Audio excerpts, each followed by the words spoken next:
Hey, young man, wake up. Wake up quickly. Tang Zhe felt a strange warmth spreading through his body. In his sleep, he pulled open his thin clothing. Half dazed, he heard a voice calling to him, but his mind felt incredibly heavy, his eyelids as if pinned shut by a 1,000-pound weight. If you keep sleeping like this, you'll freeze to death right here. That deep, resonant voice called out again. Freeze to death? Tang Zhe was confused. He was supposed to be in the ICU, undergoing emergency treatment. How could he freeze to death? He must be dreaming. He was still feeling feverish. He tried to reassure himself.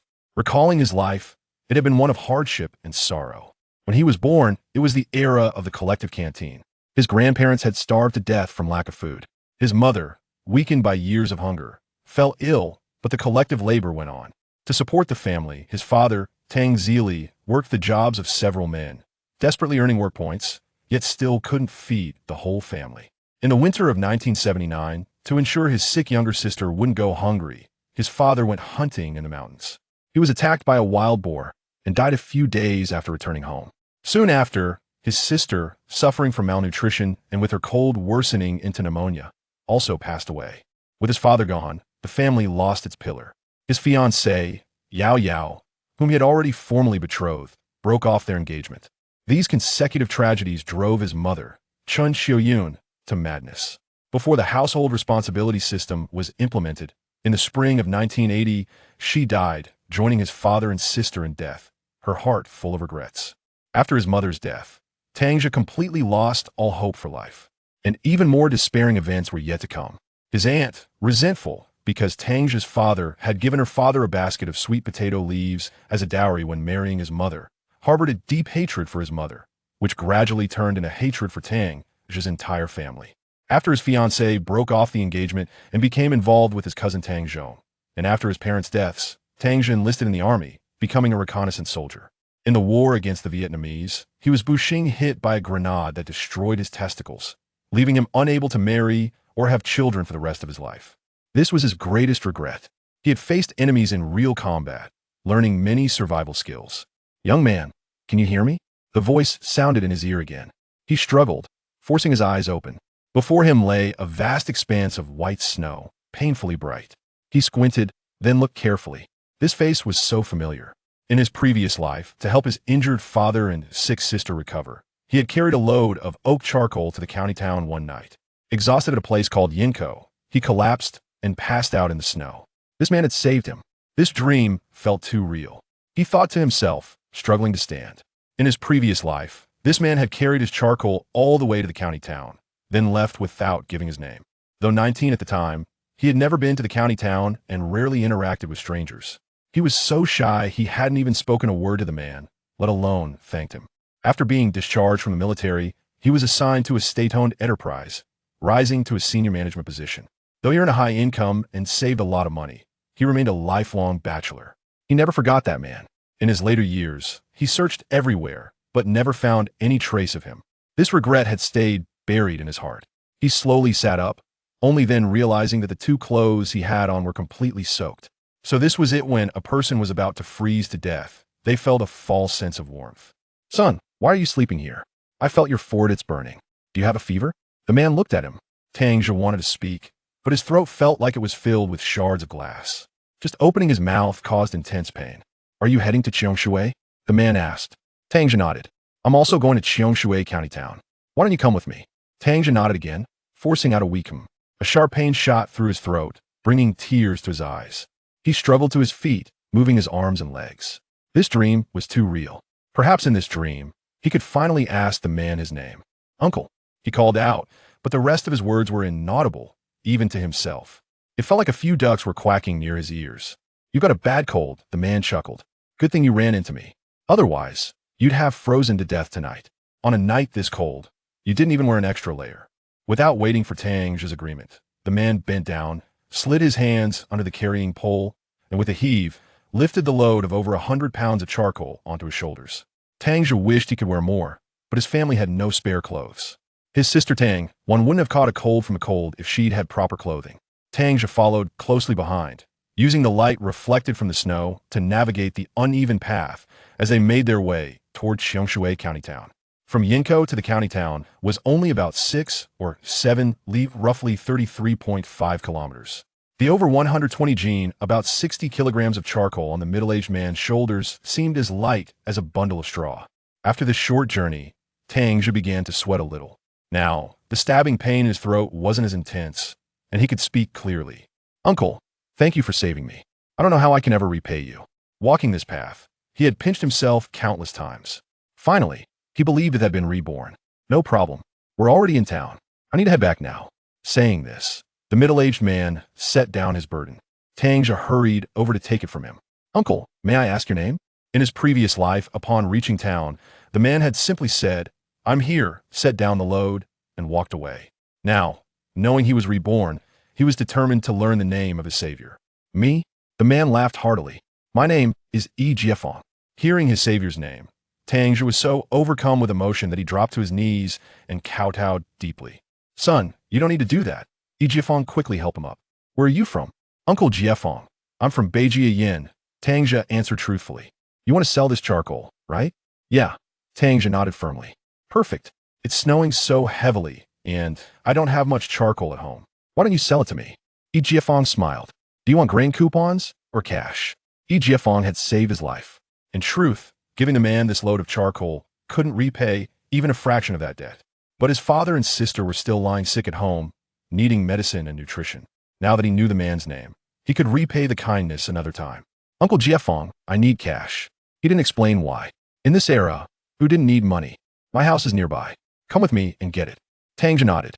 To change his destiny against the odds, it starts here. Chapter 2. No green beans and mung bean powder in his previous life. It took him nearly an entire day to sell a load of charcoal. Back then, the streets were rife with officials hunting for black market dealings. Encountering someone wearing a large cap or a red armband struck fear akin to that of a mouse confronting a cat. Nowadays, street vendors merely faced the threat of having their stalls overturned by city management. In those days, not only were goods confiscated, but offenders also risked imprisonment. It seems one must cultivate a sense of gratitude.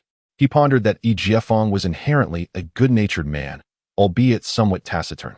Before long, they arrived at the workers' neighborhood of the paper factory. An elderly man, the night watchman, was sound asleep until Yi Jiefeng roused him. Recognizing a familiar face, he hastily opened the door. Following Yi Jiefeng's lead, Tang Zhe carried the charcoal up to the third floor of his home. "Please have a seat. I shall fetch your payment," Yi Jiefeng said, pouring a cup of hot water from a thermos. "Drink this to ward off the chill." After a brief moment, he returned from the inner room with a cloth bag in hand. "Young man, I noticed you're dressed lightly. Here are some old clothes for you to take home." Seeing Tang Zhe remain seated, Yi Jiefeng smiled and reassured him, "Do not worry, your payment will not be shortchanged." He then produced 2 yuan, along with a 10 grain coupon and a 2 meat coupon. "Is this sufficient?" Tang Zhe quickly accepted the 2 yuan, leaving the meat and grain coupons in Yi Jiefeng's hands. "Uncle Jiefeng, this amount is already quite generous. Thank you. Take it, you'll need it." "I know the conditions in Beijia Yin are harsh," Yi Jiefeng insisted. Unable to decline further, Tang Zhe accepted both the grain and meat coupons. Yi Jiefeng pressed the bag of clothes into his hands. "Take this as well. It serves little purpose for us. If you find them unwearable, perhaps your mother could fashion you a pair of cloth shoes." Tang Zhe involuntarily curled his toes. The liberation shoes he wore had been with him for nearly 3 years, with the tips of his big toes having worn through and a significant portion of the shoe upper missing. Yet, these shoes were a treasured possession. Hung behind the door in spring, summer, and autumn, only brought out for the harsh winter outings. Taking the bundle of clothes, Tang Zhe said, "Uncle, I will return your bag in a couple of days." "Very well, you should head back now. It just snowed, and the roads are not too slippery. If you wait until daylight, the snow will harden, making it treacherous to traverse." As Tang Zhe was about to step outside, Yi Jiefeng added, "If you plan to come back to the city in the next few days, bring some more charcoal. I noticed your kiln produces high-quality green charcoal, which burns well and generates considerable heat. As long as you have good charcoal, I will help you sell it." Tang Zhe acknowledged this and exited the workers' neighborhood of the paper factory. Having been reborn, he was determined to alter the tragic fate of his family. At that moment, his father was injured, and his sister's cold was severe. At that time, they had nothing to offer, which ultimately led to the death of both father and daughter. He quickened his pace, heading toward the county hospital. Before dawn, He briefly informed the on-duty hospital about the situation, prescribed some analgesics for his sister Tang Wan, and procured anti-inflammatory medicine for his father. He then settled in the hospital corridor to await the break of day. Given the heavy snowfall, there was little work to be done in the brigade. During such times, it was particularly arduous for families with scarce labor resources. The loss of work points meant an inability to procure essential living supplies. Prior to his father's injury, Tang Zhe's family could earn around 8 work points daily, although he could have earned 10, being too honest to contest the amount recorded by the brigade. Since the age of 16, he had been able to earn a modest 5 work points within the team, a sum that was already among the lowest in the brigade. Even some 11 or 12-year-old children could manage to earn the same for a day's labor. His mother, afflicted by chronic illness, could only account for 5 work points, while his sister Tang Wan, at merely 14, had yet to complete her junior high education. In the Baijian Brigade, which comprised only about 100 households, the number of students was scant.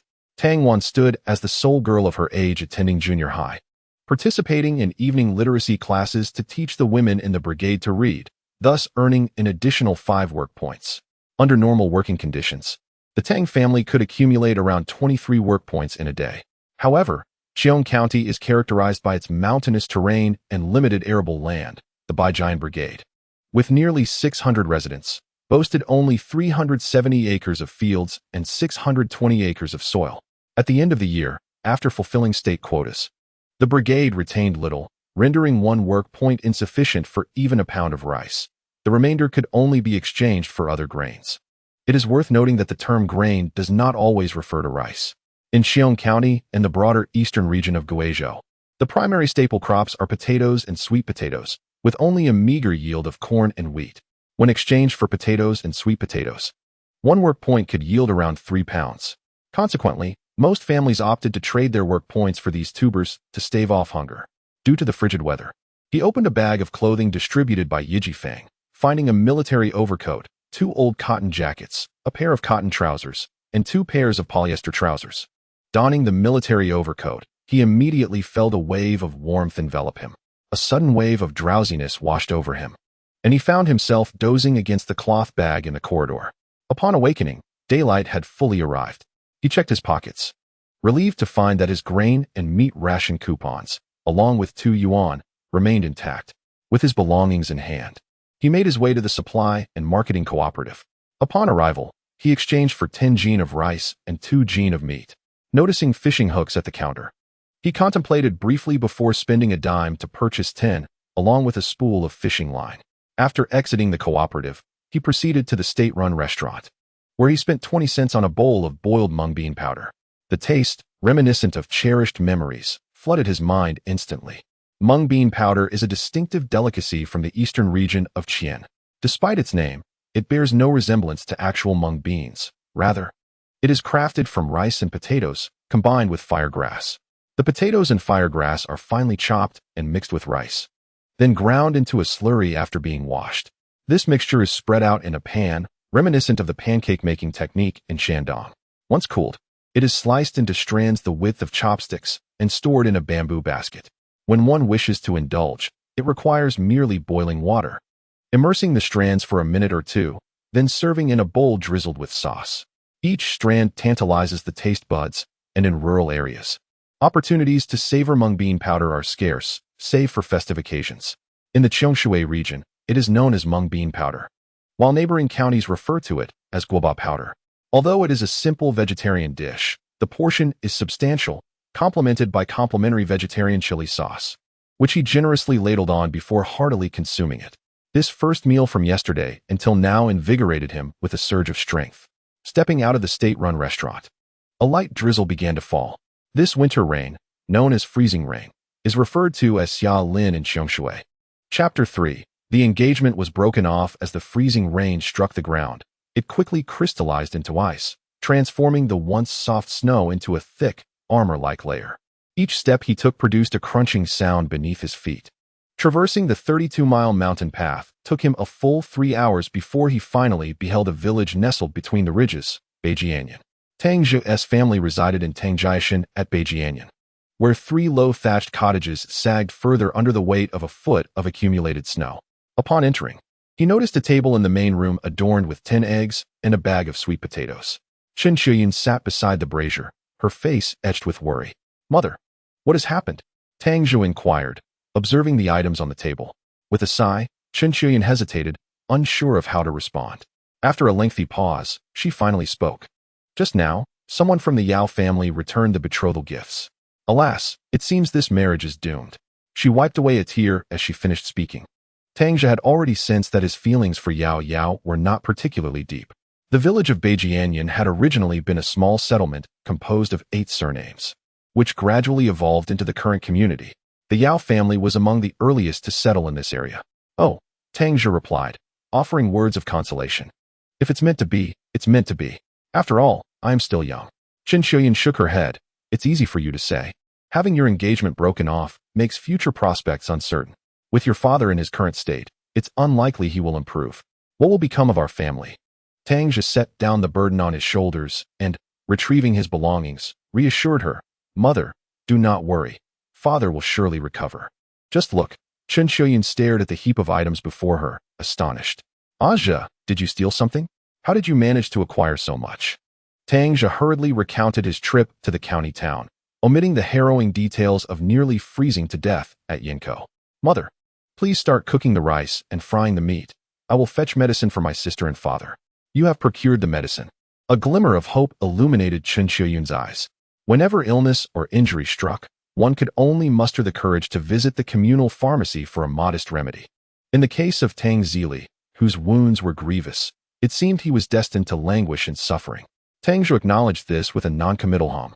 While his mother expressed her astonishment at the quantity of goods procured, she showered her gratitude upon Yi Jiefang. Tang Zhe poured half a bowl of hot water from the earthenware pot in the fire room, and once the temperature had moderated, he dissolved the analgesic within. He then carried the bowl to his sister's chamber. Tang Wan lay pale, swathed in a thin quilt, with a few tattered garments atop it. Wan, please rise and take your medicine, he urged. Straining to open her eyes, Tang Wan's cracked lips quivered, and she suddenly burst into tears. Tang Zhe supported her, bringing the bowl to her lips. Drink quickly. I brought this medicine from the county. It will make you feel better. Brother, last night when you were away, I went to Uncle's house to borrow some rice, but they refused. I overheard Aunt say they wouldn't lend us anything, wanting to starve our family of women. She lamented. Tang Zhe reassured her. Do not heed her nonsensical words. Even if their family were to perish from hunger, we shall not suffer. Let me tell you, I did not only bring back white rice, but I also procured 2 pounds of meat. Soon, you shall feast on it. Really? Indeed. How wonderful, brother. It has been ages since I savored meat. I have nearly forgotten its taste. Once Tang Wan had taken her medicine, he made his way to their father's room. Tang Zhe was covered in injuries, though they were not dire. In truth, he would ultimately succumb to infection in his previous life. Tang Zhe greeted him, to which Tang Zhe responded with a grunt. Tang Zhe first disinfected his father's wounds with alcohol, then applied anti-inflammatory ointment before assisting him to lie down. Oh, Zhe, you need not trouble yourself. I am aware of my injuries. I shall recover in a few days, Tang Zhe reassured his son. Yet, Tang Zhe had long seen through his father's falsehood. Father, focus on your recovery. I acquired medicine from the county today, and in a few days, you will be able to walk again. He then recounted his encounter with Yi Jiefang in brief. Oh, there are still many kind souls in this world. Once the weather clears, please send our old rooster to him, for he has aided you greatly, despite not being kin. Yes, I understand, father. Rest well. I shall visit Uncle Jiefang soon. In the kitchen, their mother had already kindled the fire, chopping 2 or 3 ounces of fatty meat into small cubes, which she fried until the fat rendered, before adding water to the pot. It had been a long time since the family had indulged in such richness. The aroma of the fatty meat porridge filled the entire thatched cottage. Mother, I shall step out for a moment. Chen Shuyan looked up and inquired. Dinner will soon be ready. Where are you going? I've already dined in the county and have no pressing matters. I am merely going to fetch some charcoal from the kiln. As he stepped outside, he turned back. Selecting a piece of sweet potato the size of a finger from the red sweet potatoes returned from the Yao family.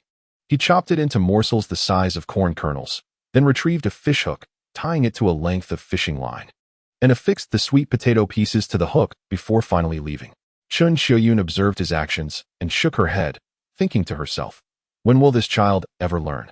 Tang Zhe chuckled softly twice, lifted the basket, and took 2 burlap sacks before setting off. The coal-burning site lay approximately 10 miles away in the Red Rock Valley.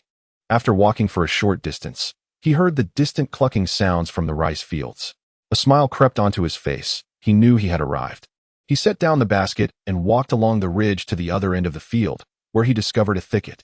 Carefully, he unwrapped the fishhooks and sweet potato pieces, placing them gently on the snow-covered ground, and secured the other end of the hooks to a branch. He set 10 hooks into 5 groups around the edges of the dozen acres of fields, leaving behind traps before shouldering his load toward the charcoal kiln. Upon returning home, he found Tang Wan already awake, sitting by the fire, clad in a blue cotton coat borrowed from Yi Jifeng. "Brother, you're back," she exclaimed. Why are you up so early?" he inquired. "I took some medicine and felt much better. After sleeping a whole day, my body still aches," Tang Wan replied, sticking out her tongue playfully. Chen Shuyun served him a bowl of thin rice porridge, dotted with several pieces of meat, and prepared another bowl for Tang Wan, which also contained a couple of morsels of meat. She sat at the other end of the hearth with her bowl. Tang Zhe glanced over and noticed that her bowl contained only a scant half bowl of soup. He stood up and poured the meat pieces and the remaining porridge from his bowl into his mother's. "Mother, I had mung bean powder this morning, and I still don't feel hungry. You should eat more," he urged. Spotting a piece of meat left in his bowl, he transferred it to Tang Wan's dish, saying, "You too, eat more meat. Your health is fragile, and recovery is not easy." Tang Wan attempted to evade his generosity, but she was no match for Tang Zhe's speed. Their mother, with a hint of concern, remarked, "Aja, you are now the pillar of the family. If you don't eat enough, how will you have the strength to work?" Chapter 4. Obtaining meat. Tang Zhe replied with a smile, "Mother, I understand. I truly am not hungry. You have no idea how rich the oil is in the mung bean powder at the state-run restaurant. Each strand is coated in oil, leaving me stuffed. I still don't feel hungry." His fib could only deceive his sister, who had never ventured out, but their mother was not so easily convinced, merely smiling wryly. Tang Wan, captivated by the conversation, sipped her porridge while drooling at the thought. "Brother, is the mung bean powder in the city really that delicious? When can I have a bowl?" Tang Zhe affectionately ruffled her hair, saying, "Once you're well, I'll take you to enjoy it to your heart's content." Tang Wan responded with an but her spirits soon dimmed. She realized her brother was merely comforting her, given that the family had no surplus ration coupons, let alone money. Conversely, Tang Zhe felt a surge of confidence. As darkness descended, the snowy winter night was still illuminated by the moonlight, allowing for clear visibility. "Mother, I'm stepping out for a bit. It's already dark. Where could you possibly be going?" Tang Zhe feigned mystery. "I'm heading over to Qingming Field to see if I can procure some meat." "Brother, I want to go too." Tang Wan, upon hearing the word meat, felt her cold symptoms lessen significantly. She stood up from the stool, ready to accompany Tang Zhe. Tang Zhe gazed at her feet, encased in tattered shoes, with her heels reddened from the cold, and advised, "You should stay home and wait for me. If you venture out again, you might worsen your cold. And that would be dreadful." In his previous life, Tang Wan succumbed to pneumonia due to a cold, unable to afford medical treatment. He was determined not to let his sister face such a peril again. Chen Shuyun, however, wore a skeptical expression. "I suspect you merely wish to frolic somewhere. In this biting cold, while others struggle to keep warm, you should not add to their troubles." Tang, preferring not to elaborate, smiled at his mother and sister before turning to leave. He took a burlap sack from under the eaves, hoisted a basket onto his back, and set off. "Mom, where is brother going to find meat?" "I saw him leave with a basket," said the ever-curious Tang Wan, rising to sneak a glance at Tang Zhe as he departed. Chen Shuyun felt a twinge of uncertainty. Initially, she had thought he was off to amuse himself elsewhere. Upon hearing Tang Wan mention the basket, her curiosity intensified. "I don't know, Wan, but I find your brother rather peculiar today." Tang Wan, gazing at the receding figure of Tang Zhe, pondered. Indeed, he seems somewhat odd. On a winter's night in the mountain village, the path was illuminated by the soft glow reflected off the snow, rendering the use of a flashlight unnecessary. Visibility extended for several dozen meters. The Qingming Field was once cultivated by the ancestors of the Tang family, and, during the Republic era, belonged to the entire clan. The grains harvested were not only used for ancestral worship, but also to support families in need and those with aspirations for scholarly pursuits. Presently, it was collectively owned. In a mere 10 minutes, he found himself standing on this cherished land. Perhaps the sound of his footfalls on the snow carried further. for even before he reached the trap, he heard the rustling of feathers and quickened his pace. Approaching cautiously, he soon spotted a colorful pheasant struggling in the trap. He set down his basket, crept closer, and firmly grasped the bird, deftly untying the fishing line with his other hand. The plump creature weighed over 3 pounds.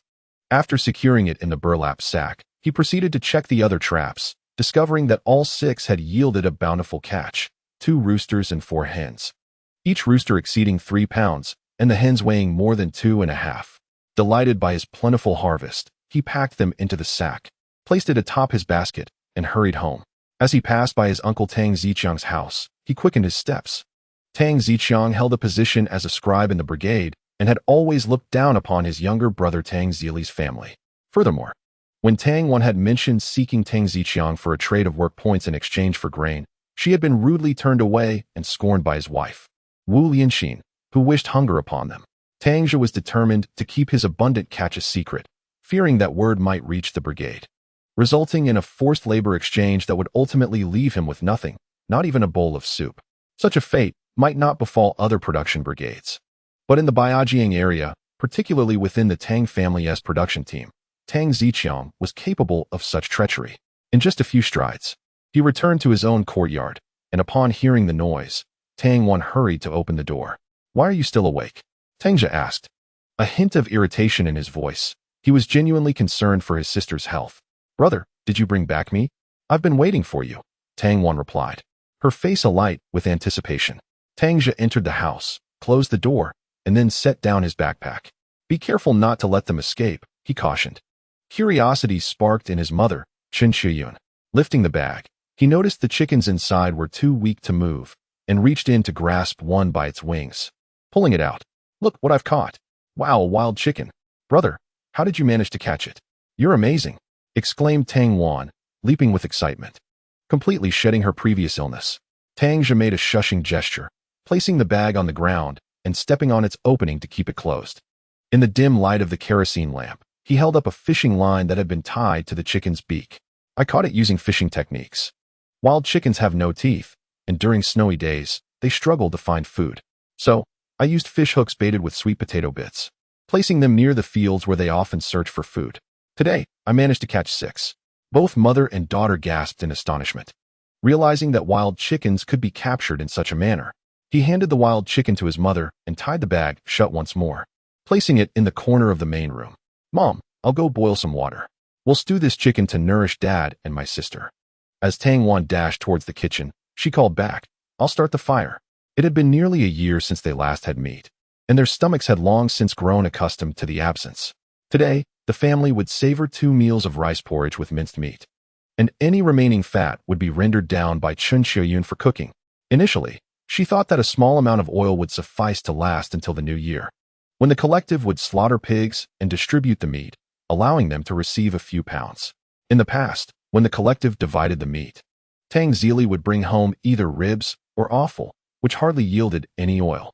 Noticing Tang Wan heading to the kitchen, Tang Zhe found a palm leaf and tied the wild chicken's wings and feet together, placing it under the table in the main room before heading into the kitchen to assist. Meanwhile, Chen Shiyun rummaged through the old clothes she had brought from Yi Jiafeng's home, comparing them. Even the worn garments were superior to anything they owned. With those few pieces of clothing, she returned inside and pulled out 2 utterly tattered garments and a ragged sheet from the trunk, grabbing scissors to begin cutting. Chapter 5. Fishing hooks for wild chickens. You are the first now. The family relied solely on Tang Zhe. He left home without even a decent pair of shoes. Previously, he had hesitated to use the old clothes and ragged sheet, fearing that one day they would need fabric for repairs. Now, it was time to make him a new pair of cloth shoes. While waiting for water to boil in the kitchen, Tang Zhe found himself with little to do. After a while of cutting fabric, Chen Shiyun suddenly remembered and called out, "Aja, go dig up 2 taro roots from the garden to make some glue." Tang Zhe responded affirmatively, stepping outside to grab a hoe. He dug a few times in the garden, where the winter taro had already been harvested. He could only dig in the approximate location, but soon enough he unearthed 2 roots, washed them, and handed them to Tang Wan to place on the stove, covering them with firewood to cook. At this moment, the water had yet to boil, so he took out the wild chickens one by one, extracting the fish hooks from their throats.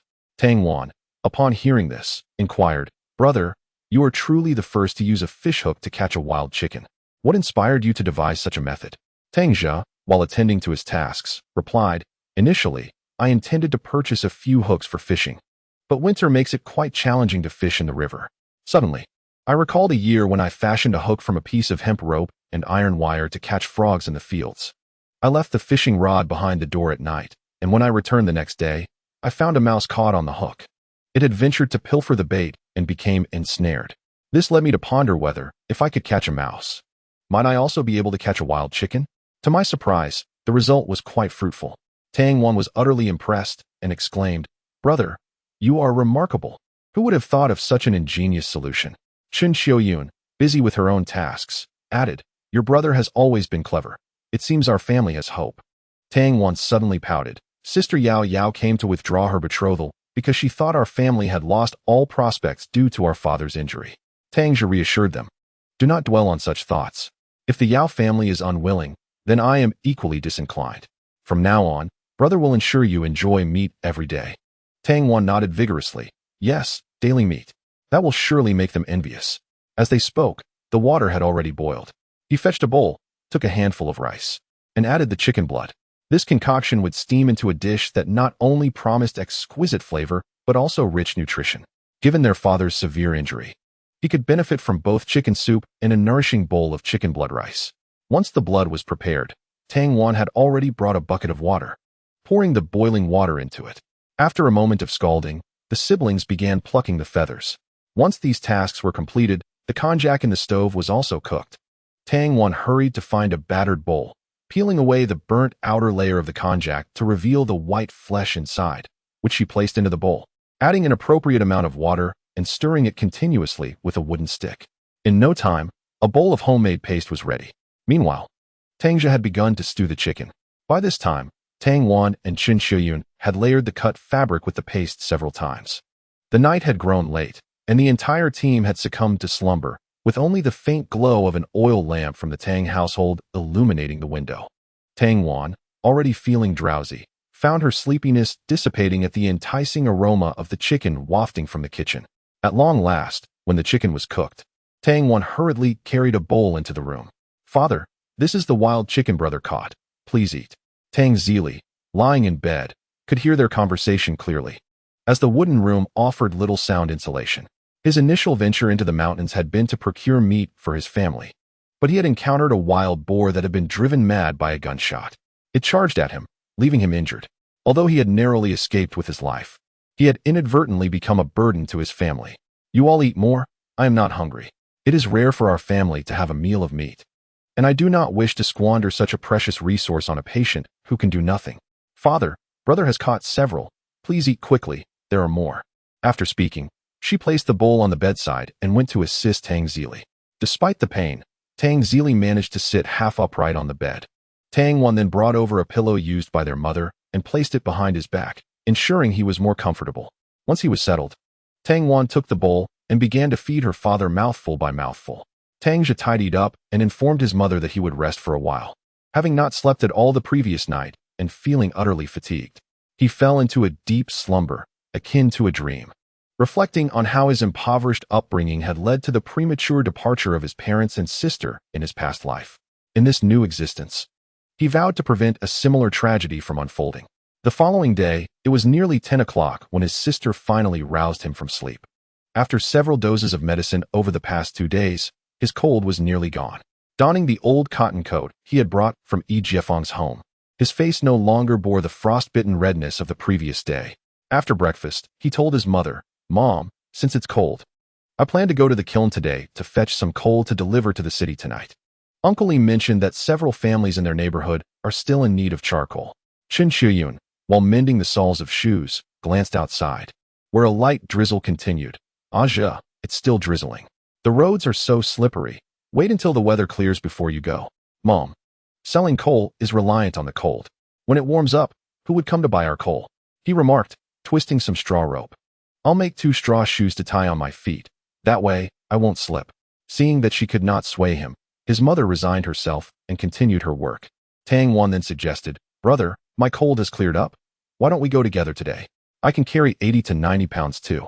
As Tang Zhe chopped sweet potatoes, He replied, "Forget it, it's too cold. You should stay home and take care of father. By the way, please move those wild chickens under my bed and ensure no one discovers them, especially Tang Zhe and his family." Tang Wan pouted, "They have plenty to eat and drink. They wouldn't even step foot into our home." However, Tang Zhe disagreed. "If we cook the chickens, the aroma will surely attract them.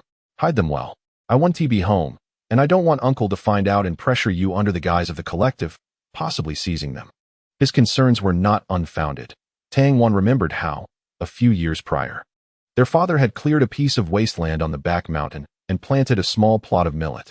When harvest time came, uncle, accompanied by the village head Wu Liang, forcibly confiscated it, even subjecting their parents to 2 hours of denunciation during a film screening that evening. Chapter 6. The pointed hat made of newspaper. That night, watching her parents being adorned with pointed hats made of newspaper, inscribed with the words speculation and profiteering, weighed heavily on her heart throughout the night. Reflecting on this, before Tang Zhe could step out, she lifted a burlap sack and placed it under Tang Zhe's bed in the inner room. Tang Zhe concealed the fishing hooks and sweet potato pieces within his clothing and set off with a basket on his shoulder. The ice on the snow has thickened, and each step taken meets with considerable resistance. In some gusty spots, one cannot even break through, rendering the ground exceedingly slippery.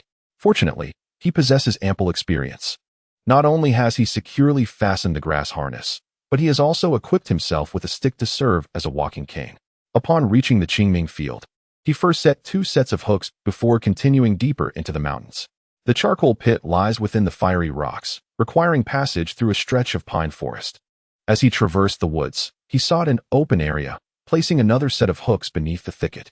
Upon nearing the charcoal pit, a large wild boar suddenly burst forth, startling him. Once he discerned that the boar bore no weaponry and had swiftly dashed away, he cautiously entered the pit to retrieve the charcoal. The chill in the air was intensifying, suggesting that these creatures were not faring well either. Observing the area in the charcoal pit where the wild boar had lain, he mused that since fate had brought him into contact with it, a trip to the county town for some steel wire might yield a feast of wild boar meat before the new year. With this thought, new ideas began to form in his mind. By the time he returned home with the charcoal, it was already past 2 in the afternoon. With ample daylight remaining for both hunting and a trip to the county town, Tang Wan quickly prepared warm water for him to soak his feet upon his arrival. When he removed his shoes, he discovered they were completely soaked. "Brother, your shoes are drenched. What will you do when you go to the county town tonight without any shoes?" Their mother, who was busy stitching a shoe sole, rubbed the needle on her forehead and sighed. "It is a pity that we are so impoverished that we lack even a pair of shoes. Your father's cloth shoes are missing their back support. You two have similar-sized feet, so you may wear his for now." Tang Zhe quickly interjected, "Mother, do not worry. I plan to head to the county town in the middle of the night. I will dry them by the fire first, and by evening, they will be sufficiently warm. Wan, please fetch me my grass shoes." Tang Wan retrieved a pair of grass shoes from behind the door and placed them at his feet. "Brother, once you sell the charcoal, do not spend the money on anything else. Buy yourself a pair of shoes first. What if you get frostbite and cannot work?" Their mother added, "Your sister is right. I still have 73 cents in my box. I will give it to you shortly so you can buy a pair tomorrow." "Mother, I have already earned $2 from selling charcoal yesterday. A pair of liberation shoes costs $4. If I sell charcoal again tomorrow, I will have enough." "There is no need for concern," Tang Zhe replied while wiping his feet. Tang Wan, showing her understanding, carried the basin of water outside to dispose of it. "By the way, Wan, has anyone visited our home today?" Tang Zhe still felt a tinge of unease. After placing the wooden basin down, Tang Wan sat by the fire and replied, "Only brother Tang Zhe walked around the courtyard. He did not enter the house." Tang Zhe let out a sigh of relief, grateful that he had asked brother Tang Zhe to hide the wild chicken during his departure, ensuring it had gone unnoticed. With no socks and his bare feet in grass shoes, he still felt a touch of cold despite sitting by the fire, prompting him to retreat to bed. Upon awakening, the enticing aromas of sweet potatoes and chicken wafted into his room. Hearing the commotion, Tang Wan brought in his thoroughly dried shoes. "Brother, you are awake. It is time to eat." After speaking, he retrieved 2 pieces of white cloth from his room, each approximately 1 foot wide and around 2 meters long. This fabric was originally obtained during the mourning period for his late grandfather. His mother suggested that given the frigid temperatures, he should wrap his feet in it to stave off the cold and avoid frostbite. Many might assume that only elderly women from bygone eras would use foot wrappings. However, at this time, most rural dwellers lacked proper socks and relied on such wrappings for warmth. Unfortunately, the Tang family was impoverished, possessing only 2 pieces of cloth, which his mother intended to use for mending clothing and quilts, reluctant to spare any for foot wrappings. Tang Zhe was acutely aware that his father had worn the same patched shoes year-round, now riddled with holes. His mother hesitated to replace them, hoping to save for a new outfit when he married. With the annulment of his engagement to the Yao family, the purchase of new garments could wait. Having returned from the county town with numerous supplies and money from selling coal, he anticipated that once the current batch of coal was sold, he would have a modest sum, enough to procure 2 lengths of coarse cotton fabric to make 1 garment each for himself and his father. After donning the cloth, his mother had already prepared their meal. Once they finished eating, darkness enveloped the sky. Despite the heavy snowfall, visibility on the path remained clear. He exchanged a few words with his mother, shouldered his basket, and set out. Arriving at the clearing, he discovered that only one of his traps had yielded a catch. The other hook had likely snagged something, but the line was too thin and snapped, losing both the line and the hook. He collected the line and proceeded to the pine forest. Just as he reached the spot for baiting hooks, he heard a rustling sound. To his delight, he found himself surrounded by bamboo chickens. Although small, each hook boasted 1, totaling 6. These chickens, social creatures that were not adept at flight, were diminutive yet possessed succulent meat. Elated by his bounty, he instructed Tang Wan to prepare water for cooking, deciding to keep 2 of the bamboo chickens for their meal, while the remaining 4, along with a wild hen, were placed into the sack under his bed. Lacking a clock, he was oblivious to the time.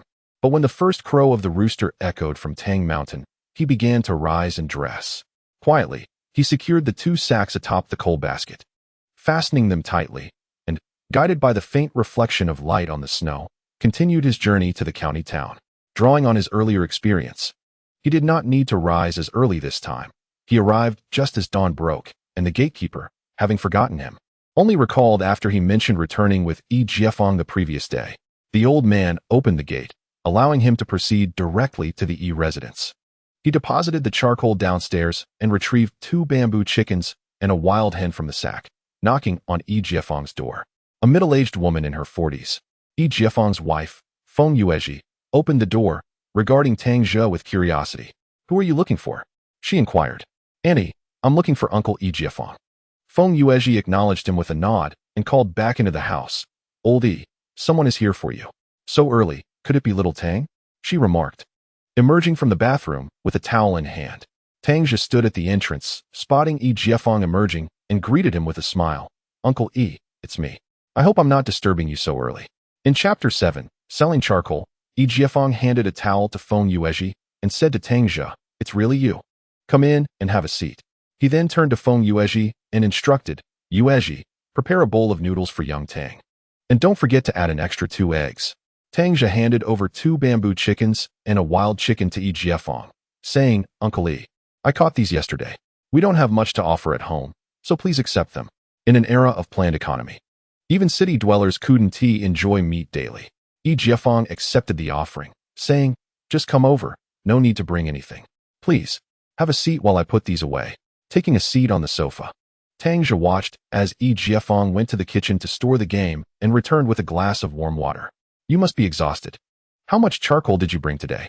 "About 100 to 120 pounds, just downstairs." "Oh, that is fine. Sit tight. I'll go call someone to buy it." "Thank you, Uncle Yi." As Yi Jiefang headed out, Tang Zhe quickly added, "I caught several wild chickens and bamboo chickens yesterday. Could you help me check if anyone in your community is interested in buying them?" Yi Jiefang was somewhat taken aback. "These are quite a delicacy. I see the ones you brought are still alive. How did you manage to catch them?" Feeling grateful to his benefactor, Tang Zhe shared the details of how he caught the wild chickens and bamboo chickens. Yi Jiefang chuckled, "You really have some skills. All right, I'll ask around for you. Do you prefer tickets or cash?" Tang Zhe pondered for a moment. It was now 1979, and if he recalled correctly, the first business licenses had recently been issued in Zhejiang, signaling the dawn of a market economy. Furthermore, with the first round of land reforms approaching next summer, food and fabric coupons would gradually fade into history, leaving cash as the true currency. With this in mind, he replied, "Uncle, I would like cash." Yi Jiefang nodded, "Understood. Just wait at home for me." As he stepped outside, Feng Yuezhi emerged with a steaming bowl of egg noodles. Xiao Tang, enjoy while it's hot. Thank you, Auntie. Initially uncertain if she was Yi Jiefeng's wife, he now felt a sense of familiarity addressing her as Auntie.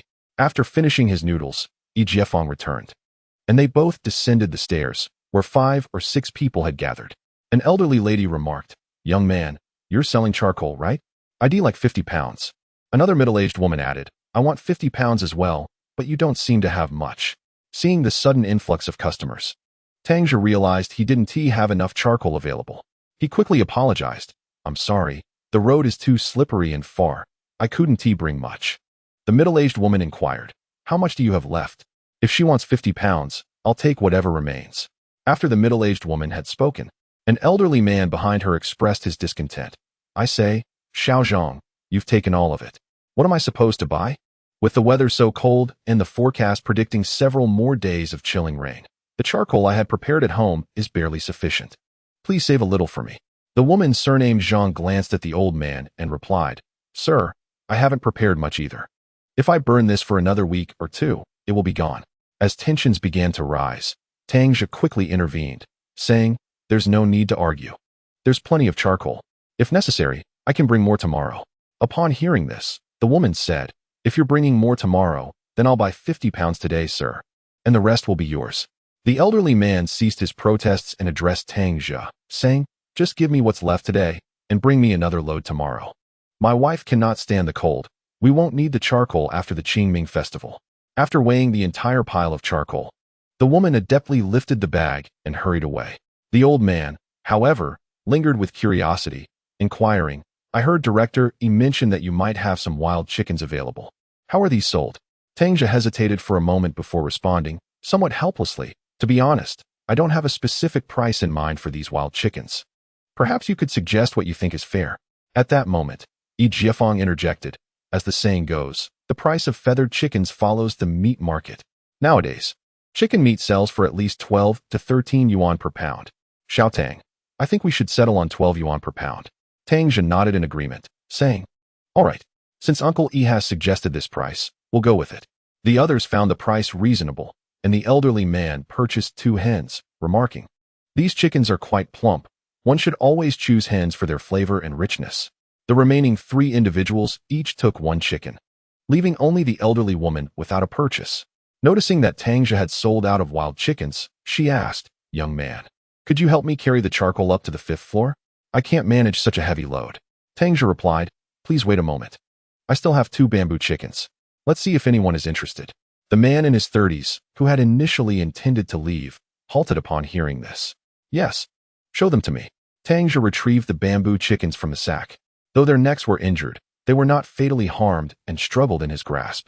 "I've heard these are quite good.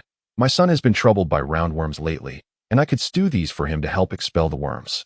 This was the first time Tang Zhe had heard that bamboo chickens could aid in worm expulsion. "How much for each?"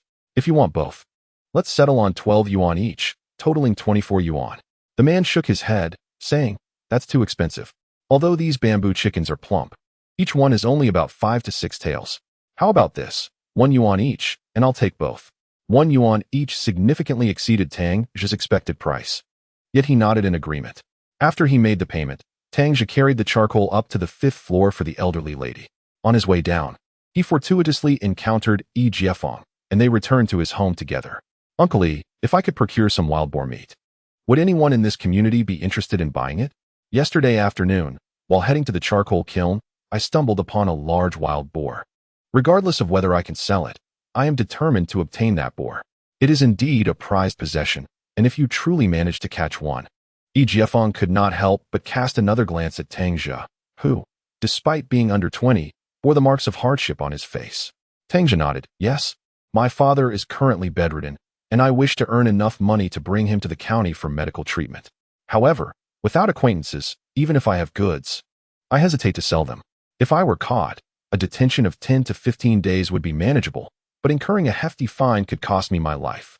Chapter 8. Suddenly becoming a pauper, Yi Jiefeng added, "You cannot sell indiscriminately in the market. The inspections are quite stringent. Nonetheless, if the quantity is not substantial, I could inquire here." This community is comprised mostly of paper mill employees, totaling over 100 households. Tang Zhe expressed his gratitude and noticed that daylight had fully arrived. The employees of the paper mill were gradually heading out for work, prompting him to take his leave. Qiangshui County is a small town with a population exceeding 200,000, yet the permanent residents in the county seat number less than 30,000. Those who can find business opportunities in the county are primarily state-owned enterprises, including state-run restaurants, service companies, department stores, and agricultural markets. The agricultural market even features dedicated vegetable farming and transportation teams. There is a market day, although there are no fixed vendors. Instead, farmers sell a few chickens, ducks, and eggs from their own farms, with very limited quantities. If a household raises a dozen or 20 chickens, the team will intervene to curb capitalist tendencies. Today, he sold his charcoal at 2 cents per pound, totaling 2 yuan and 46 cents. He sold bamboo chicken for 2 yuan and 5 wild chickens for 16 yuan and 76 cents, accumulating a total of 21 yuan and 22 cents, a considerable sum for his family. With this money, he first visited the supply and marketing cooperative to purchase himself a pair of liberation shoes and a pair of rain boots. In the biting winter, traversing the snowy terrain without waterproof footwear is unbearable. Had he not been constantly on the move, his feet might have succumbed to frostbite.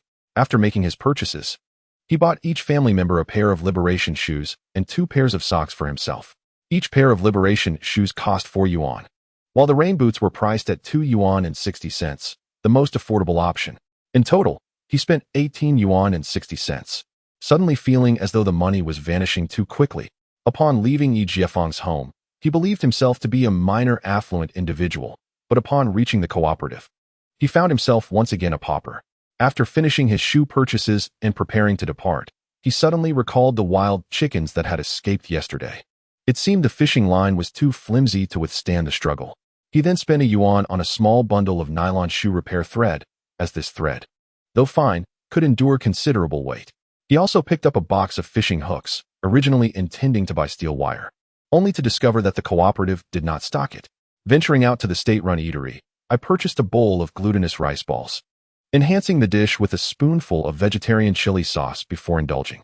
Priced at merely 20 cents, one should not expect to savor wine or meat. An additional dime is requisite for the luxury of pork powder accompanied by chili oil.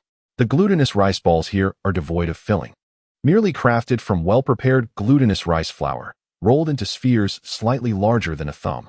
Once consumed, they prove difficult to digest, thus ensuring one remains satiated for an extended period.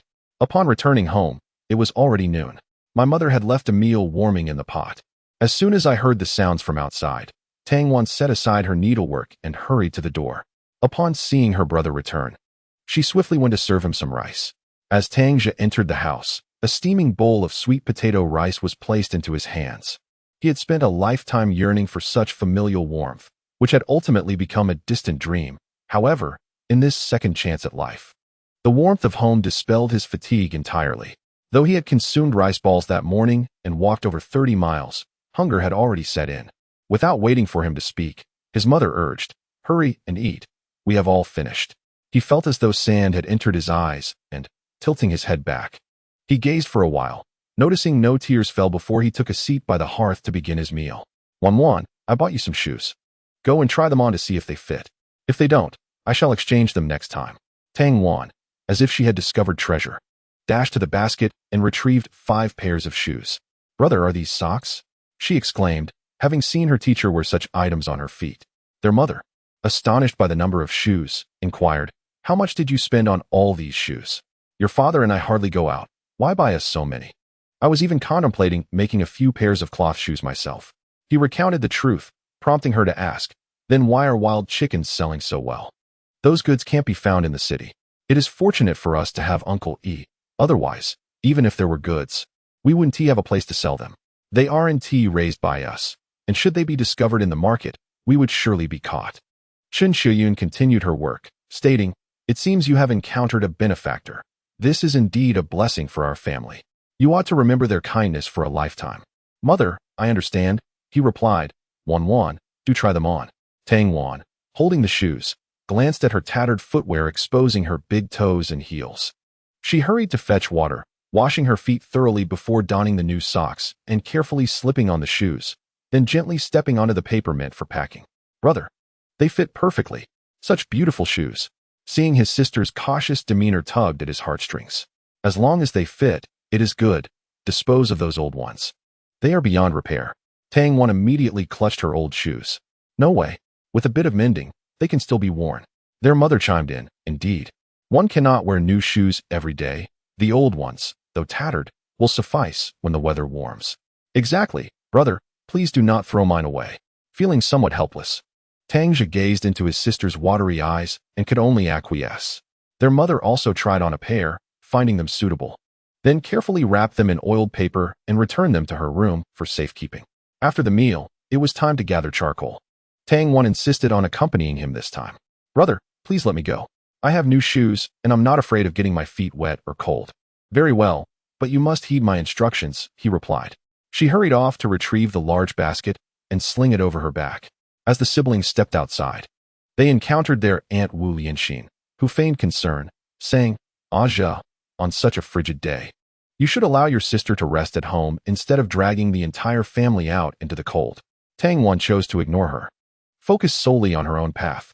Tang Zhe retorted, "Your concern is unnecessary." Suddenly, Wu Lianxin noticed the new shoes adorning the siblings' feet. She hesitated to voice her thoughts, feeling as if she had swallowed a fly, her discomfort palpable. How pretentious. Watching them walk away, she turned back inside. "Dezhong, have you caught a whiff of meat recently?" Tang Zhong was tending to the fire, using a pair of tongs to roast sweet potatoes. "I have indeed, but I cannot tell which household is preparing it. It smells delightful. Mother, could you make some cured meat tonight?" As the village accountant, their family received a generous portion of meat each year. "You glutton, I will prepare it for you tonight. Go see if you can find out where that old Qianbo family is getting their meat from. Tell your father to confiscate it." Wu Lianxin could not bear anyone living better than her family. Tang Zhong continued to roast the sweet potatoes. "Mother, I checked yesterday, and it's not from their home." "Then where is that lovely aroma coming from?" Wu Lianxin questioned, skeptical. Chapter 9. Whose pig has escaped? Last night, I saw Aja return from Qingming Field, carrying a basket filled with burlap sacks. I suspect he was attempting to catch field mice, Tang Zhong recalled, remembering seeing Tang Zhe return from the fields with something in his sack. In previous winters, Tang Zili would search through the straw piles for field mice to bring home to feed his family, while others found it repulsive. The Tang family relished it more than pork. Wu Lianxin exclaimed, "That family should have starved long ago. When I married your father, I asked for nothing. That old Qian woman came with a dowry of sweet potato leaves, and our entire family nearly starved because of her." Tang Ziqiang, who had remained silent until now, interjected, "You ought to refrain from bringing up the past. It has been many years. You have taken plenty from your maternal family over the years." Wu Lianxin's anger flared at Tang Ziqiang's accusation. "What have I taken home? Tell me. Speak up." Not wishing to argue, Tang Ziqiang turned and stormed out, dismissing her outburst. "What sort of ability is it to only throw tantrums at home?" Wu Lianxin scolded. Tang Zhong held the roasted sweet potato, brushing off the ash and blowing on it. "Mother, I'm going to find Hong Bing and the others to play." Once the family members had left, she redirected her frustration onto her sleeping sisters, Tang Huan and Tang Lo. "All you do is sleep, sleep, sleep. As young ladies, can't you do some needlework? Am I to support you until you are 80? The sisters, accustomed to her tirades, merely turned over and continued their slumber. Wu Lianxin was momentarily satiated and fell silent, contemplating how long it had been since she last indulged in meat. The scent of rat meat seemed more enticing than that of chicken, prompting her to retrieve a piece of cured meat from the rafters for cleaning. Meanwhile, Tang Zhe and his sister meandered into the pine forest, where they had set numerous traps, placing them in over a dozen locations. After securing their traps, they took a turn and headed toward the vast farmland. The freezing rain continued to fall, and the ice atop the snow thickened with each step, requiring effort to break through. Tang Wan followed closely behind, cautiously stepping into the footprints left by her brother, fearful of startling any prey hidden within the woods. The farmland was blanketed in snow, resembling a vast expanse of white, with a patch of wheat lawn covered. Tang Zhe identified several spots where wild chickens frequently roamed and set the traps accordingly. Once their tasks were complete, he called Tang Wan to head toward the charcoal kiln. On the way, Tang Wan, still somewhat skeptical, inquired, "Brother, will we really catch wild chickens this way?" Tang Zhe responded affirmatively, explaining, "With the mountains cloaked in deep snow, these creatures struggle to find food, making them easier to catch. Once the snow melts and food becomes plentiful, it will be far more difficult. Upon hearing this, Tang Wan's face clouded with concern as she asked, "But once the snow melts, won't we be unable to catch wild chickens and secure food?" Having only recently experienced the comfort of having enough to eat, she dreaded the thought of returning to hardship. Once accustomed to ease, one fears the return to suffering all the more.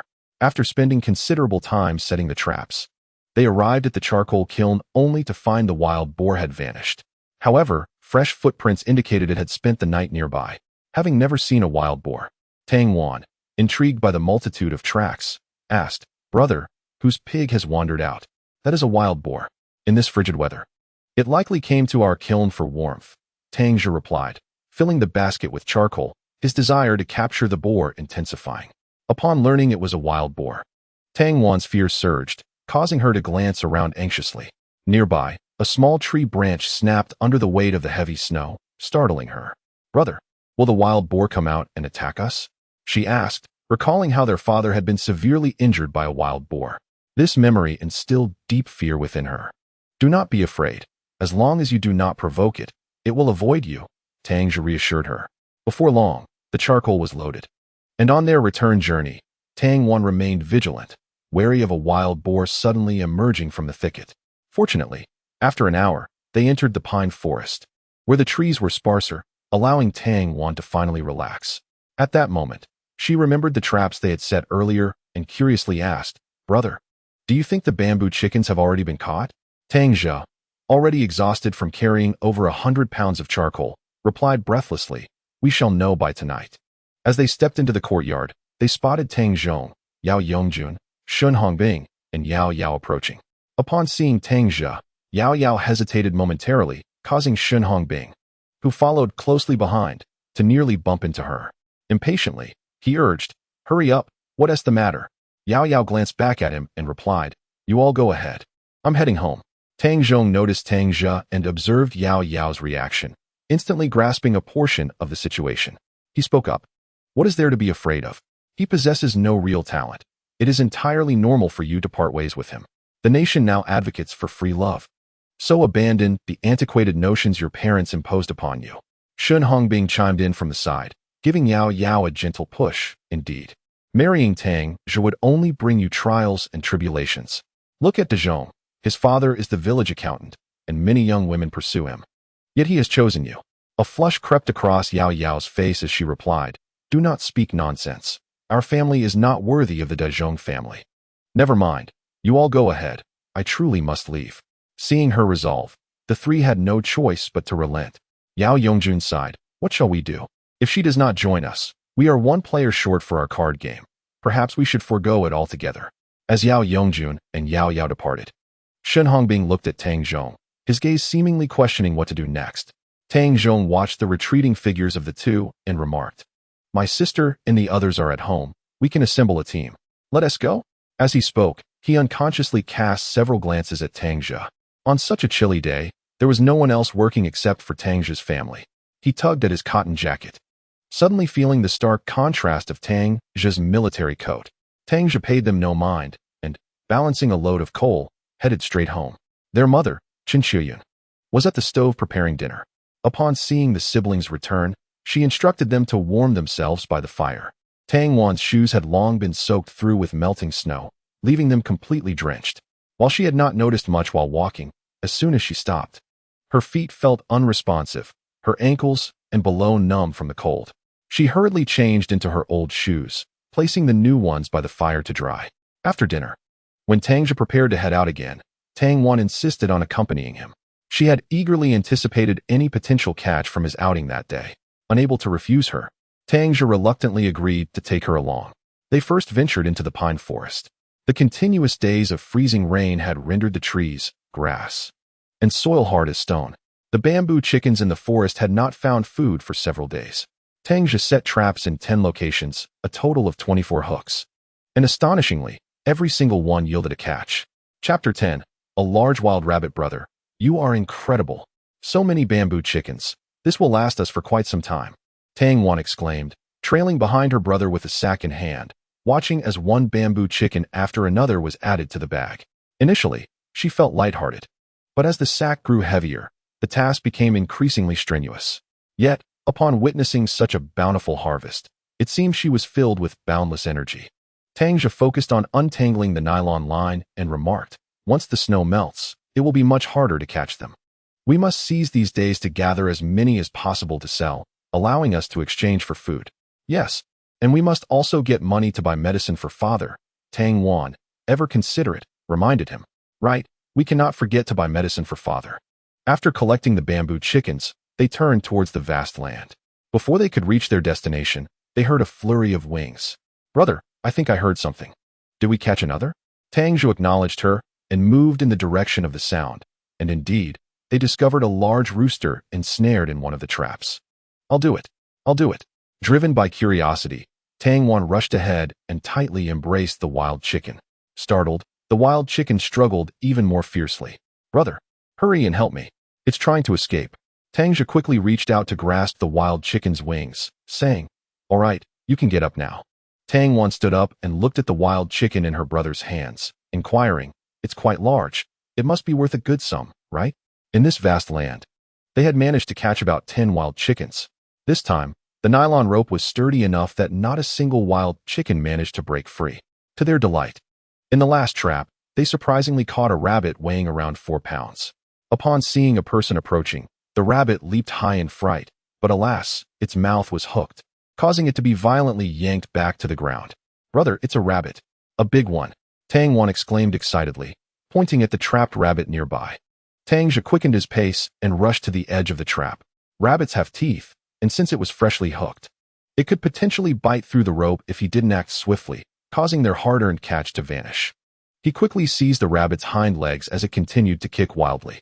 Using a fishhook, he forcefully slammed the rabbit to the ground. After a couple of heavy blows, it trembled a few times before falling still. Confused, Tang Wan asked, "Brother, why did you kill it?" She believed that a live rabbit would fetch a higher price. Tang Zhe explained, "Wild rabbits are too unruly. Even if we tied it up, it would keep thrashing about and would eventually die, leaving it bruised and unsightly once skinned." Tang Wan seemed to understand and responded with an "oh." Their haul for the day was substantial: 10 wild chickens, 1 rabbit, and 24 bamboo chickens. Upon returning home, the siblings set aside 2 bamboo chickens and placed the rest under their bed before washing their feet and retiring for the night. When the chickens crowed, he woke again. Despite feeling utterly exhausted, the thought of altering his family's fate compelled him to rise, even if it felt like stepping out into a storm. The following day, he walked slowly, partly due to the larger catch than usual, and partly because the freezing rain had coated many previously trodden paths in ice, making it easy to slip if one wasn't careful. Around 7 o'clock, he finally reached the entrance of Yi Jiefang's residential complex, which was already bustling with people coming and going, and the main gate was left open. As he hurried to the foot of Yi Jiefang's building, the old man from whom he had bought charcoal yesterday was already waiting at the stairway. Seeing Tang Zhe approach, the old man beamed with joy, exclaiming, "Ah, young man, I've been waiting for you since morning, worried you might not come today." Tang Zhe quickly smiled back, apologizing, "I'm sorry to have kept you waiting, sir." With that, he set down the heavy load from his shoulder. Eagerly, Tang Zhe inquired about the old man's floor. "Sir, may I ask which floor you live on? I could just carry this charcoal up for you." The old man waved his hand dismissively, chuckling, "No need for that trouble, young man. I live on the 1st floor. Right here is my home. Just place the charcoal in this stairwell." Thus, Tang Zhe swiftly weighed the charcoal. Once everything was in order, he meticulously stacked baskets of glossy black charcoal beneath the staircase, adhering to the elder's instructions. At that moment, a few passers-by happened upon the scene. Their curiosity piqued as they paused to observe the industrious Tang Zhe and the neatly arranged piles of charcoal. One individual spoke up, inquiring, "Hey, how much do you sell this charcoal for?" Tang Zhe straightened up, wiping the beads of sweat from his brow, and quoted the price. Upon hearing it, the crowd engaged in hushed conversations, seemingly quite pleased with the rate. After all, every household in this community had at least one working member, with some even being double-income families. Although the paper mill was not particularly prosperous, the minimum wage still amounted to 24 yuan per month. Spending 2 or 3 yuan to address the heating needs for the winter was hardly a burden. Noticing that the elder had purchased the charcoal by himself, a few individuals lamented about their late rising. The elder eagerly introduced the business, saying, "If you need charcoal, you can speak to him. He comes here every day. Upon hearing the elder's words, two people immediately approached Tang Zhe, stating that they would wait for him at the same time tomorrow. Tang Zhe responded by asking, "Is anyone interested in buying wild chickens?" The stout fellow inquired, "I heard someone was selling wild and bamboo chickens here yesterday, but I couldn't buy any when I arrived. Are you the seller?" Tang Zhe nodded. "Yes, I caught a few more yesterday. If you're interested, I'll sell them to you at yesterday's price. Rest assured, the wild chickens I caught are all alive and guaranteed fresh." With that, he untied the burlap sack, revealing a small opening through which the bound wings of the wild chickens could be seen, huddled together. The stout man, straining on his toes to catch a glimpse, exclaimed, "So many! How did you manage to catch them?" Tang Zhe chuckled, "A secret. How many do you want?" The stout man pondered for a moment. "My wife is in confinement. Could you select all the hens for me? If they are plump, I'll take 5. Another chimed in, "I'll have 2 roosters." Just like that, 7 wild chickens were sold, and Tang Zhe felt a surge of joy. As the 2 buyers stepped away, the stout man shouted, "Who wants to buy wild chickens? Hurry up. If you're late, there won't be any left." His loud call startled Tang Zhe, who quickly gathered the burlap sack. The elder, chuckling, reassured him, "Young man, don't be afraid. No one here checks up on us. Whenever you have goods, just bring them here. When Director EISNT around, I can help you find buyers." Hearing the elder's words calmed Tang Zhe's nerves, and he expressed his gratitude, saying, "Thank you, sir."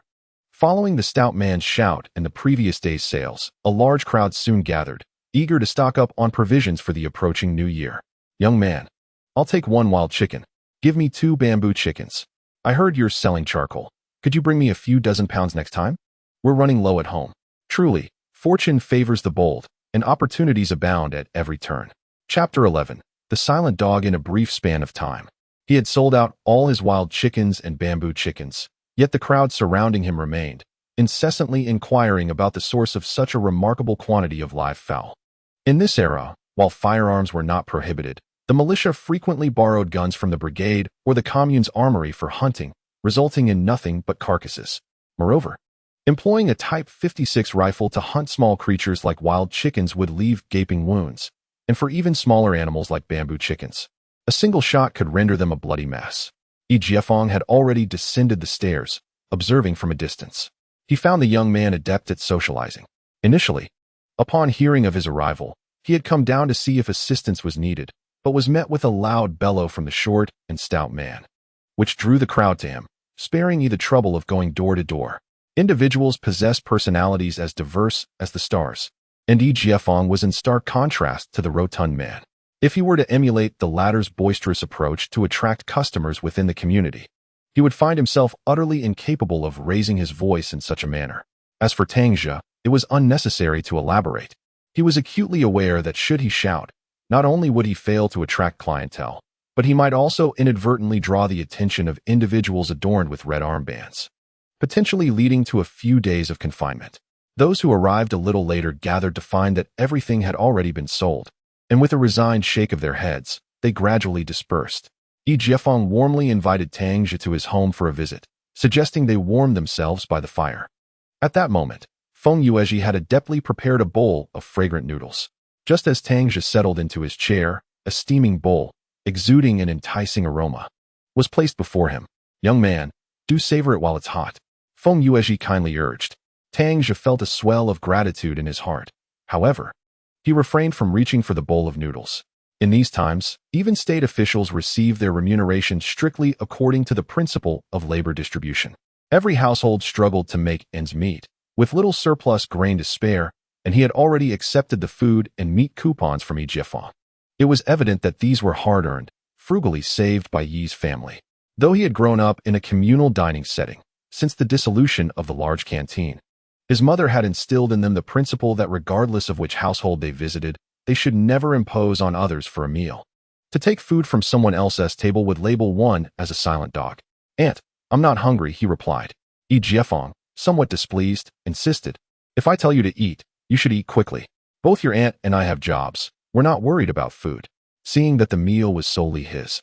Despite Jiefeng's mild discontent, Tang Zhe still declined.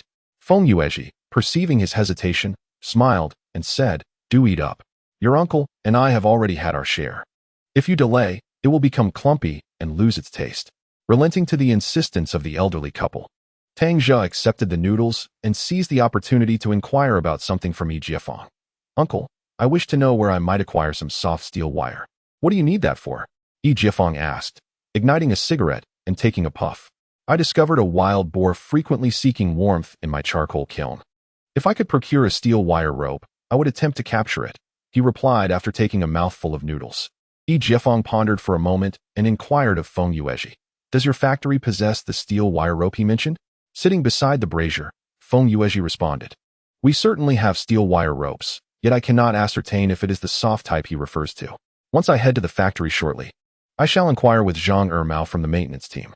Tang Zhe expressed his gratitude repeatedly, and Yi Jiefang waved his hand, remarking, "There is no need for thanks. When do you plan to return home today? If it's afternoon, do come over for lunch." Having already enjoyed breakfast at Yi Jiefang's home, Tang Zhe hesitated to impose further, fearing the gossip that might arise, making him seem like a glutton. "No, Uncle Yi. Just now, another order for charcoal came in, and I must deliver it first thing tomorrow morning. If you happen to find it, could you please assist me in purchasing a section?" With that, he reached for his wallet. Yi Jiefang quickly interjected, "Even if we have some, it would merely be discarded old items from the factory, of little value. If we do not have it, please do not hold it against us." Tang Zhe hurriedly assured him, "I wouldn't dream of it. I shall take my leave now." After selling charcoal that day, as he exited the community and passed by the entrance of the state-run restaurant, he noticed vendors selling fried dough cakes made from a batter of rice and potatoes, mixed with sauteed red beans, poured into molds and deep-fried to a golden perfection. A single bite revealed a crispy exterior and tender interior, leaving an unforgettable aftertaste. In these times, when everyone's stomachs were devoid of richness, indulging in such fried delights, especially in lieu of meat, was akin to savoring a feast. Although he had already consumed noodles at Yi Jiefang's, thoughts of his parents and sister at home, who had yet to eat, compelled him to spend 20 cents on 10 fried cakes, neatly wrapped in paper and placed in his basket. Having acquired the delicacies and with no other errands to run, he made his way directly homeward. The county town sits at an elevation of just over 400 meters, and as the sun emerged, the ice upon the snow rapidly melted. Upon reaching Beishan Creek, he observed colossal icicles hanging from the cliffs on either side. He frequently glanced upward, aware that in such places, under the sun's rays, one must remain vigilant, lest an icicle fall, resulting in minor injuries at best, or worse, a fatality. Although the road had been completed to the commune in the 1950s, the entire county town boasted few vehicles, let alone in the commune. This mountainous terrain was unsuitable for mechanized farming. The entire commune possessed a solitary tractor, which remained idle in the commune courtyard, only to be activated in times of urgency by the leadership. Undoubtedly, this tractor had played a vital role during the construction of the Beijian Reservoir. Furthermore, taking the road meant facing the perilous icicles along Erdeo River, as well as an additional 10 kilometers of travel. Before noon, he was nearly home. At the village entrance, he spotted a thinly clad figure, Shn Ergu, shivering by the roadside, wiping away tears. Shn Ergu hailed from the Shn family in the Beijian production team, originally named Shn Jianjun, the second child in his family. To ensure his upbringing was manageable, the older generation had bestowed upon him a rather unflattering name, Ergu. Although he was easy to raise, the old man passed away prematurely. When he was merely 3 months old, he tragically fell off a cliff while fetching firewood for the family of Ergo, leading to his untimely death. By the time he reached 4 or 5 years of age, life grew increasingly difficult. His mother abandoned him and his sister, remarrying in Wuzhen, Song County, and they never heard from her again. More critically, his family's standing was poor. His grandfather, Shun Hozi, had served in the Nationalist Army. Although he fought against the Japanese, he was ultimately regarded as a relic of the past and was not well liked in his unit. Shun Hozi's given name was Shun Hoji, but due to the phonetic similarity to monkey, he gradually became known as Shun Hozi, a name that the younger generation eventually forgot. Before the film screenings in the brigade, Tang Zhe had seen Shun Ergo's grandfather, Shun Hozi, and his wife Ren Taoxian, being paraded and criticized on stage by Tang Ziqiang and others, their heads adorned with conical hats made of wasted newspaper, bound and humiliated. Later, Ren Taoxian was found dead in a small pond below the village after one of the film screenings. That place is now known as Taoxian Pond. Since then, Tang Zhe never saw Shun Ergo attending another film. Chapter 12. The delicious oil-fried buns. Many are deceived by the present lush landscapes. In the 1960s and 1970s, the fervent steel production led to rampant deforestation. Countless ancient trees, some over 100 years old, were sacrificed to the furnaces, leaving many mountains barren. The Yajiayan Brigade, adjacent to the pristine forests of Fanjingshan Mountain, had a sparse population and relatively abundant trees, yet this disparity resulted in painfully few arable lands per person. In contrast, the neighboring villages had been stripped bare during the steel campaign, leaving only the less desirable species like the hard-to-burn masang. Fresh masang is notoriously difficult to ignite. Even when dry, it hardly produces substantial heat. Thus, the sole advantage for the shorter girls marrying into the highlands was the steady supply of firewood. Sons-in-law from the mountains willingly brought firewood to their in-laws in the lower regions, not only to care for the elders, but also to ensure that the fields below yielded more produce, allowing for occasional returns with sweet potatoes or similar items, ensuring at least a modest meal. Upon seeing Shun go carrying his inverted basket, Tang Zhe discerned that he had returned empty-handed from his quest for alms. He knew that at home, his grandfather and sister must have gone several days without food. By his calculations, Shun should be 16 this year, while his sister was 18. Their grandfather had lost his ability to work, earning no labor points in the brigade. Besides the contributions of his sister, Shun could only account for half a labor point. Due to their low social standing, he was subject to bullying, even from his own distant relatives, who would not wish to associate with a former soldier from that side. Tang Zhe approached him, feigning ignorance, and called out, "Ergo, what are you doing here?" Shun was already feeling faint from hunger, clad in merely 2 thin garments, shivering from the cold. Upon encountering Tang Zhe, he merely glanced at him and replied, "I am resting here. Yesterday, I went to beg for rice, traversing several brigades, yet I found not a single morsel to eat. Last night, I sought refuge in a cow pen at the Shuangshui commune, and were it not for the straw, I might have frozen to death. Alas, I wonder if my father and sister are still alive." He did not seek assistance from Tang Zhe, for he understood that among the entire Beijiayan brigade, the most destitute were the Shun family of Shun Jialing and the Tang family of Tang Jianshan. Seeing him in such a state, Tang Zhe felt a pang of sorrow in his heart. Just a few days prior, he too had nearly perished from the cold in search of food. Were it not for the kindness of Yi Jiefeng who had saved him, otherwise, he might have succumbed by now. "I have a little food here. Take this to ease your hunger," he said, setting down his basket and retrieving a fried rice cake wrapped in paper. To his family, this was merely a slight improvement in their diet, but for Shun it could very well save 3 lives. Shun gazed at the fragrant rice cake in Tang Zhe's hand. Although he did not know its contents, the alluring aroma seemed more delectable than anything he had ever tasted, causing his mouth to water. Yet, he merely cast a glance, swallowed a few times, and declined, saying, "No, Tang Zhe, your family is in a similar plight. I heard that your father was bitten by a wild boar and is still bedridden. He needs it more. A family without a father is indeed a misfortune." He sighed heavily, for although he had never seen his father, he must have pondered his existence countless times. Otherwise, such a sigh would not have escaped his lips. Tang Zhe reflected. "Take it. I speak honestly, my family has grain now. We should be all right after this winter," he insisted, pushing the rice cake closer. "Really?" Shun looked up at Tang Zhe, incredulous. With the heavy snow sealing the mountains, even wild vegetables were unattainable, and many families were subsisting on a single bowl of thin porridge a day, supplemented with coarse grains. Some households were reduced to eating nothing but sweet potatoes or mere potatoes. Seeing Tang Zhe nod affirmatively, he slowly accepted the offering. "Brother Tang Zhe, if I survive, I will surely repay your kindness." Upon hearing the word die, Tang Zhe was reminded that at this very time in his previous life, due to the chaos at home, his father had succumbed to infection, and his sister had also nearly passed away in these days. He later learned from others that it was during this snowfall that the Shun family had all perished from the cold within their home. When Shun Hozi died, he still clutched a handful of guanine soil, unable to swallow it. Shun perished outside, while the most tragic fate befell Shun Dafeng, who was clad in only a thin garment, lacking even a pair of trousers, and covered with a summer quilt, succumbing to the freezing temperatures. Villagers remarked that had Dafeng possessed even a pair of trousers, she might have ventured out to beg for food, thus avoiding starvation. Upon this realization, he hurriedly spoke to Shun "You should return home swiftly. Having left yesterday, Your sister and your grandfather must be anxiously awaiting your return. Shen Ergu responded with a slight acknowledgement and made an effort to rise. Tang Zhe took a few steps before turning back to him, saying, "You may head back first. If you find yourself at a loss for solutions, feel free to seek me out. We can work together, and at the very least, you shall not go hungry." As Shen Ergu watched Tang Zhe retreat into the distance, the enticing aroma wafting from his hand compelled him to unwrap the paper containing the fried delicacies.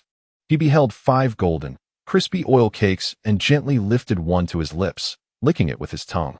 A wave of rich flavor enveloped his senses, promising an exquisite taste. He opened his mouth to take a bite, and the delightful aroma surged through him. The oil cake was indeed delectable. After savoring a couple of bites, he carefully rewrapped it in the paper and clutched it close to his chest, fearful of losing it. Upon returning home, he found Shun Hosey seated before the kitchen stove, tending to a pile of firewood while holding a piece of guanyin clay. As Shen Ergu entered, he noticed his grandfather consuming the clay and rushed forward to snatch it away. "Grandfather, why do you keep eating that? Overindulgence will leave you unable to relieve yourself." "I am famished. My vision is blurred with hunger. Although this is unpalatable, it fills the belly," Shun Hosey replied, his gaunt frame and sunken eyes betraying the remnants of a once vibrant warrior. Shen Ergu retrieved the paper package from his bosom. "Grandfather, I have brought food, good food. Please eat." He offered 2 oil cakes before his grandfather, who remained motionless, lost in thought, believing he had not been heard. Shen Ergu repeated his offer until Shun Hosey finally said, "My dear grandson, consume it yourself. You are still young and in need of nourishment. I have seen your grandmother and father. They blame me for not caring for you and your sister properly." A tear slipped from the corners of his wrinkled eyes. Shen Ergu forcibly placed the 2 oil cakes into his grandfather's hands. "You must eat quickly. Once you do, you shall no longer see them." He then added a couple of pieces of firewood to the stove. "There are still 2 left. I shall take them to my elder sister." Chapter 13.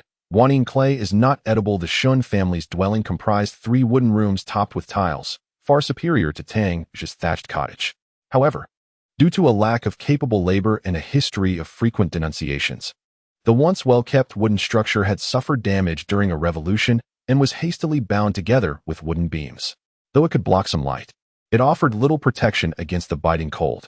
Upon hearing the door creak open, Shun Dafeng glanced over to see Shun Ergu entering.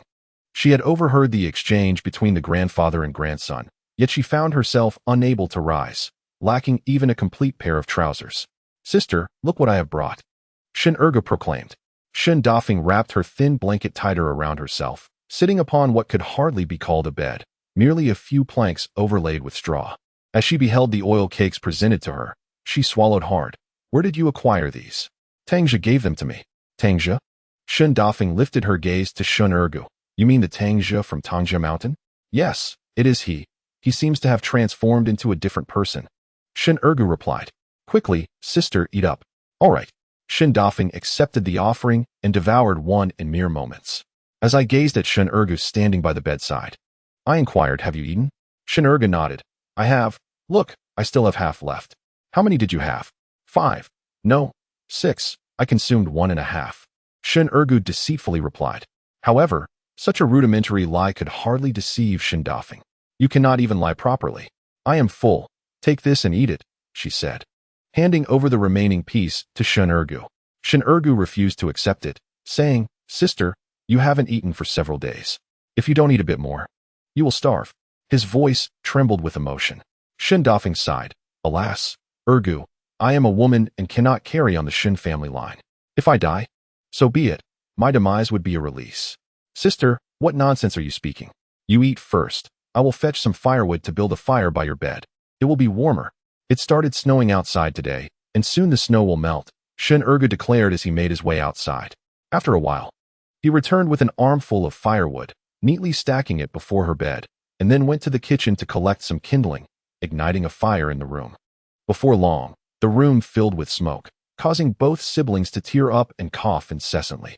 Once the flames roared to life, the smoke diminished significantly, and due to the drafts throughout the house, the smoky odor quickly dissipated.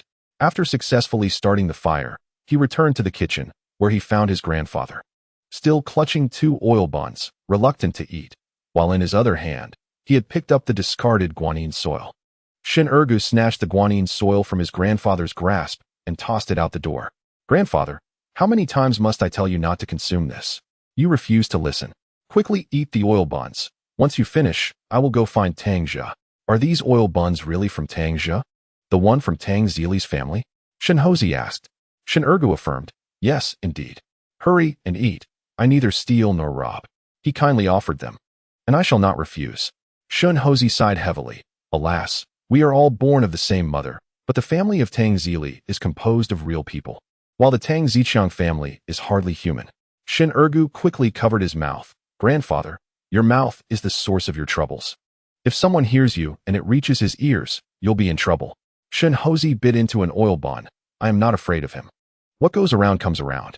Heaven does not spare anyone. If he troubles me today, someone will surely deal with his family in due time. Shin Ergu expressed his dissatisfaction. Grandfather, your misfortunes stem from this very mouth.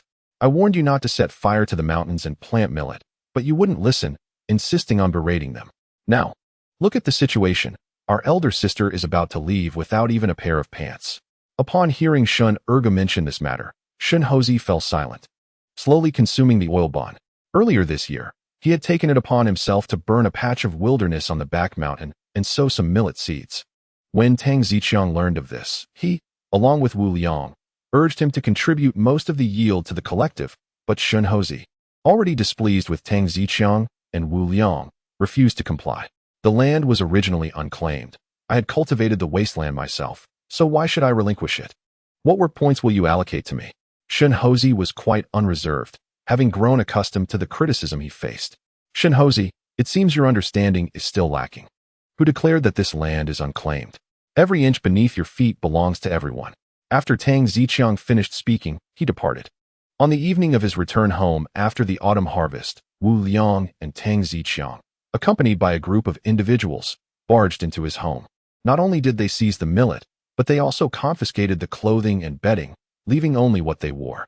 At that time, Shin Dafeng had already gone to bed, and Tang Zhejiang disregarded her gender, directly confiscating her clothes along with the sheets and blankets. Reflecting on these events filled Shin Ergu with frustration. However, having grown up in such an environment, he dared not voice his complaints.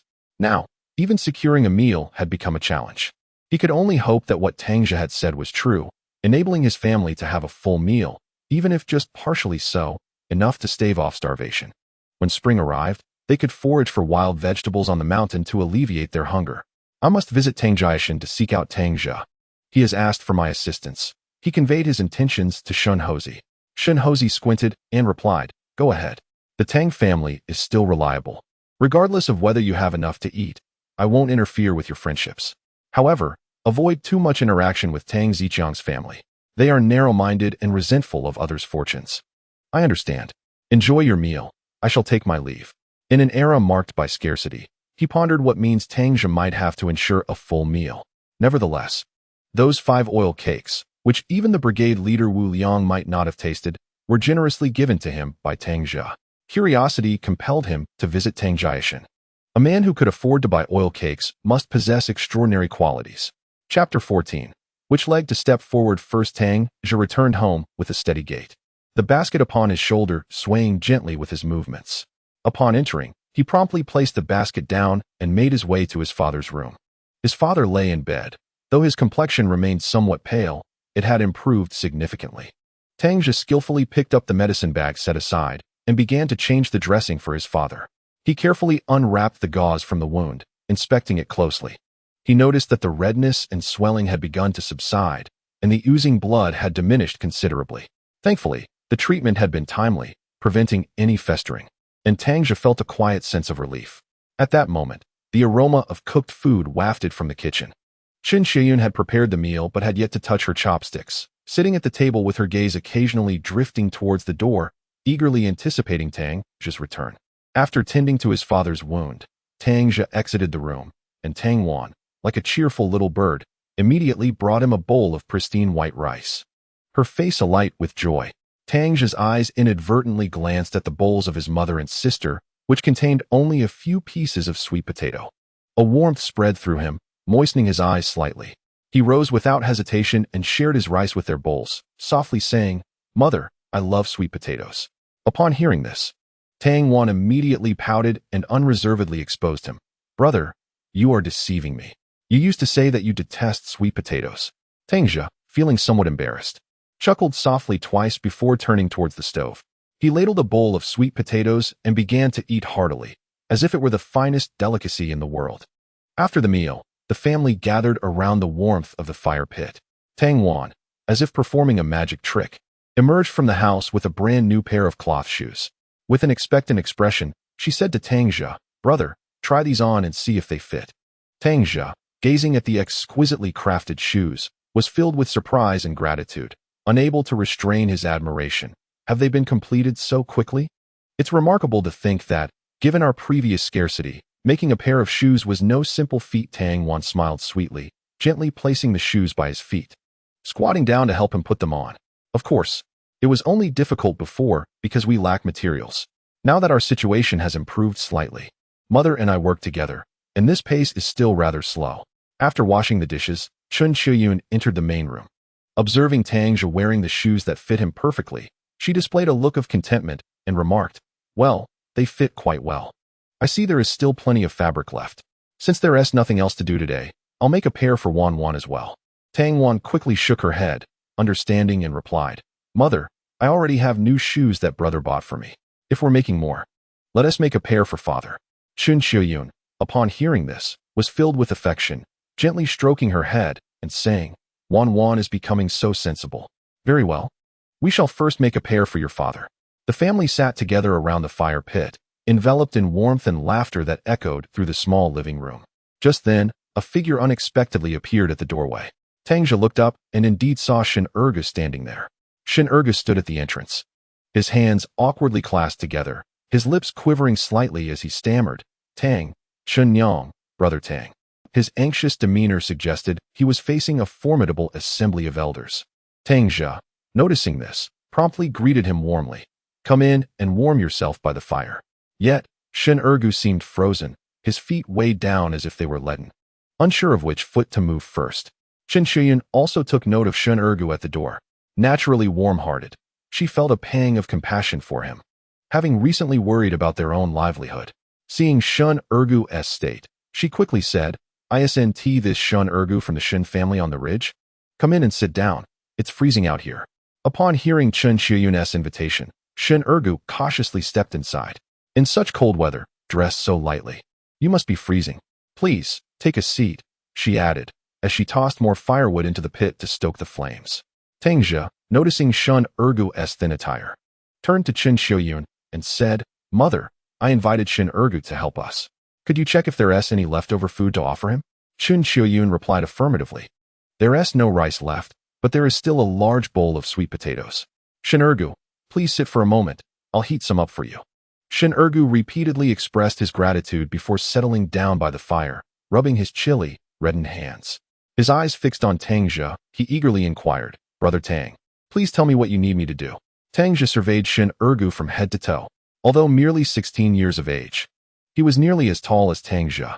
However, due to a prolonged lack of nourishment, he was quite lean, with little flesh on his bones. Though his frame was substantial, had he received adequate nutrition, he would undoubtedly prove to be a diligent worker. Despite being orphaned at a young age, Shin Monkey had cared for him deeply, ensuring he seldom experienced hunger. This year, however, misfortune struck their family, leading to the confiscation of all they owned and a significant deduction in their work points, leaving them with barely enough provisions to survive the winter. Tang Zhe inquired, How much can you carry? Shin Ergu confidently patted his chest and replied, I can manage 140 to 50 pounds. Tang Zhe nodded in satisfaction and said, Very well, as long as you possess strength, you shall assist me with work, and I assure you, there will be food for all. What will we be doing? Brother Tang? Shin Ergu asked with curiosity. Tang Zhe smiled and replied, First, let us eat. After we finish, we shall go collect coal. Shortly thereafter, Chun Shiyun approached with a large earthen bowl of steaming sweet potatoes. Shin Ergu, already famished, seized the bowl and devoured the sweet potatoes with the ferocity of a wolf, finishing them in mere moments. Still yearning for more, he scooped a bowl of leftover rice soup, gulping it down with satisfaction before declaring, Brother Tang, I am full now. Where shall we pick the coal? Let us go. During Shun Ergu's meal, Tang Zhe had prepared a carrying pole, a basket, and 2 burlap sacks, all set for their departure. The two of them chatted and laughed as they made their way to the pine forest.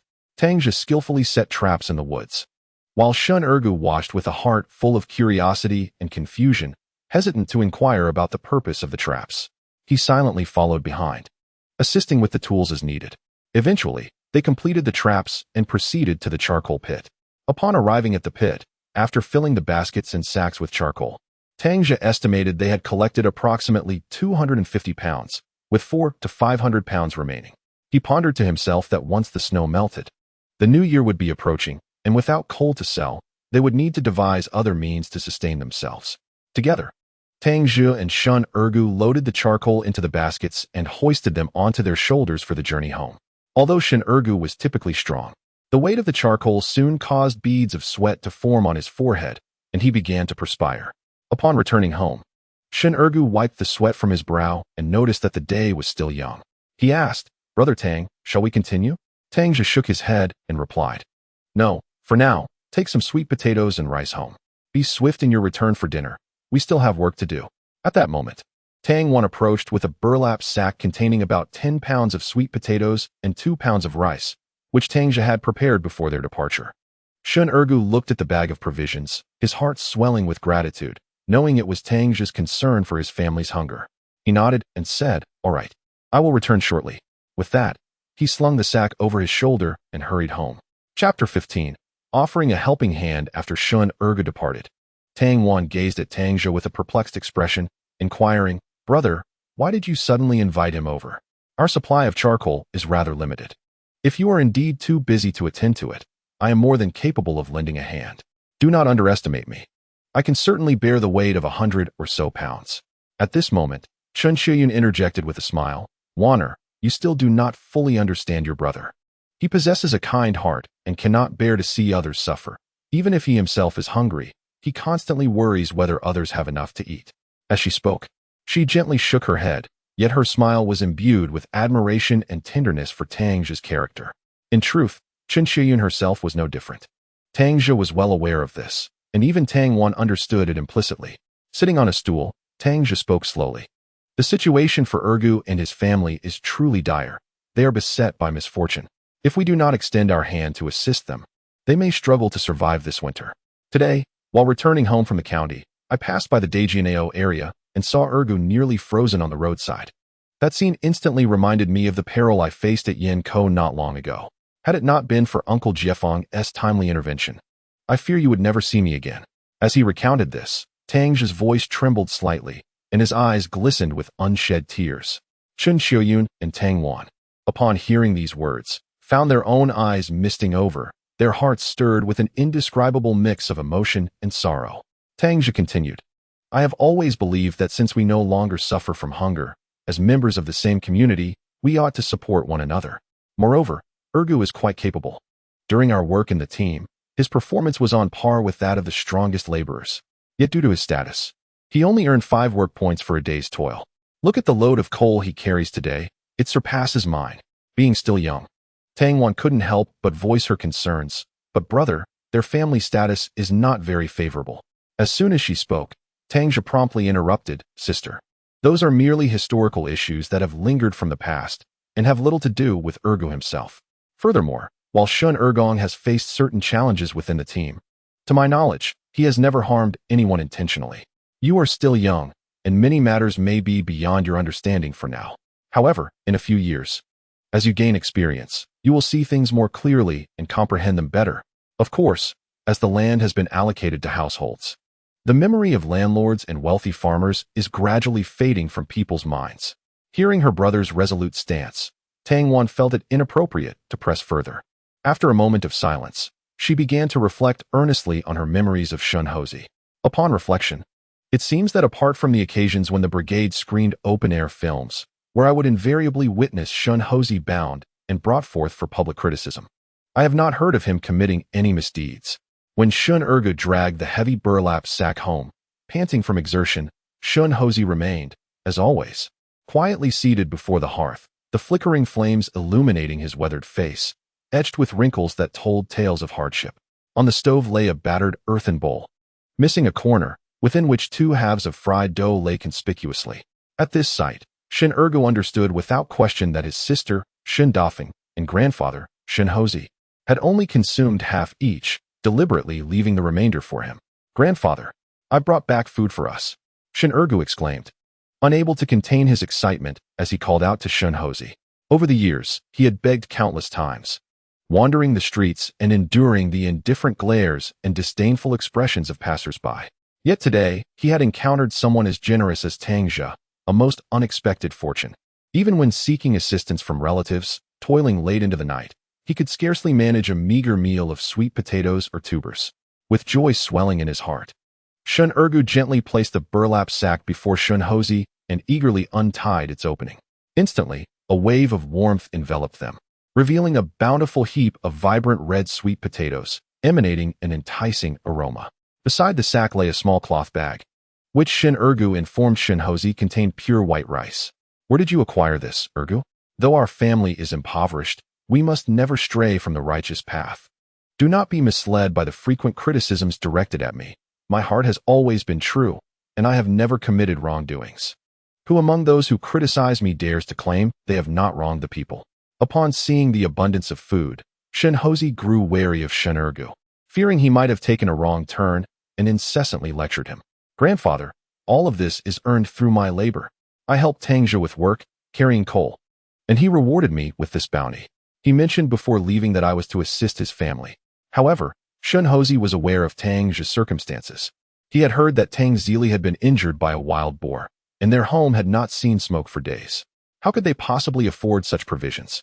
Seeing Shin Hozi's lingering doubt, Shin Ergu took his hand and urged, "Grandfather, if you do not believe me, let us go to Tang Zhe's house and inquire directly." Shin Hozi sighed, his fear of public criticism lingering.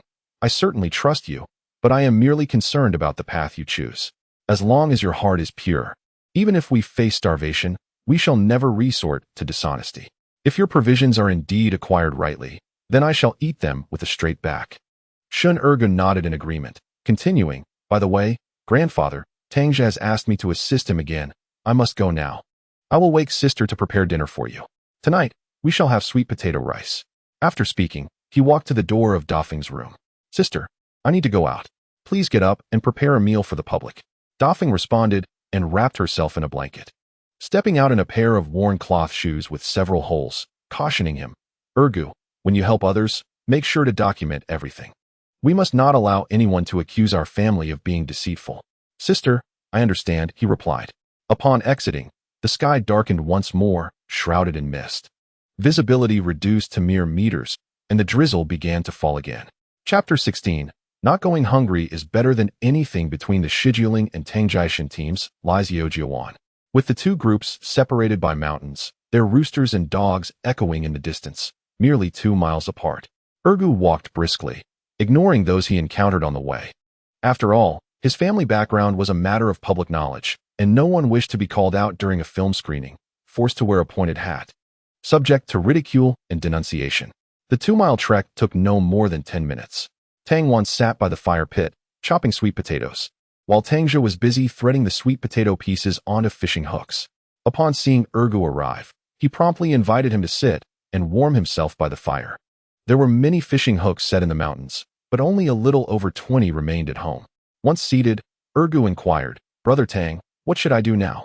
"Wait for dinner," Tang Zhe replied, focused on his task. Ergu fell silent, sitting stiffly, his gaze fixed on the siblings' work. Before long, Chun Chuyin finished preparing the meal. Ergu instinctively moved the 8 immortals' table over, placing it atop the fire pit. Tang Wan first served her father a bowl of rice, then returned to the kitchen to bring out the dishes. There was little food, just a bowl of spicy vegetarian chili and a large bowl of wild chicken meat. Chun Chuyin also prepared a meager portion of rice, ensuring that Tang Zhe and Ergu had their fill, while she and Tang Wan received only a few grains of rice with the sweet potatoes. Ergu's eyes widened at the sight of the bowl brimming with white rice before him, and he couldn't help but feel a pang of longing. In that bowl, there seemed to be hardly any sweet potatoes. Such pure white rice felt like a luxury beyond his wildest dreams. At that moment, he sat awkwardly at the table, hesitating to reach for the bowl and chopsticks. Chun Chuyin observed his discomfort and gently smiled, saying, "Ergu, don't be polite. Please eat." Just treat it as if you were at home. Hearing this, Ergu couldn't help but bitterly smile to himself. What was his home like? The entire Beijian team knew all too well. It was a place where they seldom had the chance to lift the lid off the pot throughout the year, where the meager work points earned were barely enough to exchange for coarse grains to stave off hunger. As for the fragrant white rice, that was a delicacy he dared not even dream of. At that moment, Tang Zhe quietly shared some of his white rice with his sister Tang Wan and their mother, then turned to Ergu, encouraging him, "Brother Ergu, eat up. Only by filling your belly can you have the strength to work. We still have quite a bit of heavy labor ahead of us tonight." Inspired by Tang Zhe, Shun Ergu slowly extended his hand to lift the bowl. Though he still appeared somewhat hesitant, he cautiously dipped his chopsticks into a bit of chili sauce and placed it in his mouth, followed by a small mouthful of rice. Observing Shun Ergu's reticence, Tang Zhe scooped a generous spoonful of wild chicken meat from the dish into his bowl, kindly advising, "Make sure to eat more vegetables. Solely consuming rice won't suffice. You need a bit of richness to fuel your strength for the tasks ahead." Shun Ergu could hardly recall the last time he had savored meat. Its enticing aroma was irresistible, yet he restrained himself, not wishing to become a source of amusement for Tang Zhe's family, nor did he want others to perceive him as greedy, which might jeopardize his chances of being hired for work again. As Tang Zhe placed the meat in his bowl, Shun Ergu expressed his gratitude with a simple thank you. Tang Zhe then settled into his designated seat and, with an air of confidence and exuberance, proclaimed, "What does this matter? As long as you are genuinely willing to toil diligently, we will be able to relish fragrant meat daily in the future." Upon hearing this, Shun Ergu's eyes widened in disbelief, his face a mask of incredulity as he exclaimed, "Every day? In this day and age? It is no small feat to eat meat even once every 10 days or fortnight, even for families renowned for their thrift and frugality. Achieving that is already considered a commendable standard of living." At that moment, Tang Wan, who had been standing nearby, noticed his skepticism and quickly interjected, "My brother possesses remarkable abilities." Shun Ergu nodded in agreement, and without further ado, he lifted his bowl and began to eat heartily. After the meal concluded, Tang Zhe rose and retrieved a basket and 2 bulging burlap sacks from the corner. He deftly slung a backpack over his shoulders, and once prepared, the two of them stepped out of the house together. Shun Ergu remained silent, trailing closely behind, afraid to breathe too loudly, lest he inadvertently offend Tang Zhe with a careless word or deed. That day, he had enjoyed 2 hearty meals and savored wild chicken for the first time in his life, a luxury he had never experienced before. The feeling of no longer being hungry surpassed all else. The more he contemplated this, the more he was determined to preserve this newfound way of life, becoming increasingly cautious and meticulous in every endeavor. Before long, they arrived at the pine forest, where Tang Zhe halted and turned to Shun Ergu, instructing, "Place the basket by the roadside, and then take these 2 burlap sacks." Shun Ergu complied, gently setting the basket aside, and curiously inquired, "Tang Zhe, do you truly have a kiln here specifically for charcoal production?" The pine trees, with their typically sparse grain, were referred to by locals as bubble wood, a term denoting their loose texture. Such timber is ill-suited for the production of charcoal, as it not only generates relatively feeble flames when burnt, but is also particularly prone to rapid combustion. What begins as a vibrant, glowing ember can swiftly disintegrate into a pile of inconsequential white ash. Aside from the vast expanses beyond the mountains, where few trees can be found, the inhabitants of the nearby hills have no desire to utilize this type of wood for charcoal. The finest choices include the Qinggang tree, followed by the Jiuba Fu and Lu Gujin, which are known for their density. Tang Zhe, feigning mystery, remarked, "You will soon find out." After walking a short distance through the pine forest with Tang Zhe, they arrived at the location of his traps. This forest teemed with bamboo chickens, with smaller groups numbering 20 to 30 and larger congregations exceeding 100. Come spring, they would invade the fields to forage for freshly sown seeds, causing deep resentment among farmers who felt powerless against these creatures. As Tang Zhe began to collect his catch, Shun Ergu's eyes widened in astonishment. "Brother Tang, we've struck gold. With this bounty, we can feast for ages." Chapter 17. Long-tailed rabbit. While placing the bamboo chickens into his bag, Tang Zhe chuckled. "This isn't for our own consumption. It's meant to be exchanged for money." "Exchange for money?" Shun Ergu gasped. "Brother Tang, you're not engaging in speculation, are you?" Having secured another bamboo chicken, Tang Zhe stood and stretched, stating, "Fanjing Mountain is rich in resources, abundant with wealth. It would be unjust to starve while sitting on such a fortune. It's a reflection of our stagnant mindset. Moreover, what I am doing is not speculation. Speculation involves taking advantage of circumstances, hoarding goods, manipulating prices, and other unethical practices for exorbitant profit. The masses often equate any form of trade with speculation, a blanket approach that exemplifies bureaucratic laziness. What I am engaging in is merely a barter, exchanging surplus from the mountain for essential goods we require. Shen Ergu scratched his messy hair, blinking his bewildered eyes at Tang Zhe, nodding in a half-comprehending manner as he muttered, "Brother Tang, how exactly do we convert these bamboo chickens into money? Will there truly be buyers for these?" Tang Zhe's lips curled into a subtle, enigmatic smile as he softly replied, Ergu, you may not grasp this yet. Bamboo chickens are quite remarkable. Not only is their meat tender and delicious, but they also serve as a valuable medicinal ingredient. Many city dwellers are eager to savor this authentic wild delicacy. Upon hearing this, Shen Ergu's eyes widened in astonishment, his face reflecting sheer disbelief. For a child raised in such a remote, impoverished area, this knowledge was both novel and foreign. He only knew that wild chickens were edible and that bamboo chickens could be consumed as well, but these creatures would invariably take flight before anyone could approach. Despite his lingering skepticism regarding Tang Zhe's assertions, the potential risks involved reignited his underlying concerns. With a heart full of concern, he inquired, "Brother Tang, while I understand your sentiment, what if we are unfortunate enough to be apprehended by those enforcers? As the saying goes, a county magistrate is not as effective as a present authority. Nowadays, there is a stringent crackdown on such speculative behaviors.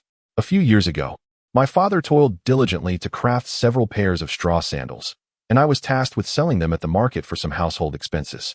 However, no sooner had I set the sandals down than I was suddenly seized by a person who appeared out of nowhere, and the sandals were confiscated as well. Fortunately, they took pity on my youth and let me go, or I might have faced legal repercussions." Perhaps recalling that harrowing experience, the glimmer of fear remained evident in Shen Ergu's eyes. Tang Zhe seemed to discern the depths of his worries, and thus gently patted his shoulder, offering reassurance. "Rest assured, as long as you steadfastly follow my lead, I guarantee we shall not fall into anyone's clutches. However, there is a crucial condition.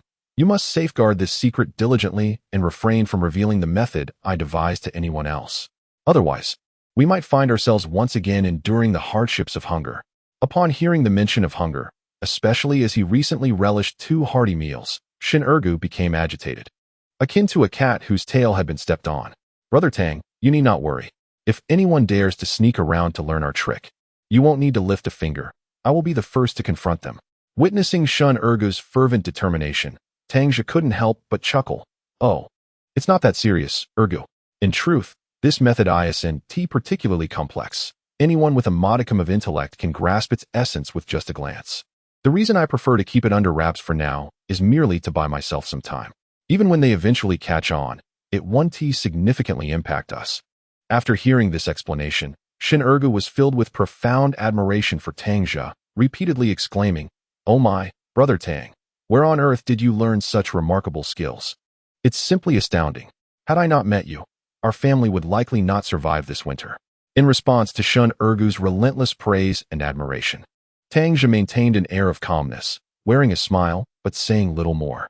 Yet, he was acutely aware that, at this very moment in his past life, their family had not endured the harshness of winter, particularly Shen Ergu, who hadn't even survived to see the dawn of that day.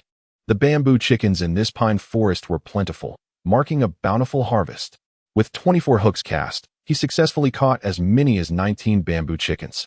After gathering the spoils, he proceeded to find suitable spots for the pristine hooks he had brought along today. Each of the 20 hooks was adorned with sweet and delectable pieces of red sweet potato. In the meantime, Shen Ergu diligently assisted nearby, and before long, he had skillfully mastered the art of baiting fish hooks with sweet potato pieces. Once they completed their tasks, the duo hastened to the other side of the vast land. Earlier that morning, the snow in the lower-lying areas of the county had begun to gradually melt. However, in stark contrast, the mountains remained unchanged. Moreover, the icy rain that fell in the afternoon rendered the snow on the mountains even more solid and compact. At the vast land, their harvest was rather disappointing, yielding only 7 wild chickens and a remarkably large field mouse. When he lifted the hefty creature, It incessantly turned its head to nip at his hand. After a struggle, he managed to grasp its tail and hoisted it up, astonished by its considerable weight, over 2 pounds. It seemed almost as if it had become a spirit of the field. "Ergo, look here. Tomorrow at noon, we shall feast on this delectable meat," he exclaimed excitedly, brandishing the field mouse before his companion. Upon seeing the large rodent, Shin Ergo remarked, "Ah, a field mouse. I've encountered them before. They are quite elusive." Tang Zhe chuckled. "This is called a long-tailed rabbit, and it tastes exquisite." Yet, Shin Ergo gently shook his head. "Brother Tang, do not rejoice too soon. The flesh of this field mouse is lean, devoid of any fat, and it emits a rather unpleasant fishy odor. It is hardly appetizing. I have caught it several times, and even my sister dares not eat it." Chapter 18. Annihilation under the warm spring sun. Shin Ergo spoke truthfully. While field mouse meat is edible, it does carry a slight fishy scent, though faint. In the resource-scarce 1970s, lard was a luxury, let alone for families relying on field mice for sustenance. After bringing it home, they would scald it to remove the fur and briefly roast it over the fire to mitigate the odor. During cooking, some would forego even salt, rendering it far from delectable. Tang Zhe carefully stored the field mouse, asserting, "That is merely because you lack culinary skills. Wait until tomorrow, I shall prepare it, and you will come to adore this dish." Once they had gathered the wild chickens, Tang Zhe surmised that there were likely few left in this area. With over 20 hooks, they had only caught 7. Furthermore, one cannot consistently fish in the same spot, otherwise, the creatures would become wise to their tricks and cease to be ensnared.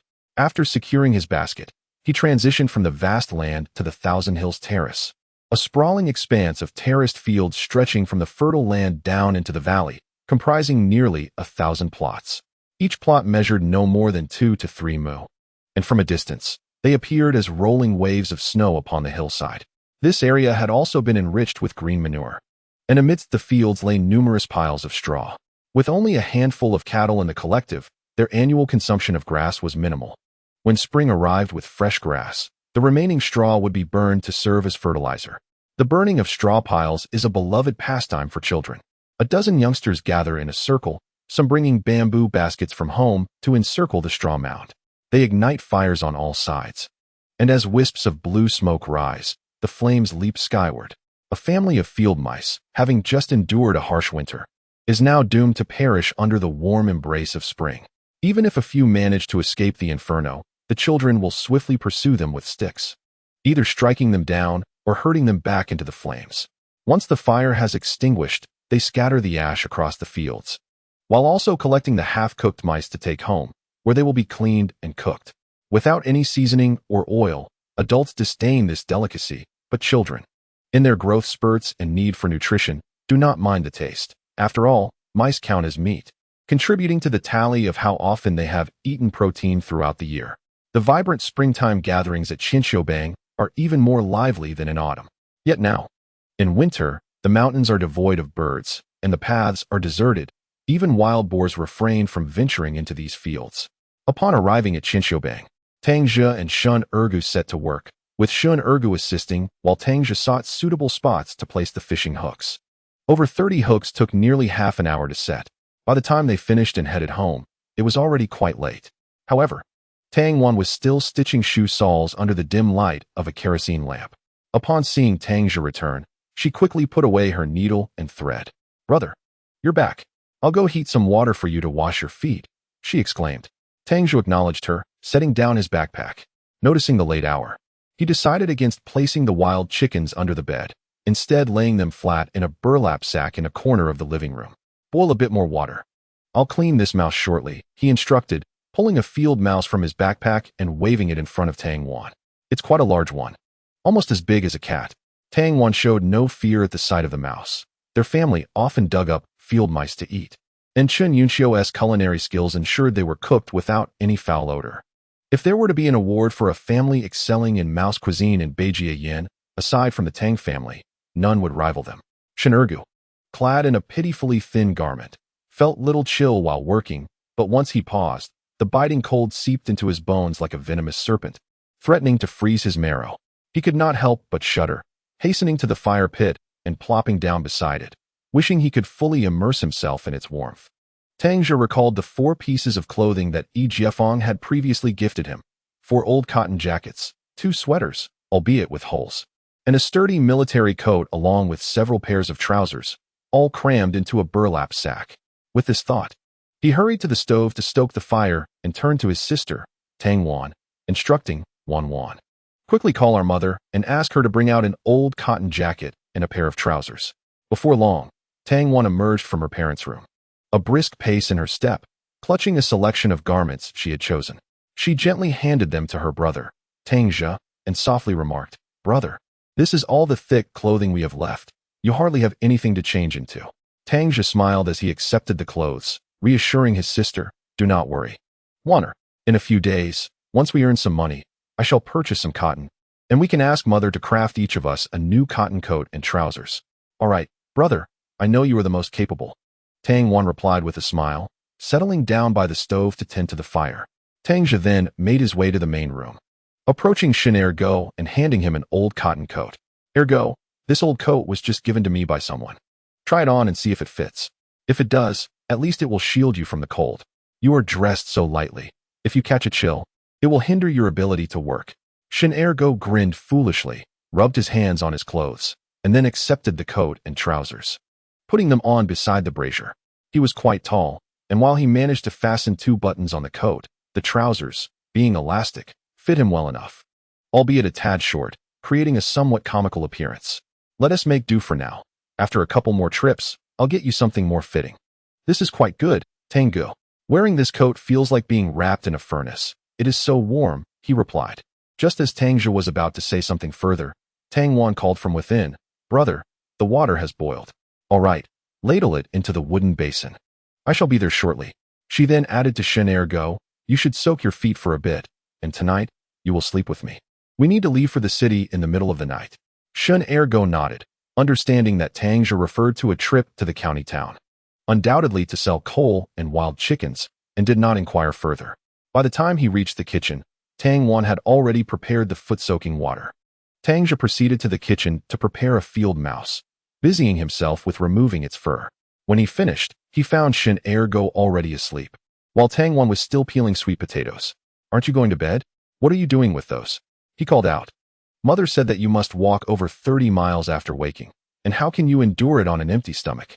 I'll prepare a few sweet potatoes for you to eat before you head out." "No need," Tang Zhe replied. "I had enough for dinner. I want to be able to eat again at midnight. You should go to sleep." He glanced at the corner of the kitchen, where a half bag of sweet potatoes returned by the Yao family remained, now dwindling in number. "First, we must earn money. Once we have money, we can buy more food. With food in the house, one can remain untroubled." Chapter 19. Is this all sold? As dawn broke, the rooster crowed for the first time, and Tang Zhe hastily arose. Shin Ergo, roused by his movements, rubbed his eyes and asked, "Tang Zhe, are we leaving now?" "Yes," Tang Zhe affirmed. "We must set out early. If we leave too late, others will have already begun their work." They quickly readied themselves, washing their faces with the still warm water from the pot, fully shaking off their drowsiness. A man carried a burden of charcoal on his shoulders, with a burlap sack slung over, containing the spoils of his hunt, making his way toward the county town. Upon arriving at the dormitory complex of the paper factory, he found himself there slightly earlier than the previous day. Dawn was just breaking.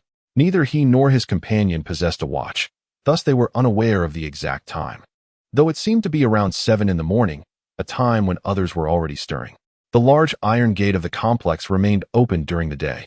Tang Zhe sought a familiar spot beneath Yi Jiafeng's residence to unload his charcoal, having sold there twice before, thus ensuring that others could easily locate him. No sooner had he set down his load than someone rushed over, exclaiming, "Comrade, you seem to have arrived earlier today than yesterday. I ordered 50 pounds yesterday. Could you weigh it for me?" Wiping the sweat from his brow, Tang Zhe replied, "A basket plus a burlap sack should amount to around 50 to 60 pounds. It won't be much more than that. How does that sound?" The man acquiesced. "All right, let us go with this batch. I've heard that your charcoal is of the Qinggang variety. Is that true?" "Indeed, it is," Tang Zhe affirmed. "In business, integrity is paramount. If it turns out not to be Qinggang charcoal, or if it produces smoke upon burning, you can return it." The customer then requested, "In that case, let me have this. You seem quite young and personable. I've heard you have game as well. What do you have today?" Tang Zhe opened the burlap sack containing wild chickens and bamboo chickens for him to see. Here are two types, wild chickens and bamboo chickens, along with a long-tailed rabbit weighing over 2 pounds that I intend to keep for myself. A long-tailed rabbit? The man inquired, intrigued. They say a rabbit's tail cannot grow long. You managed to catch a long-tailed one?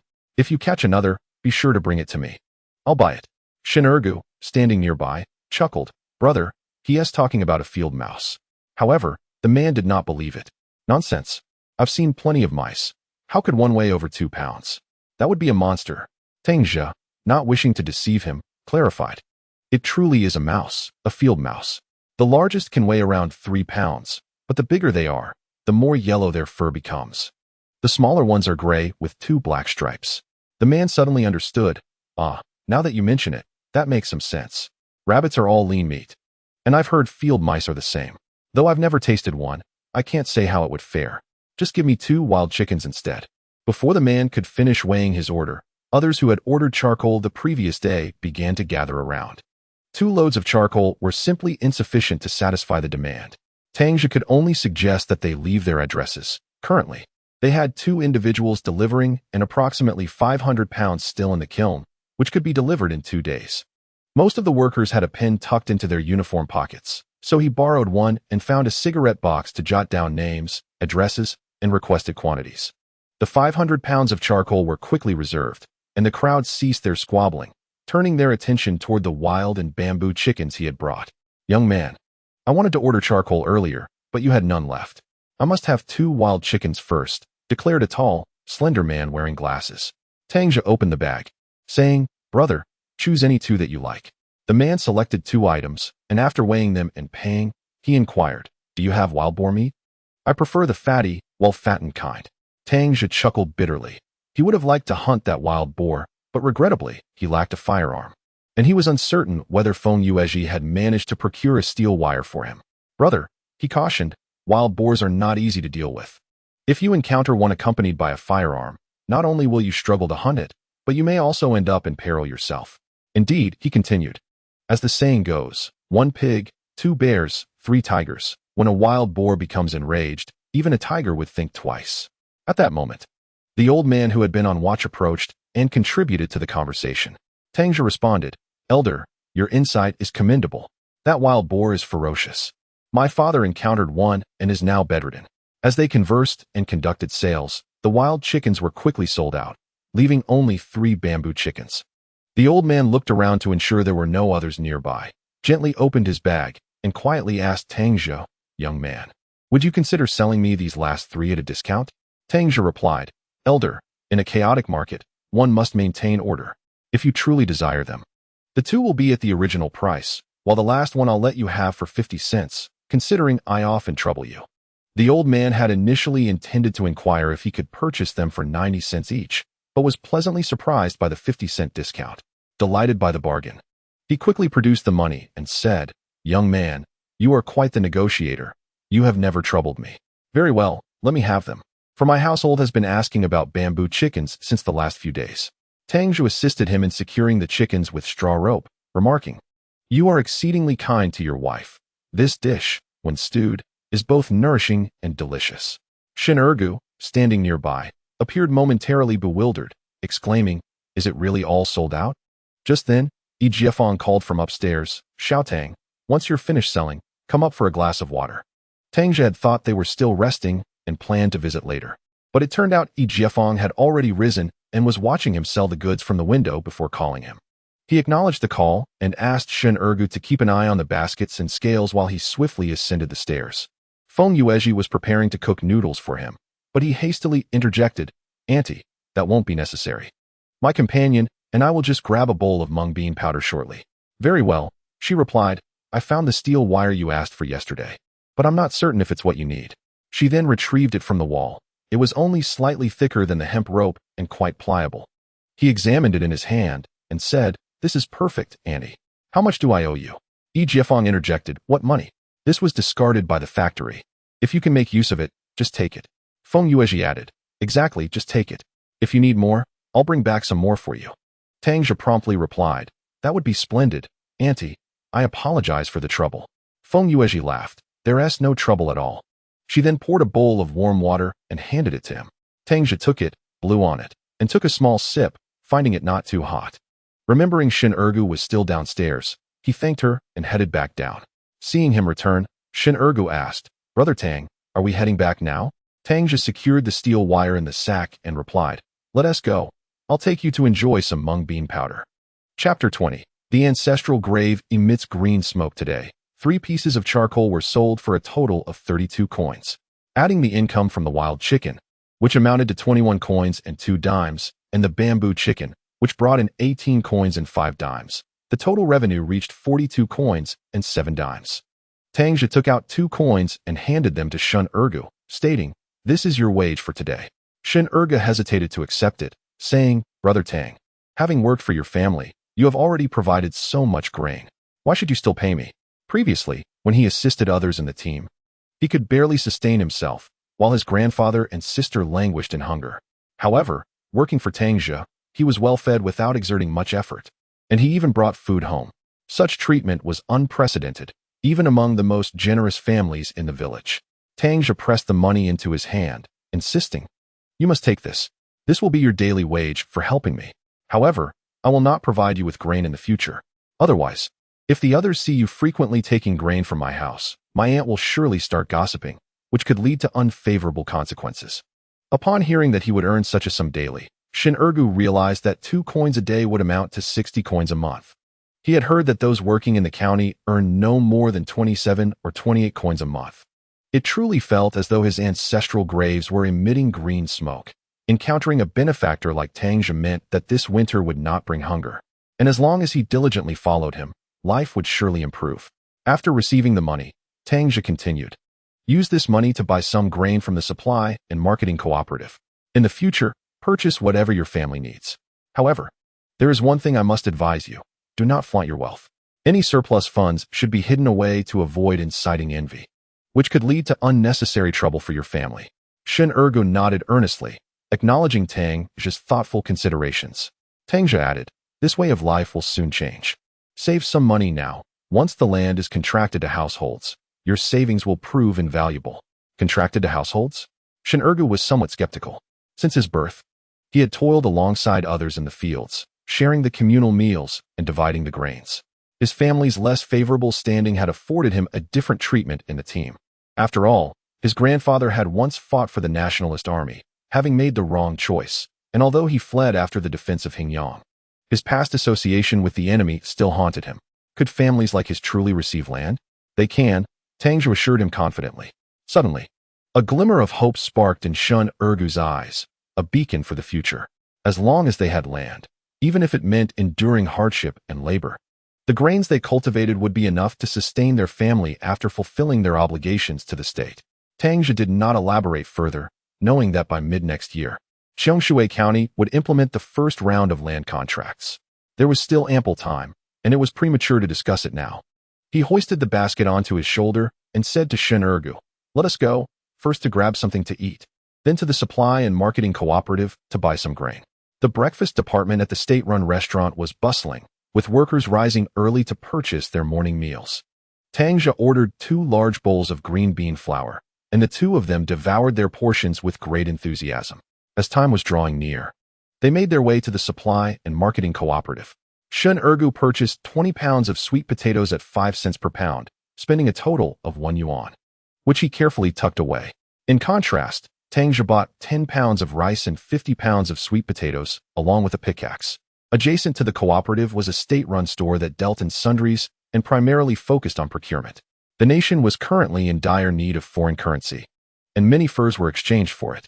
The effectiveness of local officials was often gauged by their ability to generate foreign exchange. Regions that excelled in this regard tended to see their officials promoted at a rapid pace. The director of the state-run store, named Chi Chun, was in his 30s and had previously served in the military before being assigned to the store. He was known for his amiable demeanor. Tang Zhe had heard of him. After being laid off in the 1990s, Chi had ventured into business and amassed a considerable fortune. Despite his position, the store employed only 4 individuals, who took turns on shifts. Upon entering the store, Tang Zhe found Chi Chun present. He approached and greeted him, inquiring, "Director Chi, what items do you typically procure here?" Chi Chun, along with a clerk, was huddled around an iron stove for warmth, steam rising from a kettle atop it. Turning to Tang Zhe, he replied, "It depends on what you have. The best items are certainly furs and medicinal herbs. Do you collect wild chickens?" Chi Chun shook his head. "We do not procure wild chicken meat, but we do accept the longest tail feathers from roosters, as well as weasel pelts, rabbit skins, and goat hides, provided you can source them." Tang Zhe took note of his words, pondering if he should have come earlier to inquire, as he could possibly sell the tail feathers from the wild chickens he had caught. After leaving the state-run store with Shun Ergu, they headed straight back to Beijiayan. Upon reaching Daijianao, Shun Ergu said, "Brother Tang, I will first take these sweet potatoes home and then return." Tang Zhe responded, "Come back early. We need to fetch the charcoal and then take a break." Shun Ergu replied, "I will just drop off my things and come back." Upon arriving home, Tang Zhe found that his mother had prepared dinner, and his father, Tang Zhe, was able to get out of bed today. He sat by the fire pit in the living room, wearing one of the cotton garments from the liberation broadcasts. He was using a shard of a broken bowl to smooth a piece of wood, which Tang Zhe recognized as part of a yoke that had not yet been completed. "Father, how are you up?" Tang Zhe asked with concern. "Has the inflammation subsided?" Tang Zhe's already gaunt face appeared even more emaciated, with deep-set eyes and a lack of color. "The wounds have dried, but my waist and legs still ache," he replied. Tang Zhe set down his basket and said, "After an injury to bones and muscles, one should rest for 100 days. You ought to lie down and recuperate." He then took over the task his father had been engaged in. Tang Zhe offered a wry smile. "Lying in bed all day makes my whole body ache. It's better to get up and move around a bit." Tang Wan, overhearing the conversation, chimed in, "Brother, it's still you who can persuade father. I've been telling him all morning, but he refuses to listen." Chen Xiuyan poked her head out from the kitchen and asked, "Aju is back.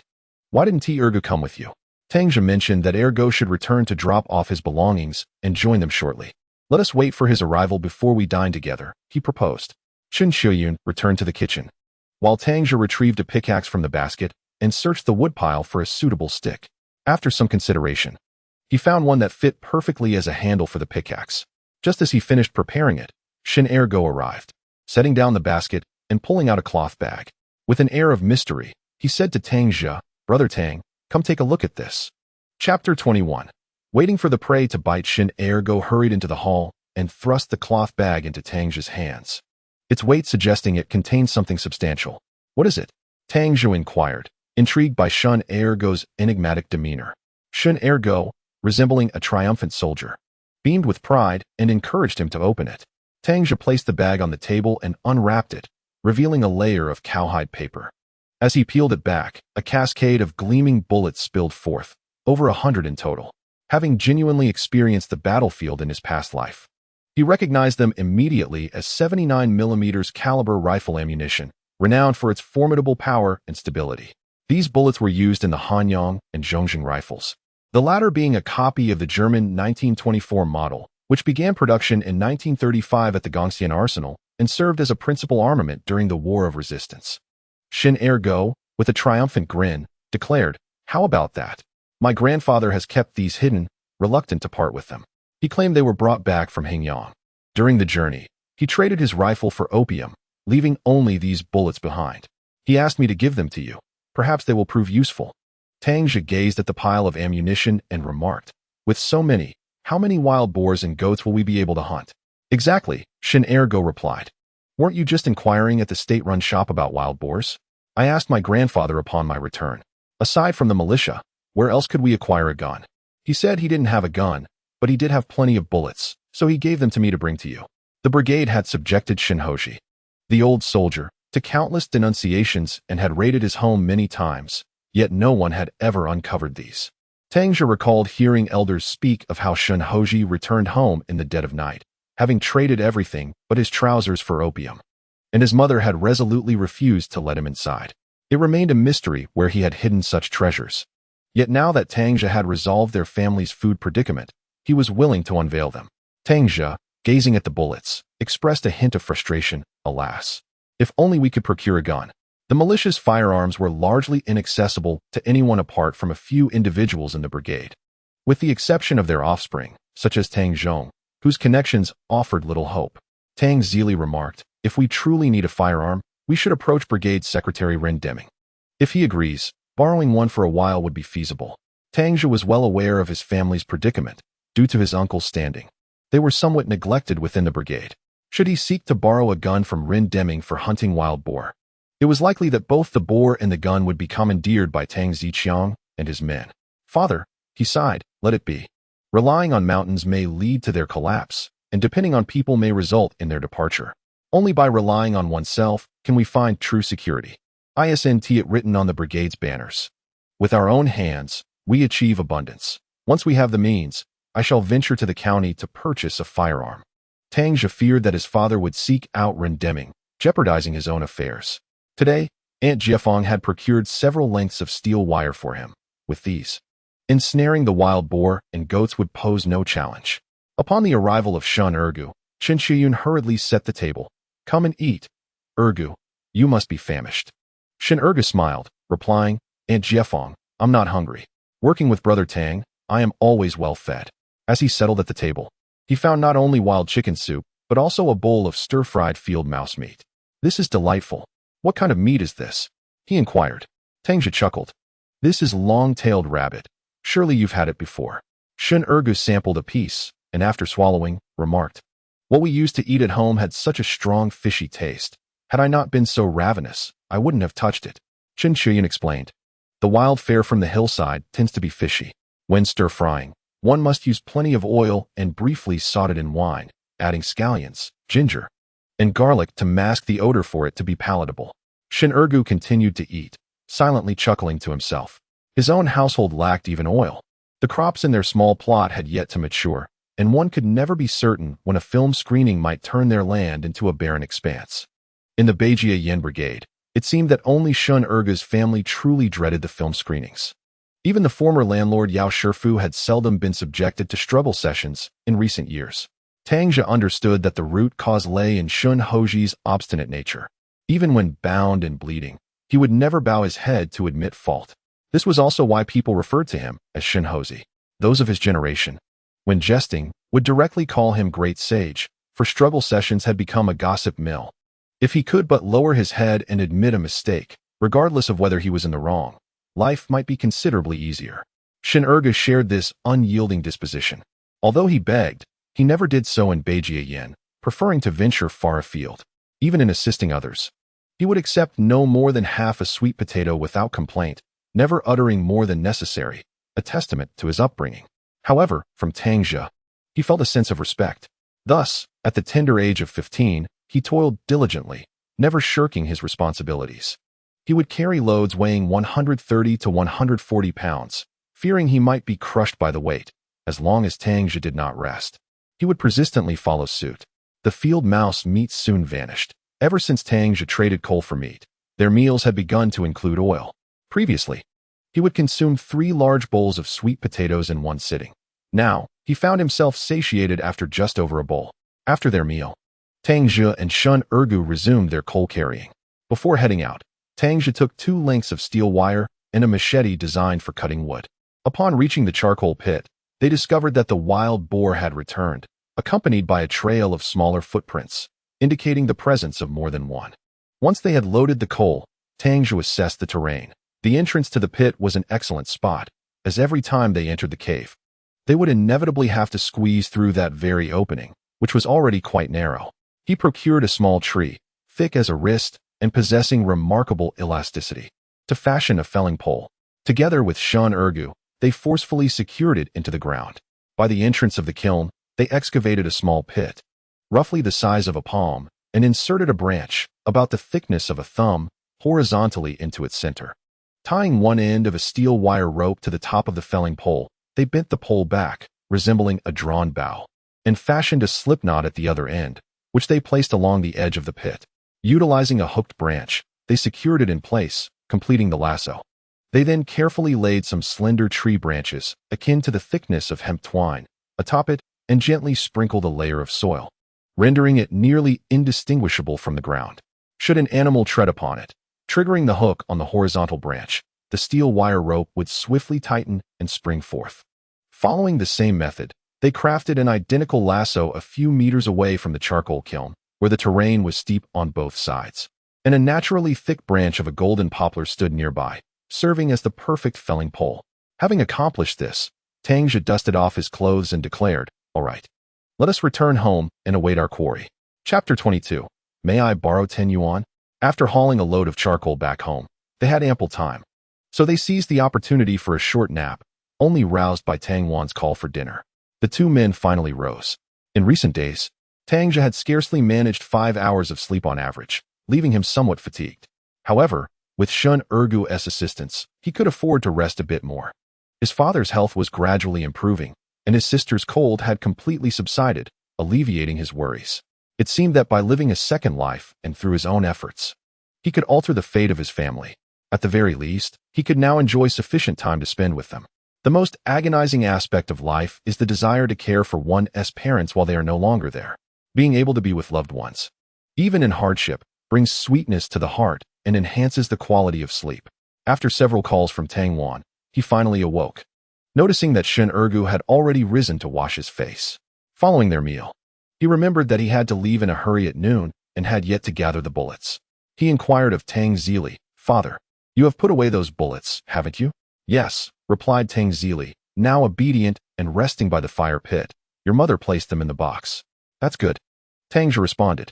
Without waiting any longer, he called for Shun Ergu and they stepped outside.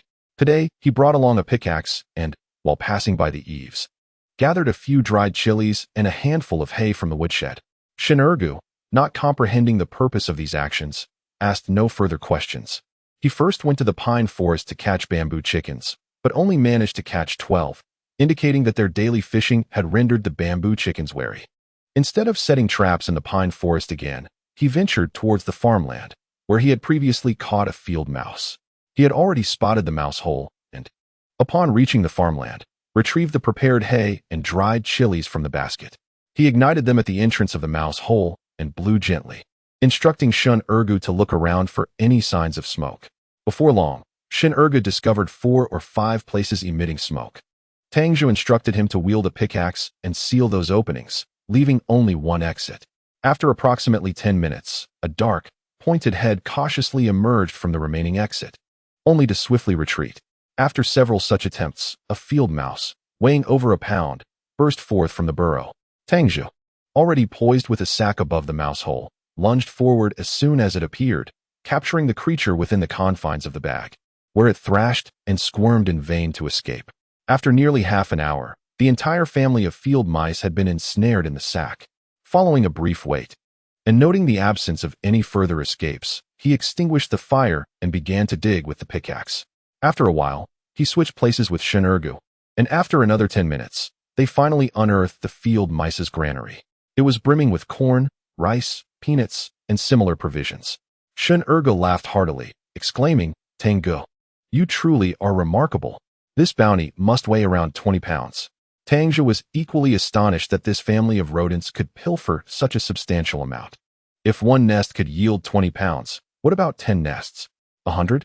Unlike those in the northern regions, the residents of Cheongshui County did not typically excavate field mouse burrows in winter. Had he not been reborn, he would never have realized that a single mouse hole could conceal enough sustenance for a family for over 10 days, all consisting of fine grains. Though Shun Ergu occasionally indulged in field mice, he merely smoked them out and considered the matter concluded. Once they had packed the grain into bags, they proceeded to Qinqiu Bang, where Shun Ergu remained vigilant for any signs of mouse holes. The two collected their catch of wild chickens. Their first attempt at fishing here proved fruitful, yielding 12 wild chickens, including 4 roosters, alongside 1 field mouse, as well as a few sparrows and a finch.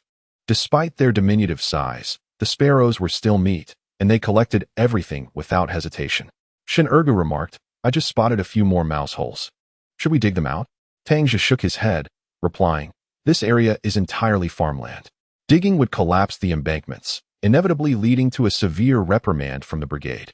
Upon hearing the prospect of such a reprimand, Shun Ergu dismissed the idea, stating, "Then let it be. Tomorrow, we'll fetch some hay to smoke the mice out. You must admit, Auntie's roasted mouse is truly delectable." Tang Zhe responded, "Let us postpone the matter of smoking mice. We can do that during the festive days when we have nothing else to occupy our time. We could then cure them with salt and smoke them with cypress branches, making them even more delicious than cured pork." Shin Ergu swallowed hard, his mouth watering at the thought. Noticing his companion's eager expression, Tang Zhe reassured him, "Fear not. We shall hunt more game in the future. Let us keep our sights set on broader horizons and not become complacent with mere mice." Shin Ergu chuckled. But to enjoy Auntie's delightful roasted mouse every day feels like the greatest happiness. Tang Zhe urged him to consider the well-being of his family, stating, "We live to ensure our loved ones have a better life." Upon hearing these words, Shin Ergu's demeanor dimmed as he trailed closely behind Tang Zhe. Having not traveled far, Tang Zhe soon turned towards Guanyin Cave, a place adorned with towering pines and firs. In the summer, flocks of bamboo chickens would roam freely within. Tang Zhe imparted some essential techniques to Shin Ergu, and the two parted ways to pursue their tasks. In a mere span of time, they had set up around 30 hooks without much ado. As they made their way home, it was already nearing 10:30 in the evening. Time was of the essence. Leaving them to rely on estimations, Tang Wan was still seated, weaving straw sandals, while their parents were already fast asleep. Upon seeing them return, she hurriedly went to boil water, and Tang Zhe instructed her to prepare more. Understanding his intention, Tang Wan dutifully complied. By now, a substantial amount of water had been added to the pot, with a piece of wood in the stove emitting smoke but no open flames. Nevertheless, steam continued to rise from the pot. She first ladled out a basin of hot water for Tang Zhe and the others to wash their feet, then returned to the stove to stoke the fire, ensuring it blazed more vigorously. Once Tang Zhe had washed his feet, Tang Wan had already brought the water to a boil. He dropped the bag onto the ground, startling a family of field mice, which, still dazed from the smoke, swiftly departed this world. He then poured them onto the ground, bled them, and briefly submerged them in a wooden basin to scald. Shin Ergu, having finished washing his feet, joined in to assist, and before long, the family of field mice lay neatly in the basin, awaiting Tang Zhe to eviscerate them. After completing the task, they salted the catch before finally retiring to bed. Just as he settled down, Shin Ergu called out to him. Tang Zhe inquired, "What is it?" Shin Ergu hesitated, his expression betraying his unease, prompting Tang Zhe to encourage him, "Speak freely. Perhaps I can assist you." With a flush of embarrassment, Shin Ergu stammered, "Could you lend me 10 yuan?" Fearing Tang Zhe might refuse, he hastily added, "I assure you, I will repay you. For the next few days, you may deduct it from my wages, if that is agreeable." Tang Zhe sat up, retrieved 10 yuan from his box, and handed it to him, saying, "Take it for now." Shin Ergu expressed his gratitude profusely, then continued, "On my way home today, I discovered my sister was ill, suffering from a high fever. My grandfather is preparing ginger tea for her." Tang Zhe asked, "Is it serious?" Shin Ergu shook his head, then nodded, "I am uncertain. Since autumn, when the brigade confiscated what my grandfather had planted on the hillside and ransacked our home, taking even our clothes and bedding, my grandfather and I have managed with just 2 garments, while my sister has been left with nothing but a quilt cover and a pile of straw." Tang Zhe understood the hardships faced by Shin Ergu's family and was taken aback to learn that his sister had no clothes at all. It was no wonder that in his previous life, they had perished during that winter. It seemed that their demise was not solely due to hunger. Sighing inwardly, Tang Zhe reflected on the fact that his uncle's family still had preserved meats to eat, while Shin Ergu's family had to beg for rice. Had it not been for his rebirth, they would have had to rely on the few dozen pounds of sweet potatoes returned by the Yao family, scraping by with wild vegetables until spring, or even until the autumn harvest, to have a proper meal. Shin Ergu continued, "Today, I saw at the supply and marketing cooperative that they were selling cloth and cotton. I wish to acquire some fabric and a couple of pounds of cotton so that my sister can have a set of clothing." Tang Zhe gently patted him on the shoulder, affirming, "What you are doing is indeed right. Our family always comes first." Just as he was about to recline comfortably and rest, with his body already nestled into the bed, a sudden epiphany struck him like a flash of light. He abruptly sat up straight and called out loudly towards the inner room, "Wan, do you happen to know how much of the anison I bought for you is left?" The architectural style of the houses in the vicinity of Mount Fanjing is remarkably unique, predominantly constructed from wood. Most of these homes either feature a structure known as 5 pillars and 3 gables or 3 pillars and 2 gables. The house belonging to his family, however, is designed with 5 pillars and 3 gables. Regrettably, the roof is not adorned with tiles, but rather covered with a thick layer of thatch. Due to limited resources, the layout of his home is quite simple and compact. His bedroom is merely separated from Tang Wan's by a wooden wall a mere 2 centimeters thick. resulting in abysmal soundproofing. No sooner had Tang Zhe's words left his mouth than Tang Wan's bright voice echoed from the inner room. "Brother, there's still some left. I'll bring it out right away." Shortly thereafter, Tang Wan hurriedly emerged, holding out the remaining 8 packets of anisin to her brother. Tang Zhe quickly reached out to accept them and turned to the side where Shun Ergu lay, saying, "Ergu, take these medicines back to your sister immediately. Make sure she dissolves 1 packet in water to drink. Remember, she should only take 1 packet at a time, 3 times a day. You'd best stay here tonight and get a good night's sleep. Come find me at dawn, and we'll head to the county town together."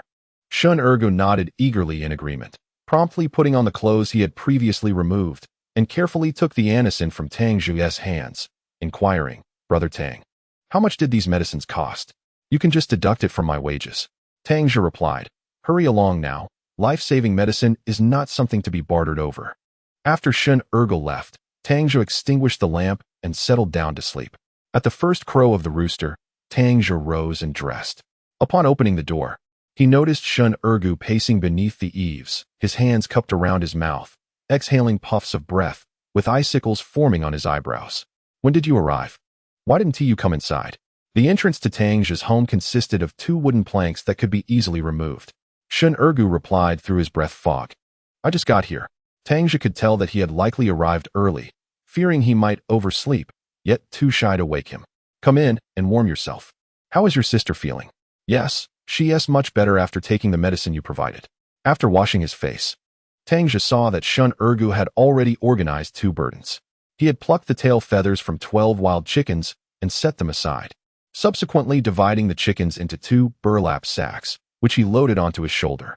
Meanwhile, Tang Zhe prepared to carry the 12 wild chickens himself. Upon their arrival in the county town, they first ventured to their usual spot, only to discover that the charcoal had been fully reserved by others.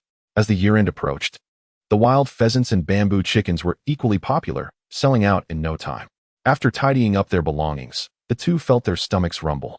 Tang Zhe led his companion to enjoy a bowl of mung bean powder, filling their bellies before proceeding to procure the necessary items from the supply and marketing cooperative. Upon entering the cooperative, Shun Ergu inquired about the price of floral cloth and cotton. The salesperson replied with a smile, stating, "4 dimes and 5 cents per foot, and 98 cents per pound for cotton." Upon hearing these prices, Shun Ergu mentally calculated how many feet of cloth and pounds of cotton he should purchase. However, he struggled to determine the exact quantities, gesturing sizes in the air one moment and frowning in deep thought the next, appearing quite comical. Observing this, Tang Zhe promptly interjected, "We'll take 6 pounds of cotton and 6 feet of cloth." The salesperson, hearing this, swiftly prepared the requested cotton and cut exactly 6 feet of floral cloth. In reality, during this peculiar period, it was nearly impossible for an ordinary person to buy food and fabric without the appropriate ration tickets. Yet, as the saying goes, policies exist at the top, while countermeasures are devised below. Regardless of the era, there will always be individuals eager to explore various avenues to increase their income. Those in charge of water need not worry about their supply, and those overseeing grain need not fear hunger. Individuals who possess certain resources or power always find ways to meet their needs. As long as the quantities are modest, such small county towns can typically accommodate them. Moreover, this year, far away in Wenzhou, Jiang Province, the first business license had been approved, signaling the official commencement of the reform and opening up. They attended their jobs and perused the news, gaining access to first-hand information before the general populace. On the way home, Shun Ergu handed the remaining money to Tang Zhe. "Brother Tang, I need this money for now. I'll return it to you." Tang Zhe declined, saying, "You should keep it for now. After all, you still owe me work, and I will pay you in the future." Shun Ergu hesitated, saying, "I fear that if the brigade discovers my sister has new clothes, they might come to confiscate our belongings." Chapter 24. The trap of a wild boar. Since Shun Ergu could remember, the most frequent occurrences in their household were being criticized and having their possessions seized. So it was no wonder he was fearful. Tang Zhe, however, understood that these events were merely the brigade's way of wielding power for their own selfish desires. He reassured Shun Ergu, "You need not be afraid. Venture out more often, and you will learn many things.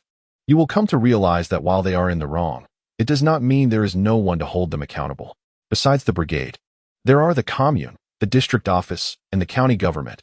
Baijian is not solely under the Wu surname." Shin Ergu remained apprehensive, saying, "Brother Tang, perhaps it would be best to leave it with you. Having it on me serves no purpose, and what if I were to lose it?" Seeing his insistence, Tang Zhe acquiesced. "Very well, take it back when you need it." Throughout their journey, the two remained enveloped in silence, each lost in their own contemplations. Before long, they arrived at the Dajianao. Shin Ergu was the first to return home, his spirits unusually buoyant that day. His steps were noticeably lighter, for he had brought back cotton and cloth. This meant that Shin Dafeng would not only be spared the torment of the harsh winter, but could also rise from her bed to assist with some household chores. When spring arrived, she too would be able to earn 5 or 6 work points daily, just like everyone else. The thought brought a radiant smile to Shin Ergu's face. Tang Zhe returned to his own home, and upon entering, he retrieved 10 yuan from his pocket and handed it to his mother, saying, "Mother, please keep this money safe on you. I am often away from home, and should an emergency arise, it will be useful." Over the past weeks, Tang Zhe had managed to earn several dozen yuan through various means. However, in this era, money was not an absolute solution. Purchasing anything necessitated corresponding ration coupons, grain, cloth, oil, and meat tickets, among others. Even when armed with money, one sometimes encountered reluctant expressions from the staff at the supply and marketing cooperative. Before long, Shin Ergu also arrived, and after a hurried meal together, they gathered the pre-prepared baskets and sacks and set off toward the charcoal kiln. Prior to their departure, Tang Zhe took care to strap a sharp axe to his waist, prepared for any unforeseen circumstances. As they neared the charcoal kiln, they heard unusual sounds that made their hearts race, prompting them to quicken their pace. Upon approaching the kiln, they were astonished by the sight before them. The post that had stood at the entrance was now conspicuously absent, and not far away, a massive wild boar, weighing approximately 140 to 150 pounds, was ensnared in a noose. Shin Ergu leaped with joy, exclaiming, "Ha ha, Tengu, we've caught it. Such a large wild boar." The creature, sensing their presence, became agitated, snapping its jaws with a thunderous clatter and spewing froth. Upon closer inspection, they noticed that its front legs were tightly bound by the noose. Yet, due to its considerable weight, even with the post now upright, it couldn't be lifted. The wild boar remained crouched, its hind legs still able to touch the ground, and it began to thrash about desperately. However, each attempt to run was mercilessly thwarted by the noose pulling it back to its original spot. Tang Zhe, understanding the beast's frantic state, hesitated to approach. Despite wielding an axe with a mere 1-meter handle, feeling daunted by the ferocity of the creature. Meanwhile, Shin Ergu, armed with a machete, swiftly located a 6-strand rope that was as thick as a handle and over a yard long. With deft hands, he sharpened one into a fine point. Together, he and Tang Zhe cautiously advanced toward the wild boar, waiting for the opportune moment to strike. In unison, they thrust the pointed 6-strand rope fiercely toward the creature's heart. The wild boar, struck by this sudden assault, writhed in agony, unleashing an even more intense struggle. Tang Zhe felt an overwhelming force radiate through his arm, numbing it completely, while excruciating pain throbbed in his palm. Fortunately, after a brief period, the ferocious boar ceased its chilling cries. After several more desperate attempts to break free, it finally lay motionless, silent on the ground. Observing this, Tang Zhe's taut nerves began to relax slightly, gripping the axe tightly in his hands. He took a deep breath and swung forcefully, felling the wooden post that had been used to ensnare the wild boar. Once this was accomplished, it felt as though all his strength had been drained, and he sank to the ground, his legs giving way beneath him. He gasped for breath, his chest heaving violently. This was the first time in his life that he had engaged in such a thrilling confrontation with a wild boar. Having never before witnessed such a scene, he had always dismissed the tales of boars, bears, and tigers as mere exaggerations from the older generation. Furthermore, upon learning that his father had once been injured by a wild boar, he had secretly speculated that perhaps it was merely a stroke of bad luck combined with insufficient speed in fleeing that led to such misfortune. However, only today, when he found himself face to face with the frenzied, wounded boar, did he fully grasp the terrifying truth behind those words. The steel wire used to bind the wild boar was deeply embedded in its flesh, exposing even the stark white of its bones. Yet, despite the severity of its injuries, the boar remained unyielding, thrashing about with increasing ferocity. Each twist and lunge sent shivers down his spine. Were it not for Shin Ergu's timely assistance, Tang Zhe would have been utterly unable to contend with such a fierce beast alone. After sitting quietly for a while, an unexpected chill began to creep up his spine. Glancing down, he was startled to realize that a thin sheen of cold sweat had formed on his body. A gust of frigid mountain wind howled past, striking his damp clothing and causing him to shiver uncontrollably. Tang Zhe ventured back to the charcoal pit to inspect the situation. The boar's footprints were enormous, likely weighing no less than 200 pounds. Due to its size, the wooden post they had used was not a natural one, but rather a tree felled and driven into the ground. The smaller animals would be lifted off the ground by the post, rendering them powerless to struggle. But the massive creature, weighing over 200 pounds, could not be supported by such a flimsy post. As long as its feet remained on the ground, it could exert force, dragging both the post and the steel wire along with it. Ergo, you first unbind the boar and secure the steel wire.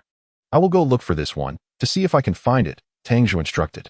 Shin Ergo, still seated on the ground, seemed to be in a daze, having not yet fully recovered from the shock, being 4 or 5 years younger than Tang Zhe.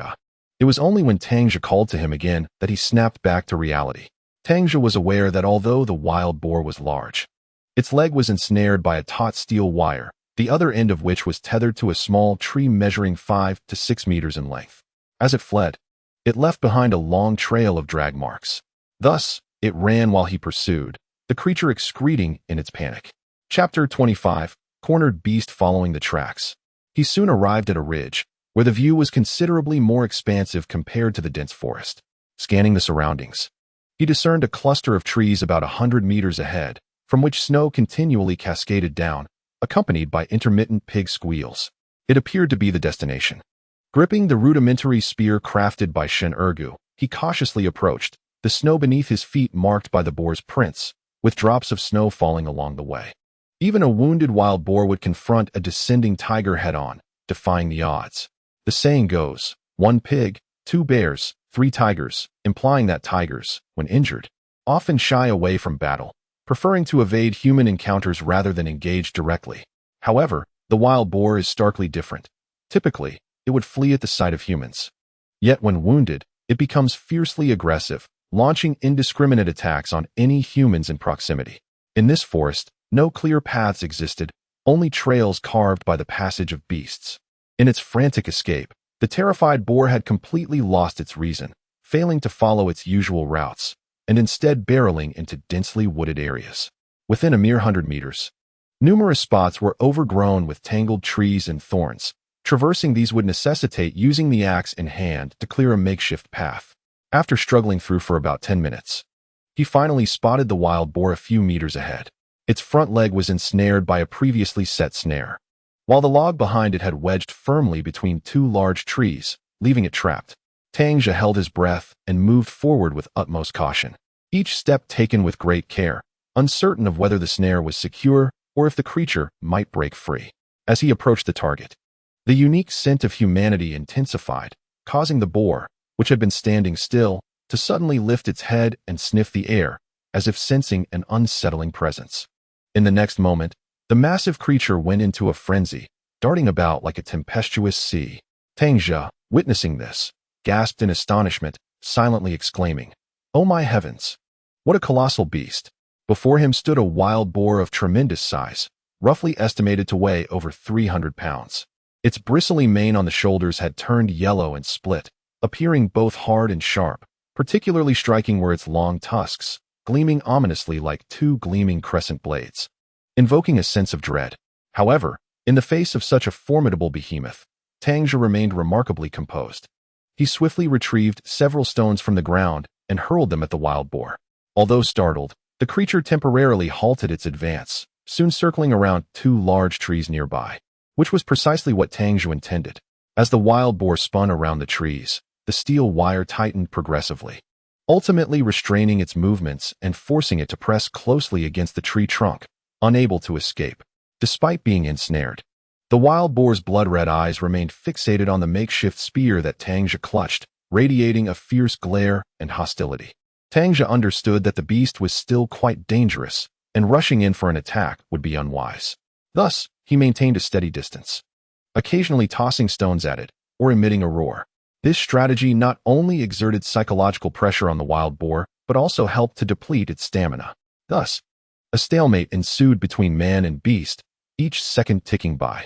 The wild boar fell into Tang Zhe's trap, with every roar or stone thrown. It would flail about in a frenzy, causing the steel wire to constrict ever tighter around its front left leg. As time passed, the creature eventually ceased its erratic movements. Even when stones landed upon it, and merely stared at Tang Zhe. Believing the wild boar to be exhausted, Tang Zhe aimed his spear at its heart and lunged forward. To his surprise, the boar, sensing the impending threat, made a desperate attempt to flee.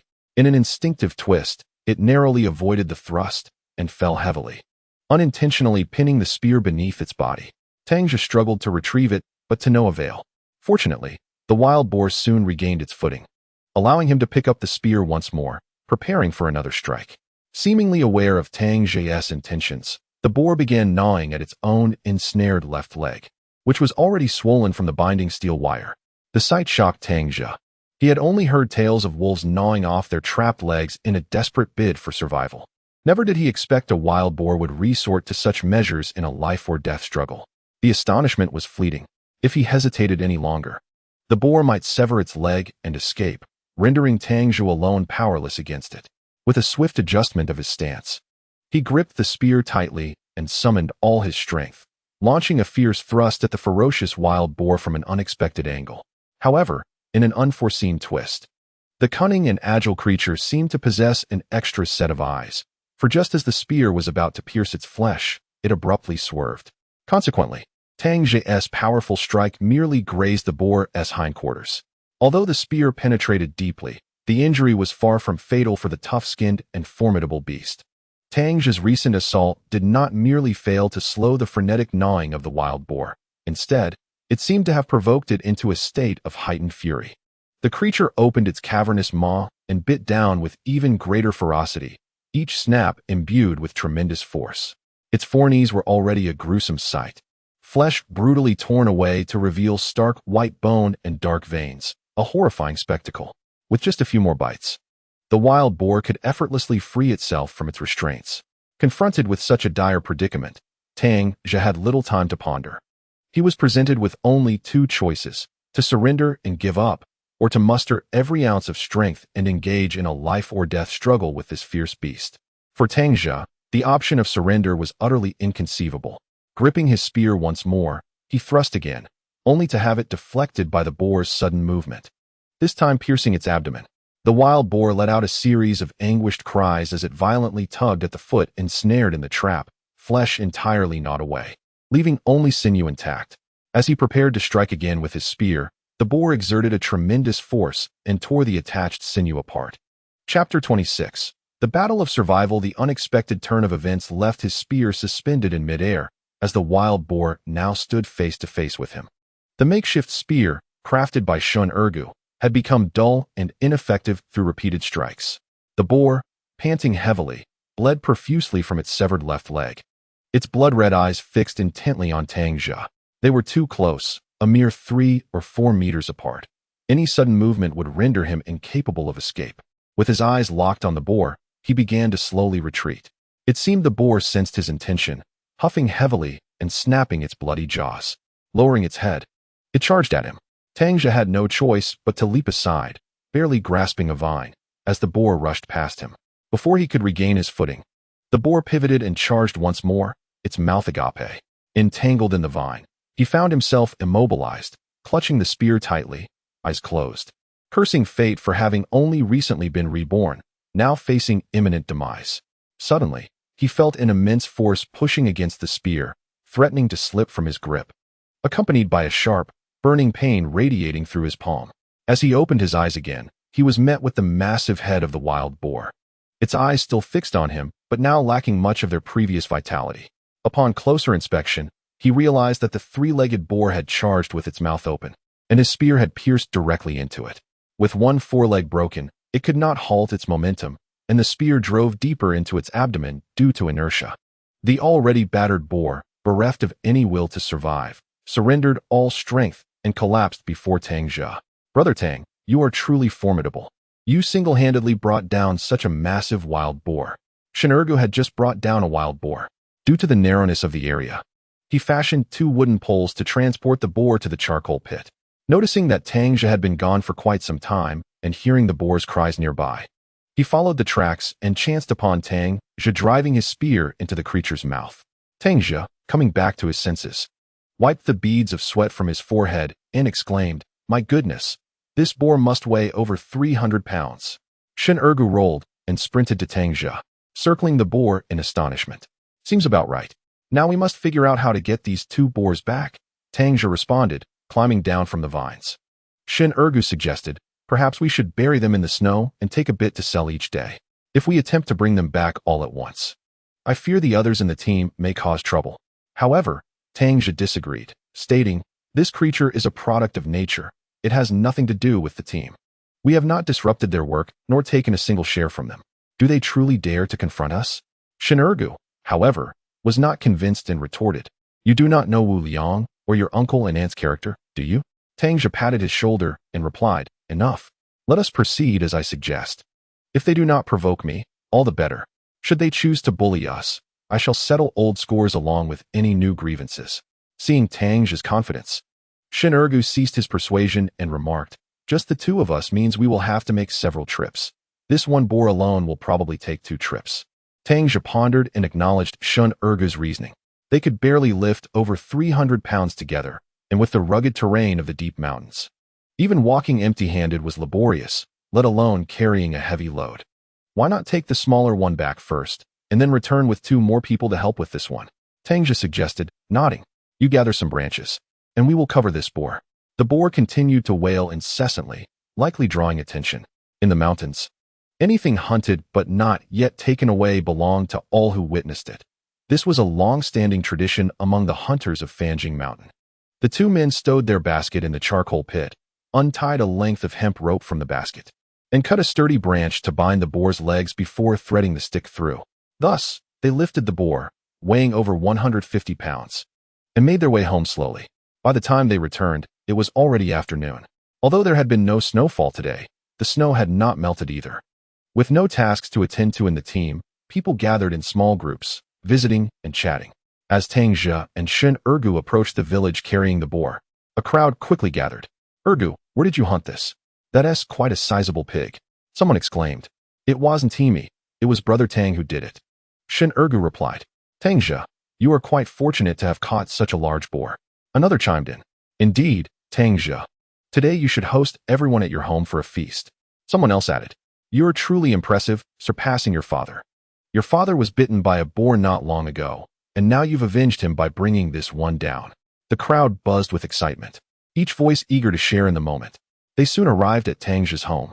Those who had arrived earlier had already informed Qin Shiyun, and the family of 3 stood waiting in the courtyard. As they approached home, Tang Zhe said to Qin Shiyun, "Hurry and boil some water."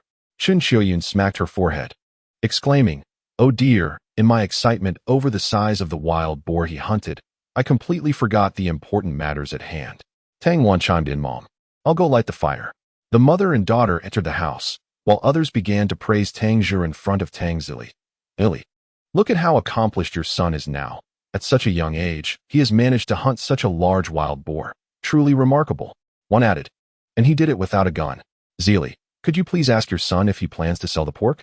It's already the 18th day of the 12th month, and the pigs at the collective farm haven't been slaughtered.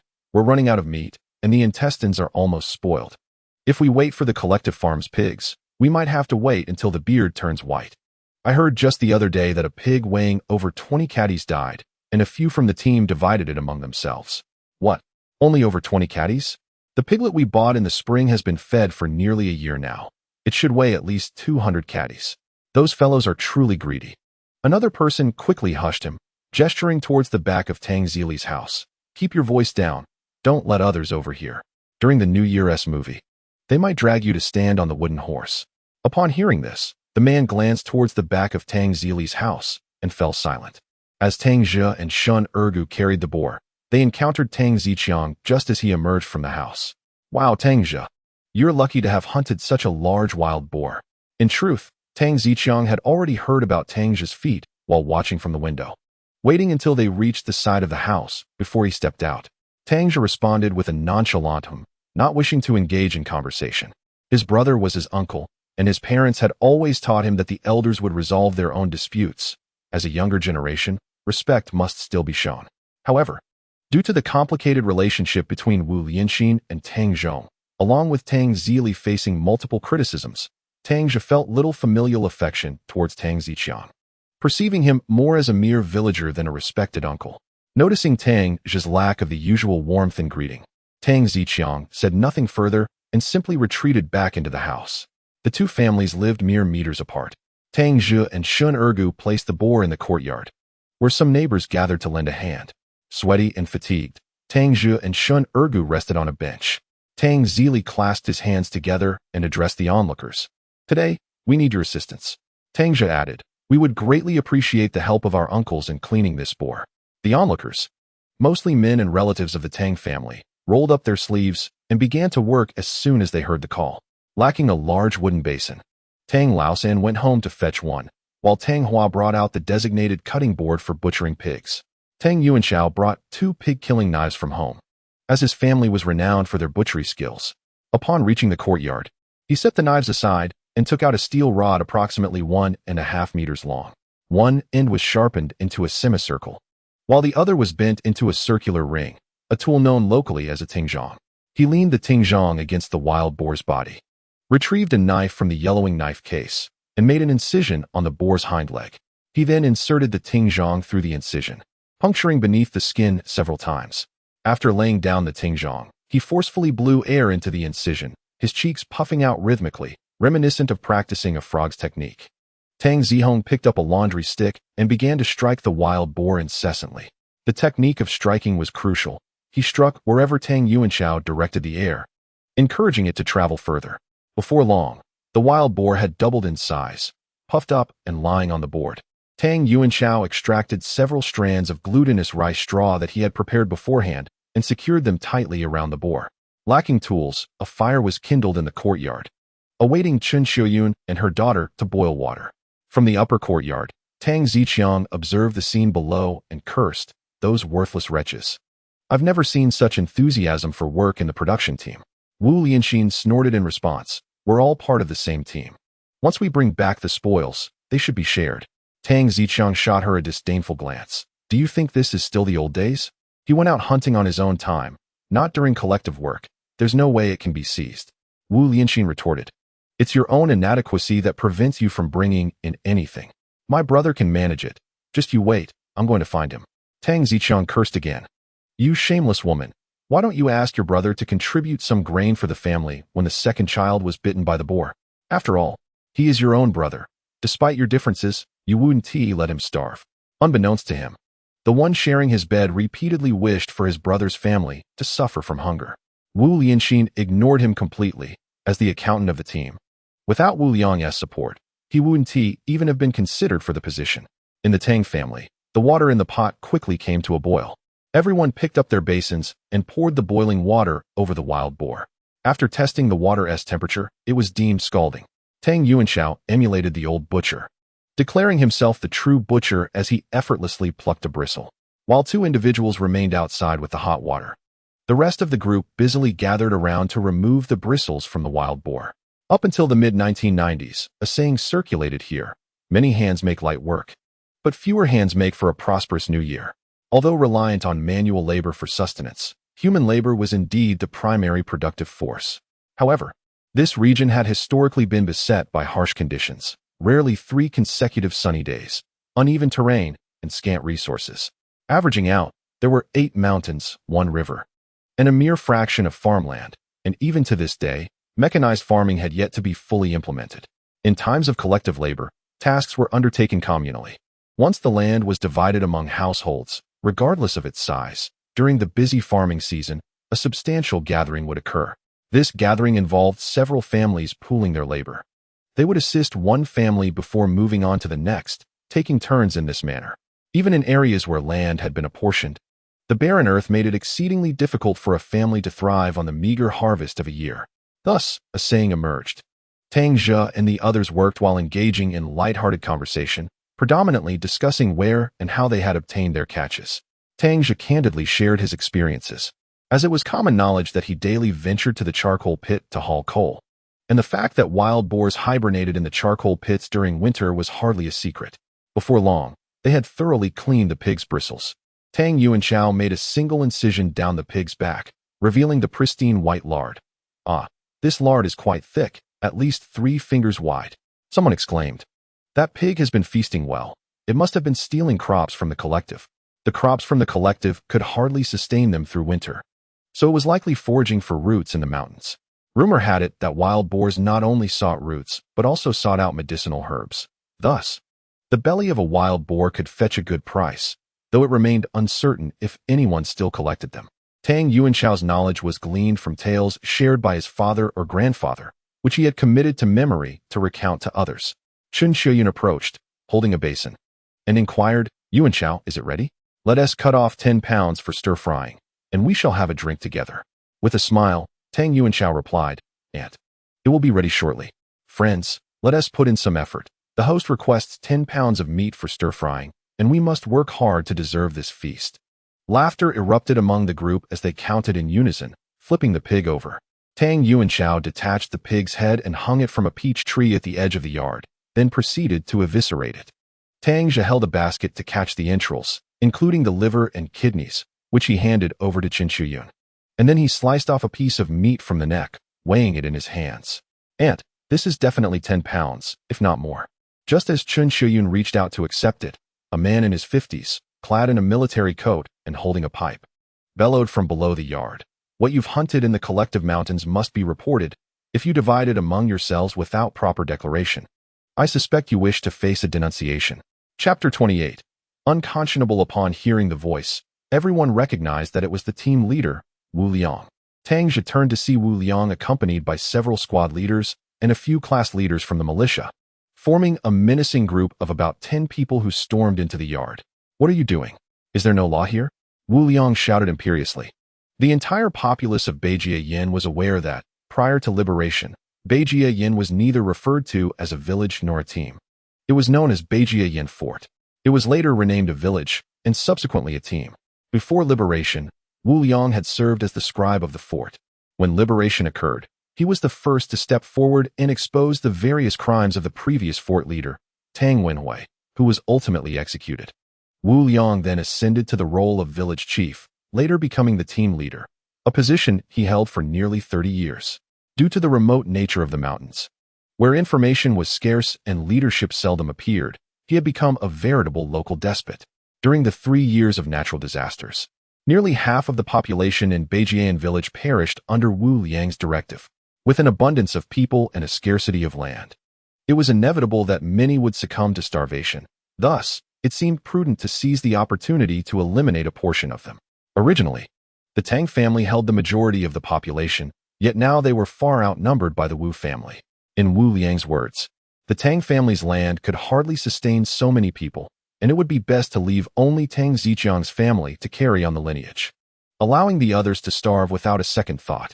Behind his back, aside from the Wu clan, several other families referred to him as heartless.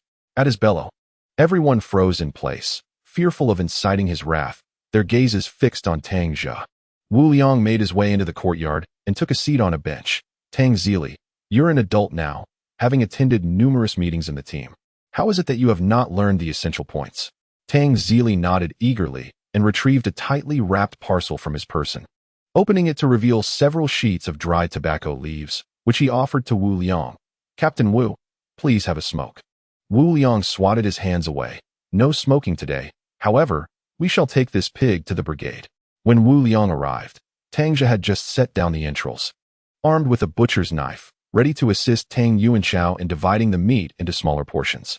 Seeing Wu Liang's blatant disregard for his father and his intent to seize their hard-earned labor, he stepped forward with a fierce glare and inquired, "What law prohibits hunting?" Wu Liang was well aware of Tang Zhe, who, much like his father, was known for his timidity. After the Yao family had called off their engagement, he had not dared to utter a word. As Tang Zhe confronted him, Wu Liang merely shot him a sidelong glance. There is no law against hunting, but hunting in the collective forest belongs to the collective. You, a mere child, wouldn't he understand? You might as well ask your father. Tang Zhe quickly interjected, Captain Wu, the child is simply naive. Please do not hold it against him. Tang Zhe retorted, The collective forest is also nurtured by nature. Other brigades hunt freely. Your son is hunting as well, yet I've never seen you contribute anything. Why must I hand over what I've harvested? Wu Liang rose, pointing a finger at him and scolding. You insolent brat. I'm speaking with your father. This is none of your concern. What applies to other brigades is their own business. Here in Beijian, we abide by our own rules. Ignoring him, Tang Zhe positioned his knife protectively in front of the wild boar. Today, I shall see who dares approach. Wu Liang paid him no mind and gestured to the militia members standing behind him. Carry the pig away. We've had enough of this insubordination. Among the militia, only those bearing the Wu surname stepped forward, while the others remained unmoved. Shen Ergu seized another butcher's knife from Tang Yuanchao. Let us see who dares to take it. If anyone moves, I'll not hesitate to end you. Oh, I was wondering why I hadn't seen you around lately. I thought you had starved to death. But here you are, playing the dog for the Tang family, Wu Liang remarked, glancing at Shen Ergu before continuing. Shen Ergu, I'll count to 3.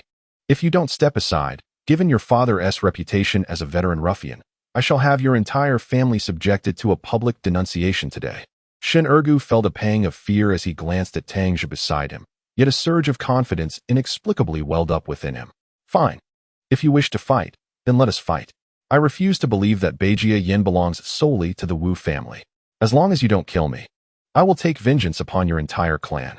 Wu Liang, taken aback by the audacity of this young boy, fumed with rage, his anger palpable. Damn it, you little brat.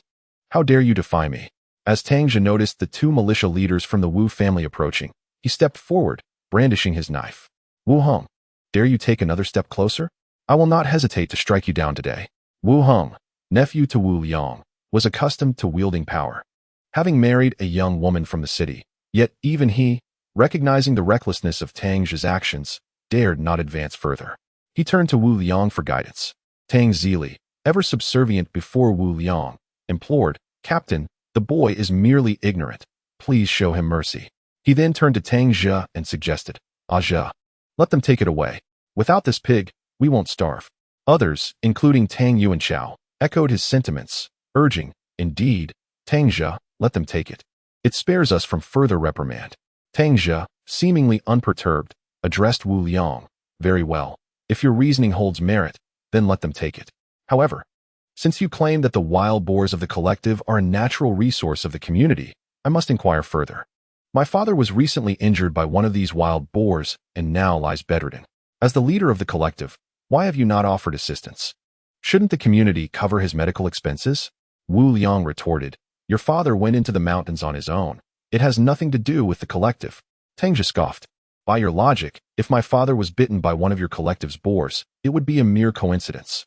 If I slay this wild boar, it would be an act of vengeance for my father. If you wish to take it, then compensate me with 50 yuan for his medical bills first. Wu Heng cursed. Tang Zhe, have you lost your mind over money? 50 yuan? Why not just rob someone? Tang Zhe replied, isn't this what you are doing? I have inquired at the county and district levels. Other teams are permitted to hunt. Why should we be any different? Furthermore, your son Wu Yong has used the militia's firearms to hunt numerous wild boars, even goats. I remember all of this. If there is to be a distribution, let the captain lead by example and first offer up your share. Moreover, why does your son have the right to take militia weapons into the mountains for personal hunting? Should this boar be taken away, I will promptly report this matter to the county. He made this statement, hoping to provide Wu Liang a way out. For cornering the Wu family would yield no benefits for him and could hinder his financial pursuits. Chapter 29. Dividing the meat. Tang Zhe's arguments were compelling, even convincing those who had initially been hesitant to stir trouble. Tang Yuanchao addressed Wu Liang. Indeed, Captain, I too have heard that other teams can hunt freely in the mountains. Why are we denied such rights? Everyone knows about your son's hunting exploits. Yet we have never seen any distribution. Exactly, Tang Laosan remarked. Your captain's family has not set a commendable example. We thought we could venture up the mountain to hunt ourselves. Had your family distributed the spoils from the outset, I would not have come to assist today. No matter what you said, Wu Liang, caught off guard, found himself at a loss for words. Indeed, his son often ventured into the mountains to hunt. And though his marksmanship was lacking, he had managed to bring back quite a few trophies over the years. Tang Zhe stepped forward, his voice laced with anger. I merely wish to convey that while bullying may occur, it should not be relentless. A man pushed to his limits can unleash a torrent of fury. If you continue to provoke me, I am capable of actions beyond your imagination. Wu Liang rose, forcing out a few words through clenched teeth. You wait, you little rascal. He then pointed at Shun Ergu, adding, and you, do not let me catch you at a disadvantage. With that, he tossed aside his smoking pipe and turned to leave, his entourage following suit without exception. Tang Yuanxiao and the others were aware that Wu Liang had never endured such indignity. They were pleasantly surprised to see him unable to retaliate before Tang Zhe. At the very least, they could now alleviate the pent-up frustration that had been festering within. Only Shin Ergu felt some trepidation, pondering the possibility of Wu Liang seeking revenge. At his age, how many more trials could he withstand? Tang Zhe reassured him, fear not. He won't be bouncing around for much longer. Before the new year, he is bound to face misfortune. Others doubted his words, jesting, not only are you audacious, but you also possess the gift of foresight? Tang Zhe merely smiled in silence, with only Shun Ergu placing his faith in him, as Tang Zhe truly had the ability to transform his life drastically. Not long after Wu Liang departed, 2 tables laden with wild boar meat were brought forth at Tang Zhe's home. After Tang Ziqiang's injury, his uncle had sent him 2 pounds of medicinal wine, which was distributed today. Though the drinking was not as spirited as one might hope, it was certainly better than having nothing to imbibe. The gathering continued until dusk, with each helper taking home 3 pounds of meat, save for Tang Yuanxiao and Tang Laosan, who remained by the fire pit, basking in its warmth. Once everyone had left, Tang Zhe turned to the 2 of them. I must trouble you both once more. There is still a large pig on the mountain that Ergu and I cannot lift. I would like to request your assistance in retrieving it. Their apprehensions eased. It was merely a matter of exerting some effort, after all. Shall we set off now? Tang Laosan inquired. Yes, we should leave immediately. It will be difficult to navigate once darkness falls, Tang Zhe replied. Tang Yuanxiao took up the pig slaughtering knife, while Shun Ergu shouldered a basket. Tang Zhe and Tang Laosan each grabbed a sturdy wooden beam, and they quickly arrived at the charcoal kiln site, where Tang Zhe cleared away some branches, revealing the grand wild boar. My heavens! Tang Zhe, how on earth did you manage to bring down this beast? Tang Yuanxiao exclaimed, a mix of astonishment and envy on his face. Tang Laosan wore a similar expression of admiration. Had I not seen it up close, I would have thought it was a water buffalo. Tang Zhe, your fortunes are surely about to change. With no outsiders present, Shun Ergu recounted the tale of how Tang Zhe had battled this wild boar, leaving both men drenched in cold sweat. Tang Laosan remarked, Tang Zhe, today I have come to a renewed understanding of you. I never realized you possessed such remarkable abilities. It is no wonder you are unafraid of Wu Liang. To which Tang Yuanxiao responded, Wu Liang is insignificant. Do you have any idea how formidable this 300-pound boar can be when enraged? Even 2 tigers would struggle to subdue it. Tang Zhe managed to vanquish it with nothing but a self-fashioned spear, let alone Wu Liang, even if he brought 10 men. I doubt they would prove a match for Tang Zhe. Tang Zhe quickly interjected, Brother Yuanxiao, please do not exaggerate. I am not that impressive. It was merely the boar's misfortune to charge at my spear. Tang Yuanxiao retorted, then why did it not hurl itself against my butcher's knife? This prompted laughter from everyone present. As night fell, Tang Zhe kindled a fire nearby. The 4 of them proceeded to process the wild boar, splitting it in half and briefly preparing the entrails to be placed in their backpacks. After approximately 3 hours, they returned home carrying the boar. Tang Zhe's intention was to sell the intact stomachs of both pigs at the state-run store, while the remaining wild boar meat was destined for the county town's market. After a brief respite, Tang Zhe distributed 10 pounds of meat each to Tang Laosan and Tang Yuanxiao, instructing them to take it home first before returning to assist him. The 2 men, elated with their share, departed joyfully.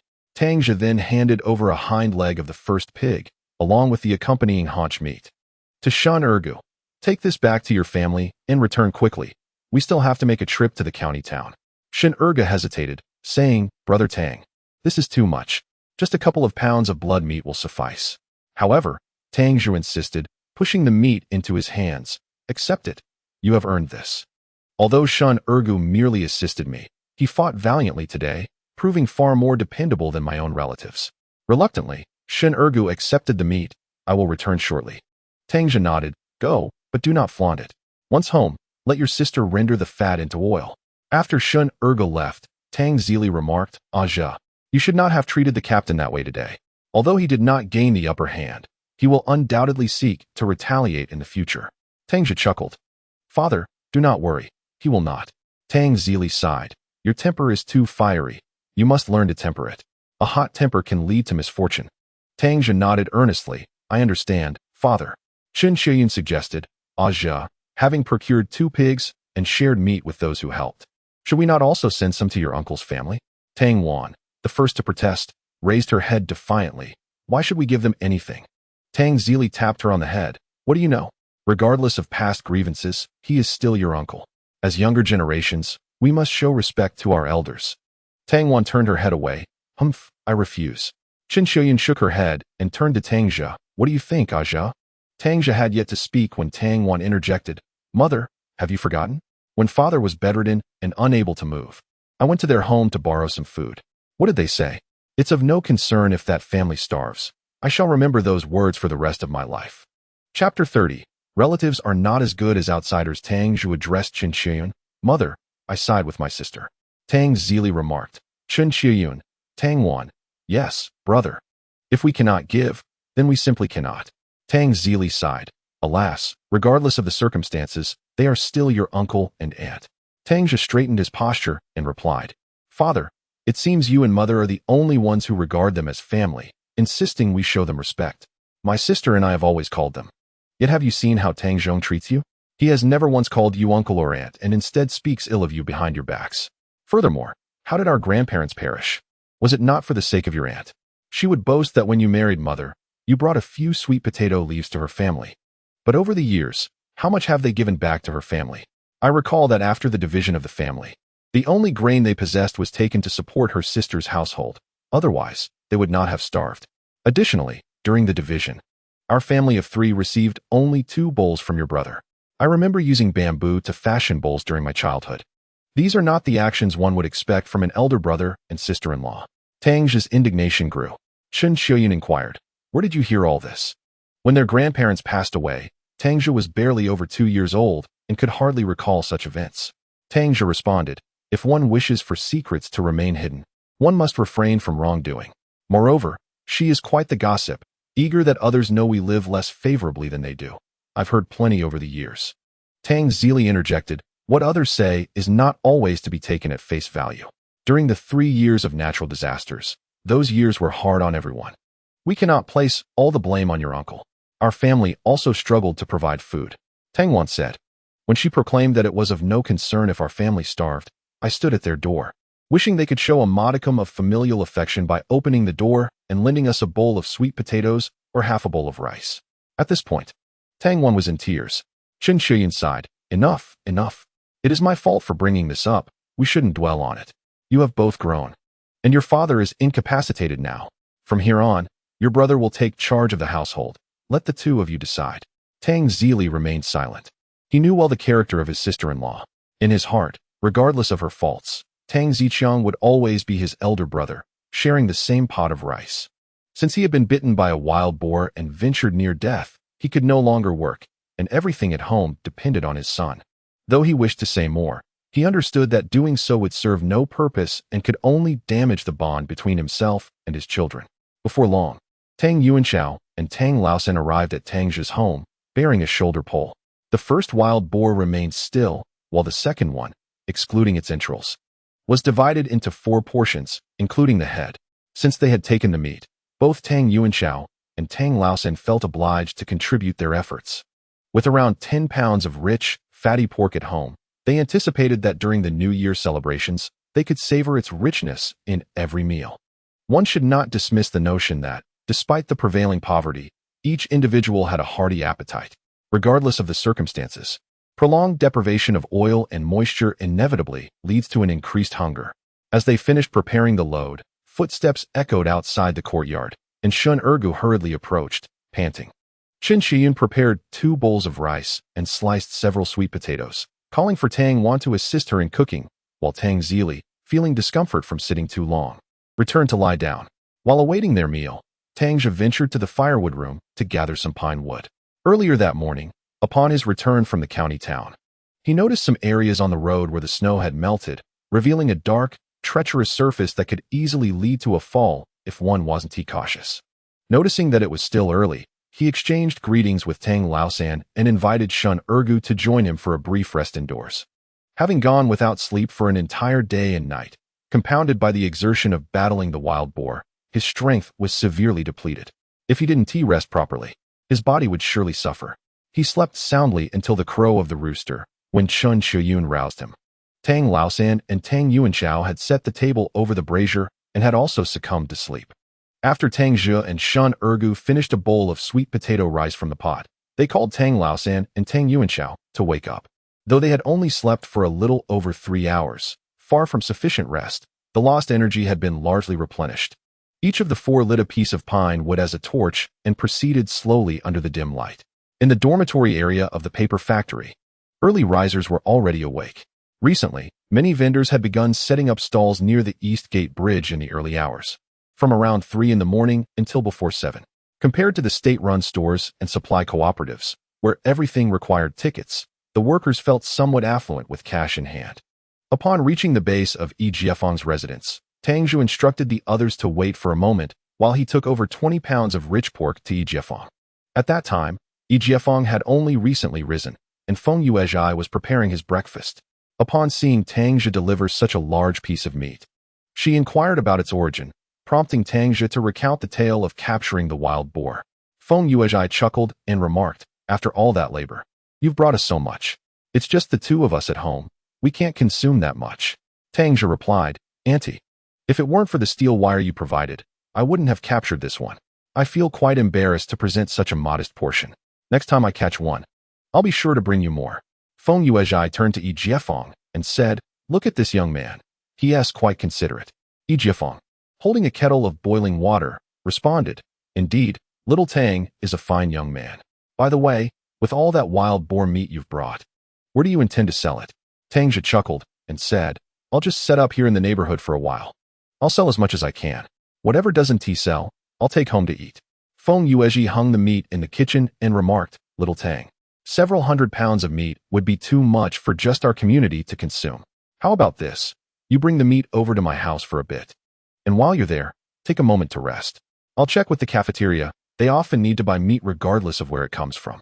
Tang Zhe quickly replied, "All right, then I'll trouble you once more, Aunt."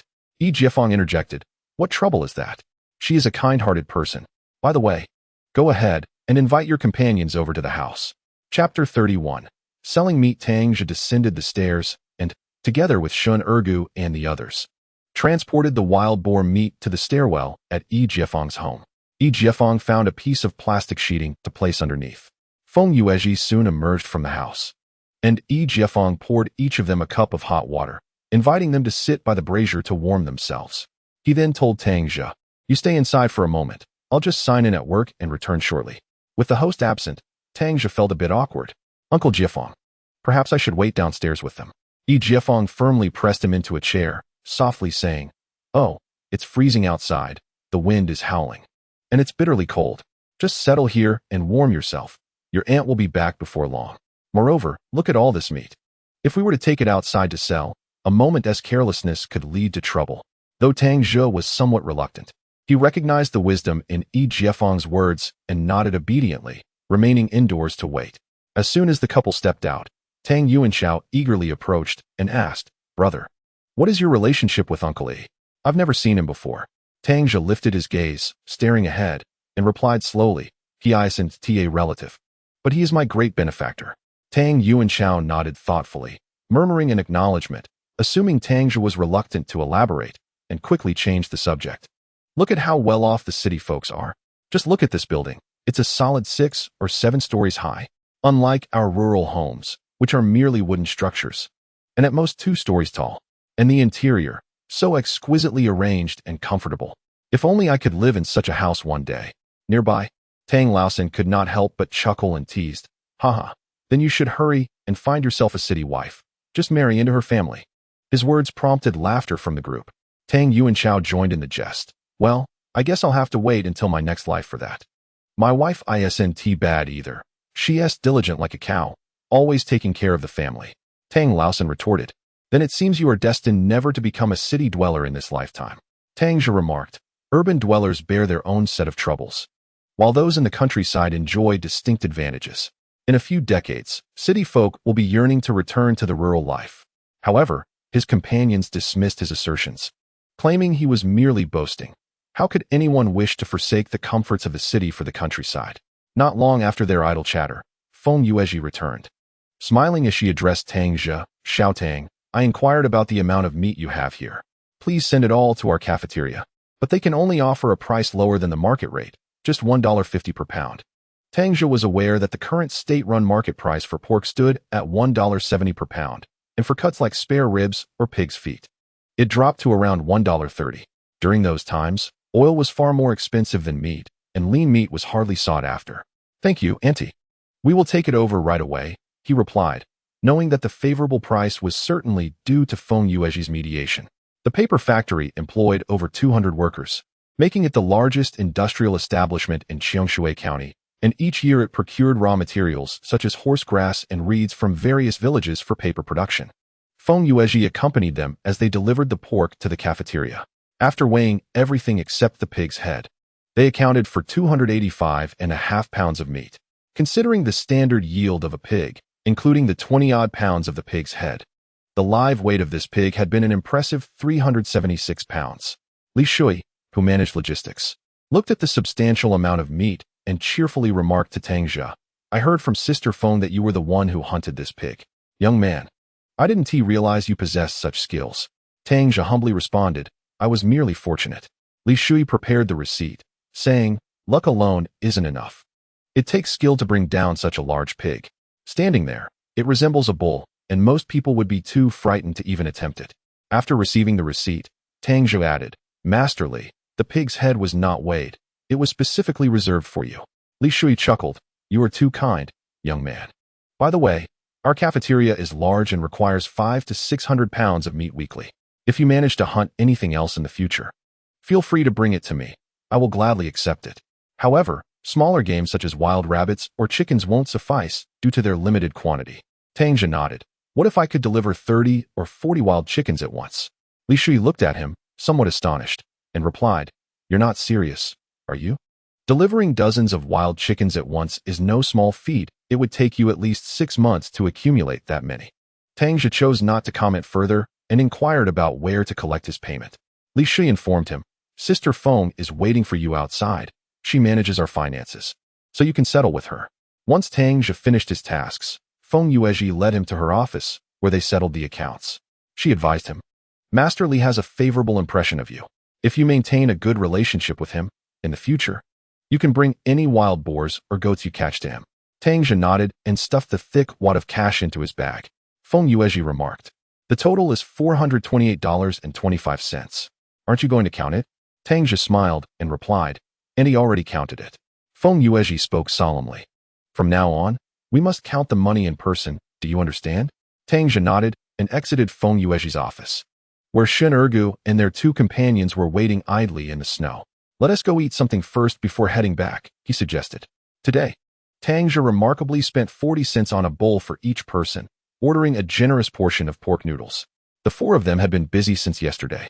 Feeling utterly exhausted and famished, they devoured their meals in no time. As they approached the village, Tang Zhe distributed 2 yuan to each as wages. However, Tang Yuanshao and his companions adamantly refused, saying, "You've already provided us with meat. Giving us money too is simply unnecessary." Tang Zhe insisted, and eventually, Tang Yuanshao and Tang Laosan accepted, while Shen Ergu declined, stating, "Brother Tang, you can deduct mine for now." Tang Zhe said nothing further, knowing that the day's earnings would undoubtedly spread throughout the entire Beijian brigade in no time. Chapter 32. A clear perspective as anticipated. Upon returning home, Tang Zhe felt utterly drained. For the past few days, he had only managed 4 to 5 hours of sleep each night, engaged in strenuous labor. The moment he lay on his bed, he fell into a deep slumber, only to be awakened by Tang Wan at dinner time. Shen Ergu was similarly exhausted. Upon rising, he exclaimed, "Ah, Brother Tang, I slept so soundly today that I didn't even tend to the coal." Tang Zhe replied, "It's not too late. We can do it tomorrow." During dinner, Tang Wan remarked, "Brother, you wouldn't believe it. Many from our brigade went up the mountain today, including the militia, who organized an expedition to hunt wild boar, claiming it's essential to eliminate them for next year's harvest." Tang Zhe merely responded with a nonchalant "Oh." Showing little reaction, Tang Wan continued, "Brother, yesterday the brigade leader was chased off by you, and now everyone knows they can go hunting in the mountains. Today, when Yuan Chao and the others returned, they said you sold a pig for over 400. Everyone feels there is potential in this." She added. Yuan Chao didn't even sleep upon returning. He immediately went up the mountain with third brother. Tang Zhe placed a piece of meat in Tang Wan's bowl, urging her to eat.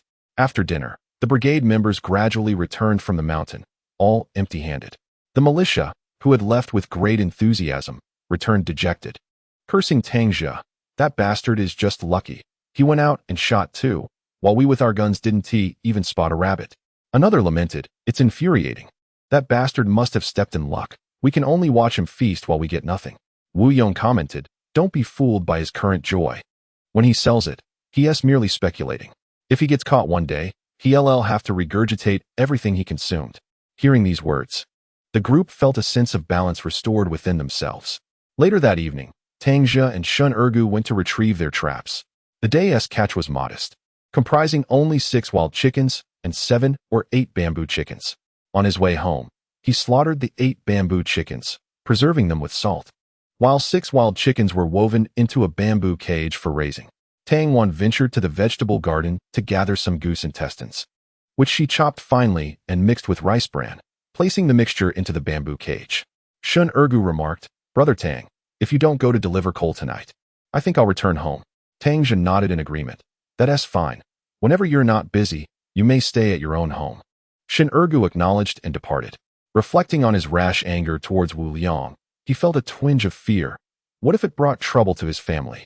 Upon returning home, he found Shin Dafeng had already sewn her cotton clothing, sitting by the brazier with Shun Hoji, both enjoying a hearty meal of sweet potatoes soaked in pigskin broth. Upon seeing Shun Ergu, Dafeng quickly rose to inquire, "Ergu, why are you back?" After sitting down, he replied, "Brother Tang said he wouldn't deliver coal tomorrow, so I returned." Dafeng's concern deepened. "Is something wrong?" Sensing her worry, he quickly reassured her, "It's nothing serious. You've simply been sleeping too little lately. We both overslept today and didn't fetch the coal. Brother Tang suggested we get it tomorrow and deliver it the day after.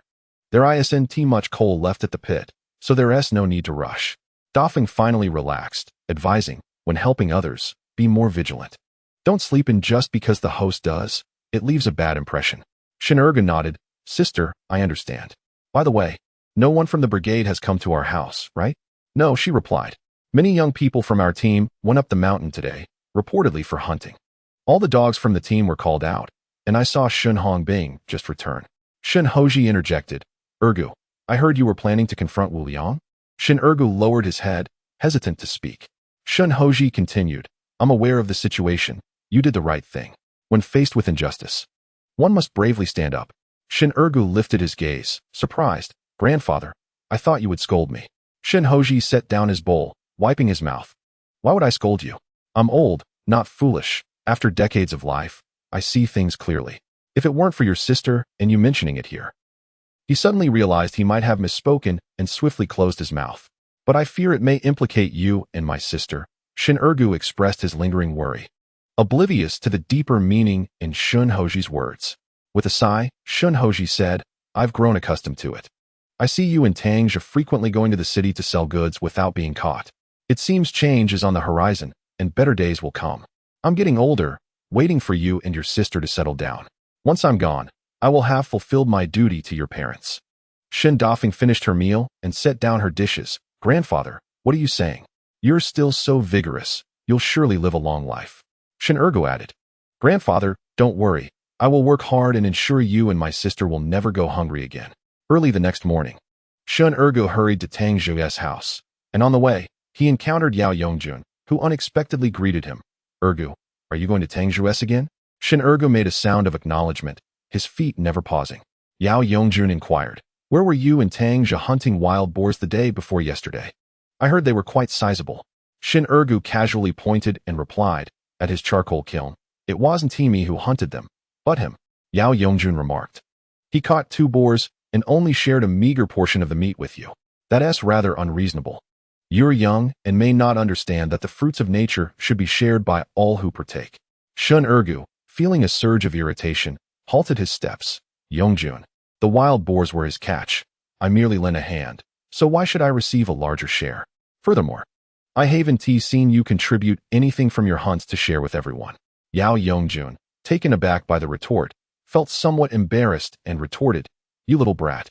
I'm trying to teach you about life, fearing you might be taken advantage of, yet you bite the hand that feeds you, failing to recognize goodwill." Shin Ergu countered, "Thank you for your kind intentions, but I, Shin Ergu, do not require your guidance. If your family hadn't called off the engagement, I wager Tang Zhe would have already delivered half a pig to your doorstep by now." Upon hearing Shin Ergu mention the engagement cancellation regarding his sister, Yao Yongjun realized the fault lay with his own family.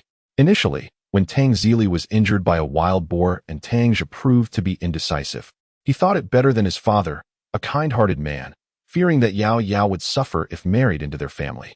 Unexpectedly, after the engagement was annulled, Tang Zhe seemed to flourish, not only ensuring his family did not starve, but thriving remarkably, having caught 2 wild boars, a feat unparalleled in the history of Beijiayan. After standing up to Yao Yongjun, Shin Ergu felt considerably uplifted, quickening his pace. Chapter 33. The hunt begins when Shin Ergu arrived at Tang Zhe's home. He refrained from mentioning his encounter with Yao Yongjun. He noticed Tang Zhe was busy tidying up the household and joined him in his efforts. Tang Wan was also preparing, placing a sack into her basket. "Brother, I'm going too. I can carry dozens of pounds." Tang Zhe nodded. "All right, if you wish to go, then go ahead. The snow on the path has nearly melted, but it's slippery, so be cautious." Tang Wan agreed and stepped outside, soon returning with a handful of straw. Imitating Tang Zhe's earlier actions to twist it into a rope, "I will make a straw sandal to avoid slipping." On their way to gather charcoal, Tang Zhe encountered Tang Zhong, Yao Yongjun, and Shun Hongbing, who were preparing to hunt.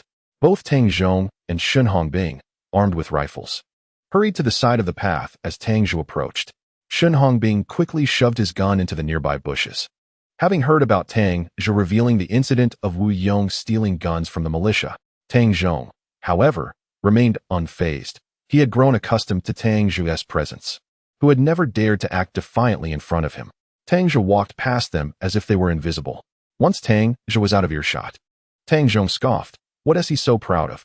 He dares to offend even the captain. He'll be waiting for his comeuppance. Shin Hongbing chimed in, exactly. That Ergu is no better, choosing to associate with Tang Zhe. Tang Zhong laughed. Birds of a feather flock together. I don't see much potential in Tang Zhe, otherwise. Why would he befriend such company? He'll inevitably face repercussions. Yao Yongjun remarked. What extraordinary fortune has he encountered lately? He managed to hunt down 2 wild boars. Damn it. I heard from Tang Yuanchao that he sold over $400 yesterday and even gave each of them $2 as wages. Tang Zhong looked at him with a displeased expression. Do you regret allowing your sister to cancel the engagement? Yao Yongjun fell silent, while Shun Hongbing interjected. It's merely luck. Today we have guns, and if we remain vigilant and fire at any sound, we are bound to succeed. Tang Zhong, equally exhilarated, added, indeed. With our firearms in hand, how can we possibly fall short of his mere steel wire? Following Hongbing's advice, let's shoot at the slightest noise without hesitation. Tang Zhe and the other 2 carried the charcoal back, and by afternoon, they set out again to collect the fishhooks. The entire brigade capable of hunting had ventured into the mountains, and the fishhooks he had set would soon be discovered by others. Yet, today the bounty on the Chinchou list was abundant. 30 hooks yielded 26 wild chickens, along with 3 field mice and a sparrow. Meanwhile, on the other side, 17 bamboo chickens were caught. He carefully placed all these prizes into a sack, removing the hooks from the field mice and sparrow, which he hung outside his backpack for the journey home. On his way, Tang Zhe unexpectedly encountered a group of hunters. They greeted him warmly, their eyes inevitably drawn to the basket he carried. One of them, spotting the field mice, couldn't help but jest. Hey Tang Zhe, I heard you bagged 2 massive wild boars. What is this? Now you're even catching these little field mice? Planning to have a feast? Another chimed in, exactly. And that tiny sparrow looks like a toothpick. Surely it's not enough to fill a gap. Why not take us along to hunt a wild boar? In the face of their playful banter, Tang Zhe merely smiled faintly and replied, Oh, please don't poke fun at me. Hunting wild boars is not as easy as it seems. My previous success was merely a stroke of luck. Moreover, we've been relying on field mice to fill our stomachs these days. Although this sparrow is indeed small, as the saying goes, a small sparrow has all its vital organs. Regardless, it is still a morsel of meat, far better than gnawing on inedible tree bark or roots. While conversing, he continued walking, and before long, he arrived home. Tang Zhe set down the basket and skillfully plucked the feathers from the field mice and sparrow, meticulously handling their insides. As for the bamboo chickens he had caught, he carefully salted them for preservation. Curious, Chen Shiyun asked, Tang Zhe, with so many bamboo chickens, why not sell them at the market for some money? Tang Zhe shook his head. The people by the paper factory don't buy much. It would be better to salt them for winter. When we wish to eat, we can simply take them out. Chen Shiyun ceased her inquiries and went to the kitchen to prepare dinner. Tang Zhe called to her, Mom, let us take a nap, and you can wake us when the food is ready. All right, go sleep, she replied. Not long after they had settled in, a ruckus erupted outside, disrupting his sleep. He called out, Chen Shiyun, what is happening outside? Tang Wan had been unable to sleep and, upon rising, said to him, Brother, a grave incident has occurred. It is rumored that Tang Zhong and his companions have shot someone. What happened? He inquired. I am uncertain. It appears they mistakenly shot a man named Huang Laosi from the Datian Brigade, who had ventured into the mountains to hunt. They mistook him for a wild boar and fired a shot. Now, the people from Datian Brigade have brought Huang Laosi to Uncle's house, accompanied by dozens of others. Although Tang Wan did not go to see for herself, their homes were adjacent, and her room faced the courtyard of the Tang Zhong family, allowing her to hear their conversations distinctly. Tang Zhe got out of bed, and though Shin Ergu was still drowsy, he felt the commotion and rose as well, asking the same question. It was customary for seasoned hunters to emit a signal before shooting when they sensed movement in the underbrush. Both Tang Zhong and Yao Shenhongbing were armed, and after parting ways with Tang Zhe, Shenhongbing proposed they venture to Doping Mountain, a place typically devoid of human presence. He had previously accompanied his father to forage for Gastrodia alata there and had encountered wild boars. Although they had been so frightened that they took refuge in the trees until the boars had moved on. Upon hearing Shenhongbing's suggestion, both agreed it was a sound idea. Having ventured out, returning empty-handed would invite ridicule from Tang Zhe, so they proceeded to Doping Mountain. Upon reaching the summit, they indeed discovered several sets of wild boar tracks, as well as those of goats. Tang Zhong immediately chambered around, instructing them to be vigilant and observe for any signs of movement. The three men became utterly engrossed in the pursuit of their quarry, venturing further into the wilderness. Yet, in the snow, apart from the myriad of tracks, they found not a single bird. Just as disappointment began to set in, Shenhongbing tugged at Tang Zhong's sleeve, indicating a thicket that rustled a short distance ahead, approximately 50 or 60 meters away. Tang Zhong exchanged a knowing glance with him, and the trio crouched low, aiming their weapons at the thicket and firing a shot. In the wake of the gunfire, a voice cried out, Ouch! The three men, initially brimming with excitement at the prospect of retrieving their prey, were suddenly alarmed by the anguished shout. Realizing the gravity of the situation, they dropped their weapons and attempted to flee. Shenhongbing shouted, Tang Zhong, it seems we've shot someone. Why are we running? Tang Zhong, momentarily taken aback, would have fled without a second thought had Shenhongbing not called his name. He turned and scolded, Are you out of your mind? If you hadn't called me, I'd have been fine. Shenhongbing wore an expression of innocence. Listen, it sounds as though we've hit someone. Tang Zhong, his face flushed, retorted, I am not deaf. Let us see how that person is faring. The three then rushed toward the thicket, where they found a man in his 30s, his trousers down to his knees, covered in excrement, writhing on the ground in agony. Beside him lay a crude firearm and a container made of cow horn for holding gunpowder. He had been shot in the right leg, which was completely shattered. Yao Yongjun was taken aback at the sight. What do we do? It seems we've hit his foot. Shenhongbing was similarly rattled, wringing his hands in distress. How could we encounter a person here? Although Tang Zhong felt a sense of trepidation, he had spent his childhood laboring alongside his father in the brigade and had frequently trained with the militia. As a class leader of the militia himself, he noticed the blood pooling at the feet of the injured man. However, upon closer inspection, it appeared that the injury had not damaged any bones. He approached a few steps and inquired, What happened? Hiding behind a tree and remaining silent? We thought we had encountered a wild boar. Huang Laosi, in excruciating pain, gritted his teeth, veins bulging on his forehead.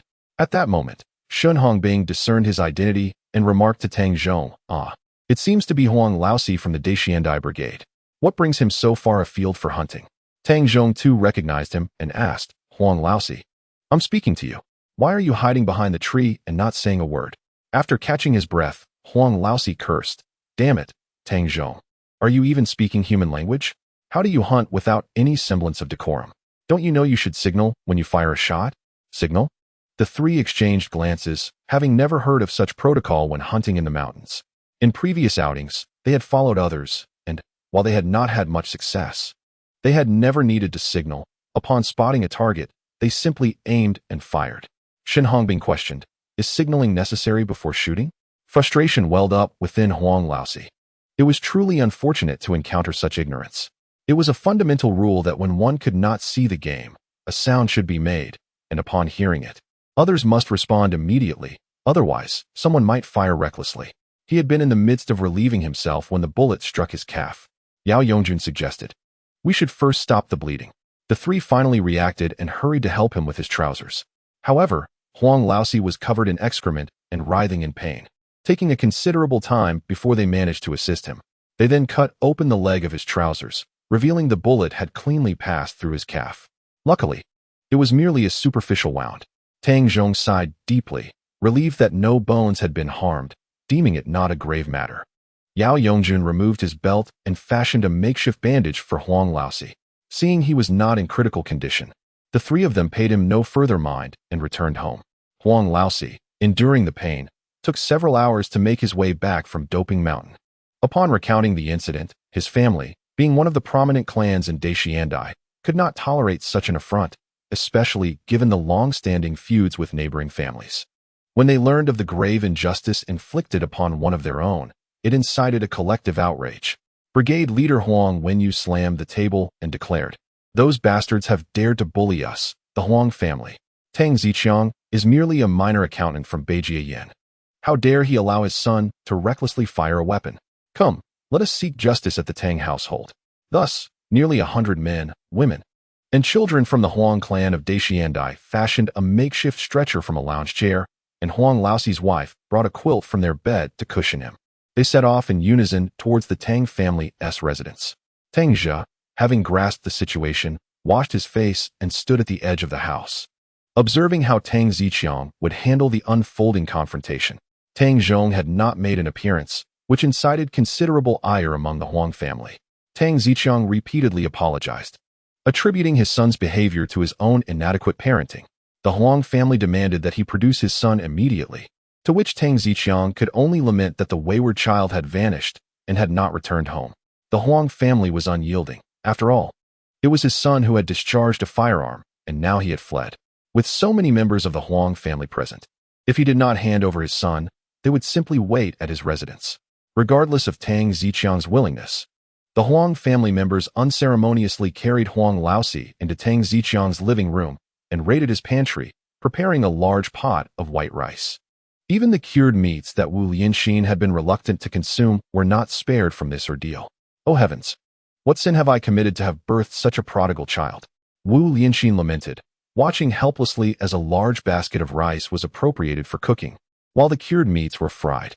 Her heart was racked with anguish, and she sank to the floor, beating her thighs and wailing to the heavens.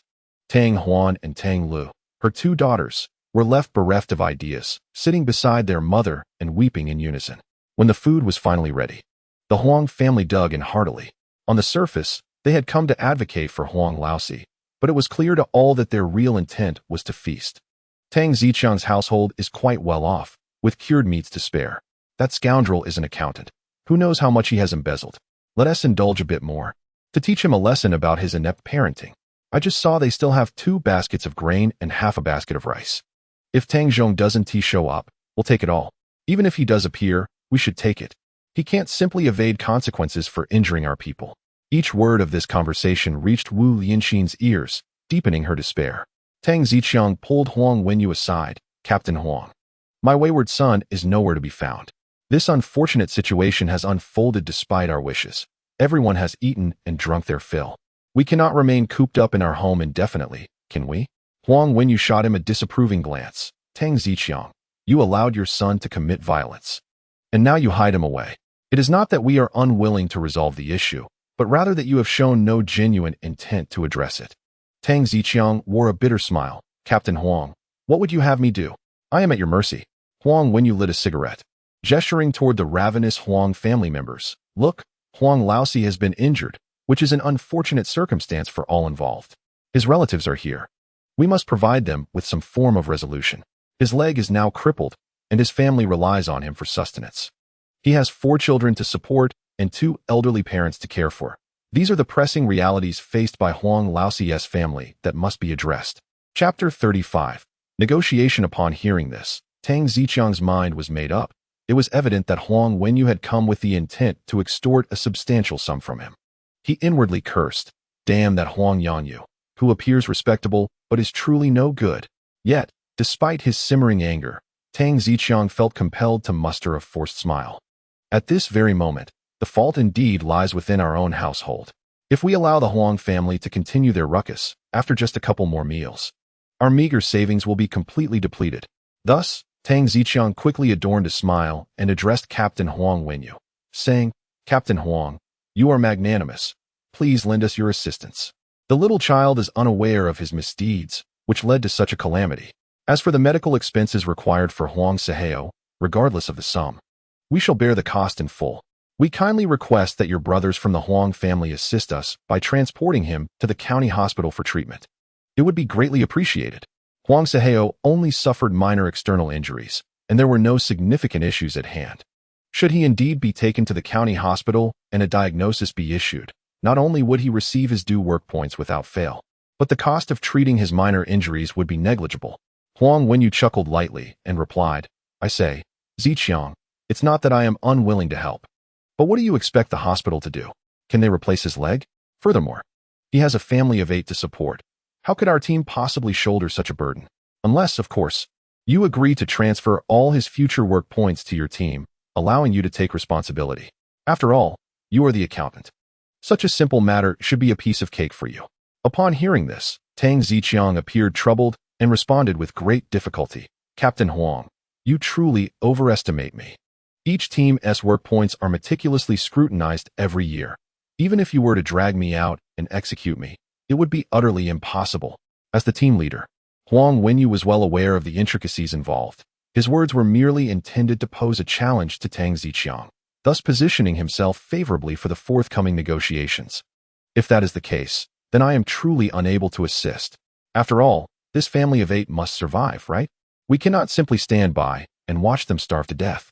Even if I willingly offer my help, those relatives accompanying me would certainly not agree, Huang Wenyu remarked dismissively.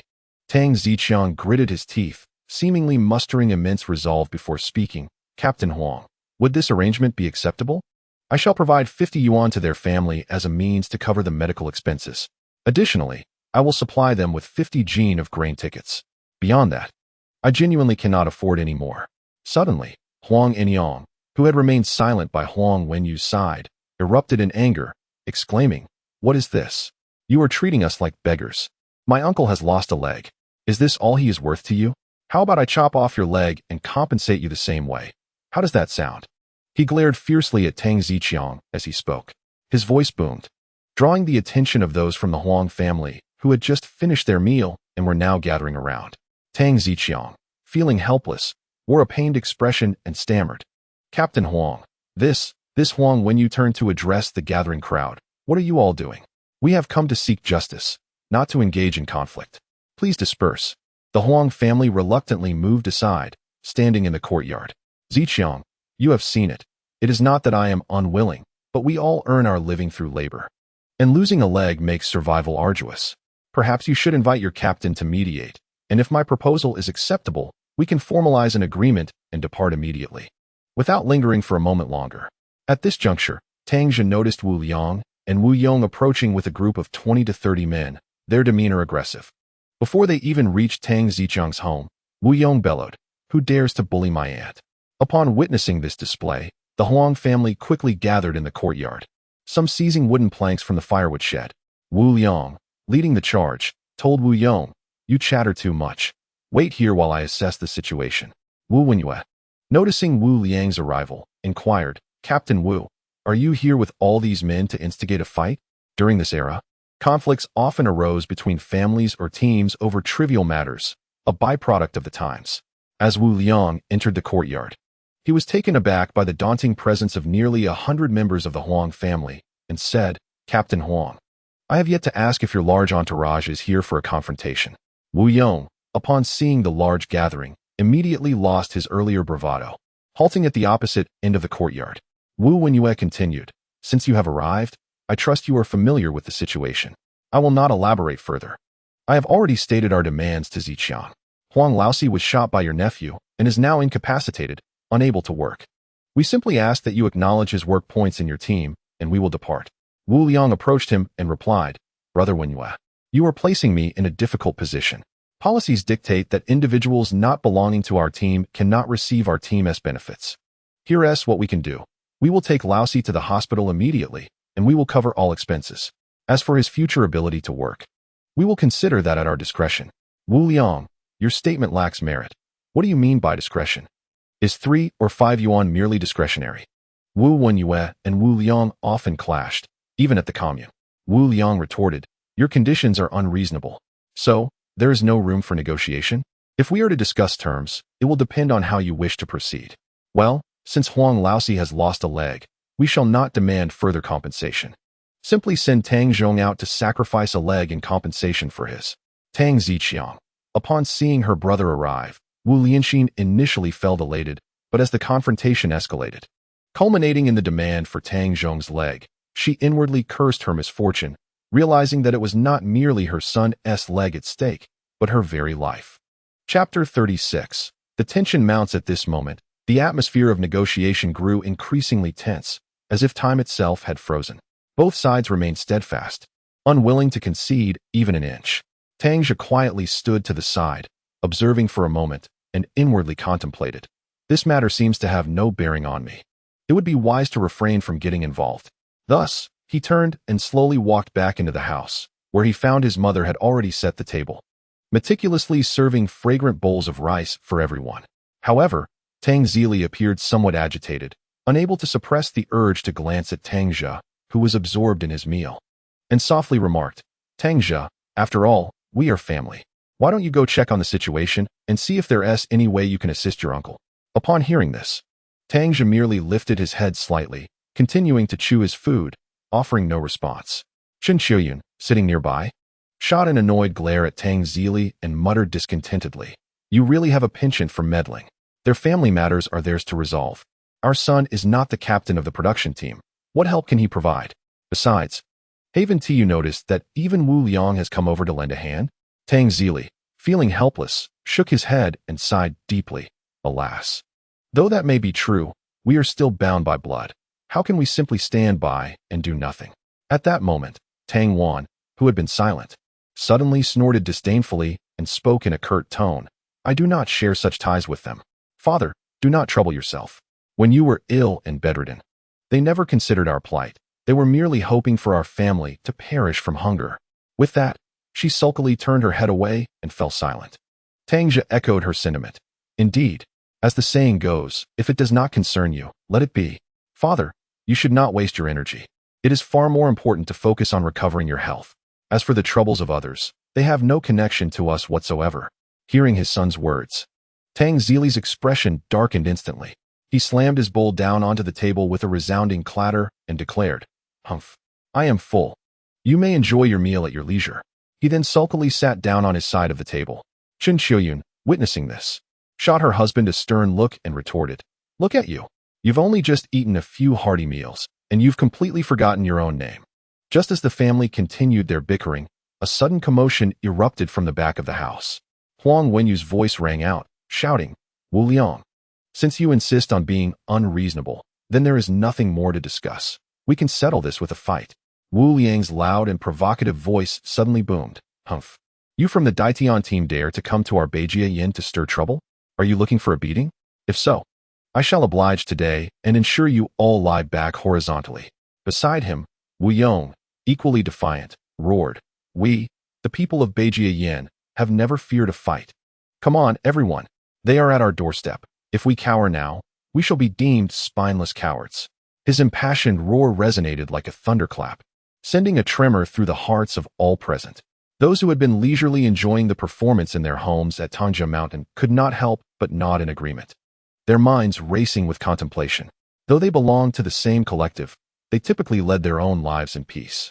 Yet now, the Huang family, hailing from a different brigade, had gathered a formidable number of people, aggressively advancing upon Tang Zhe Mountain. If no one stepped forward at this moment, would it not open the floodgates for any brigade to oppress the citizens of Beijian with impunity in the future? With this thought in mind, it was not long before the majority of the villagers of Tang Zhe Mountain, wielding hoes, tightly gripping sickles, or carrying various farming tools, surged toward the courtyard of Tang Zhe's home like an unstoppable tide. In an instant, the air was filled with shouts, the sound of footsteps, and the clanging of metal, reverberating throughout the village. Meanwhile, the villagers of nearby Yaojiawan, hearing the commotion, began to arrive one after another to lend their support. Along the way, voices rose in urgency. All the men and women of Beijian, come quickly. Gather at Tang Zhe's home. There are outsiders at the door. This call spread like wildfire, igniting a fervor throughout Beijian. Seeing this, the Huang family from Daitian village hurried to Tang Zhe's woodshed, each armed with a piece of firewood, ready to fight the Beijian people. As more and more gathered, Tang Zhe's modest courtyard could scarcely accommodate the crowd, and those arriving late found themselves in Tang Zhe's courtyard instead. Huang Wenyu had not initially intended to engage in conflict, as most arrivals were unarmed. In his prime, he could easily handle a single Wu Liang. However, facing the 100-strong Beijian contingent, he felt a pang of unease. Should a brawl ensue, regardless of the outcome, repercussions would surely follow. Yet, one must never lose face. He shouted, "All you Huangs are a bunch of cowards. If they dare to lay a hand on us, strike them down mercilessly. I will take full responsibility for any casualties." Of course, he could not bear such a burden, but in this moment, it was imperative to speak with bravado to bolster morale. The Huang family, confronted by a significant portion of the Beijian production team, felt a tinge of fear. Notably, among the 100 or so who had come, most were family members simply tagging along, with only 2 or 3 dozen truly capable of fighting. Wu Liang also spoke bravely, hoping to avoid a physical confrontation. He addressed the Beijian people. "None of you fear death. If they dare to strike, retaliate with all your might. I will take full responsibility for any fatalities, and we will dispose of them in the Mashuan pit." The Mashuan pit was a place designated for the disposal of deceased infants, a phrase laden with insult. Huang Wenyu pointed at Wu Liang and exclaimed, "Wu Liang, if anything goes awry today, you shall bear full responsibility. If I don't send you to the monkey's head, I shall cease to be a Huang." The monkey's skull in Xianghua County has historically served as a site for the execution of criminals, akin to the infamous kaishiku in the capital, and has evolved into a phrase synonymous with a curse, signifying a wish for death. At that moment, a sudden, sharp gunshot rang out from behind Tang Zhe's home, shattering the stillness of the night. Chapter 37. An unexpected outcome. As the two factions faced off in an impasse, the atmosphere thickened with tension, seemingly on the brink of eruption. Suddenly, the crisp and resonant gunfire pierced the quiet night, akin to a thunderclap that sent a tremor through the hearts of all present. Initially, the crowd stood in stunned silence, mouths agape, before collectively directing their gazes toward the source of the sound behind the house. Though the dark of night shrouded the scene in dimness, they could still make out a figure standing resolutely on the ridge. Upon closer inspection, it was none other than Tang Zhe, gripping a Type 56 semi-automatic rifle in his right hand. Wisps of smoke still curled from the barrel, revealing that the shot had indeed originated from him. With a stern countenance and eyes sharp as an eagle's, Tang Zhe observed the chaos unfolding below with an unsettling calmness. Though the weapon he held instilled a sense of dread, it was Tang Zhe. A voice from the Huang family, the first to regain composure, recognized him and shouted defiantly, "If you have the guts, come down here." However, upon seeing the ominous muzzle of Tang Zhe's gun, the bravado evaporated, leaving only a nervous bluster without any intention of advancing. At that moment, Huang Wenyu hastily stepped from beneath the eaves to the center of the courtyard. Lifting his gaze toward the ridge, "Tang Zhe, at last you have shown yourself," displaying a semblance of manhood.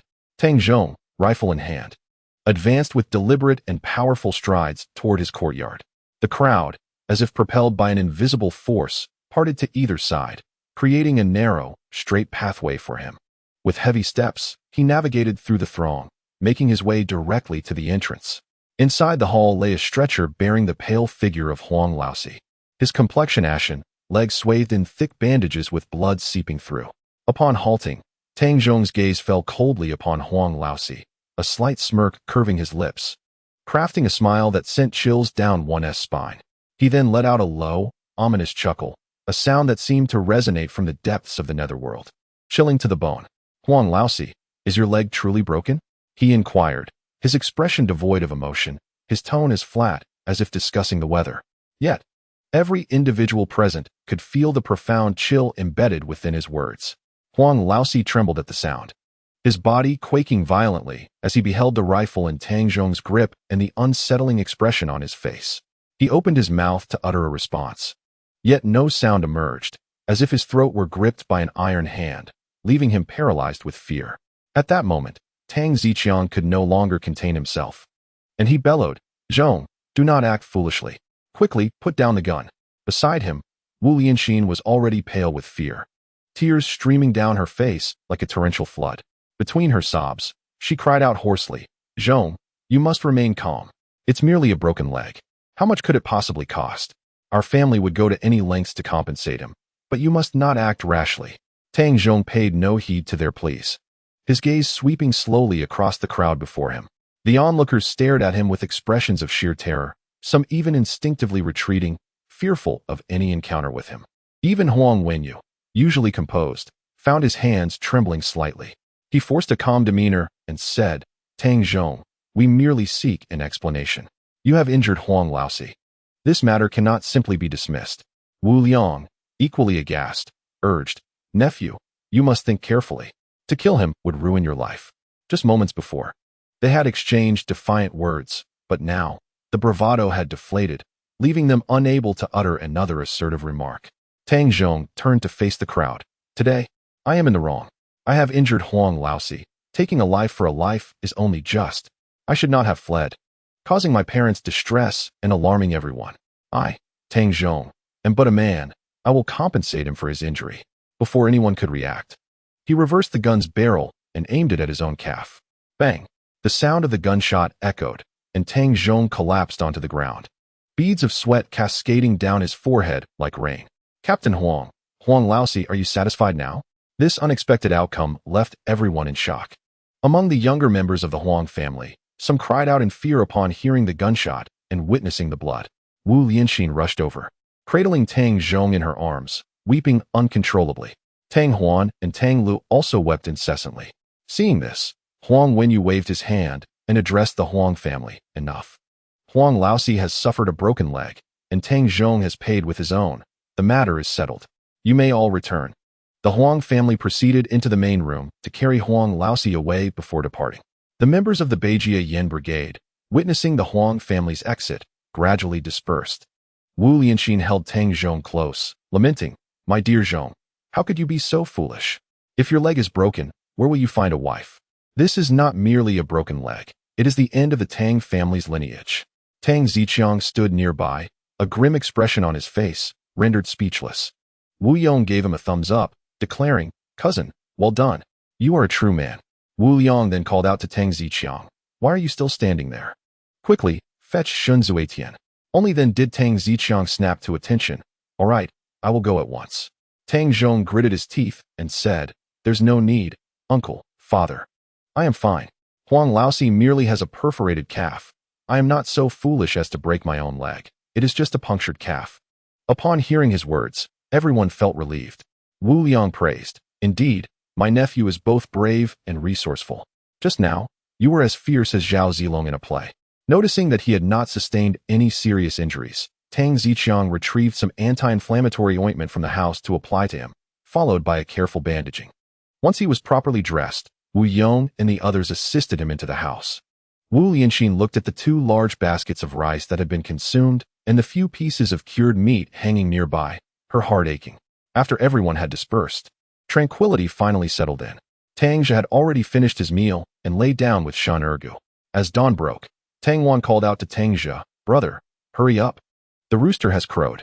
Tang Zhe opened his eyes. "Why are you up so early?" With a smile, Tang Wan replied, "Brother, I want to go to the county town with you today. I have never been there before." Tang Zhe sat up and patted her head. "The county town is about 60 to 70 miles round trip. Can you handle it?" "Yes, I can. Just tell me if you will take me. All right. If you wish to go, I shall take you, but you must promise not to wander off in the county town. Rest assured, I promise not to run around. Chapter 38. Save the good stuff for me. Upon reaching the county town and successfully delivering the coal to the workers' community of the paper mill, Tang Zhe pulled out a crumpled 10 yuan bill from his pocket and handed it to his sister, Tang Wan. He then turned to Shin Ergu, who was standing beside him, and kindly instructed, Ergu, could you please take Xiao Wan to the state-run store and the supply and marketing cooperative for a stroll? Let her pick out some things she likes. After saying this, Tang Zhe shouldered the burden containing over 20 wild chickens and hurried toward the paper mill.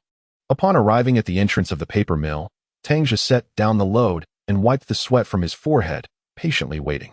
After a considerable while, Li Shui leisurely approached, ready to commence the day's work. Upon spotting Tang Zhe standing there, a smile instantly illuminated Li Shui's face as he warmly greeted, "Ah, young Tang, what good goods have you brought us today?" Tang Zhe smiled gently, lifted the cover of the sack, revealing the lively wild chickens inside, and replied, "Take a look. It's these wild chickens." Wild chickens? Li Shui's eyes brightened, but he soon shook his head solemnly, saying, "Did I not mention before that we cannot accept such a small quantity? There are over 200 people in the factory waiting for their meals. This amount is far from sufficient." Tang Zhe, with unwavering confidence, smiled and assured him, "Rest assured, Master Li, this time there are a full 34. Everyone will certainly get to savor a delightful meal of wild chicken." Li Shui appeared skeptical of Tang Zhe's claim and approached to personally verify. Tang Zhe untied the rope securing the sack's opening and began to present the wild chickens one by one for him to count. Li Shui bent down and diligently counted each one. After finishing, he stood up in astonishment, his face brimming with joy as he patted Tang Zhe's shoulder vigorously, exclaiming, "Goodness! There really are over 30, and they are all lively. I have worked in this paper mill for so many years, and this is the first time I've seen someone manage to catch so many wild chickens at once. Impressive, young Tang. Pray tell me, what price do you wish to sell at?" Tang Zhe inquired. "Let us settle on 120, Li Shui replied. His agreement to the price immediate and without a hint of negotiation. He gestured for the goods to be weighed at the scale, and swiftly prepared an invoice to present to the other party. At that moment, Feng Yuezhi arrived for her shift. Upon spotting Tang Zhe, a warm smile graced her face as she greeted, "Ah, young Tang, have you come to deliver goods once more today?" Tang Zhe nodded with a smile, responding, "Indeed, Auntie, I brought some wild chickens today. Here is the invoice just issued by Master Li." He handed the document to Feng Yuezhi. After carefully reviewing the details on the invoice, she began to count the payment. In a short while, she completed the tally, handing the money to Tang Zhe. "Now, young Tang," she said, "you spend your days venturing into the mountains. Should fortune favor you and you encounter a porcupine, do remember to save its belly for me. And please, do not rupture it, understand? My old stomach has been troubling me lately. I've heard that if one dries the porcupine belly and grinds it into powder to mix with water, it can remedy such ailments. I'm curious to see if it works. Alas, age brings its share of ailments. It truly is a torment." Tang Zhe had indeed heard of such a remedy before, yet he had never personally tested its efficacy, leaving him uncertain. Nevertheless, given Feng Yuezhi's earnest request, he readily agreed, saying, "Very well, Auntie, should I catch a porcupine, I shall certainly reserve its belly for you." After bidding farewell to Feng Yuezhi, Tang Zhe departed from the paper factory and proceeded directly to the state-run store. However, upon arrival, he did not find Tang Wan or Shin Ergu as he had anticipated. Instead, Chi Chun stood before him. Having previously crossed paths, Chi Chun recognized Tang Zhe and approached him, asking, "Hey, young man, do you have something valuable to sell?" Tang Zhe produced 2 porcupine bellies and a handful of wild chicken tail feathers, inquiring, "Director Chi, how much do you reckon these are worth?" Chi Chun inspected the porcupine bellies, stating, "We require these to be dried. We cannot preserve them fresh." He then pointed to the assortment of tail feathers, adding, "The longer ones are worth 20 cents each, the shorter ones 10. Anything shorter we do not accept." Tang Zhe gathered the porcupine bellies, saying, "Then please tally these for me." Chi Chun counted, noting over 70 wild chicken tails, with 30 in good condition, selling them for a total of $10.30. As he prepared to leave, Chi Chun remarked, "In the future, keep the good items for me. I specialize in mountain goods. I require Chinese medicinal herbs, mushrooms, ram's horns, and sheepskin. I shall offer you a fair price." Tang Zhe acknowledged him and proceeded to the nearby supply and marketing cooperative. There, he found Tang Wan trying on a pair of rubber shoes. Upon noticing his entrance, she turned to him, extending her foot and asking, "Brother, do you think these shoes are nice?" "They look splendid," he replied. The shop assistant nearby praised. "It fits as if it were specially molded for your feet." "Then I shall purchase this pair," replied Tang Zhe. Upon leaving the supply and marketing cooperative, Tang Zhe handed over his wage for the day to Shun Ergu. "Ergu, you've repaid the money you borrowed. This is your pay for today." Shun Ergu responded, "Brother Tang, it's better if you keep it. I fear I won't be able to save any." Tang Zhe replied, "The new year is approaching. If there's anything you desire, you should buy a little for home." Shin Ergu took the money and tucked it deep into the innermost pocket of his clothing. "Brother, I really want to eat mung bean powder," Tang Wan said, tugging at his hand playfully. "All right, brother will take you to savor some mung bean powder." Upon entering the shop, Tang Zhe exclaimed, "We'd like 3 large bowls of mung bean powder with added vegetables and tofu. At 40 cents a bowl." The portions were generous and satisfying, leaving the 3 of them burping contentedly. Tang Wan, savoring her meal, praised, "Brother, the food in the city is truly delectable. It's rich and fragrant. I want to come with you again next time." Tang Zhe and Shun Erga chuckled in response. After finishing their meal, the trio hurried home, with Tang Wan eagerly boasting to her mother about her newly purchased water-resistant shoes. Meanwhile, Tang Zhe and Shun Ergu went to the charcoal kiln to collect the remaining coal, which amounted to just over 200 pounds. As they hadn't set any fishing hooks yesterday, he instructed Shun Ergu to return home and rest. Coming back when the rooster crowed, Shun Ergu nodded and slowly exited Tang Zhe's home, turning back at the door to quietly inquire, "Brother Tang, after tomorrow, if we no longer sell charcoal, does that mean I won't need to come anymore?" Chapter 39. Shin Yu. In recent days, Shin Ergu had been following Tang Zhe. Although he earned some grain and a wild boar leg, and purchased fabric and cotton for Shindafing, he had not managed to save any extra money aside from the 2 coins received today. With the new year looming, the last batch of grain could barely stretch to make sweet potato porridge, just enough to last until the holiday, but beyond that, survival was uncertain. Tang Zhe understood the implication of his question and said, "As long as you wish to come, you can continue to assist me." "Really?" "Indeed." Shin Ergu pondered for a moment and asked, "But if the charcoal is all sold, what else can I do?" Tang Zhe approached him and lightly patted his shoulder. "It's a secret, you will know in due time. I've told you before, stay with me, and you shall never go hungry." Shin Ergu felt reassured, and even his steps seemed lighter. The following day, after selling the charcoal in the county town with Tang Zhe, he was given 20 yuan. "Here, let this be your advance pay for 10 days. Before the new year, we won't have many opportunities to come to the county. If you need anything urgently for your home, go ahead and buy it." Having accompanied Tang Zhe numerous times, he learned to read the nuances of others' expressions and purchased about 100 pounds of sweet potatoes and 20 pounds of rice before returning home with Tang Zhe. Upon reaching Daijianao, Tang Zhe advised him to rest for 2 days, contemplating what he wished to do next before summoning him. Shin Ergu was immensely grateful. Although the work had not yet begun, he had already secured a path forward for their family. After returning home, Tang Zhe took a nap. When he awoke, it was still too early for dinner, so he ventured outside for a stroll, pondering his next course of action. Upon reaching the rear grain threshing area, where several mounds of straw lay piled, he suddenly perceived a commotion, initially attributing it to a mere mouse. For winter's straw heaps are the most favorable hiding spots for field rodents. As he leaned forward to investigate, he abruptly beheld Yao Yao, disheveled, emerging from the stacks. Upon noticing Tang Zhe, her face flushed crimson, and she hastily averted her gaze, scurrying past him. Just as he was about to depart, Tang Zhe emerged from behind the straw pile, leaning on a wooden staff, his lips moist with what seemed to be remnants of a recent indulgence. Spotting Tang Zhe, he chuckled lightly. "Ah, it's you, Tang Zhe? I thought it was someone else." Ignoring him, Tang Zhe quickened his pace. "Ah, Yao Yao, a delightful girl indeed." Her embraces were rather pleasant, and her touch was soft and yielding, imbued with an enchanting elasticity. Alas, she was forever beyond his reach. Tang Zhe, with a broad grin, swaggered back, albeit with a slight limp, casting glances at the retreating figure of Tang Zhe. In an unfortunate twist, he misstepped and tumbled directly into the muddy winter rice paddy, becoming a veritable swine of muck. Tang Zhe paid no heed to Yao Yao. Their connection was merely a consequence of parental arrangement, devoid of emotional foundation. To others, the The dissolution of an engagement might be a matter of disgrace, yet to him, who had been granted a second chance at life, such concerns were trivial. Without wealth, one becomes susceptible to the disdain of others. When the world looks down upon you, it is imperative to maintain self-respect. Otherwise, one shall remain perpetually prostrate. After meandering for a while and observing that dusk was upon him, he returned home. His mother had prepared a meal, eagerly awaiting his return. As Tang Zhe settled at the table, he noticed a woman glance in at the door. Upon seeing them about to dine, she retreated. The dimness of the evening rendered her figure indistinct, prompting Tang Zhe to rise and approach the entrance for a clearer view.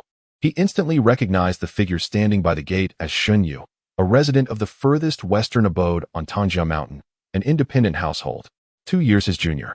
At 18, she was modestly dressed, yet the transformation from girlhood to womanhood had graced her with an elegant beauty, radiant and captivating. Her father, Shun Zuetian, was a private tutor at the local elementary school, renowned for his selfless efforts in the village, having saved numerous lives after studying the barefoot doctor's manual extensively. It was he who had treated Tang Zhe's father when he was first brought home in dire condition. However, during that time, Tang Zhe's family was so impoverished that even a single full meal was a luxury, let alone the purchase of medicine. Consequently, he could only resign himself to fate, lacking the means to procure the remedies suggested by Shun Zuetian. Xinyu, do come in and join us. Tang Zhe greeted her warmly. Xinyu shook her head. No? You all enjoy your meal. I shall return shortly. With that, she prepared to leave. Please, enter and have a bite, Tang Zhe insisted. Again, she declined. I'm not hungry. The hour had grown late, and in winter, when little could be accomplished, most families dined early. Xinyu's response of not being hungry rather than having already eaten indicated to Tang Zhe that she likely had not dined yet. He promptly turned to Tang Wan. Wan, please fetch a bowl of rice for your sister Xinyu. Xinyu repeatedly waved her hands, insisting it was unnecessary. Tang Wan approached the doorway, grasping her hand, and urged, Sister Xinyu, hurry inside. It's chilly out here. Last time, when Teacher Shun came to treat my father, we didn't get a chance to express our gratitude. Reluctantly, Xinyu was pulled inside. Tang Zhe motioned for her to take a seat at the table, and soon Tang Wan returned with a bowl of rice. As Qin Xiuyun served her several generous portions of wild boar meat, she encouraged, Yeah, do eat. With her head bowed, Xinyu held the bowl, and Tang Zhe noticed tears welling in her eyes. After they finished their meal, Tang Zhe inquired, Xinyu, is there something on your mind? Xinyu hesitated, and after a long pause, finally spoke. Uncle Zhi, Annie, I heard that Brother Zhe hunted a wild boar. I would like to buy some meat. Her eyes were red, the tears still fresh. Tang Zhe felt a wave of relief wash over him. Oh, is that all?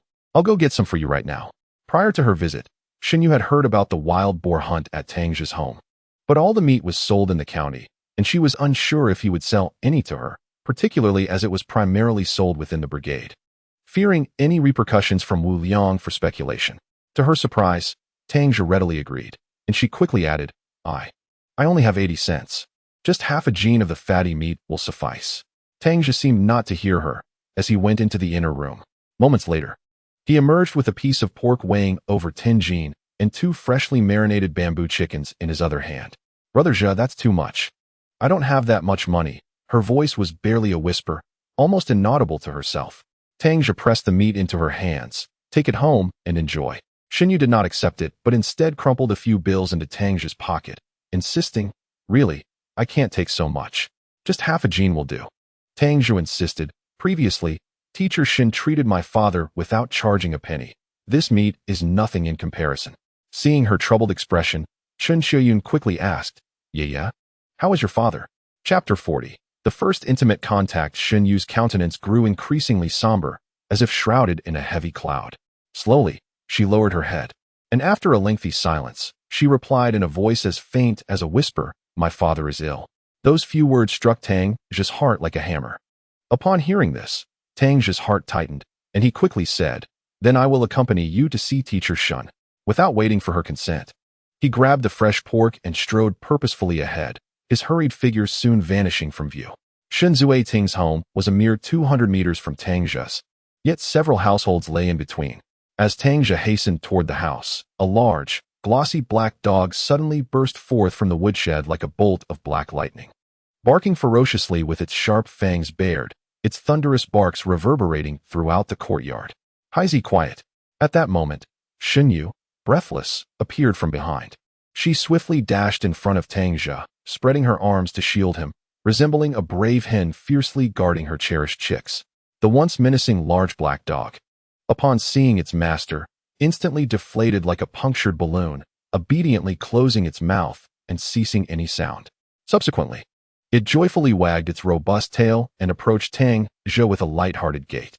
Surprisingly, this seemingly ferocious creature paid no heed to the delectable pork in Tang Zhe's hands. Instead, it incessantly sniffed around his feet, as if attempting to familiarize itself with the unique scent of this unfamiliar individual. Xinyu gently pushed open the courtyard door and turned to smile at Tang Zhe, saying, "Brother Zhe, please come in." Upon entering the main room, Tang Zhe found Sun Zuiting seated in a chair, wrapped in a quilt, coughing persistently. Upon noticing Tang Zhe, he greeted him and attempted to rise, but lacked the strength. Tang Zhe hurried forward, saying, "Teacher Shun, please take care of yourself. I just heard from Sister Xinyu that you were unwell. It is my fault. I should have come to see you sooner." Sun Zuiting sighed, "Alas, growing old, my health deteriorates day by day." Observing the abundant meat in Tang Zhe's hands, he added, "I told you not to go, but she insisted. You've brought so much meat, you've burdened your family." Tang Zhe handed the meat to Xinyu, who took it and placed it in the kitchen. "Teacher Xin, what you say is not fair. When my father was injured, you provided medicine and support, allowing him to pull through." At that moment, Xinyu's mother and Xiuqin emerged from the kitchen, saying, "Tang Zhe is here." Tang Zhe promptly called out, "Aunt Shun," and inquired about Sun Zuiting's health. Sun Zuiting sighed again, and Xinyu interjected, "My father hasn't received a salary this half of the year. The meager teaching subsidies and ration tickets barely suffice for the family. His health has always been poor, compounded by the injuries from previous years, and the nutrition is inadequate. My sister-in-law is also in confinement, making life even more challenging." Tang Zhe responded with a sound of understanding and asked, "What about Xinyang?" Xinyu replied, "He heard you had encountered a wild boar and wanted to try his luck. He went into the mountains early this morning and has yet to return. My grandfather is worried and has gone to search for him." "Your grandfather is in his 70s. He shouldn't be going into the mountains," Tang Zhe remarked. And Xiuqin sighed. "We told him not to go, yet he insisted. It's late now, and he still hasn't returned." Xinyu turned to her mother, saying, "Mom, could you stew one of the bamboo chickens for Dad and my sister-in-law? I'm going to look for him in the mountains." Tang Zhe stood up and said, "I'll go with you. I'm familiar with the terrain." The two of them each took a pine wood stick and headed toward the mountains. Tang Zhe asked, "Which direction did your brother take this morning?" "I don't know. Last night he mentioned he was planning to go to Baiyun Ridge to try his luck." "Baiyun Ridge?" Tang Zhe gasped. "I've heard there are big cats, tigers, in that area. How could he dare venture there alone?" Xinyu's understanding of Baiyun Ridge was limited to its name. She remained oblivious to the terrifying presence of ferocious tigers that occasionally roamed the area. When this astonishing revelation abruptly invaded her mind, an overwhelming tide of fear engulfed her, rendering her helpless and devoid of any capacity to respond. In her moment of distress, Xinyu inadvertently stepped into empty air, causing her body to lose balance and plummet downward like a kite severed from its string. In the nick of time, Tang Zhe reacted with remarkable swiftness, his keen eyes capturing the perilous scene. Without a moment's hesitation, he reached out, firmly grasping Xinyu's wrist. With every ounce of strength he could muster, he yanked upward, striving to rescue her from the brink of her fall. However, the force with which Xinyu tilted downward was too fierce. Despite Tang Zhe's desperate efforts to hold her, he was unprepared for the startling lightness of Xinyu's 168-meter frame. In that instant, his own balance shifted, and he found himself tumbling awkwardly toward the inner slope, dragging Xinyu down with him, who landed heavily atop him. Even amidst the frigid embrace of winter, the thickness of their clothing could not mitigate the intimate sensation of skin against skin. Tang Zhe felt acutely the softness of Xinyu's body pressing closely against his chest, as if they were destined to merge into one. Her luscious, ruby-red lips were mere centimeters from his, the proximity igniting an electric tension in the air. In that fleeting moment, their gazes locked, and time appeared to stand still. The world around them fell silent, save for the sound of their slightly hurried breaths intertwining in the atmosphere. An indescribable awkwardness enveloped them, leaving both in a state of disarray. This was their first intimate encounter, and the youthful fragrance of Xinyu momentarily captivated Tang Zhe's senses. the first to regain composure. Shen Yu's cheeks flushed a deep crimson, reminiscent of the evening sky. She hastily pushed against Tang Zhe's broad shoulder, struggling to rise. Then, realizing the impropriety of her actions, she extended her hand to assist Tang Zhe, who remained on the ground, and apologetically uttered, "I'm sorry, Zhige. It was my fault for not maintaining my balance." Tang Zhe, feeling a bit sheepish and conscious of having taken advantage of the situation, stood up and brushed the snow from his backside, saying, "It was my lack of stability. I didn't expect you to be so light." Thus, they walked awkwardly together, navigating the uneven terrain by the dim light of night. As they approached Qingming Field, Tang Zhe pointed to two figures in the distance. "Look, I assent that your father and brother?" Upon seeing the silhouettes, Shen Yu strained her eyes, but the twilight rendered them mere outlines. Tentatively, she called out, "Father, big brother?" Xinyang responded from across the way. Shen Yu quickened her pace, soon reaching her father, Xinyang, and her brother, Shen Guizhang. "Brother, where have you been? Coming back so late has made me worry sick," Shen Yu exclaimed, her face a picture of concern for her elder brother. At that moment, Tang Zhe hastily approached, producing a match to ignite the pine wood in his hand. Illuminated by the flickering flame, Xinyang could finally discern that his sister was accompanied by Tang Zhe. A wave of embarrassment washed over him as he scratched his head and murmured, "I intended to try my luck at Baiyun Ridge, but the forest there is far too vast. I hadn't even reached my destination when I suddenly heard the terrifying roar of a large cat, which deterred me from proceeding further. I turned back towards the mountains and spent the entire day wandering here, discovering nothing. I felt quite ashamed, which is why I hesitated to return home." Standing nearby, Shen Guizhang interjected, "Oh, come now. It's simply a matter of not having caught anything this time. There's no reason to feel embarrassed about returning home. You must remember that your wife and children are anxiously awaiting your return. What if something were to happen to you? They would be left all alone to fend for themselves." Shen Yu nodded in agreement with her grandfather, anxiously adding, "Yes, Grandpa is right. Brother, now that we have found you, let us hurry home." As she spoke, she extended the pine wood she held towards Tang Zhe, seeking to ignite it from his flame. It was then that Xinyang fully recognized Tang Zhe's presence, a flicker of curiosity igniting within him, and he could not help but softly inquire, "Xiao Yu, how is it that you are with Tang Zhe?" Shen Yu replied with a hint of annoyance, "How can you even ask? Brother Zhe brought meat to see father, and upon hearing that you were still out so late, joined me in searching for you." Xinyang cast a grateful glance at Tang Zhe, whispering, "Thank you." Tang Zhe waved his hand dismissively, saying, "The night grows late. Let us return swiftly. Here, take this." He handed the burning pine wood to Xinyang and then to Shen Guizhang. Upon reaching the Shun household, Tang Zhe prepared to leave. Just before exiting, he cautioned Xinyang, "In the future, avoid wandering up the mountains recklessly." Feeling somewhat sheepish, Xinyang asked, "Tang Zhe, would you mind taking me with you next time you venture into the mountains?"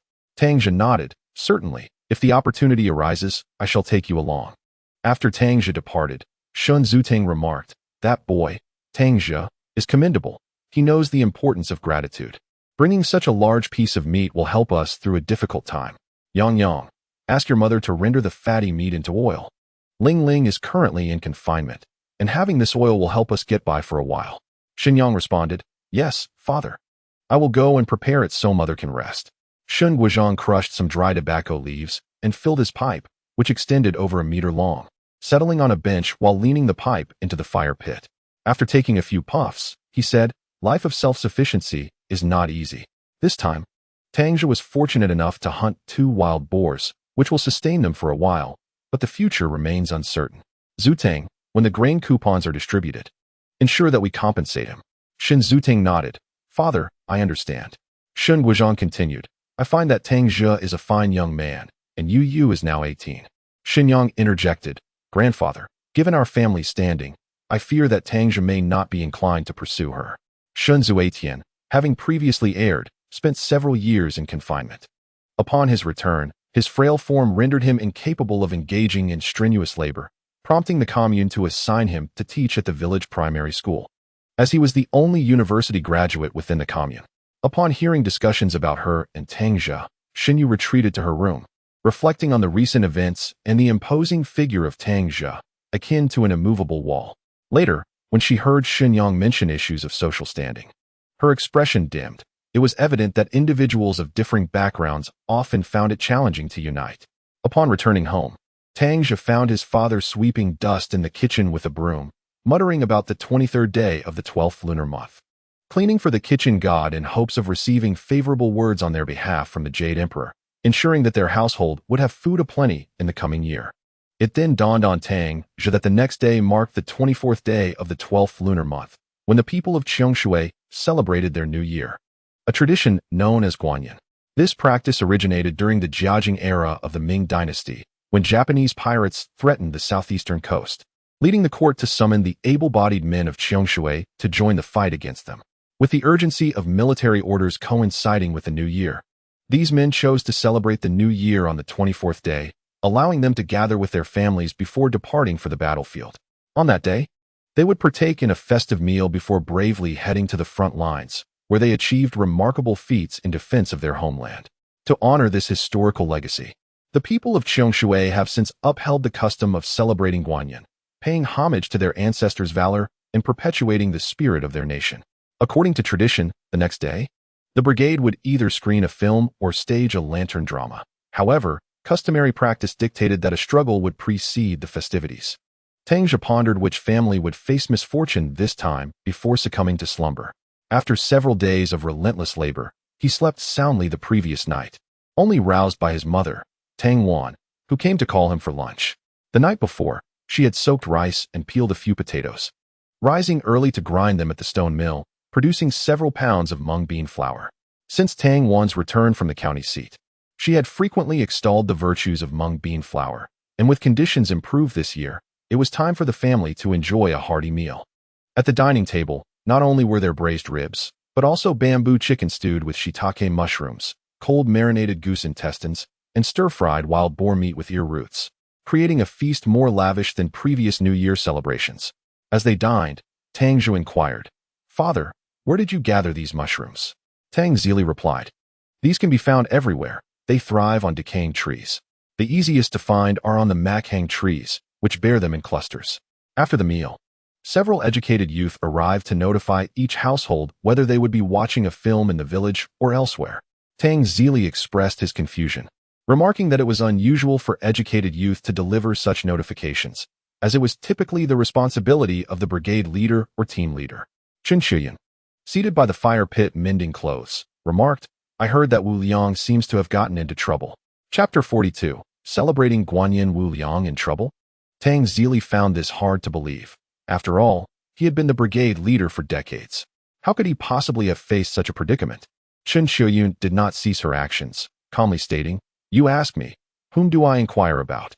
Tang Zhe chuckled and replied, "Today, we must thoroughly enjoy this film. 1-1. Please add more charcoal to the warming basket."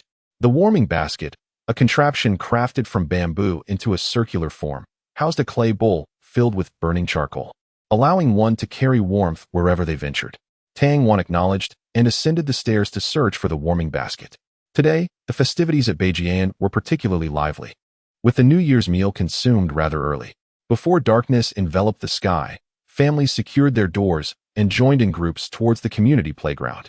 In the spacious expanse of the playground, a massive bonfire blazed at the center, its flames soaring high, illuminating the surrounding night while enveloping all in a comforting warmth. Not far from the bonfire, an old diesel generator rumbled beneath the eaves of the community command building. Beside the bonfire stood a wooden table, upon which rested a somewhat antiquated film projector.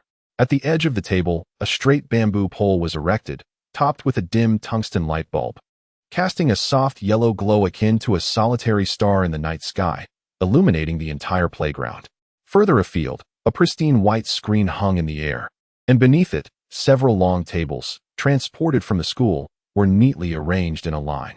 A microphone wrapped in red cloth was prominently placed in the center, seemingly heralding the imminent occurrence of significant events. At this moment, Tang Zhe stood in a corner of the playground, where straw was piled high, his gaze sweeping across the crowd. He noticed Shun Ergu and Shun Dafeng lurking beside a stack of straw, huddled together, cautiously observing their surroundings as if fearing discovery. Meanwhile, Shun Hoji appeared remarkably at ease, having brought a small stool for himself, seated firmly in the middle of the playground, his expression inscrutable. Just as he contemplated greeting Shun Ergu, he unexpectedly collided with Shun Yu, who was carrying a long bench. "Zhigu, Come sit with me. I have a long bench. She beckoned. After a moment's reflection, Tang Zhe greeted Shun Ergu from a distance and settled beside Xinyu. The curtain of the New Year gathering was about to rise, enveloping the entire village in a festive and fervent atmosphere. All the villagers of Beijing congregated in the expansive playground, eagerly anticipating the commencement of this grand event. Today's scene was exceptionally vibrant, including not only all members of the community, but also many from neighboring communes. The crowd bustled with lively chatter and laughter, resembling a joyful sea. Even the typically busy commune secretary, Zhao Huiran, graced the occasion with his presence, undoubtedly adding a sense of solemnity and prestige to the gathering. The village secretary, Ren Deming, strode confidently to the center of the podium. He gently picked up the microphone and blew into it several times, seemingly testing its functionality. Subsequently, he cleared his throat and called into the microphone. "Hello, hello." Instantly, his resonant voice echoed from the high-pitched loudspeakers surrounding the playground.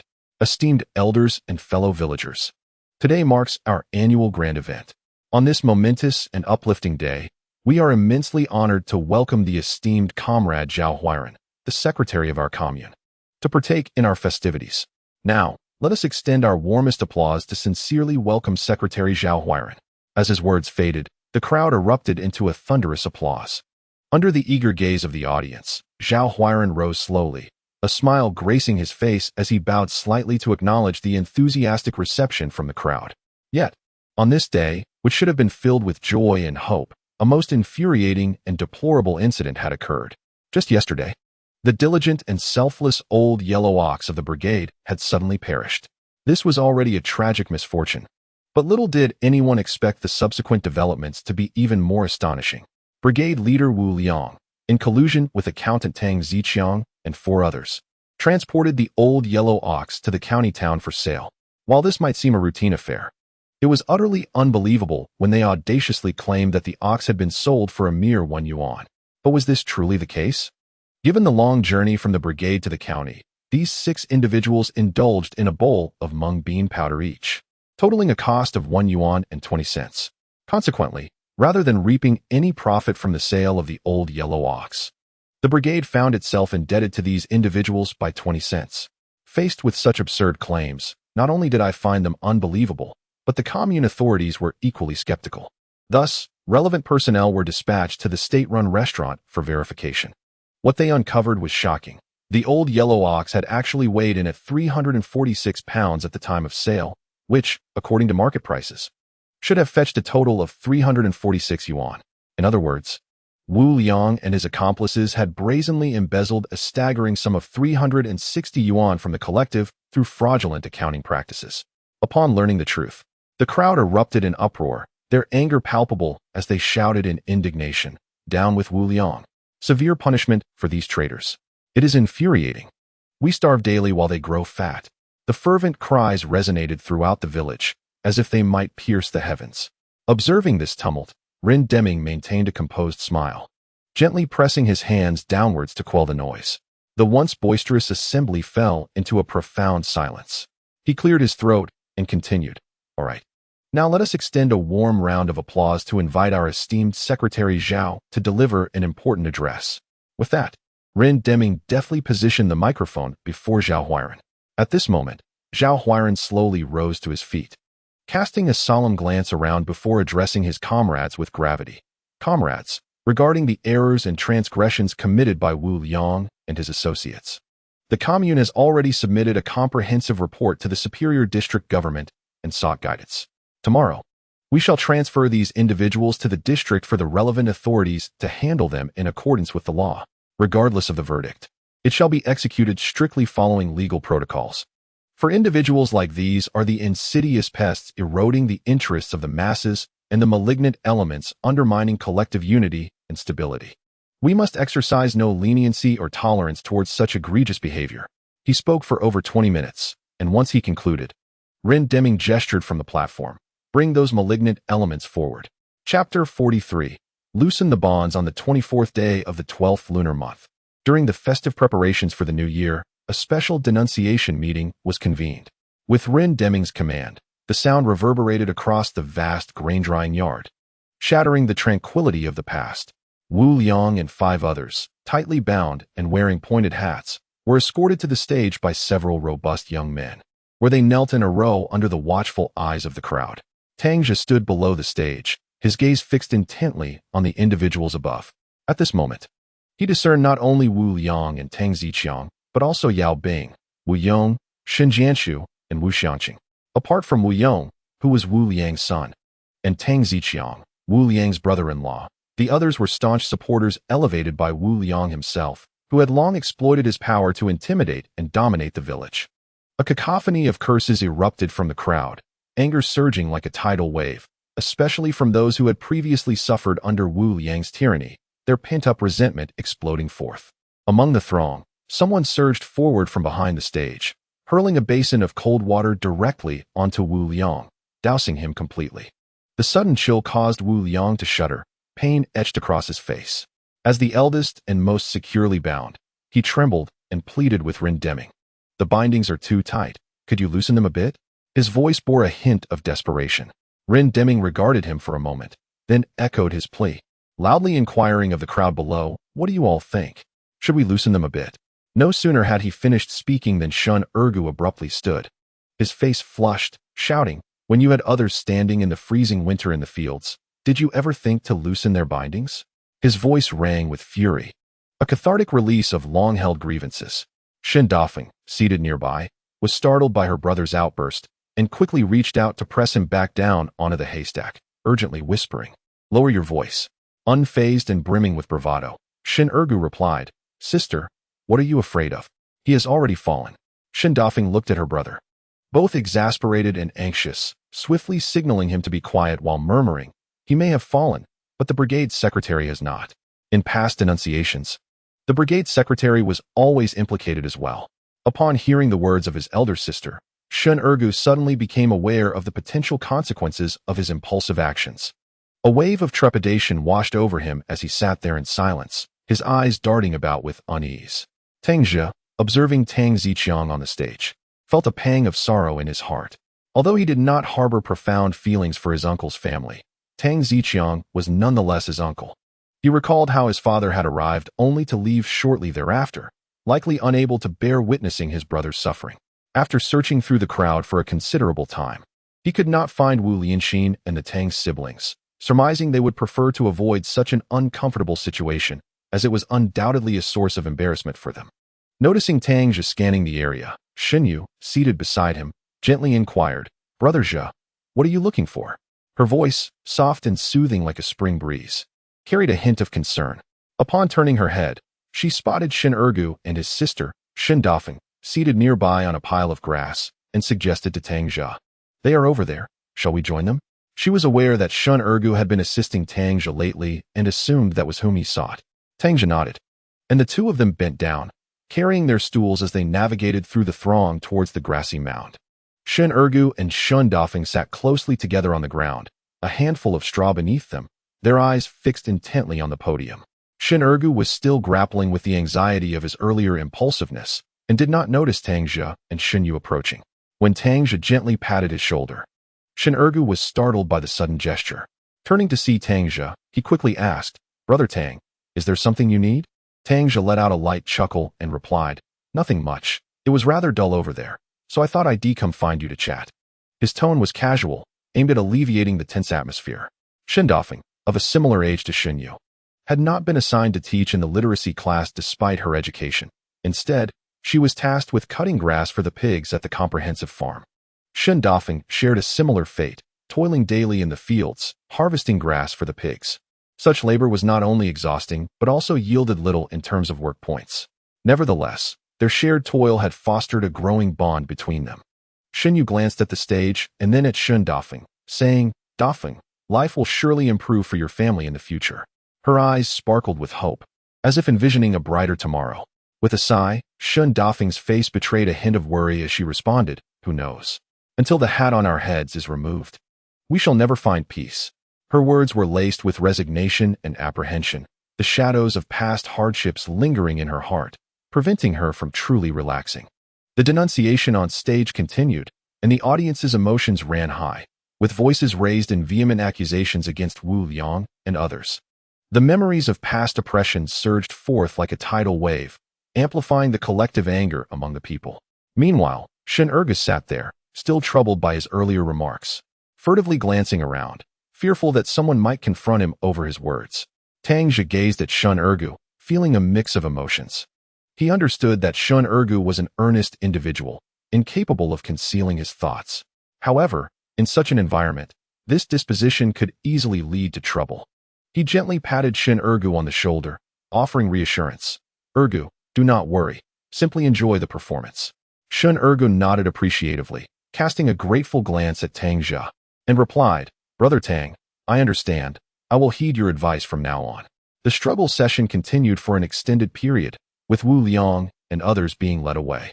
Following this, the team leader Zhao Huiran expressed gratitude towards the commune secretary.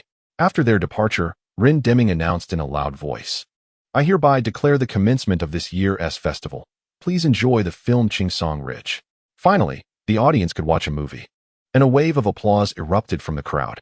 The projectionist adjusted the film, and soon the screen flickered to life, bringing an immediate hush over the audience. Tang Zhe had seen such films numerous times before and lacked the inclination to watch.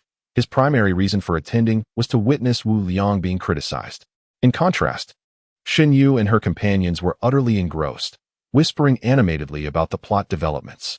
After what felt like an eternity, as the film concluded, Tang Zhe turned to Shun Ergu and suggested, "Ergu, come by my house early tomorrow. Let us venture into the mountains." Shin Ergu nodded in agreement and, accompanied by De Foam, headed home. Xin Yu, clutching a stool, quietly inquired, "Brother Zhe, could you take me with you to the mountains tomorrow?" "Rest assured, I won't be a burden. I am quite brave." Chapter 44.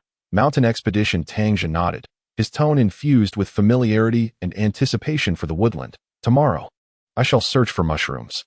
I have heard that some remain unpicked and untouched by animals, drying upon the trees. I hope to gather some to see if they are edible. It is not a hunting trip."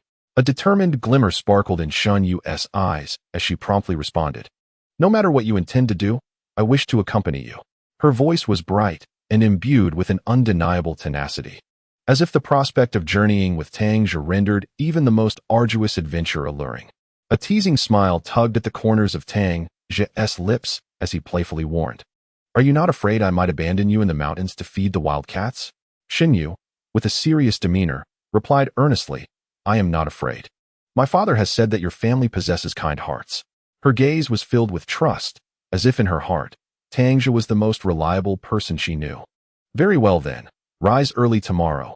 We shall set off at dawn," Tang Zhe said with a resigned smile, yet felt a flicker of warmth from Shun Yu's unwavering faith in him. Xin Yu nodded vigorously, her eyes brimming with excitement and anticipation. After taking a few steps, Tang Zhe suddenly recalled something and halted, asking, "By the way, does your dog He Zi chase in the mountains?" Xin Yu shook her head gently, her tone tinged with regret. "No, he is merely a watch dog. His tracking skills are quite poor. After 3 or 4 years, I have only seen him chase a rabbit once." "Oh," Tang Zhe let out a wry smile, his initial enthusiasm dimming slightly. He had hoped that with the dog along, they might have some advantage in locating prey. Upon hearing Tang Zhe's words, Xin Yu also felt a twinge of disappointment, as though she had failed to be of assistance. Tang Zhe busily comforted, "It's all right. After all, we have no firearms. Even if we encounter wild boars or goats, we can only watch helplessly." He tried to lighten the mood, not wishing for such trivial matters to dampen everyone's spirits. Just as Tang Zhe arrived home, Tang Wan and their mother entered as well. Upon seeing Tang Zhe, Tang Wan's eyes sparkled, and she bounded over like a joyful fawn, mischievously saying, "Brother, have you taken a liking to Sister Xin Yu? I saw you sitting together." Tang Zhe gently patted her head, feigning annoyance as he replied, "What do you know at your tender age?" Their father sat silently by the brazier, his brow slightly furrowed, seemingly lost in thought. Chen Shiyun glanced at her husband with concern, asking, "What troubles you now?" Tang Zili remained unresponsive, absorbed in his own reflections. Chen Shiyun shook her head in resignation.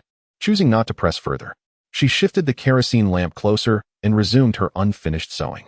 In the dim light, her figure appeared somewhat weary yet exuded a sense of resilience. After sitting for a while and warming himself, Tang Zhe retrieved some steel wire from under the bed and packed it into his rucksack before retiring for the night. He understood that the following day would be filled with challenges and uncertainties, necessitating rest and recuperation. At the break of dawn the next day, as the horizon began to lighten, Tang Zhe rose from his slumber. As he stepped out of his room, he noticed Shun Yu standing quietly in his yard, a flower-patterned rucksack on her back, with Haizi trailing behind her. "You arrived quite early," Tang Zhe greeted with a smile, his eyes filled with admiration. Shun Yu blushed slightly, replying, "I was afraid of being late." He invited her inside to warm herself by the fire while he prepared some porridge in the kitchen. The stove crackled with life, and the pot of porridge simmered, releasing a delightful aroma. Before long, Shin Erge hurried in, shouting, "Brother Tang, I'm here." Tang Zhe ladled 3 bowls of porridge and offered one to Shun Yu, who quickly waved her hands, saying, "You all eat.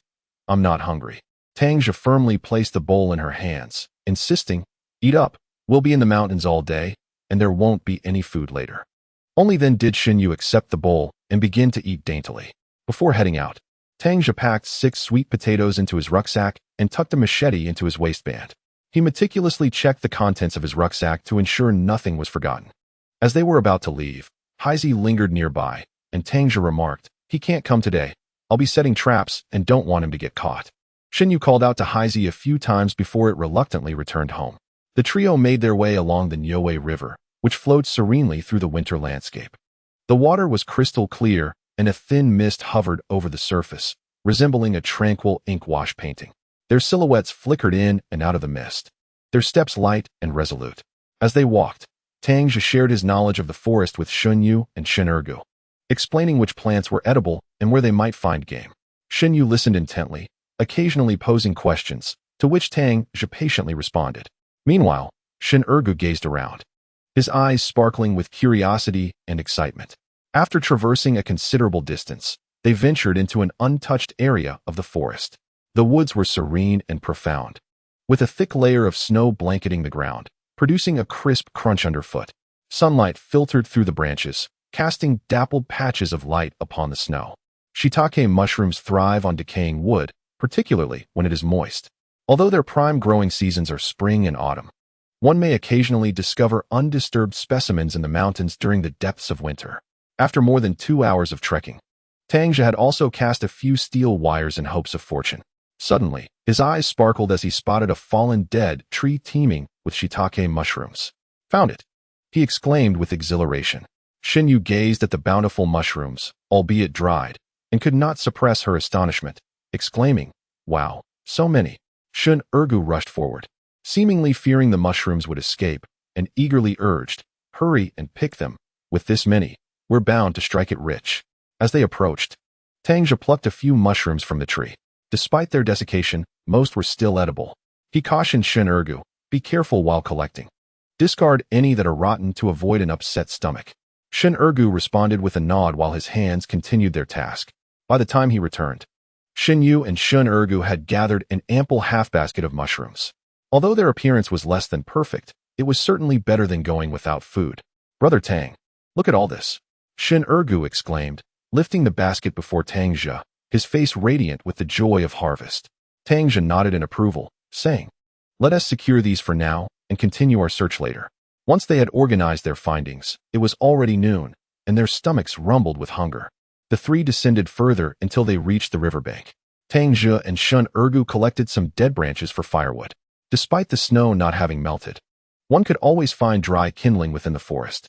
After igniting a fire, Tang Zhe placed 6 sweet potatoes on the flames to roast. In no time, the tantalizing aroma wafted through the air, causing their stomachs to growl in anticipation. They found themselves on a riverbank, where the water flowed gently. As Tang Zhe called Shun Ergu to accompany him upstream, they discovered a small pool of water. Due to the winter season, a cluster of peach blossom fish lay languidly together, reluctant to swim. Tang Zhe's eyes gleamed with excitement as he declared, "Ergu, we're in for a meat feast today." Chapter 45. Catching fish. Shun Ergu followed Tang Zhe's gaze and peered into the crystal-clear pool, where a school of fish leisurely congregated. Their bodies shimmered with a delicate pink hue, and under the winter sunlight refracted through the water's surface, their scales sparkled like dancing sprites. Shin Ergu's eyes lit up with curiosity as he asked, "Brother Tang, how shall we catch these fish?" Tang Zhe, with a steady and confident demeanor, replied, Go back and fetch the basket. We shall use it to catch them."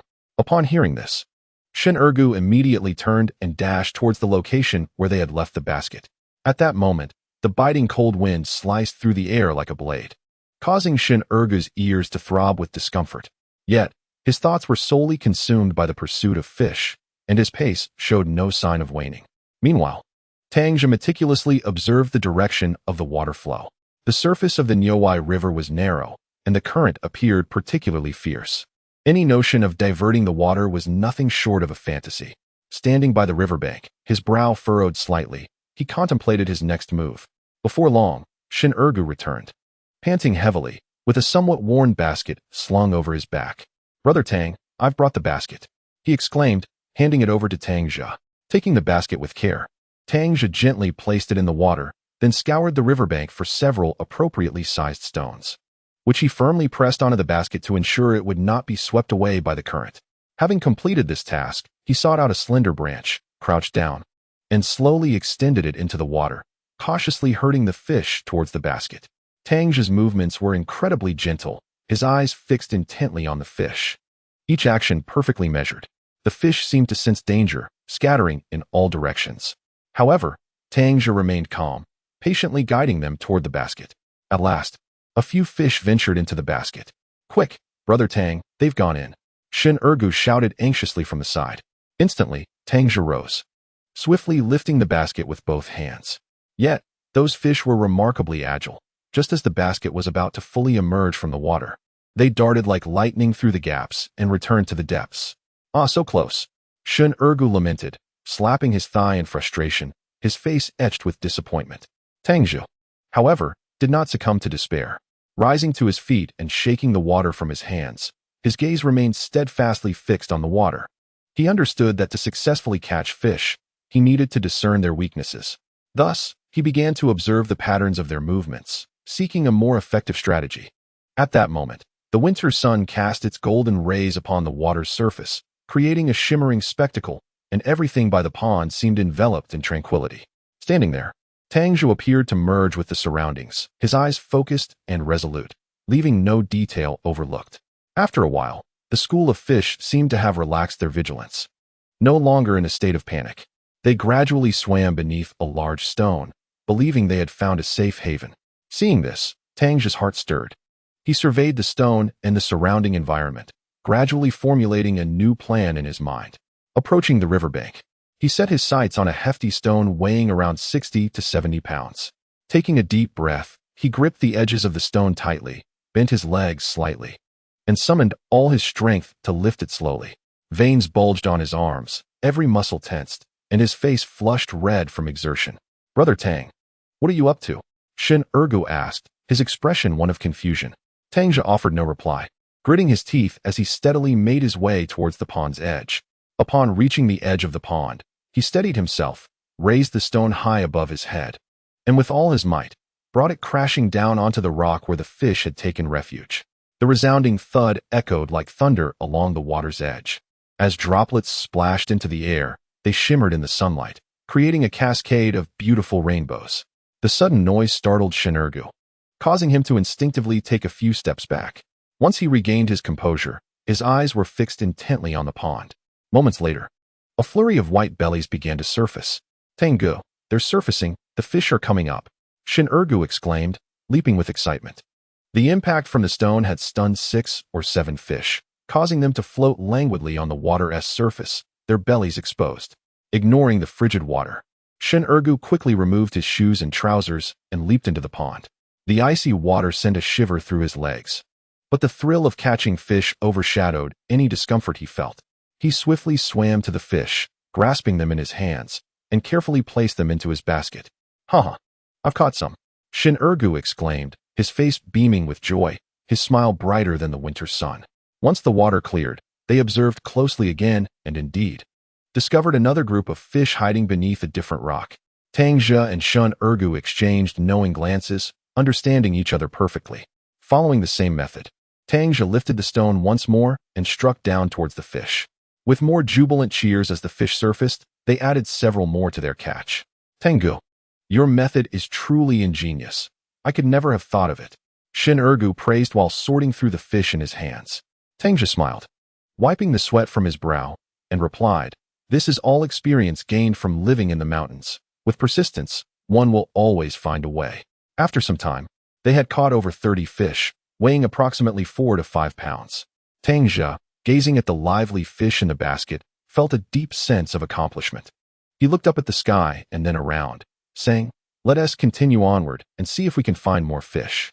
At that moment, Shin Ergu, already shivering from the cold, noticed his lips turning slightly purple.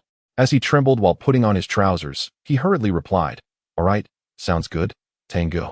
They continued along the riverbank, turning over stones as they walked. In addition to the fish, they delightedly discovered several crabs, which scuttled beneath the rocks. Waving their large pincers in a defensive display, Tang Zhe and Shin Ergu carefully captured them, placing them into their basket.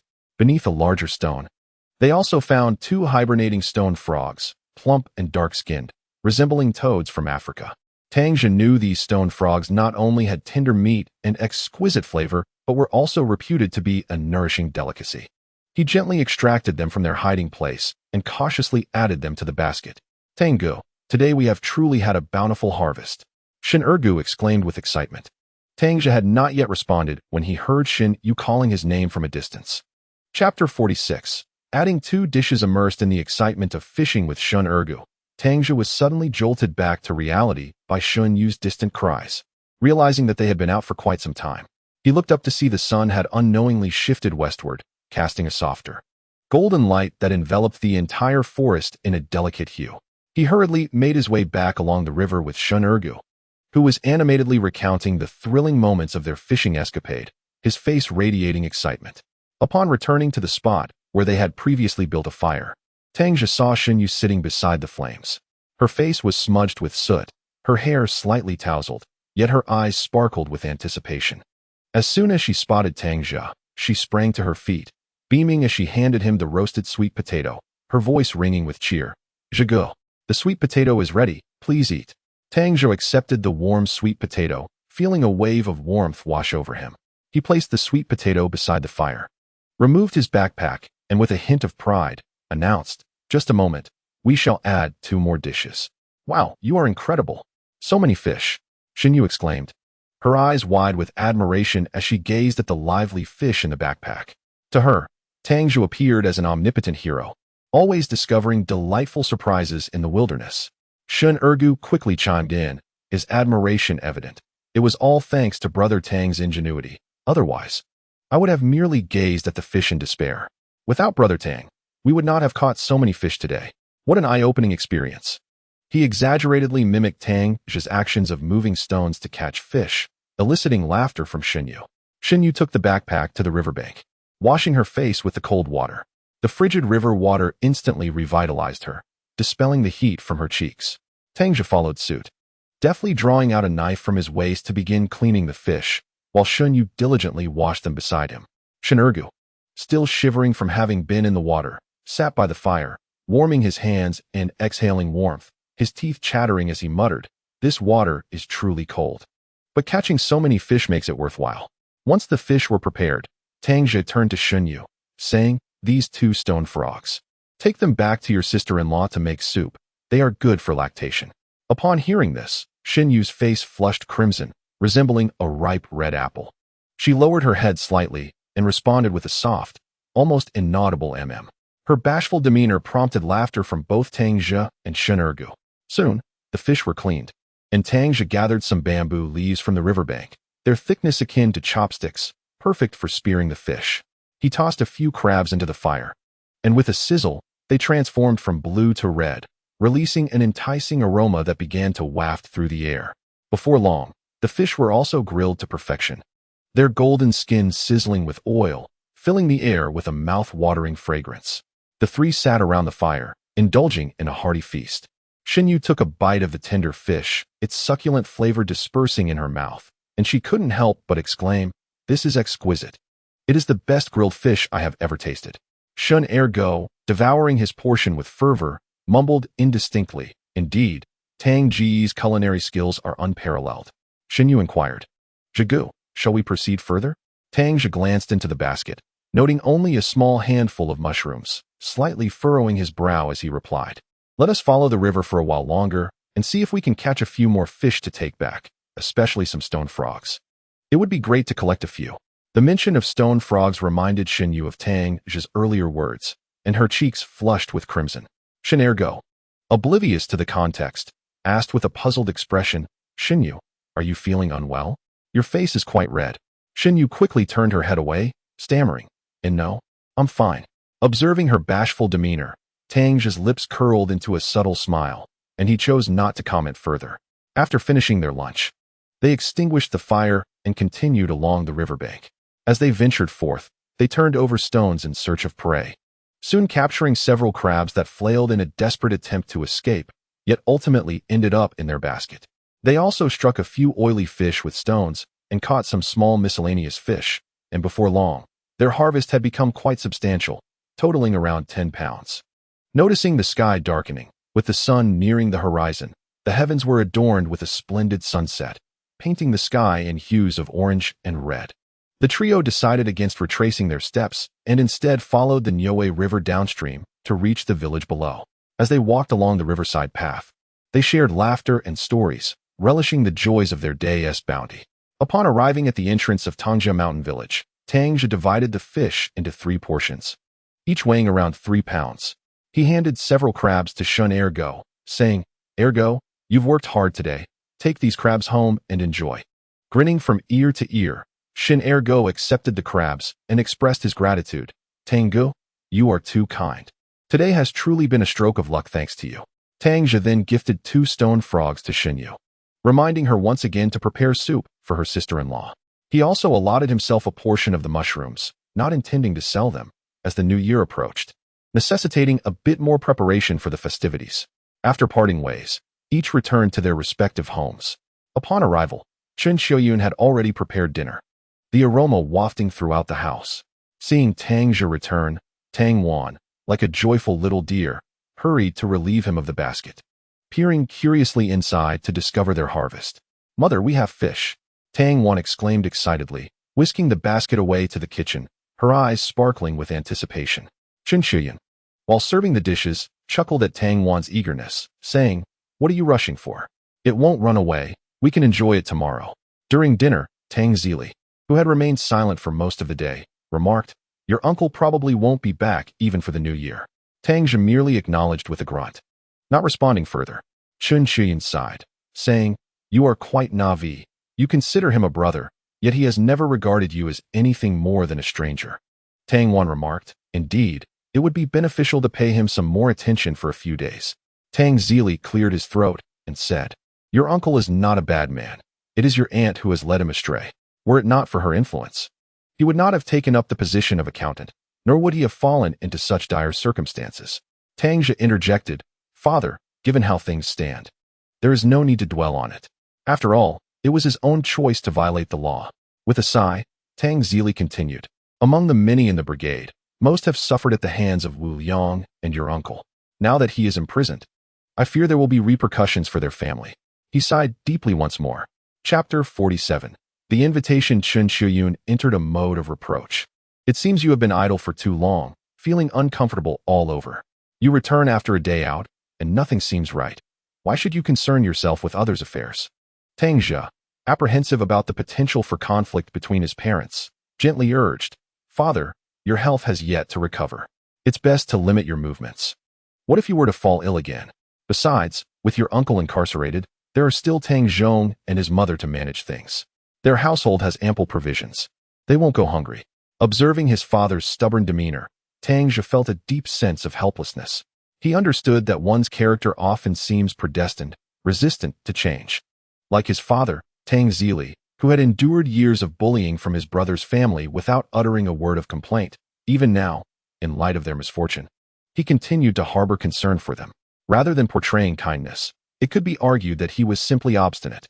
After being chastised by Chen Xiuyun, Tang Zhe resembled a wayward child, his head slightly bowed as he immersed himself in his meal, silent and sullen. The room was soon filled only with the sound of clashing utensils, the atmosphere stifling to the point of suffocation. Tang Zhe looked at his father, opened his mouth to speak, but the words caught in his throat. He was at a loss for how to comfort him, sighing softly as bitterness filled his heart. Just as they were finishing their meal, a sudden flurry of footsteps echoed from outside. Tang Zhe looked up to see Shenyang bursting in, calling out from a distance. Tang Zhe, come on. Let's go play cards. At that moment, Tang Zhe felt utterly exhausted, as if his bones were disassembled. All he craved was a restful sleep. He shook his head and replied wearily, No, I just want to sleep. Tang Wan, overhearing from the side, sparkled with mischief in her eyes, a smirk dancing on her lips as she teasingly remarked, Brother Shin, shouldn't you be attending to your wife during her confinement rather than gallivanting off to play cards? Her laughter rang out, shattering the previously oppressive atmosphere. Shenyang chuckled awkwardly, scratching his head as he admitted, My sister is at home preparing fish and sent me to fetch Tang Zhe for drinks and cards. As he spoke, his eyes sparkled with expectation, conveying that this was an invitation one simply could not refuse. Tang Wan, catching the undertone, smiled knowingly at Tang Zhe, suggesting, Brother, you should go. Her smile held a hint of cunning, as if she were privy to unspoken secrets, hinting at something more. Tang Zhe shot her a glare, and she playfully stuck out her tongue and made a face before returning to her meal with a smile. Upon witnessing the warmth of Shenyang's hospitality, Tang Zhe quickly finished the meal in his bowl. After tidying up briefly, he accompanied his host to the Shun residence. As they arrived, a gentle scent of earth wafted through the courtyard, wherein Xiuqin was washing some fish mint. This herb, plentiful along the ridges of the fields, despite still being underground, could not quench the people's yearning for food in these times of scarcity. Relying on memory, they were adept at unearthing it from the soil. Hearing footsteps, and Xiuqin looked up and, upon seeing Tang Zhe, her face instantly blossomed into a smile, akin to the warm sun in winter, as she greeted him warmly. Tang Zhe, come in and sit. She then called out to the house, Xiao Yu, is the meal ready? Tang Zhe has arrived. From within, Xin Yu's voice responded, Oh, it will be ready shortly. Zhigu, please sit in the room and warm yourself by the fire. Tang Zhe, feeling a bit bashful, scratched his head and smiled shyly, his ears slightly reddening. Black Z, hearing the familiar voice, joyfully bounded over, wagging its tail and making soft whimpering sounds. It had become well acquainted with Tang Zhe. He knelt down to pat Black Z's head, which responded by closing its eyes in contentment, emitting a soothing purr from its throat. Upon entering the main room, a wave of warmth enveloped him. Shen Zuting and Sheng Guozhang were seated by the fire pit, basking in its glow. Shen Zuting's complexion appeared significantly improved today. Upon seeing Tang Zhe enter, he gestured to a stool, inviting him to sit with a kind smile, saying, Tang Zhe, please have a seat, don't be shy. Shenyang interjected, You sit for a moment. I will check if Lingling has finished eating. Shenyang's wife, Luo Ling, had recently given birth to a child, and due to the lack of nutritious food, her milk supply was severely inadequate. When the little one grew hungry, they could only offer him a cup of sugar water to drink. Earlier, when Xinyu returned, she joyfully reported that Tang Zhe had gifted her 2 stone frogs for her sister-in-law to help restore her strength, and Xiuqin, well aware of the nourishing properties of these frogs, couldn't help but exclaim, in the depths of winter, to catch such a thing is truly remarkable. Her gaze brimmed with gratitude, and her fondness for Tang Zhe deepened. As soon as Shenyang returned from the mountains, she promptly urged him to invite Tang Zhe to dinner, insisting they must express their heartfelt thanks. Before long, Xinyu entered, carrying steaming dishes that filled the room with a delightful aroma. With a sweet smile and sparkling eyes, she said to Tang Zhe, Zhigu, do try the fish I made. Tang Zhe looked at her, and a surge of warmth enveloped him, as if all his fatigue dissipated in that moment. Shenyang emerged from the house, holding a glass bottle that was still half full of wine. This wine is leftover from my wedding, he said. Today is a rare occasion for joy. Let us drink to our heart's content. At this point, he suddenly chuckled awkwardly, adding, though there isn't much wine, we shall drink merrily. Although Tang Zhe had just finished eating, he felt it would be impolite to refuse the host's hospitality. Accepting the bowl and chopsticks, he began to savor the dish. The fish was tender and delicious, melting in his mouth. Tang Zhe couldn't help but praise, Xiao Yu, your culinary skills are truly exceptional. I have never tasted such exquisite peach blossom fish before. Hearing this, Xin Yu's cheeks flushed slightly, reminiscent of the evening glow, and she smiled joyfully. After the meal, Shenyang suggested, how about we play some cards? Tang Zhe shook his head, replying, perhaps not. I have matters to attend to tomorrow. Xinyu recalled that Tang Zhe had set several snares in the mountains today and said to Shenyang, brother, let's not. Tang Zhe really has things to do tomorrow. Xinyang put away the playing cards, saying, "All right then, but do come to my house during the new year for a toast. We shall play all night then." Just as they were conversing, two individuals entered the doorway, momentarily pausing in surprise upon seeing Tang Zhe. Chapter 48. The Air Force. The newcomers were Yao Yao and her brother, Yao Yongjun. Xinyang, taken aback by their arrival, inquired, "Hey, Yongjun, what brings you here today?" Upon noticing Tang Zhe's presence, Yao Yongjun's previously cheerful demeanor abruptly stiffened, and an awkward smile crossed his face as he said, "The youth group from the brigade is playing some tractor cards. I wanted to see if you would like to join." His gaze lingered on Tang Zhe for a fleeting moment before hastily diverting, as though intentionally avoiding something. Xinyang instinctively glanced at Tang Zhe and asked, "Do you want to go?" Tang Zhe gently shook his head, responding with calmness, "It's all right. You all go ahead." His unperturbed tone rendered his inner thoughts inscrutable. Xinyang added, "Never mind. My wife is still in confinement, so you all should go." While saying this, he glanced towards the interior, his eyes filled with concern for his wife and child. Yao Yao surveyed the others in the room, ultimately resting her gaze on Shunyu. "You, do you want to go?" she inquired, her voice tinged with anticipation, as if hoping Shunyu would accompany her. Shunyu smiled gently, shaking her head. "I still have to wash the dishes, so I won't be going." Her warm and polite smile made it difficult to refuse her. Seeing that no one expressed interest in joining, the Yao siblings felt somewhat disheartened. After exchanging a few casual pleasantries, they turned to leave. Xinyang, watching their retreating figures, couldn't help but comment, "I wonder what madness has struck the Yao family to turn away someone as good as Tang Zhe, and just a few days ago, I saw them sneaking around the brigade's granary, up to who knows what." As he spoke, he glanced at Tang Zhe, relieved to see he remained composed. Hearing his brother's words, Shun Yu's expression flickered with discontent as she reproached, "Brother, if you don't speak, no one will think you're mute."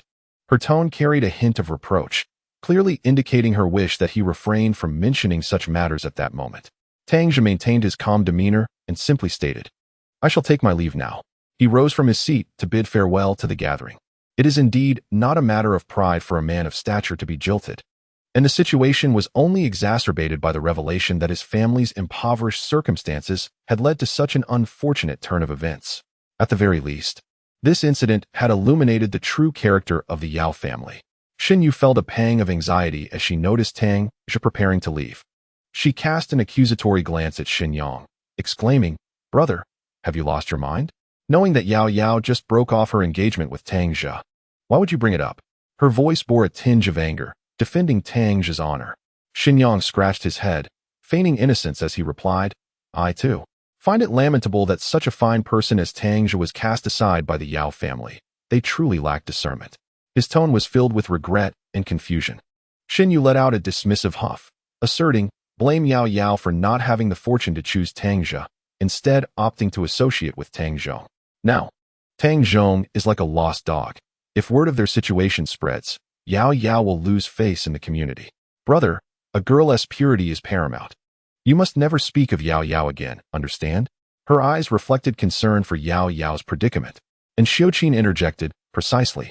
Just manage your own affairs and refrain from speaking ill of others. Her tone was calm, yet imbued with an undeniable authority. After being chastised by the mother and daughter duo, Xinyang could only nod repeatedly in acquiescence. All right, I won't mention it again. A hint of embarrassment crossed his face, reminiscent of a child caught misbehaving. Upon arriving home, Tang Zhe found that his family had already succumbed to slumber, and the house was enveloped in silence. He quietly washed his feet and lay down, quickly succumbing to sleep, utterly exhausted by the events of the day. The next morning, the winter sun poured through the window, casting a warm glow upon his face. Shin Ergu had already arrived, tending to the fire pit. "Brother Tang, you finally woke up," he greeted with a hearty smile. The two shared a simple breakfast of porridge before setting off to the Niue River. Tang Zhe had dreamt of catching a goat the previous night, and he harbored a faint hope for a fruitful day ahead. After several attempts with the traps, disappointment began to creep into Shun Ergu's expression. "Brother Tang, it seems the prey has grown wise today. They avoid the traps and leave us empty-handed," he lamented, his tone tinged with dejection. Tang Zhe placed a reassuring hand on Shun Ergu's shoulder, speaking calmly, "Such is the nature of trapping. It relies heavily on luck. One or two unsuccessful attempts should not deter us." His voice exuded steadiness, instilling a sense of reassurance. Shin Ergu sighed, responding, "While your words hold truth, they still sting a bit." He cast his gaze downward, staring at his shoelaces, feeling a sense of disheartenment. After reaching the final trap without spotting any signs of game, Shin Ergu plopped down onto the ground, despondently stating, "Alas, today has been a fruitless endeavor." His voice was laden with resignation and disappointment. Tang Zhe pointed towards the Niue River and proposed, "How about we catch some fish to take back?" A glimmer of hope sparkled in his eyes, attempting to rejuvenate Shin Ergu. Upon hearing this, Shin Ergu immediately sprang up from the ground, his face brightening with renewed vigor. "Sure thing, Brother Tang. I'll clean the fish and string them up to hang in front of the stove. They can be eaten whenever, and they won't spoil." As he spoke, he animatedly gestured with excitement. The two then made their way to the riverbank, walking along the river towards the direction of Fanjing Mountain.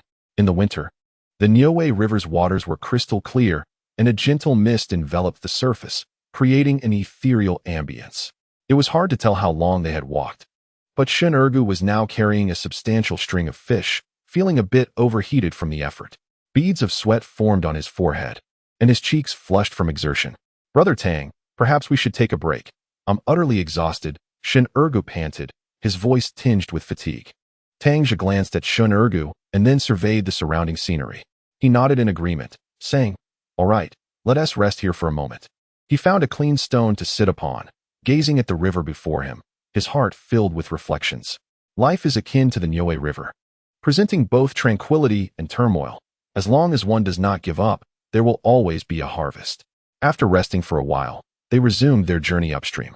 Before long, Tang Zhe noticed a giant salamander hiding beneath a stone in the river. He gently tugged at Shin Ergu and pointed to the water below. "Ergu, look. What is that?" Although Shin Ergu had grown up around Fanjing Mountain, he had never seen what a giant salamander looked like. Following Tang Zhe's finger, he was startled, exclaiming, "Wow, what a huge four-legged lizard." Tang Zhe couldn't help but chuckle. "What four-legged lizard? That is clearly a giant salamander." Shin Ergu, puzzled, leaned in closer for a better look, inspecting it thoroughly. He scratched his head and grinned. "So this is what a giant salamander looks like. I thought it was some kind of monster with a human head and a fish body." Seeing Shin Ergu's innocent expression, Tang Zhe shook his head with a smile. He then bent down to find a slender sapling by the riverbank. Drawing a sharp machete from his waist, he expertly sharpened one end of the sapling to create a makeshift spear. Standing firm with his feet planted, his gaze became intense, locking onto the giant salamander. He adjusted his breath and stance, inhaled deeply, and then thrust the spear forcefully towards the creature. With a muffled thud, the spear struck the giant salamander accurately. The creature thrashed violently in response, its tail splashing against the water's surface, sending up glistening droplets. Tang Zhe gripped the spear tightly, and soon the salamander's struggles began to wane, eventually falling silent. "Brother Tang, you're incredible," Shin Ergu exclaimed, jumping with excitement, his voice filled with admiration and exhilaration. Tang Zhe smiled, wiping the beads of sweat from his forehead, and together they exerted themselves to drag the giant salamander onto the shore. "Goodness, this salamander is quite substantial," he remarked, weighing it in his hands, estimating it to be over 20 pounds. Shin Ergu, filled with curiosity, reached out to touch the fish, his face lighting up with surprise as he exclaimed, "Brother Tang, why is this fish so slippery?" Tang Zhe, shaking the water off his hands, patiently explained, "It's a protective slime coating on its body. When startled, it secretes this substance, making it feel slick to the touch. Before cooking, you must blanch it in hot water and then rinse it several times to remove it." "Wow, Brother Tang, you truly know so much."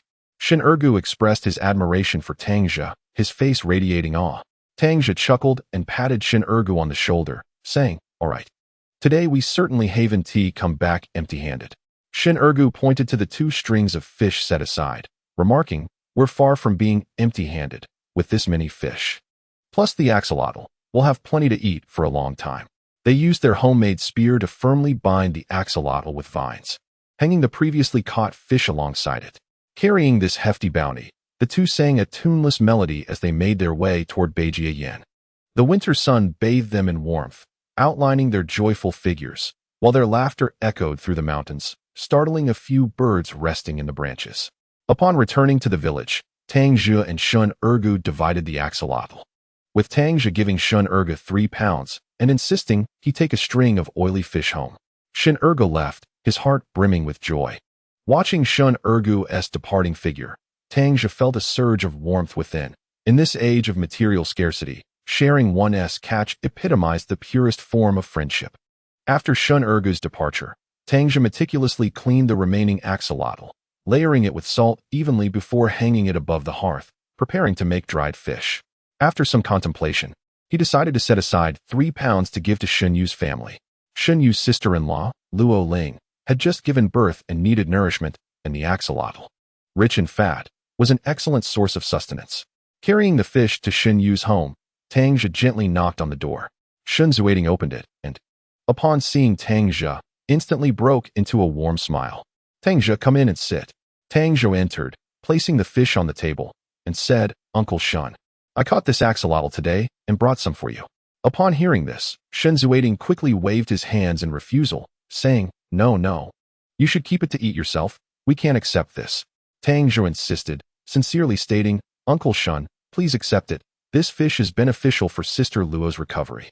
Shun Zuiting continued to decline, adamant in his refusal. With no options left, Tang Zhe reluctantly placed the fish on the table and hurriedly left. Shun Zuiting watched him depart, shaking his head in resignation, yet his eyes were filled with gratitude and appreciation.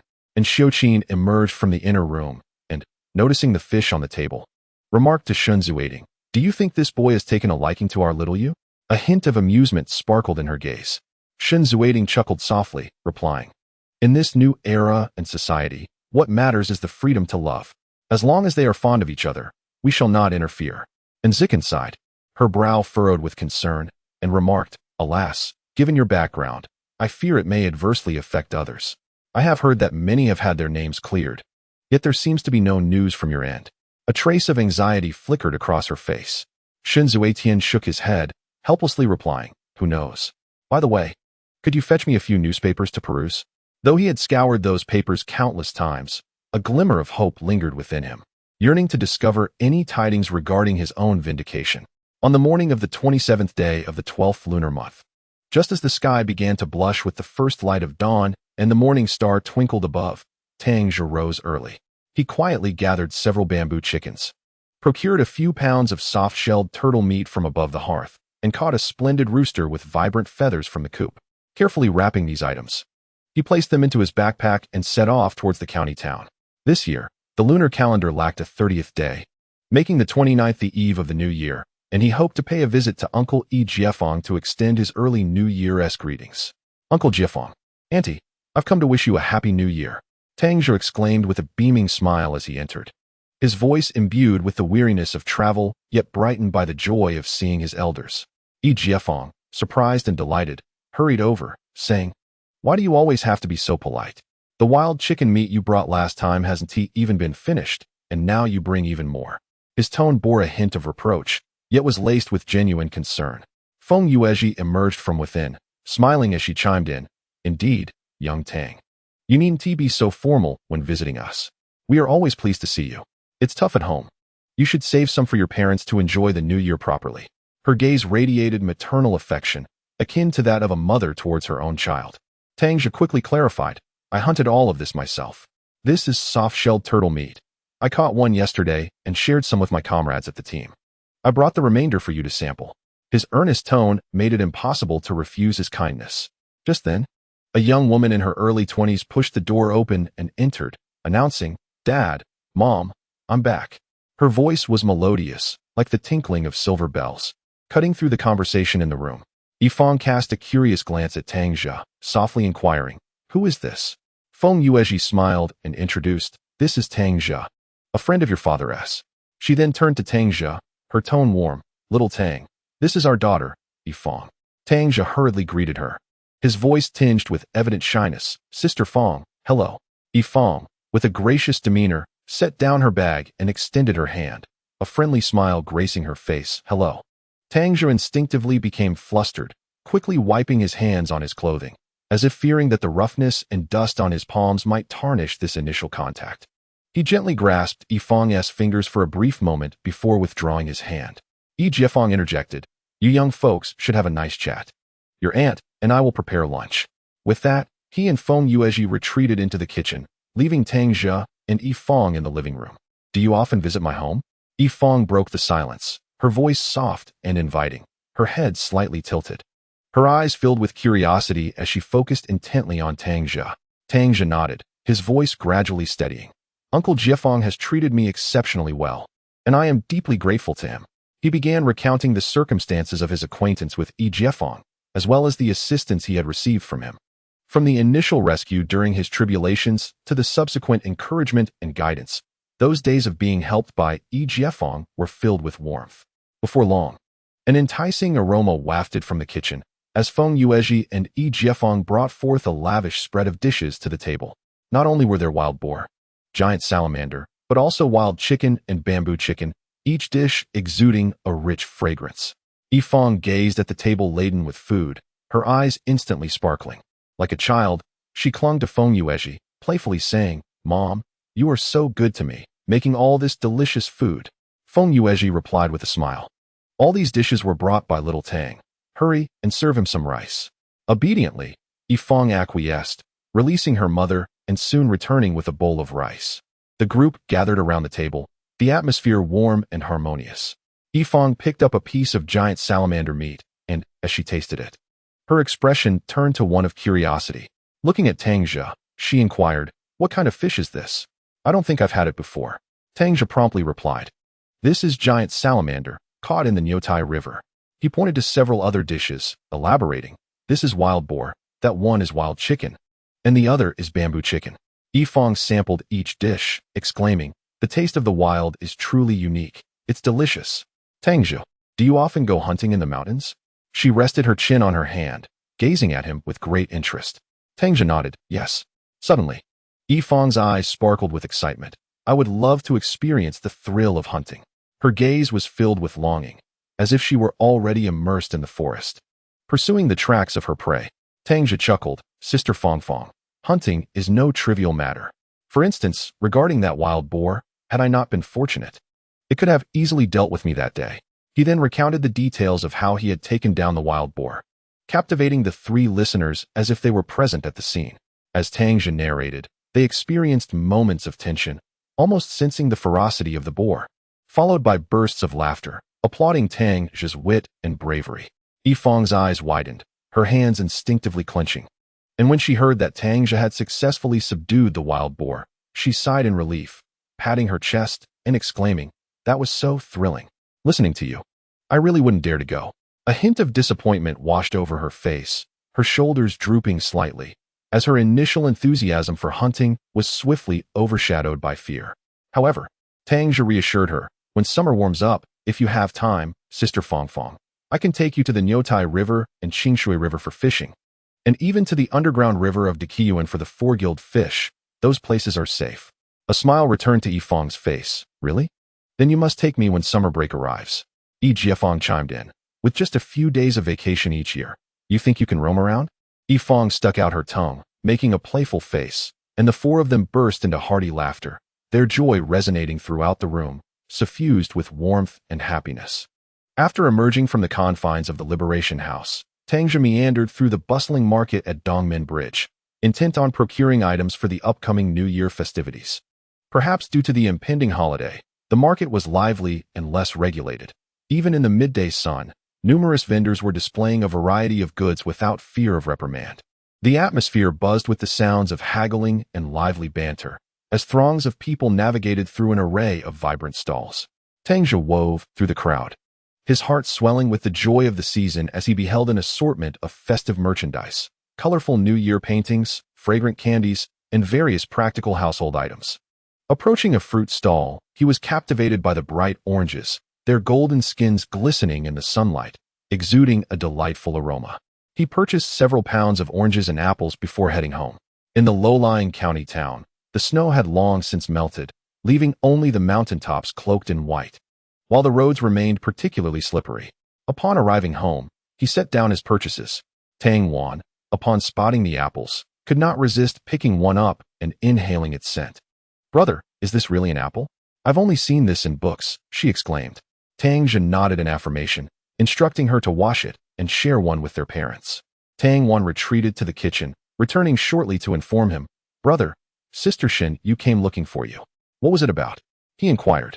"She left when she saw you weren't here, and didn't he mention anything?" she replied. "I'll step out for a moment," he said before exiting. From the kitchen, Chen Xiuyan called after him, "Come back soon for dinner." "Got it," he acknowledged, already stepping outside. Tang Wan observed him and remarked to Chen Xiuyan, "Mother, I think my brother has some feelings for Sister Xinyu." Chen Xiuyan, preoccupied with her tasks, replied, "It's just their family's background." Before she could finish, Tang Zhe interjected, "What of her background? I find Xinyu to be quite a decent girl, responsible and educated. After all, her family has a history of revolution." Chen Xiuyan responded, "I'm merely speaking my thoughts." Tang Zhe continued, "In my opinion, she is 1,000 times better than the Yao family you fancy. While their background may not be ideal, the Shun family possesses good character and is capable of living well." With a smile, Chen Xiuyan said, "If you think she is suitable, should I ask Aunt Wu to inquire about her?" However, Tang Zhe countered, "Let the young ones handle their own affairs. If you ask, what if either Tang Zhe or Xinyu feels differently? Wouldn't you be creating discomfort for them?" Chen Xiuyan glanced out the kitchen window, quickly noting that Tang Zhe had already vanished from sight. "Humph, if they don't feel that way, then they are certainly not attentive," she remarked.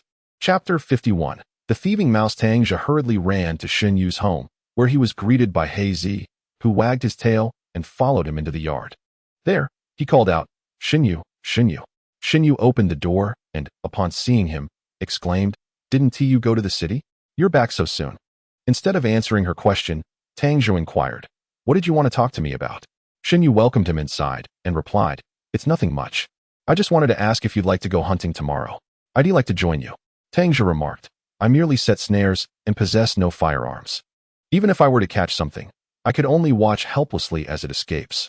The snares I laid yesterday have yet to yield any results." Xinyu interjected, "My grandfather mentioned that during the Qing dynasty, the French mined copper at Shizhu Rock. The mountain rats in the mine could weigh as much as 4 to 5 pounds each. I wish to hunt them, but my father forbids me from going." Shen Guizhong, smoking his pipe, replied, "That cave has been untouched for 70 or 80 years, with its passages sprawling in all directions. What if we encounter a collapse? It could be deadly." Xinyu countered, "We won't venture too deep. We'll merely explore the entrance. If we can't catch anything, we'll return." Shun Zuiting added, "No one has been there in decades, and we don't even know if the paths are still passable. If we go, it should be tomorrow." His agreement was evident. Xinyu exclaimed joyfully, "Yes, father, I will be cautious. Besides, with Shigu accompanying me, nothing will happen." Tang Zhe was also eager to see what a 4 to 5 pound rat looked like, and besides, the journey to Shizhu Rock would allow them to follow the streams and perhaps catch some fish along the way. "Rest assured, Uncle Zuiting, I will take good care of little you." Noticing the time, he said, "I should head back now." And Zayakin poked her head out from the kitchen, saying, "Tang Zhe, finish your dinner before you go. I've already prepared it." Tang Zhe replied, "No need, Auntie, my mother has already made dinner." Upon arriving home, Chen Xiuyan had just set the dishes on the table and asked, "What did Xiao Yu want with you?" Tang Zhe lifted his bowl and said, "Nothing much. She just invited me to Shizhu Rock to catch rats. That's all." Chen Xiuyan seemed somewhat skeptical. "Indeed, that's it. I'm curious to see what those mountain rats, weighing 4 to 5 pounds as my grandfather described, look like." Chen Xiuyan acknowledged with an "oh" and ceased her inquiries. Tang Zhe said, "If you two are going tomorrow, make sure to return early. Ren Deming sent word that there will be a meeting in the village tomorrow evening to possibly elect a new leader and accountant." Without looking up, Tang Zhe replied, "Father, such matters are for you to attend." Tang Zhe remarked, "I wonder how your uncle is faring." Chen Xiuyan shot him a disapproving glance. "It's the new year. Could you refrain from bringing up such troubling topics?" Seeing that his family was disinterested in his musings, Tang Zhe focused on his meal and fell silent. Early the next morning, Xinyu arrived with a machete to fetch Tang Zhe, who had packed a few sweet potatoes into his backpack, and they set off together. The mine at Shizhu Rock was located on the upper part of the mountain. They followed the river of Daju Creek for over 3 hours before finally reaching the mine entrance, which was strewn with loose rocks. Stepping on them caused stones to tumble down the slope, creating a perilous situation. Fortunately, the years of neglect had allowed thorny brambles to grow between the rocks, stabilizing some of them. The mine's entrance was littered with discarded machinery, haphazardly strewn across the ground. During the Great Steelmaking Campaign, These iron relics had been spared due to the distance and the absence of a proper path. As they entered the mine, Tang Zhe lit a pinewood torch, and Xun Yu produced her own, igniting it with his flame. Together, they ventured deeper into the cave. After traversing approximately 60 to 70 meters into the cave, they inevitably encountered a swarm of mice scurrying rapidly between the cave walls. However, contrary to Shun Guozhan's assertions that these rodents weighed 4 to 5 pounds, the largest among them barely tipped the scales at half a pound. Continuing their exploration for several more meters yielded no new discoveries. Instead, their movements startled the bats hanging from the cave ceiling. Suddenly, a bat, taken by surprise, darted past them, the gust from its flapping wings nearly extinguishing the torch held by Xun Yu. Alarmed by the dark silhouette, Xun Yu carefully discerned it to be a bat and exclaimed, "Ah, it's a salt-stealing mouse, bat. Zhigu, there are salt-stealing mice here." Bats are known to favor dwelling in dimly lit spaces, and the architecture of the Fanjing mountain region predominantly consists of wooden houses.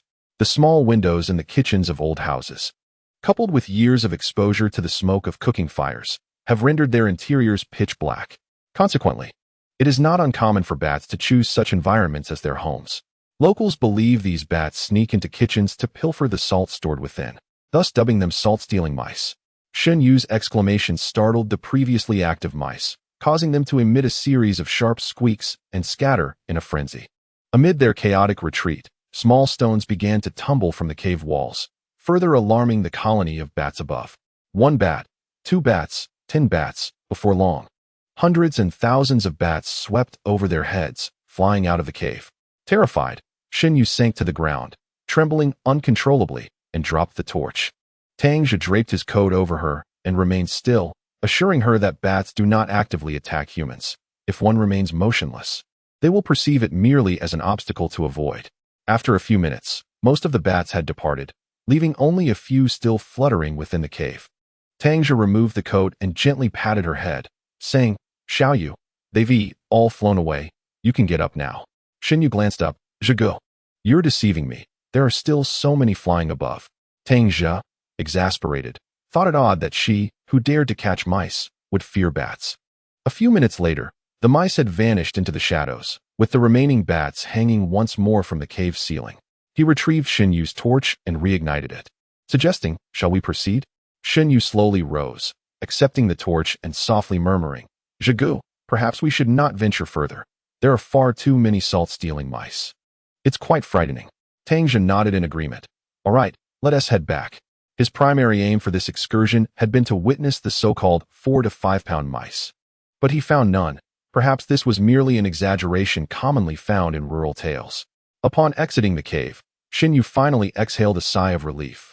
"Ah, I should have heeded my father and grandfather's advice not to come. Today has turned out to be a fruitless endeavor." Chapter 52. Journey to Moscow. Xun Yu plopped down on a stone, her chest heaving violently as she gasped for air. Tang Zhe looked up at the sky, the sun blazing overhead, and estimated that it was barely noon. He turned to Xun Yu with concern and inquired, "Are you hungry?" Xun Yu shook her head, her hair swaying gently with the motion. "Not yet, Zhigu. How do we get back now?" There were 2 well-trodden paths from Shizhu Rock. One led through Hexagon Village, and the other wound past the burning rock. After a moment of contemplation, Tang Zhe replied, "Let us follow the stream below. Perhaps we can catch some fish along the way." Xun Yu nodded slightly, her voice soft as she responded, "I trust your judgment. We'll go wherever you lead." Her faith in Tang Zhe was unwavering. After a brief respite, Xun Yu had entirely shaken off the earlier fright. Her complexion gradually regained its rosy hue, and her eyes sparkled with renewed vitality. Tang Zhe retrieved 2 sweet potatoes from his backpack, skillfully peeling one before handing it to Xun Yu. "Have this to tide you over. Once we're in the ravine, there will be too many trees to dare lighting a fire." Xun Yu accepted it, taking a gentle bite, the crisp, sweet flavor of the sweet potato bursting in her mouth. It's truly delightful," she remarked contentedly. Once they finished the sweet potato, they resumed their descent. Before them lay a chaotic heap of stones, haphazardly piled together. Ascending the mountain, stepping on loose stones posed little danger. Merely lifting one's foot would send the stones tumbling down without harm. However, descending was considerably more complicated. One had to be cautious not only of their footing, but also wary of the stones that might roll down from behind. Tang Zhe and Xun Yu walked side by side, ensuring that should one step on a loose stone, the other would remain unharmed. They carefully maneuvered their steps, each movement executed with utmost caution, their eyes fixed on the stones beneath them, while their hands occasionally grasped nearby rocks or branches for balance. At last, they reached the end of the rocky terrain.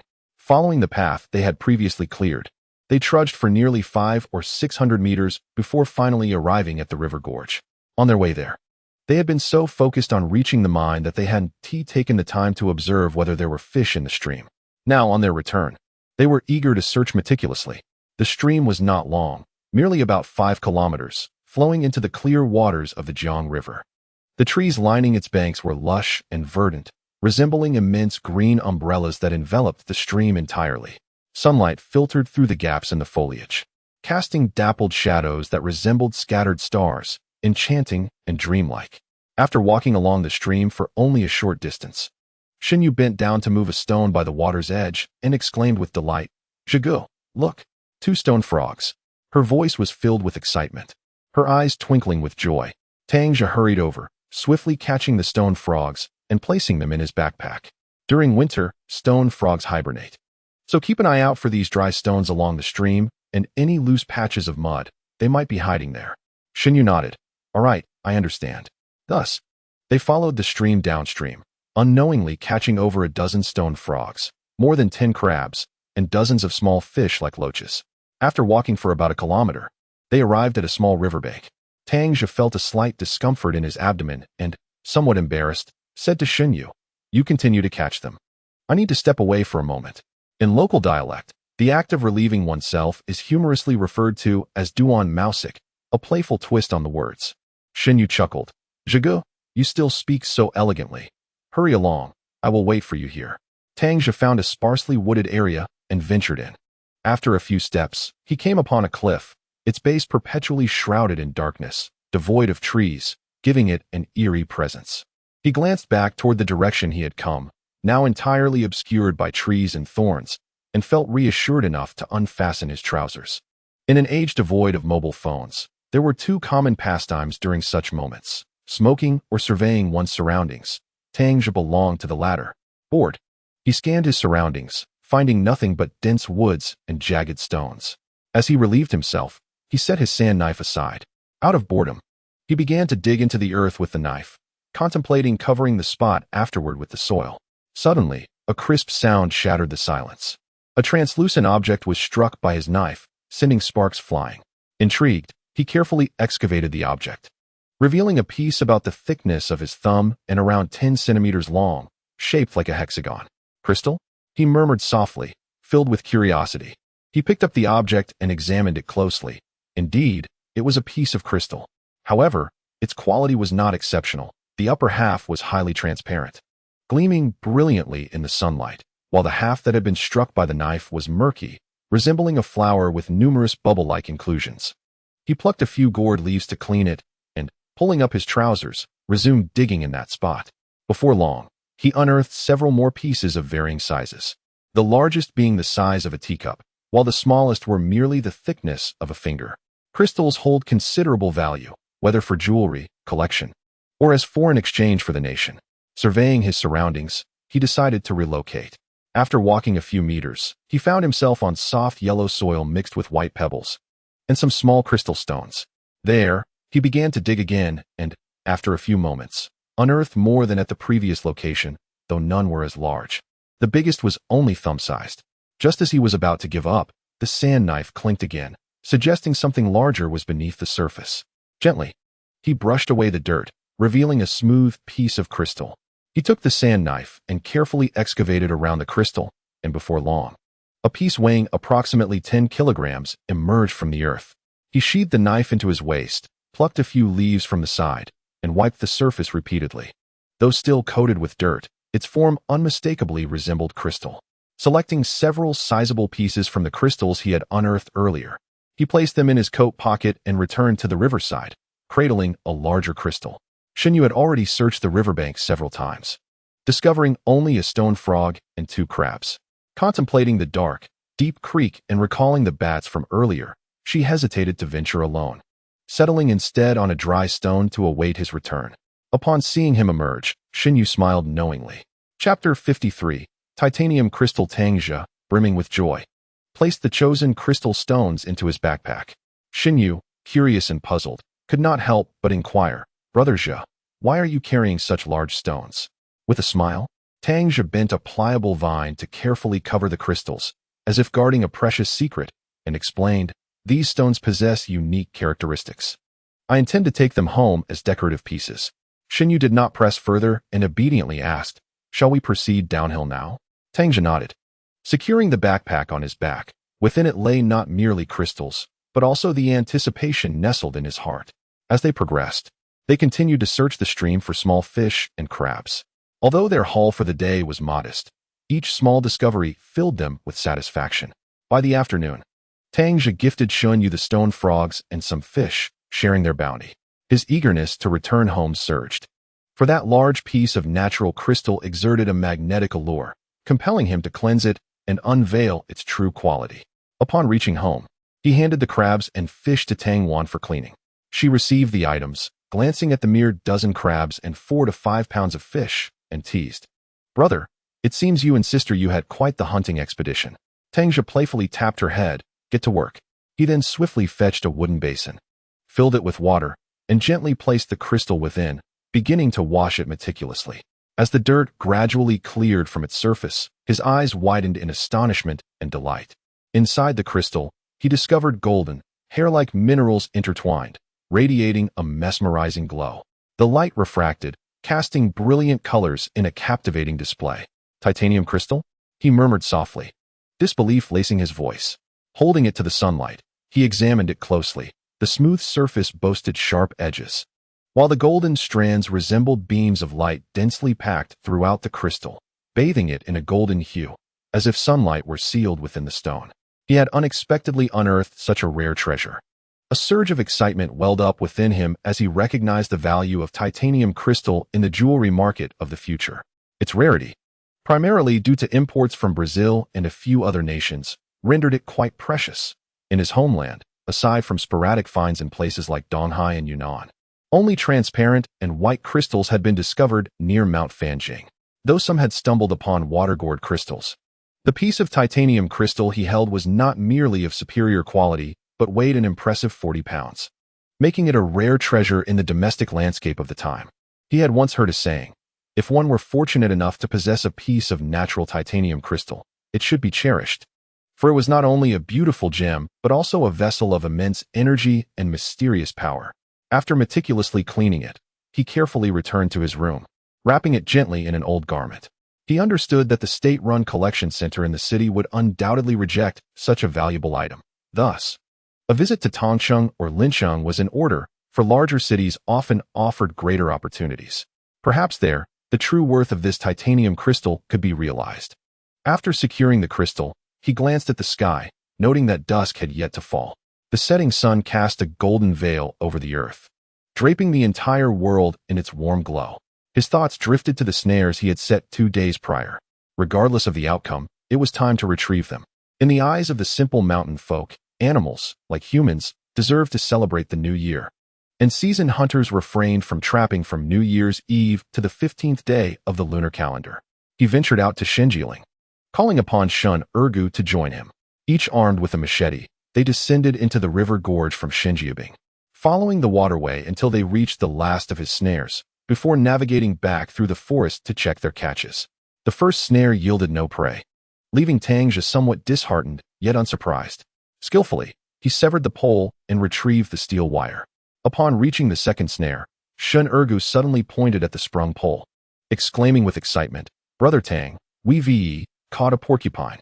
Tang Zhe turned to see a 30-pound porcupine suspended in midair, its quills erect in alarm at their approach. The creature's tail jingled like a bell, warning them to maintain their distance. Holding his machete with caution, Tang Zhe stepped closer, fully aware of the porcupine's formidable defenses. Finding a suitable position, he struck the creature's head with the back of the blade until it ceased to move, then lowered the pole to free the porcupine, binding its legs with the steel wire as Shun Ergu assisted.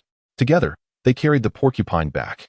The subsequent snares yielded no further bounty, but at the final one, Tang Zhe was pleasantly surprised to discover a 3-pound wild rabbit ensnared and lifeless. Shin Ergu's face lit up with envy at the sight of the rabbit. Once on the main road, Tang Zhe offered the rabbit to Shun Ergu, who beamed with gratitude, exclaiming, "Brother Tang, you've given me too much meat. Take this rabbit back to sell." With a smile, Tang Zhe waved his hand dismissively. "It's the new year. Everyone at the factory is on holiday." Upon hearing his words, Shin Ergu returned home with the rabbit. Once home, Chen Xiuyan saw Tang Zhe arriving with a porcupine, a sight that had long ceased to astonish her.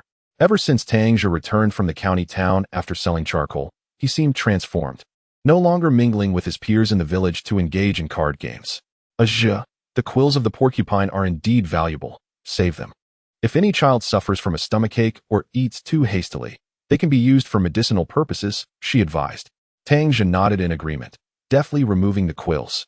And then he carefully cut off the string of bell-like objects from the porcupine's tail, shaking them to produce a delightful jingling sound. Chen Xiuyan chuckled. "This string of bells is splendid. It can be fashioned into a toy for the child in Shenyang. Worn on the wrist, it can also ward off evil spirits." Tang Zhe hung the bells on the wall, saying, "I will give this to him the next time we meet." Once he had finished removing the quills, he proceeded to open the porcupine's belly, extracting its stomach and binding it with palm leaves, hanging it above the kitchen stove. Previously, Feng Yuezhi had mentioned her desire for a porcupine stomach, a request Tang Zhe had committed to memory, intending to present it to her when he next visited the city after the new year. Having completed his tasks, his father arranged the offerings on the table beneath the incense altar, while his mother brought the dishes to the table. Tang Zhe lit 4 incense sticks and 2 candles, placing 3 incense sticks and 1 candle in the incense burner, then positioned another stick and candle at the entrance. Chapter 54. Burning paper for the new year. Tang Zhe was meticulously arranging the offerings on the table, each item placed with precision. At that moment, Tang Wan entered the courtyard with 5 companions, their footsteps shattering the brief tranquility. Tang Zhe recognized all 5. They were the educated youth from the production brigade. Due to changes in policy, what had once been a group of over 10 educated youth in the brigade had dwindled to just these 5 who had yet to return to the city. Leading them was Yan Tianming, the captain of the educated youth, a tall and robust figure who stood like a stately poplar, exuding a sense of reliability. Next to him was Su Chaoan, whose gentle demeanor and introspective gaze revealed a quiet depth. The third was Hu Jing, sporting a neat bob and radiating confidence with her bright smile. The fourth, Zhang Yue, was petite, her eyes curving charmingly when she smiled. The last, a tall, slender man with glasses, was Yang Xingxue from the provincial city, who left a particularly deep impression on Tang Zhe. Reflecting on 3 years ago, when Yang Xingxue first arrived at the brigade, Tang Zhe had still been a mere boy, his youthful innocence not yet faded. At that time, while working in the fields, Yang Xingxue suddenly felt unwell and hurried to a corner by the fields for a quick resolution. Upon finishing, he realized he had forgotten to bring any paper. In Beijian, the villagers rarely used paper for such matters. A makeshift toilet consisted of a few wooden planks over a dung pit beside the pigsty, surrounded by simple barriers made from sorghum or corn stalks, with a grass curtain hanging as a door. Whenever footsteps were heard, regardless of their purpose, those inside would always cough to signal their presence. In the corner of the toilet, a handful of straw or a few bamboo sticks were left for cleaning up afterward. As he walked, it felt as though he had an unpleasant burden, an experience unknown to those who have never encountered it. However, Yang Xingxue's plight was even more tragic. Hailing from the provincial capital, he was accustomed to the luxury of toilet paper, yet in the resource-scarce Beijian, such an item was undoubtedly a rare commodity. Unfamiliar with many plants in the countryside, he was fortunate to have Tang Zhe working alongside him, who kindly offered him a few leaves of the stinging nettle. The palm-sized leaves appeared to be just the right size. Upon receiving the leaves, Yang Xingxue soon let out a scream akin to that of a slaughtered pig. It turned out that the surface of the nettle leaves was covered in tiny stinging hairs, which caused an intense prickling sensation upon contact with the skin. That evening, news of Yang Xingxue's unfortunate experience with the nettle spread throughout the village, earning him the nickname Yang Stinging Nettle. For several days, his gait was peculiarly awkward, reminiscent of someone suffering from a painful ailment. Nowadays, when Tang Zhe saw Yang Xingxue, he felt a tinge of embarrassment, his face slightly flushed with a hint of awkwardness in his gaze. When Yin Tianming spotted Tang Zhe, A warm smile instantly brightened his face as he greeted him enthusiastically. Host, it's a bustling New Year celebration. Tang Zhe responded with a smile. Yan, the lively celebration is at your home. The others also came forward to offer their greetings, and when it was Yang Shengxue's turn, he approached, playfully punching Tang Zhe's shoulder, saying, You little rascal. You've become famous now. By famous, he was referring to the incident where Tang Zhe had hunted 2 wild boars in a single day. Tang Zhe scratched his head, smiling shyly. Just lucky, just lucky. Tang Zhe, having finished burning ancestral paper money, emerged from the house, and, upon seeing several young intellectuals, warmly invited them inside. Ah, Comrade Yan, Comrade Hu, please come in. His face radiated with smiles, and his eyes conveyed genuine sincerity. Yan Tianming politely responded, Your hospitality is overwhelming. We are intruding. Tang Zhe waved his hand, chuckling, Not at all. You've come from afar to help us develop. During this festive season, there's little we can offer. Today, as we burn the New Year paper, I invite you all to share a meal with us. Come, let us toast. Burning New Year paper is a sacrificial act performed from the 24th day of the 12th lunar month until New Year's Eve, primarily to inform ancestors and deities that the new year is approaching. Toasting involves sharing the sacrificial wine among everyone, symbolizing the sharing of blessings. Hu Jing and Zhang Yue did not partake in drinking, leaving only Yan Tianming, Su Chaoan, and Yang Xingxue to each take a bowl, downing the wine in one gulp, and then collectively uttering a polite phrase. Drink quickly, may fortune come quickly, may the hostess family prosper. Tang Zhe reciprocated with a few courteous remarks, his face beaming with happiness. Subsequently, everyone contributed, setting the table over the fire pit. The charcoal in the fire pit blazed brightly, emanating warmth, while Qiu Yun brought out a feast from the pot. Despite the harsh living conditions, she had managed to prepare a lavish spread. Among the dishes was a refreshing cold dish of shredded zhrgn, a type of herb, which heightened the appetite, alongside peanuts that Tang Zhe had excavated from a field mouse's burrow, each one plump and crispy. The sumptuous dishes include the aromatic wild boar ribs, each piece tenderly stewed to perfection, the twice-cooked wild boar meat, glistening in a vibrant red hue, rich yet not greasy, the cured wild boar, marinated and smoked to release a distinctive fragrance, the rich mushroom and bamboo chicken soup, brimming with flavor and featuring succulent chicken, the precious Chinese giant salamander, offering a tender and smooth texture, the crispy fried small fish, delightfully crunchy on the outside and tender within, and the stir-fried crab, exuding an enticing aroma. In contrast to the living conditions of the local families, the life of the educated youth was considerably more arduous. In some production teams, they were compelled to reside in the homes of farmers, enduring many inconveniences.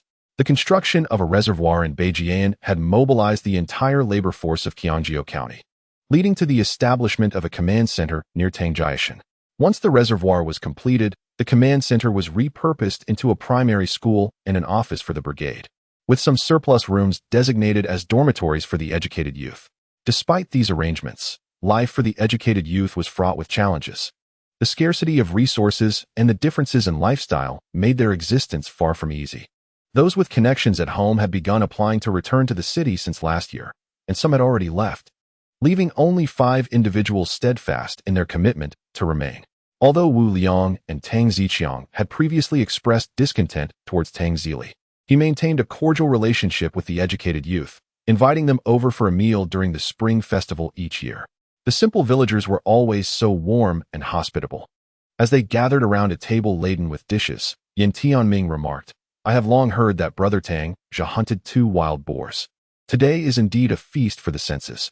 Holding a bowl, Hu Jing tilted her head and inquired of Tang Zhe, Could you share the story of how you hunted those 2 wild boars? Tang Zhe recounted the tale briefly, eliciting gasps of astonishment from the group. Hu Jing remarked, I had hoped to join you on a hunting excursion in the mountains, but hearing you recount it like this is rather terrifying. Alas, I wonder if there will be another opportunity. Chapter 55. The educated youth. Upon hearing Hu Jing's words, several individuals paused with their chopsticks. Yan Tianming asked, Has your application been approved? Hu Jing gently nodded. It should be forthcoming. When I wish to return, I find myself somewhat reluctant to leave. Her eyes reflected the weight of her emotions. Tang Zhe responded, Returning would be ideal. The trend of educated youth returning to the city is undeniable. And the allocation of land to households is also a significant development. The group turned their gaze towards Tang Zhe, with Hu Jing asking, I never imagined you, who usually remains unassuming, would possess such insights into these larger trends. Tang Zhe replied, I merely speak casually. Since last year, most of the educated youth in our team have already returned, which is indeed a positive development for you all. Yin Tianming remarked, if only it were as you say. Although we have devoted our youth to the rise of rural areas, we must also consider our own futures. Currently, we find ourselves in a limbo, unable to settle here or return home. Tang Zhe looked at Tang Zhe and asked, how do you know about the land being allocated to households? Tang Zhe could only tell one lie. Yesterday, at Uncle Jiefeng's house, he inadvertently saw a newspaper that mentioned several places had already begun pilot programs with quite promising results. If that is the case, it is certain that it will be implemented on a broader scale. I believe it will not be long before collective land is allocated to households based on the number of people.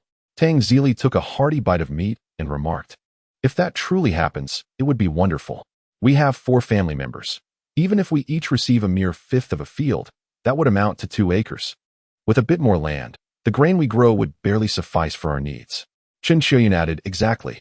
You, with your honest corn cake, are given whatever work points the brigade assigns you, and you have never voiced any opinions.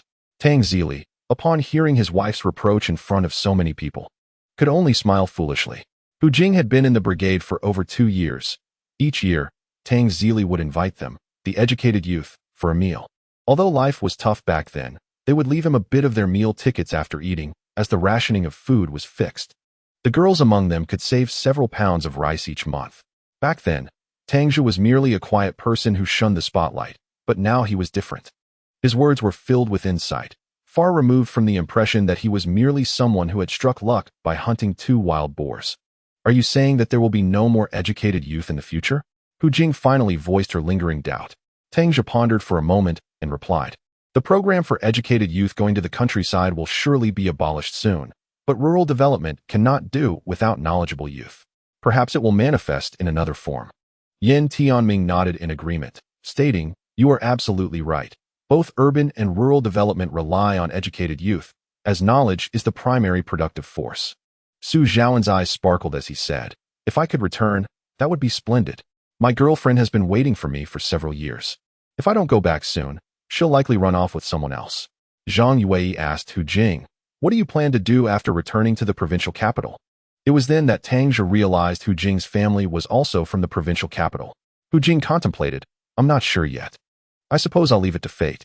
If you all find yourselves in the provincial capital someday, do remember to visit me. Su Zhaoan replied, absolutely. I'll bring my wife with me to enjoy your specialties. Yin Tianming teased, just a moment ago, you were worried about her running off. And now she is your wife. I see Yue is knitting a sweater. Why not ask her to make you a hat? Su Zhaoan shook his head. If the yarn she bought is green. He suddenly caught himself, laughingly scolding. Yin Tianming, you scoundrel, why can't you wish me well? Zhang Yue chuckled, perfect. I have some leftover yarn from my knitting. I'll make you one. Once you wear it home, your girlfriend will understand everything. Everyone at the table, except for Tang Wan, burst into laughter. Tang Wan, perplexed, asked, Brother Zhaoan, wouldn't you be happy if someone made you a hat? Su Zhaoan remained silent, while Yin Tianming chimed in. Oh, he is overjoyed, so much so that he can hardly express it. Tang Wan responded, oh, but I see he doesn't look very happy. Tang Zhe placed a piece of meat on her plate, saying, adults are conversing, children should not interrupt.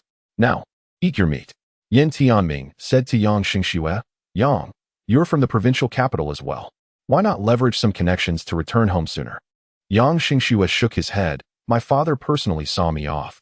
If there were any flexibility, I wouldn't find myself here. Alas, I wonder how my mother is. As he spoke, his voice became choked with emotion.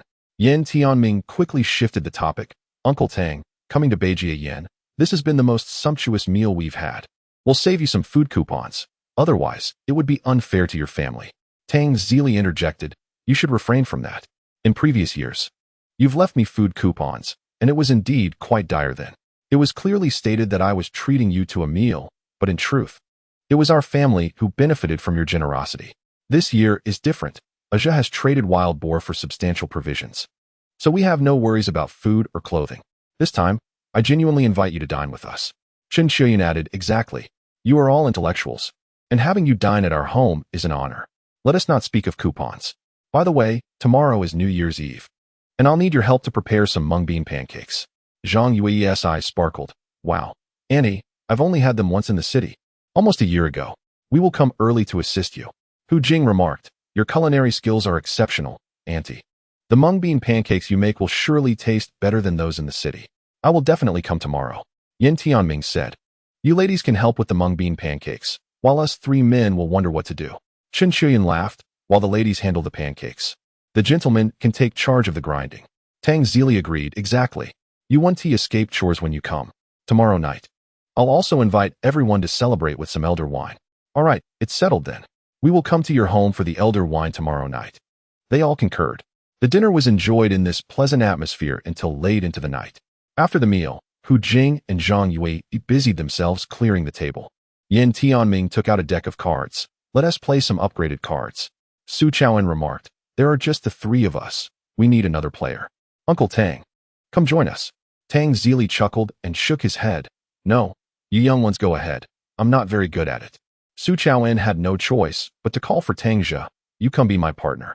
After pondering for a moment, Tang Zhe thought there was nothing else to do. So he fetched some kerosene and filled the lamp before joining them. That night, the battle continued until dawn. Chapter 56. Reaping what one sows the next day. Tang Zhe was awakened by the creaking sound of the grinding stone. Rising from bed, he realized it was nearly noon. Tang Zhe sat by the brazier warming himself. The battlefield from the previous night had been tidied up. In the kitchen, Tang Wan was tending the fire, while Chen Xiuyun was teaching Hu Jing and Zhang Yui how to prepare mung bean pancakes at the stove.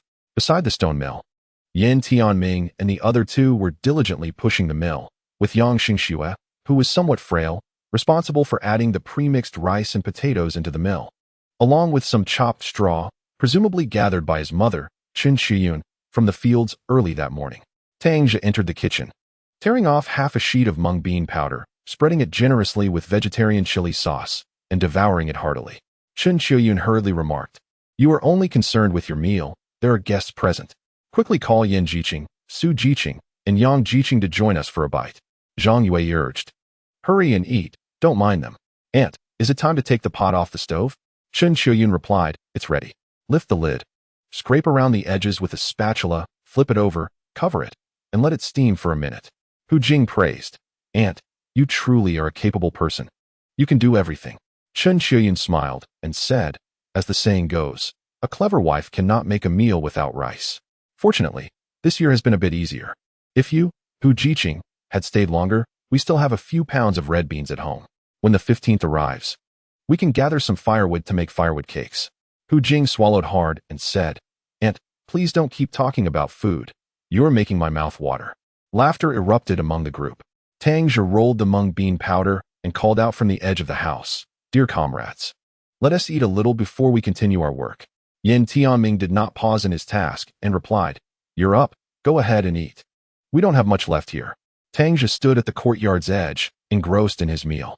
Soon, he spotted a familiar figure ascending from below. Upon closer inspection, it was Yao Yao. Ever since Tang Ziqiang was arrested, he hadn't seen her visiting the Tang family. Not wishing to encounter her, Tang Zhe retreated indoors. During the meal, Chen Xiuyun mentioned, Hu Jiqing will return to the provincial capital for the new year. We Haven Tea properly entertained you all these years. How about we trouble you a bit more? I'll soak some rice and pound it in the stone mortar. Tonight we'll prepare a meal of firewood cakes. Hu Jing quickly interjected, Aunt, you've already done enough for us. There will be opportunities to return. When we all have better lives next time, we can make firewood cakes again. Tang Wan chimed in joyfully.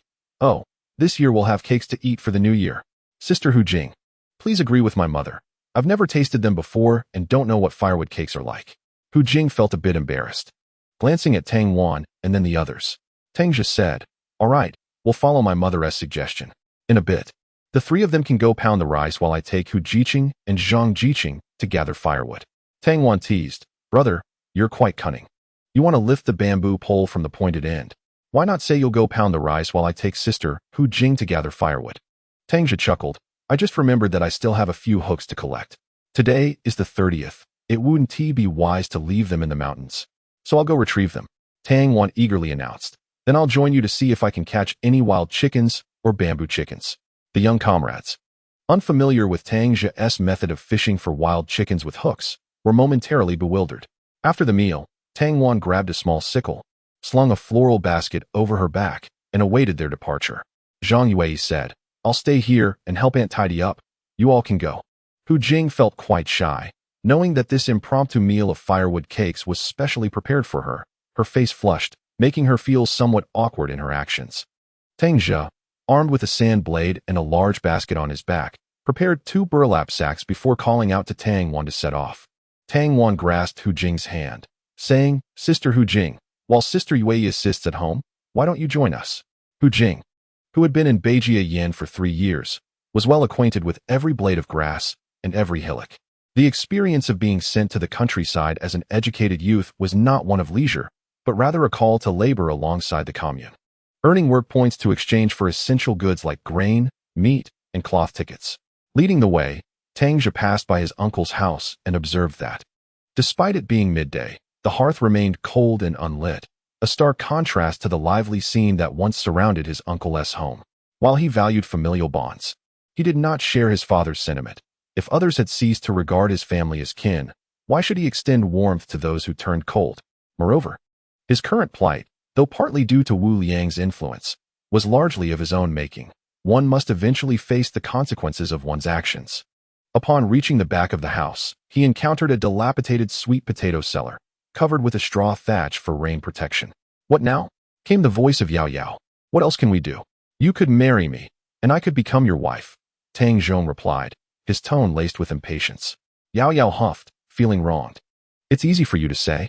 Given your family's current state, whether your foot will heal remains uncertain, and my parents would never agree." Tang Zhe retorted, "If your parents oppose it, we can elope.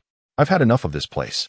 In moments of despair, one's true character emerges. During past New Year celebrations, many sought favor with his father, yet now that his father was gone, not a soul could be seen. That scoundrel Ren Deming had even come yesterday to take the last few hundred pounds of grain from their home. Yao Yao lamented, "You know your family's situation. How can I come over? Not to mention how to support myself. What about our future children?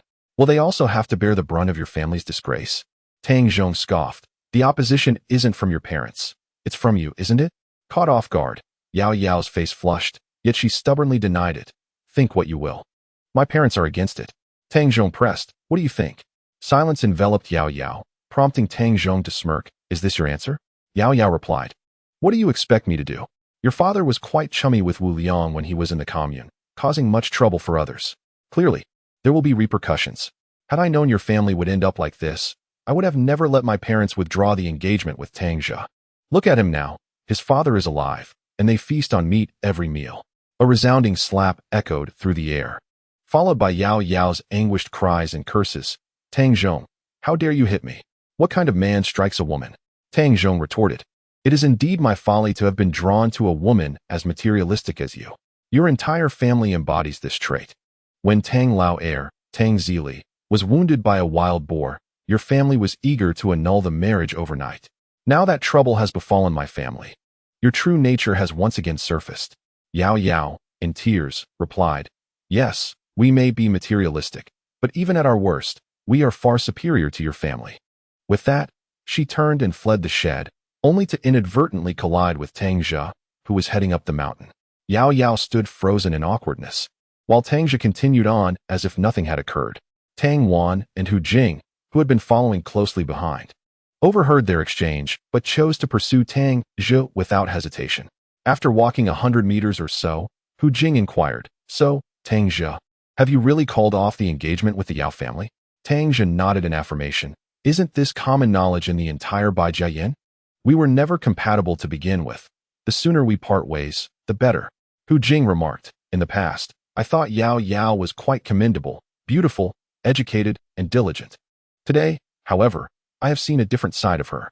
Tang Zhe responded, "This behavior runs in her family. Her mother and grandfather are cut from the same cloth." Before long, Tang Zhe headed towards the cedar forest. Hu Jing asked, "Aren't we supposed to be gathering firegrass?" Tang Zhe replied, "I will first retrieve my hooks. Otherwise, you and my sister can head to the Qingming fields." Hu Jing suggested, "Since the day is still young and the rice needs to soak for 2 hours, let us see the hooks you mentioned." We might even catch some wild chickens. Upon arriving at the cedar forest, Tang Zhe found the dozen or so hooks he had set a couple of days prior. As they walked deeper into the woods, they spotted a bamboo chicken struggling in the distance. Tang Wan exclaimed, "Brother, it seems you've caught a bamboo chicken." Approaching the scene, Tang Zhe untangled the nylon line and pried open the bamboo chicken's beak to remove the fishhook. Hu Jing observed in astonishment. "So you catch those wild and bamboo chickens using fishhooks? I can hardly believe you devised such a method." Tang Zhe chuckled self-deprecatingly. "Hu Jiqing, there is a saying, desperation breeds cunning, while abundance fosters integrity. When one is starving, every possible solution comes to mind." Nonetheless, this method proves quite effective. By the end of their efforts, they had successfully caught 7 or 8 bamboo chickens along with 2 doves. Holding the doves in his hands, Tang Zhe grinned. "These are truly delightful. Doves from the sky and badgers from the earth are considered culinary treasures." For Hu Jing, this day had been an eye-opener. Although they did not catch any wild chickens, the bounty of bamboo chickens and doves was more than sufficient for an evening feast. After retrieving the hooks, the trio proceeded to the Qingming fields to gather some firegrass to fill their baskets. On their return, there was no sign of Yao Yao. Tang Zhong was seated beneath the eaves, rolling up his pant legs as he changed dressings. Upon seeing Tang Zhe and his companions pass by, he shot them a disdainful glance before retreating back into the house. Hu Jing harbored a profound dislike for Tang Zhong. Previously, due to Tang Ziqiang's influence, he often visited the brigade headquarters, his gaze incessantly wandering over her, which made her exceedingly uncomfortable. On several occasions when they were alone, Tang Zhong deliberately sought excuses to draw closer to her. Fortunately, nothing untoward transpired, yet from that moment on, the sight of Tang Zhong filled her with aversion. Upon returning home, Tang Zhong felt increasingly despondent. Originally, with the Yao family's withdrawal from the engagement, Yao Yao had succumbed to his charming words and agreed to be with him. However, within less than a month, he had fallen from being the esteemed son of an accountant to the son of an embezzler. "What are we having for dinner tonight?" Tang Lu inquired. Seated by the brazier, as she heard the sounds of grinding and pounding from the Tang Zhe household below. This time last year, there were individuals assisting in grinding and pounding green bean flour in their home. This year, the stove remained cold and dormant. "Enough of your nonsense, you two worthless gluttons. All you think about is eating, yet you never consider going out to forage for wild vegetables." Tang Lu, who was a year younger than Tang Wan, burst into tears after being scolded by Wu Lianxin. Tang Zhong entered from outside and sat by the brazier, saying, "Why are you crying?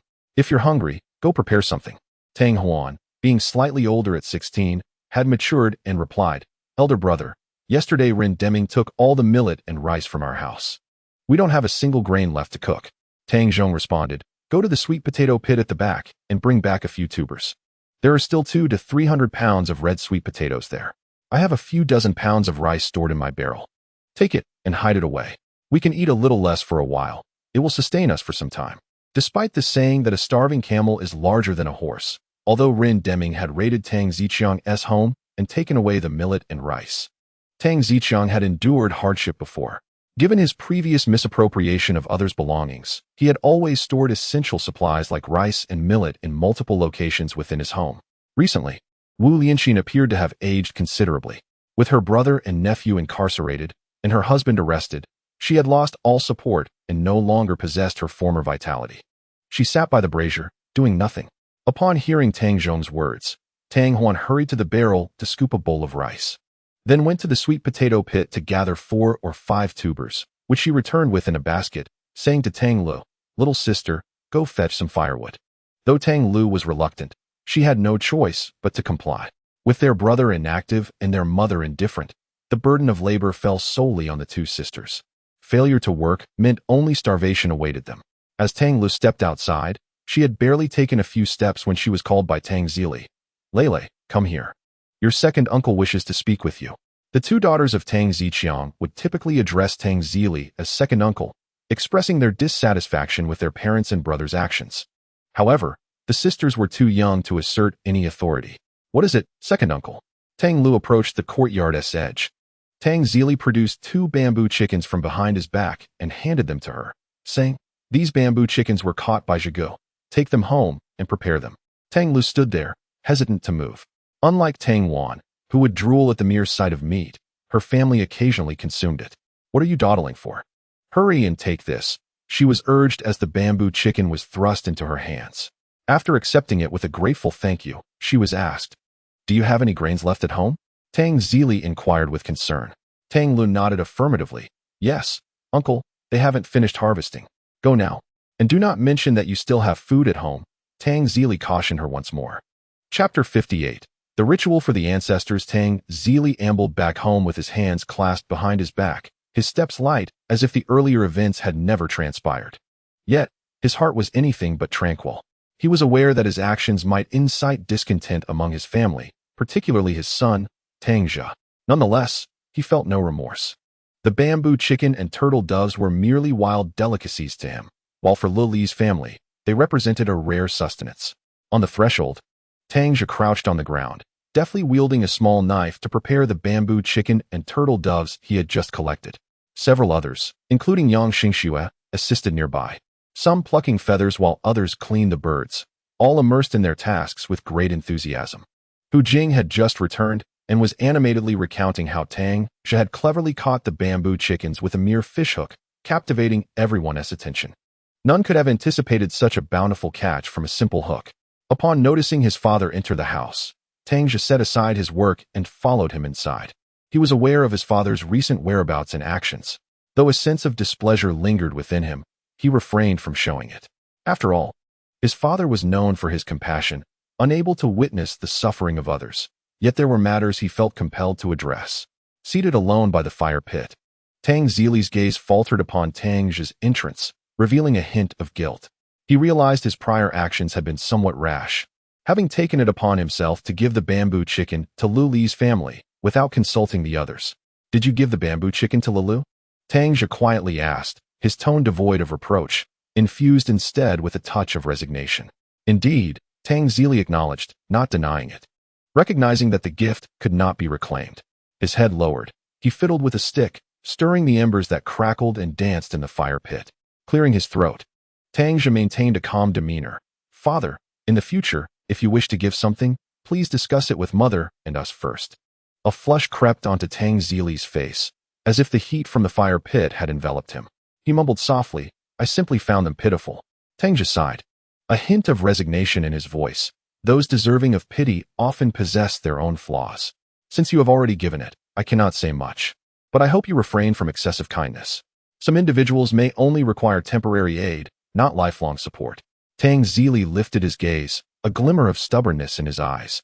Regardless of their shortcomings, the two girls, Huan Huan and Lulu, are still young. Besides, they have always been different from their mother. They are perceptive and grateful. Tang Zhe refrained from further comment, understanding that his father was inherently soft-hearted, particularly towards children. On this festive occasion, he wished to avoid any quarrel with his father. Yet, the words his sister had relayed, regarding the dire plight of their family, lingered in his throat like a thorn. He could not shake the feeling that his father's goodwill would never be reciprocated with gratitude in the eyes of his aunt and Tang Zhe. In the afternoon, Xin Yu came running, clad in a vibrant red cotton coat, her face aglow with a festive smile. Upon seeing the youth, she greeted them and turned to Tang Zhe, saying, Brother Zhe, my father has invited you to our home tonight for the ancestral wine ceremony. Tang Zhe nodded, a smile gracing his features as he replied, Certainly. I was just planning to visit your home as well, to invite your grandfather, father, and brother to join in the ceremony. Xin Yu chuckled. Your home is so lively today, my grandfather will surely come. In the kitchen, the fires in both stoves blazed brightly. One pot steamed fragrant rice cakes, while the other simmered the head of a wild boar procured from the mountains. The rice cake, a beloved delicacy among the Qiangshui people, was made by mixing rice flour with warm water to form a paste, finely chopping firegrass, and then kneading it with additional dry flour until it achieved the desired elasticity. Once the mixture enveloped boiled red beans and was steamed, the resulting rice cake was soft, sweet, and imbued with a subtle grassy aroma. The other pot contained the boiling boar's head, a crucial offering for the New Year's Eve ancestral rites among the Qiangshui people. Alongside a rooster, the head was cooked to perfection, its savory aroma wafting throughout the kitchen, filling the air with a rich meaty scent. As dusk approached, Tang Zhe went to invite Shen Guozhang and Shun Zuading to join them. Several youth assisted in moving the table beneath the incense altar. While a wooden basin was prepared to hold the cooked boar's head, placed prominently in the center of the table. A knife rested against the head, its blade pointing skyward, bestowing a solemnity upon the scene. The table was set with 4 sets of chopsticks and bowls, each filled with wine. Tang Zhe opened a packet of paper money intended for offerings and placed it on the table, lighting 4 incense sticks and bowing in reverence before inserting them into the incense burner. He then returned to the table, igniting the paper money while reciting, "We beseech the god of wealth and the black tiger. May they bless our family with thriving livestock and prosperity in both wealth and well-being." After the paper money had burned down significantly, Tang Zhe took the knife, carving a cross on the boar's snout before severing the head and placing it among the ashes of the burnt offerings. He poured a bit of wine from each bowl onto the ashes, then approached the incense altar, striking it 4 times with a short stick before returning to the table and respectfully bowing 4 times. "Let us commence the ancestral wine ceremony," he announced with a resounding voice. Tang Zhe returned from the kitchen with several more bowls, placing them on the table. Tang Zhe then sliced the boar's head into palm-sized pieces, and each guest instinctively stepped forward to take a bowl of wine, downing it in one go before grabbing a generous piece of boar's head to savor. Once the meal concluded, attendees exchanged well wishes. May the host's fortunes multiply, with wealth flowing in both day and night. May the host's family thrive in all endeavors. According to tradition, women were not permitted to sit at the table during the rites, a custom upheld by the Qiangshui people for many years. However, Tang Zhe remained unconvinced. With a smile, he addressed Hu Jing and Zhang Yue, stating, "In this new era, women hold their own half of the sky. What nonsense is this about women not being allowed at the table? Our family has no such customs." With that, he insisted on pulling them over, ensuring they each took a sip of wine and savored a bite of pig's head meat before they could leave. Although Hu Jing and Zhang Yue felt a twinge of embarrassment, warmth filled their hearts. Like all the educated youth, after years in the village, this year was the most comfortable they had experienced. In an era when oil was scarce, a single pig's head was consumed in a flash.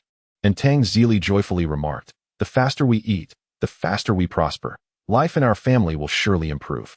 Once their drinks were finished, Xinyang announced, "Now, please join us at our home for the after-party." Shun Zuidong added, "Comrades, we invite you to our house for the same." Hu Jing interjected, "Perhaps we girls should abstain, as it might create a negative impression." Shun Zuidong waved his hand dismissively, asserting, "What Tang Zhe said is correct. It's a new era. We must embrace new customs of gender equality. Come, let us proceed to my home." With this declaration from Shun Zuidong, Hu Jing and the other girls felt they could no longer refuse, so they followed the larger group to Shun Zuidong's residence. And Xiuqin had already prepared a large rooster that she had raised, simmering it to perfection in the center of the living room, waiting for the head of the household to return for the ancestral rites. After the drinking concluded, they settled down for a game of cards at the Shun household, with Xin Yu and Tang Zhe sharing a bench, observing the game. By the morning of the 2nd day of the Lunar New Year, Tang Zhe was called out of bed by his mother. "Today, you and your sister will go to pay New Year-esque greetings to your maternal grandparents." After getting up and having breakfast, Chun Shiyun had already packed their offerings into a basket, which contained merely 2 bamboo chickens and 4 to 5 pounds of rice. "Mother, why are we only taking such a meager offering? We should include some wild boar meat for grandfather and grandmother," Tang Zhe said, heading to the loft to retrieve 2 pieces of wild boar ribs. Chun Shiyun replied, "No matter how much you take, it will be divided among your uncles." Tang Zhe countered, "But they are all uncles. We could take 3 portions, 1 for each family." He took another piece down. Tang Zhe understood his mother's slight resentment towards her 2 brothers, stemming from when she married into the family during the harsh years of the Great Chinese Famine. To keep the family alive, her brothers had insisted on taking a share of sweet potato leaves from his father's side, which had led to years of tension, with Aunt Wu Lianxin often using this to criticize her. Though Chen Shiyun's heart remained with her own family, she merely smiled as Tang Zhe took the meat, saying nothing. Tang Zhe, on the other hand, valued familial bonds greatly and would not voice any discontent. Chen Shiyun's family resided in the Chao Go Brigade of Sana Commune, situated over 20 miles from the Beijia Yen Brigade. It took the siblings more than 2 hours to arrive. Upon entering, they found their grandparents, grandfather Chen Shiqing and grandmother, seated by the fire pit, appearing to have not yet eaten. Upon seeing the siblings enter, grandfather Chen Shiqing exclaimed, "Oh, my dear grandchildren, come quickly and warm yourselves." Tang Wan rushed over to embrace both Chen Shiqing and Huang Haixia, inquiring, "Grandfather, grandmother, have you eaten yet?" Chen Shiqing remarked, "Not yet. Have you eaten? Old lady, please fetch a few more red millet cakes to roast." He then took the fire tongs and retrieved 2 well-roasted red millet cakes, handing them to the siblings. Tang Zhe accepted them but did not eat. He set down his backpack and produced 3 pieces of wild boar meat, 2 bamboo chickens, and 5 pounds of rice, saying, "Grandfather, during the New Year festivities, why are you eating this?" Huang Haixia sighed and replied, "Alas, there's nothing else to eat. This will suffice. And I've mixed in some sorghum flour as well. By the way, how is your father doing?" Tang Zhe responded, "Much better now. He can walk around." Chen Shiqing added, "That's good to hear. I heard your father was bitten by a wild boar, and it sounded quite serious. Your uncle mentioned it too. Your grandmother and I were thinking of going up the mountain to catch some wild chickens or rabbits after the 15th, and then we would visit him." Holding the red millet cake, Tang Zhe felt a pang of sadness. The red millet, scientifically known as fire thorn and also referred to as marching rations, is covered in thorns. The fruit is sour, and when brought home, it can be dried or crushed fresh with a stone mortar, mixed with rice flour and wild vegetables to make a cake that can stave off hunger. However, it should not be consumed in excess, as it can lead to bloating and constipation. As a child, while herding cattle with the other children, they often picked and ate it. Singing a nursery rhyme, "Eat red millet, produce red waste. If you eat too much, it will bloat you to death." Noticing that his grandfather was still concerned about his father, he quickly added, "Grandfather, he will be fine after resting for 10 days to half a month. By the way, hasn't the production team allocated grain this year?" Chen Shiqing let out a bitter laugh. "They did, but your uncle's family has 4 children. And your second uncle's family has 4 as well. Your grandmother and I are old. Relying on those 4 children's meager work points is hardly enough to eat."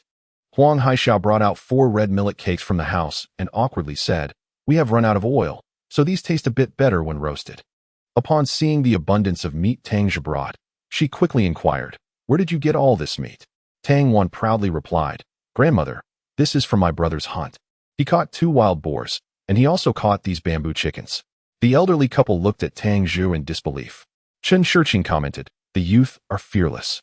They say, 1 pig, 2 bears, 3 tigers, and wild boars can be quite dangerous. Your father learned that the hard way." Tang Zhe chuckled awkwardly. "It was just good luck, grandfather. You keep this piece of meat and these 2 bamboo chickens, along with a few pounds of rice. The other 2 pieces of meat I will share with my uncle and second uncle's families. I sold one of the wild boars, and this one, after sharing some with those who helped. There isn't much left." Huang Haixia quickly added, "That is quite a lot, nearly 30 pounds. After walking such a distance, Tang Wan felt a bit hungry, finished the red millet cake in her hand, and asked, "Grandmother, are my uncles at home?" Huang Haixia remarked, "You few relatives at home. Your uncle and aunt have gone to the front slope to gather fern roots, while your second uncle and aunt are at the back slope picking red fruits. This year's harvest is poor, and each household has received little grain. If we do not gather more red fruits from the mountains soon, others will have picked them all. Your grandfather also went to pick for the entire morning, yet he only managed to gather 2 or 3 pounds. The so-called fern roots refer to the starch derived from them. Although it is quite delicious, the process of extracting it is laborious. After digging up the roots, they must be cleaned, pounded into a fine powder using a stone mortar, then filtered and allowed to settle. Often, hundreds of pounds of cleaned fern roots yield only about 10 pounds of starch. While it sounds straightforward, the labor involved is exceedingly tedious and time-consuming. Hence, during those years of hunger, individuals preferred to conserve their strength in search of edible tree bark, wild vegetables, and roots, rather than expend energy on digging for fern roots. Tang Zhe had always believed that his grandparents shared their food with the 2 uncles, leading to a somewhat easier life for them. Yet he was surprised to find that their circumstances were equally dire. "I shall visit them," Tang Zhe declared, taking the red fruit cake and heading towards his second uncle's home. His eldest uncle, Chen Chunyu, and second uncle, Chen Xiaji, lived in a row of houses alongside their grandfather. The grandparents resided in the side wing, while the uncles occupied the main house on either end. As Tang Zhe stepped outside, he noticed a little boy, around 7 or 8 years old, clad in thin clothing, gnawing on a piece of red fruit cake. The boy's face was sooty from the cooking fire, and upon seeing Tang Zhe, he wiped his runny nose with his hand and called out, "Zhe cousin."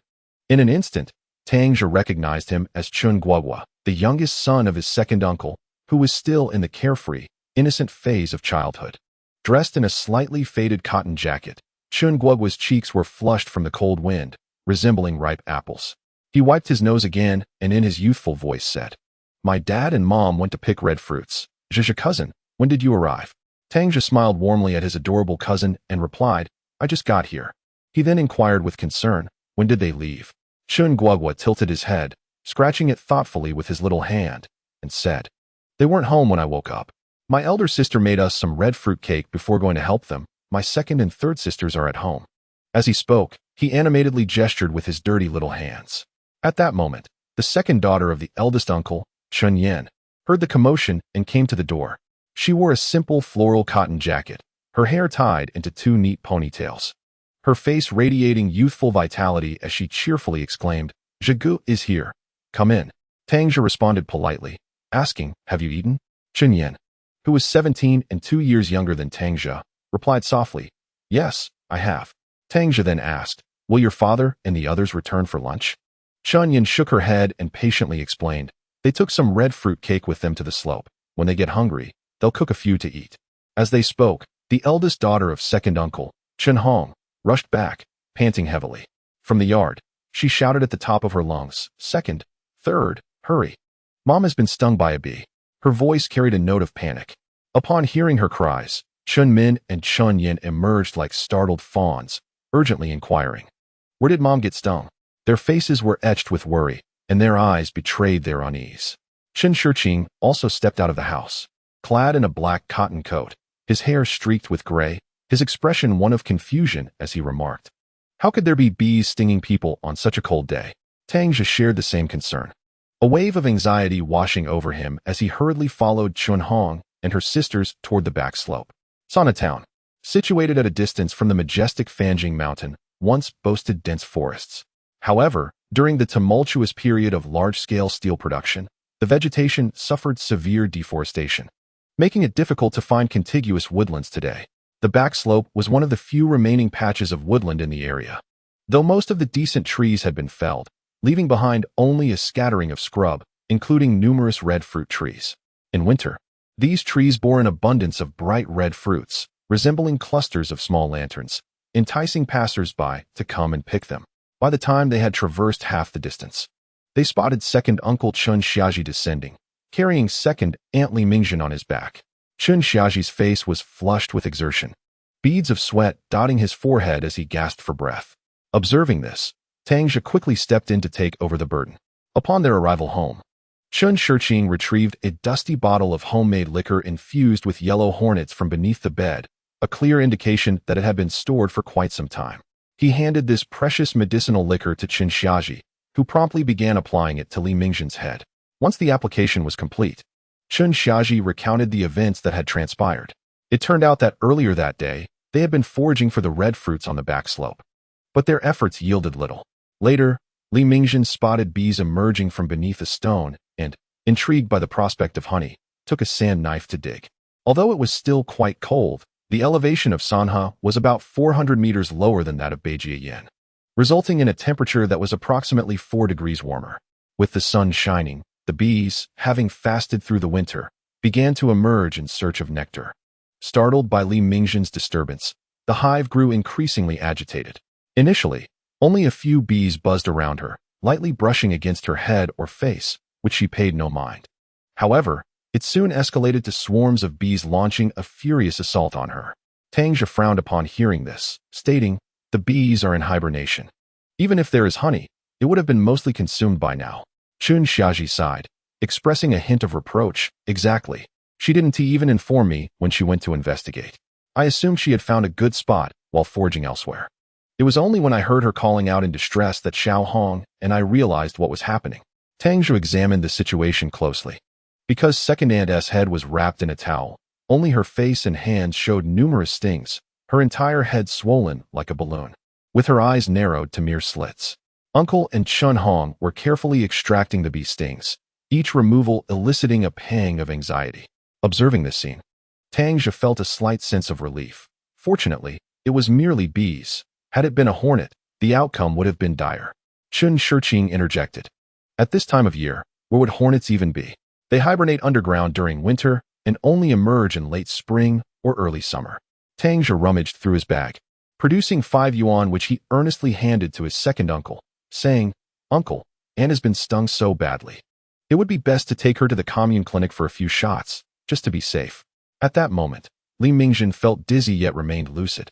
She weakly waved her hand, insisting, "No need, I'll be fine after a few days of rest." She wished to spare everyone from worry and to avoid wasting money. However, Tang Zhe persisted, "Aunt, we should really have her checked. It would put our minds at ease." His gaze was filled with concern, leaving no room for refusal. Chen Xiaoji glanced at the money in his hand, then at his frail wife. After a moment of hesitation, he ultimately nodded in agreement. "All right. Let us heed the advice of Zhihua and visit the clinic." Just then, Chen Chunyu and his wife hurried back. Having been informed by Chun Yen about Ant's bee sting incident, the couple hastily set aside their hoes and returned home. The two brothers fashioned a makeshift stretcher and carried Li Mingjin to the clinic. The distance from Chaogo to Sanha commune was merely 4 or 5 li, and they arrived in one breath. Tang Zhe chose not to accompany them. Instead, he retrieved some meat from his backpack, intending to divide it between his uncles. Auntie sent the two brothers off before returning to the kitchen to prepare a meal. Before Tang Zhe could enter the house, he overheard her speaking to Chun Yen. "Quickly go call your brother Zhe and sister want to have lunch." As Chun Yen dashed out, she collided with Tang Zhe, her face flushing with embarrassment. "Zhe, brother Zhe, my mother is calling you and sister want for lunch." Noticing the large piece of meat in his hand, she quickly turned to shout, "Mom, cousin has brought a huge chunk of meat." Chapter 61. What kind of dog is a Xiangxi dog? Upon entering the house, Tang Zhe found Wu Kaiping standing at the countertop, kneading fern flour. The large iron pot on the stove was already boiling, with white steam rising incessantly. Nearby, a wooden basin held several peeled sweet potatoes. "Tang Zhe, come in and sit." Wu Kaiping beamed upon seeing him, her eyes lighting up at the sight of the meat he carried. She feigned reproach, saying, "Why go to such trouble just to visit?" Tang Zhe placed the wild boar meat on the edge of the countertop, smiling as he replied, "Auntie, this is wild boar meat I hunted myself. Just brought a bit for you to taste." Hearing this, Wu Kaiping paused in surprise, regarding him with admiration. "You're growing more capable by the day. You can hunt wild boars now." As she continued kneading the dough, she inquired, "By the way, how is your father doing?" Tang Zhe provided a brief update on his father's condition. Wu Kaiping nodded, speaking earnestly, "That's good to hear. You're growing up, and now the responsibilities at home are falling on your shoulders. Auntie, there's no need to trouble yourself. My sister and I have already eaten." As Tang Zhe observed her preparing a meal, he promptly interjected. Wu Kaiping chuckled and shook her head. "Are you planning to serve the red rice cakes your grandmother made? Those are fine for our own consumption, but certainly not suitable for guests." Without further ado, she began slicing the meat. "Sit tight for a moment. It will be ready shortly." Tang Zhe, unable to resist, took a seat on the long bench beside the stove. Within minutes, Chun Yin and Tang Wan also arrived, settling down by the hearth. Soon, the delightful aroma of the food wafted through the kitchen as Wu Kaiping prepared fern noodles, sought at a plate of wild boar meat, and boiled several sweet potatoes. During the meal, she continually served Tang Zhe meat, insisting, "Eat more. You seem to have lost weight." After dining, she packed 2 pounds of fern noodles for him, wrapping them in newspaper. "Take this home for your parents to try." Tang Zhe could not refuse and accepted graciously. As they departed, Wu Kaiping stood at the door, watching them until their figures vanished at the village's end. Upon returning home, Tang Wan rushed inside to inform her mother about the happenings at her second uncle's house. Chun Xiuyun, engrossed in mending clothes, set down her needle upon hearing her daughter's words. "I must go see." She began to rise. Tang Zhe quickly intervened. "Mother, it's getting dark. You won't be able to help now. Besides, I've already given my second uncle 5 yuan. That should suffice. You can visit in a couple of days." Tang Zili also emerged from the house. "Indeed, it's pitch black. Where would you go alone? I will accompany you in a couple of days." Chen Xiuyun sighed. Though she harbored lingering grievances regarding her two brothers' past actions concerning the red sweet potato leaves, she felt a sense of worry in times of need. Seeing her husband and son oppose her, she reluctantly acquiesced and retreated to the kitchen to prepare dinner. In the following days, Tang Zhe occupied his time helping at home or playing cards with Yan Tianming and others. Hu Jing awaited news, her mind elsewhere. On the night of the 7th day, Tang Zhe specifically sought out Shun Ergu, requesting him to come over early the next day. The Shen family had enjoyed a comfortable year. Since Wu Liang and the others were apprehended, Shun Hoji had not been subjected to the pointed hat, and they had meat at every meal, leading to a much more pleasant life. On the 8th day, before dawn, Shin Ergu arrived. Upon hearing the bark of Haizi, Tang Zhe knew his friend had come and quickly rose. He prepared a simple meal and packed the tools he had ready from the previous night into a backpack. Recently, since the New Year's Eve banquet, Haizi had spent most of its time at Tang Zhe's house after he had discarded the wild boar's bones for it. It seemed that when one is impoverished, even a dog's belly lacks sustenance. "Brother Tang, where are we going today?" Shin Ergu inquired, rubbing his hands together as his breath formed visible clouds in the frigid air. "Today, we shall venture to Doping Mountain in search of fortune," Tang Zhe replied while checking his gear. "I've heard there are plenty of yellow sheep there." As they stepped outside, Tang Zhe imitated Shin Yu's call to Haizi, who then halted at the edge of the courtyard and ceased to follow. Shin Ergu gazed thoughtfully at Haizi and remarked, "Brother Tang, we often ascend the mountains to hunt.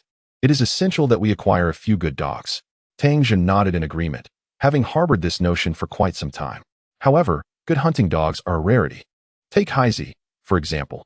Despite his imposing stature, sleek black coat, and perky ears, he had never undergone any training. He might catch a rabbit, but if they encountered larger prey like wild boars or goats, he would likely flee faster than the quarry itself. Such a dog is only suitable for guarding the home. We shall wait until we find a suitable dog to raise. If nothing else, in due time, I will procure a Shasher dog from the Shasher region," Tang Zhe said nonchalantly. Shin Ergu inquired, "What is a Shasher dog?" "I only know of the large wolfhounds seen in films, led by the Japanese, and our local stray dogs." Tang Zhe was at a loss for words. The Shasher dog is renowned as one of the 4 famous dog breeds in the country and was once kept as a military dog during the Ming Dynasty. The two men ventured into the misty morning, their feet treading upon the dew-kissed ground. A gentle fog enveloped the forest, and the withered leaves crunched softly beneath their steps. Drawing from past experiences, Tang Zhe searched for traces of animal activity. They set snares along several animal trails before delving deeper into the mountains. Along the way, Shin Ergu appeared somewhat anxious, frequently glancing around. "Brother Tang, could we encounter a big cat here?" he whispered. Tang Zhe shook his head.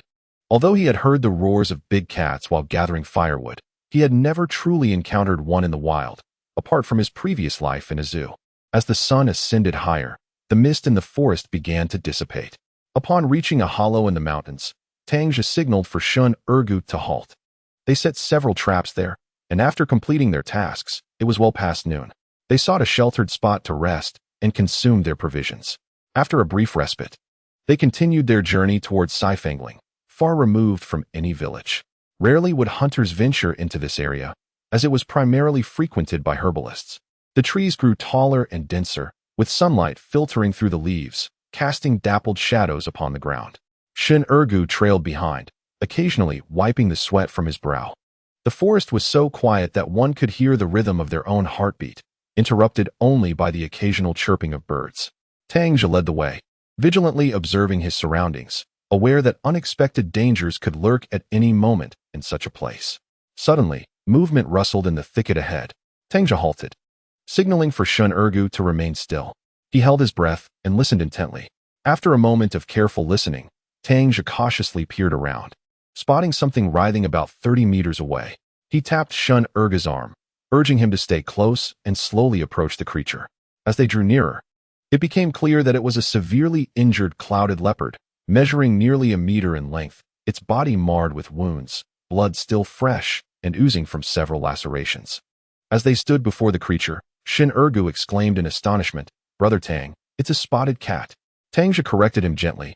"No, it is not a spotted cat. It is a clouded leopard." Shin Ergu suddenly realized. No wonder it wasn't as large as a flower cat.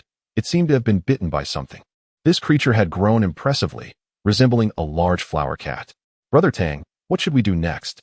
Tang Zhe possessed a certain familiarity with the clouded leopard, a mysterious and enchanting member of the feline family. Its size was medium, adorned with a unique coat featuring large, dark, cloud-like patches that flowed as gracefully as clouds themselves. The clouded leopard's head was relatively small, its eyes large and bright, exuding alertness and agility. Its tail, long and robust, measured over half its body length. tapering off in a rounded end akin to a flexible whip. The clouded leopard's lifestyle was notably distinctive. They were arboreal animals, adept at climbing trees and seamlessly navigating through branches. Their claws were sharp and curved, allowing them to firmly grip tree trunks, making their movements in the trees as effortless as walking on solid ground. Typically nocturnal, they utilized their keen hearing and vision to capture prey. Their diet was diverse, encompassing small mammals, birds, reptiles, and more. Tang Zhe crouched down to examine its wounds. There were several lacerations, but none were fatal, and the blood loss was minimal. Upon seeing them, the creature had completely lost the strength to rise. Tang Zhe lifted it, weighing around 40 pounds, and pried open its mouth to inspect its teeth, confirming it was a young clouded leopard, just over a year old. Shin Ergu, witnessing the embrace, cautioned, "Be careful, look at those long claws and fangs. If it bites you, we'd be in dire straits in this remote forest." Tang Zhe reassured him, "It's fine. It likely encountered a more ferocious beast while hunting. And it's not just any beast. Since clouded leopards can climb trees, a typical predator would have no chance against it in this woodland." Shin Ergu cautiously surveyed their surroundings. "So, are we not in a precarious situation now?" Tang Zhe emptied the contents of his backpack, placing the clouded leopard inside a burlap sack. Throughout the process, it behaved like a docile puppy. Moments ago, they had wished for a hunting dog. And now they had this clouded leopard, which, with training, would surpass any dog significantly. Shin Ergu chuckled. "This is a wild creature, untamed and fierce. How can we domesticate it?" Tang Zhe shouldered his backpack once more and replied, "That depends on fate. Look, it shows no fear of humans. We might give it a try." After continuing for a short distance, they stumbled upon a small bear lying dead on the ground. Tang Zhe prodded it with a stick. It had not yet completely stiffened. It appeared that the clouded leopard had attempted to steal from the bear, but in the absence of the adult. It had encountered the bear and was consequently injured. "Ergu, pack that little bear into the sack. We need to head back now." Shin Ergu complied, easily carrying the bear, which weighed just over 20 pounds. However, the idea that a bear had injured the clouded leopard filled him with dread. "Brother Tang, if this cub is here, the mother bear can't be far. What if it finds us?" Tang Zhe chuckled. "Did you not notice that this little bear was partially buried under leaves just now? The mother bear has come to the painful realization of her cub's demise and has buried it. I am certain that the clouded leopard just narrowly escaped death by feigning lifelessness." Though words of reassurance were spoken, their feet did not falter. Neither dared to ascertain how far the mother bear had wandered or whether she would return in search of her lost cub. Just as they were nearing the edge of Dope Mountain, Shin Ergu remarked, "Tang Zhe, we still have so many snares left to set." Tang Zhe replied, "Let it be. I see this creature is gravely injured. We should return promptly to tend to it. Its meat is unpalatable, and its hide is marred by the bear, so it would be a pity to let it die. Perhaps we can train it instead." Shin Ergu ceased his inquiries, listening intently to the sounds of the forest as they made their way back to Beijian at a brisk pace. Upon arriving home, Tang Zhe placed the clouded leopard in the main room. Tang Wan, startled by the sight of the spotted creature weighing around 40 pounds, could barely approach. "Brother, how could you bring back a live one? It's terrifying." Shin Shiyun, equally apprehensive, hid beside Tang Wan. "Oh, Zhe, that thing might bite." Tang Zhe offered no reply but turned to Tang Wan, saying, "Sister, please fetch father's medicinal wine for me." She navigated to their parents' room, retrieving the wine from the bedside and cautiously handing it to him from a distance. "Brother, you're not going to kill it?" she asked. "Why would I do that? It's injured by the bear. I'll see if I can save it. If it survives and is tamed, it could be a valuable companion for hunting, far superior to a dog." Stimulated by the alcohol, the leopard thrashed violently, but soon its strength waned, and it lay quietly on the ground. Tang Zhe examined its body, finding no broken bones, only exhaustion. At that moment, Shin Ergu emptied the bag containing the cub onto the floor. Tang Zhe exclaimed, "You brought back this cub too?" Tang Zhe replied, "Even sparrows are meat, not to mention this bear cub weighs over 20 pounds. Its hide looks promising. It might fetch a good price." Tang Wan retreated to her mother's side, tentatively approaching the cub and stroking its soft fur. "Brother, this clouded leopard is incredible. It dares to take on bears." Tang Zhe fetched a bowl of water and poured some into a bamboo tube, feeding it to the leopard. After a pause, it seemed to regain some strength, struggling to rise. Tang Zhe, seated by the fire, interjected, "Keeping a dog requires little more than some gruel, but this creature demands a diet of meat. Chen Xiuyun responded. Meat? Where would we find so much? We barely have enough for ourselves. Tang Zhe reassured them. Father, mother, do not worry. If it requires meat, we will find a way to procure it. The most pressing concern now is to tend to its injuries. Suddenly, the clouded leopard, lying on the ground, seemed startled by an unseen fear, summoning its strength to leap up and dash toward the door. Witnessing this, all present assumed it was merely its wild nature manifesting. Yet before they could react, a cacophony of anguished barks erupted from the courtyard. Tang Zhe hurriedly rushed into the courtyard, only to witness the clouded leopard firmly gripping the neck of the black dog. Hazy. Terrified, Hazy had collapsed to the ground, emitting a heart-wrenching howl. It turned out that from a distance, Hazy had spotted Tang Zhe and the others returning. As a dog accustomed to guarding the homestead, it greeted them like a beloved master. Upon their arrival, it wagged its tail and followed them. Unbeknownst to Hazy, a clouded leopard had accompanied them, and as it caught the scent of the dog drawing nearer, it instinctively charged forward with all its might. Before Hazy could react, it was seized by the neck.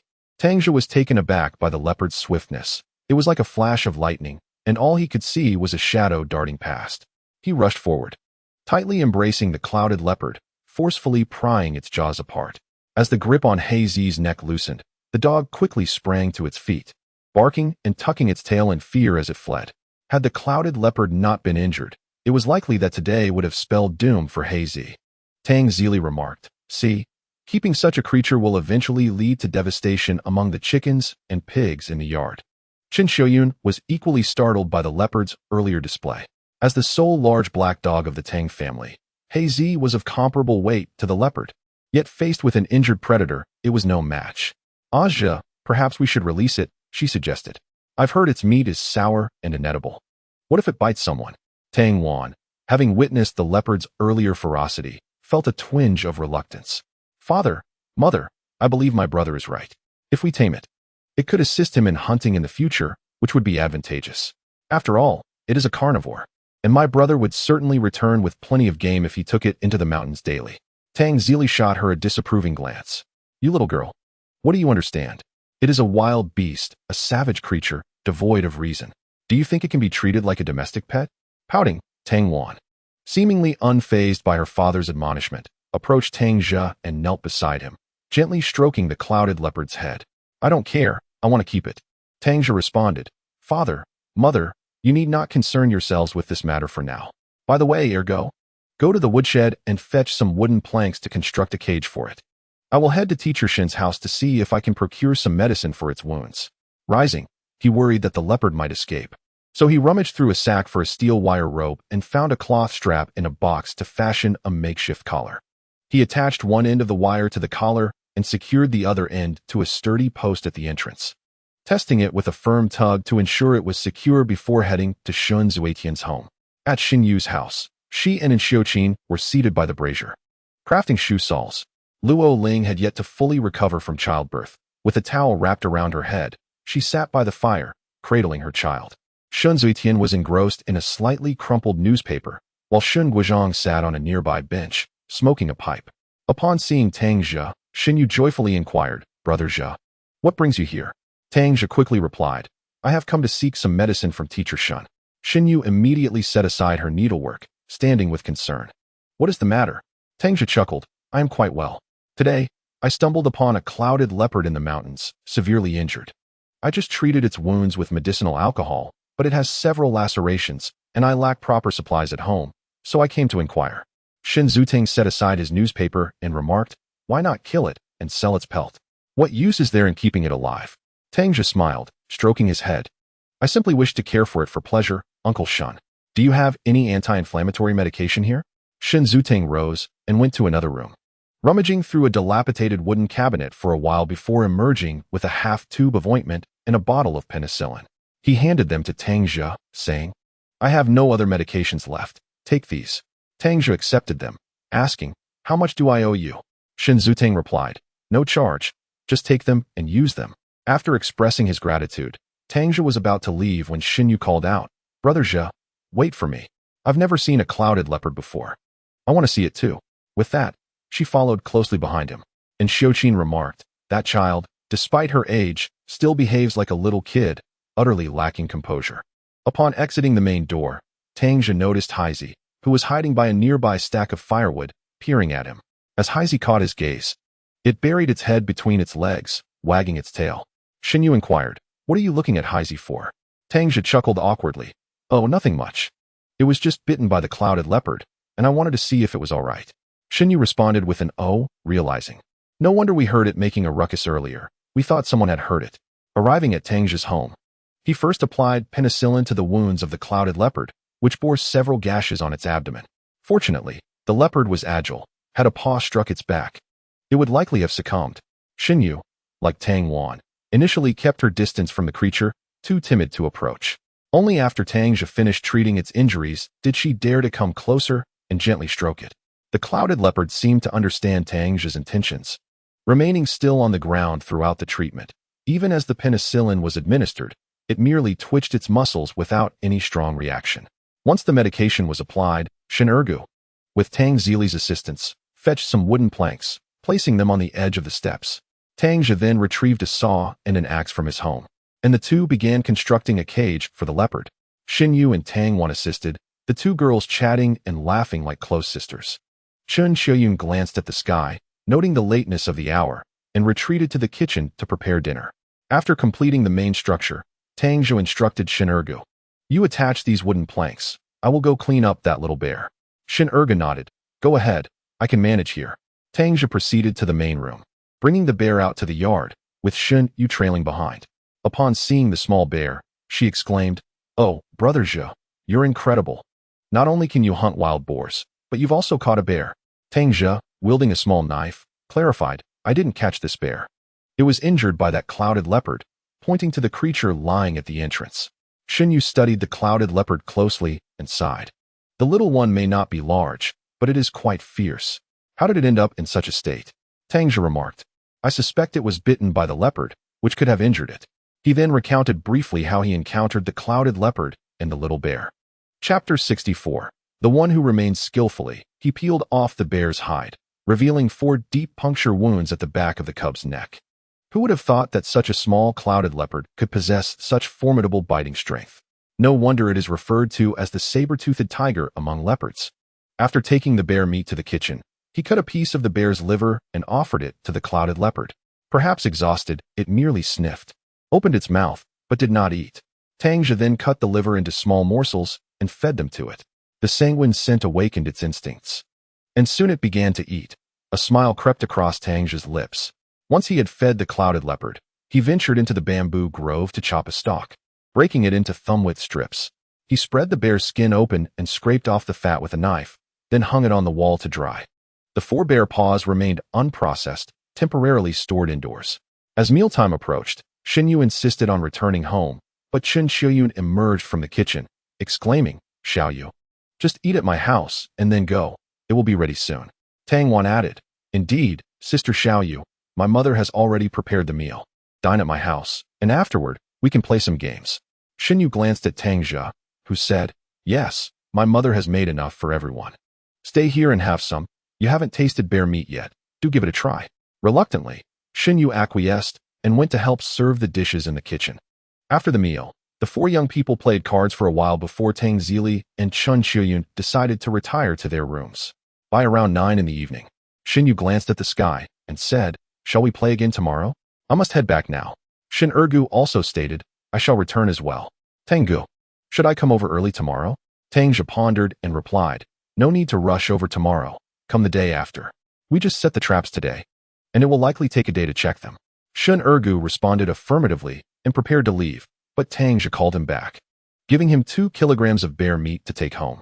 Remembering that Shun Zutang had not collected the medicine fee today, he cut another 2 kilograms of bear meat for Xinyu to take back. The next morning, the brigade's broadcast announced that everyone should gather at the brigade office after lunch, though it did not specify the reason. After the family had eaten, Chun Xiuyun inquired, "What could the meeting at the brigade be about?" Tang Zili speculated, "I believe it concerns the re-election of the brigade leader. Ever since Wu Liang and the others arrived, our brigade has been without a leader, while other brigades are busy with spring planting." Upon arriving at the brigade, they indeed found Zhao Huiran and the others present. Hu Jing spotted Tang Zhe and Tang Wan and waved at them, prompting the siblings to approach. Sister Hu Jing, has your approval document arrived? Tang Wan asked. Hu Jing nodded and said, yes, I obtained these yesterday from the commune. After today, I plan to return. I called you here because I have a few books to give you. You must study diligently. With the college entrance examination now relaxed, in a few years, you can take the university entrance exam and go to the provincial capital for your studies. When that time comes, come visit your sister. Tang Wan accepted the books and, with a hint of reluctance, inquired, Sister Hu Jing, will you return to the provincial capital and come back here? Hu Jing glanced at Tang Zhe, noticing his distracted gaze, and with a touch of disappointment replied, we'll see then, for there is no one here I am particularly attached to. Tang Zhe had initially been scanning the distance for a glimpse of Shen Yu, but upon finding none, he turned back, only to meet Hu Jing's gaze. She cast him a fleeting, sorrowful look. Tang Wan interjected, Sister Hu Jing, am I not someone you are attached to? Hu Jing, observing Tang Zhe's attention on her, gave an awkward smile, cupping Tang Wan's face gently, and said, you are also someone dear to me, Wan Wan. When the opportunity arises, I will certainly return to Bajia Yin to see you. Tang Wan nodded earnestly. All right, then it is settled. Tang Zhe asked, Hu Jiqing, are you leaving tomorrow? Hu Jing replied, yes, the approval document has been issued. Why do you wish to see me off? She fixed her gaze intently on Tang Zhe. After a moment of contemplation, he responded, very well, I shall see you off tomorrow. Hu Jing's previously calm demeanor flushed with color. She was 3 years his senior, and had it not been for this movement, their paths would never have crossed. Yet since the eve of the new year, she had found that this Tang Zhe was entirely different from the boy she once knew. Youthful and handsome, yes, but more significantly, he possessed a depth of understanding that intrigued her. Just as she contemplated what to say next, Su Zhaoan approached. Hu Jing, Secretary Zhao, is looking for you. Hu Jing acknowledged, I understand, I will be there shortly. As she departed, she turned to Tang Zhe and said, I will wait for you here tomorrow. Tang Zhe responded with an without further thought. Around 1:30, the meeting formally commenced. To everyone's surprise, the first to take the stage was not Brigade Secretary Ren Deming, but rather Commune Secretary Zhao Huiran. Upon taking the podium, Zhao Huiran announced, due to the actions of Wu Liang and others, they have violated the law and the matter has been referred to the County Public Security Bureau. Ren Deming, due to inadequate supervision, has been removed from his position as Secretary of the Bajiayan Commune, and a comrade has been dispatched by the commune to serve as the acting brigade secretary here. Furthermore, today we have a very important matter. In order not to delay spring plowing production, we need to elect a brigade leader and accountant for Bajiayan. Now, let me introduce the comrade dispatched to serve as brigade secretary, Comrade Zhang Haoran. Please welcome him. With that, he gestured for applause. The audience responded with applause. Though many were engaged in hushed conversations about this sudden turn of events, Wu Liang truly was a harbinger of misfortune. Not only had he brought ruin upon himself, but also upon Secretary Ren.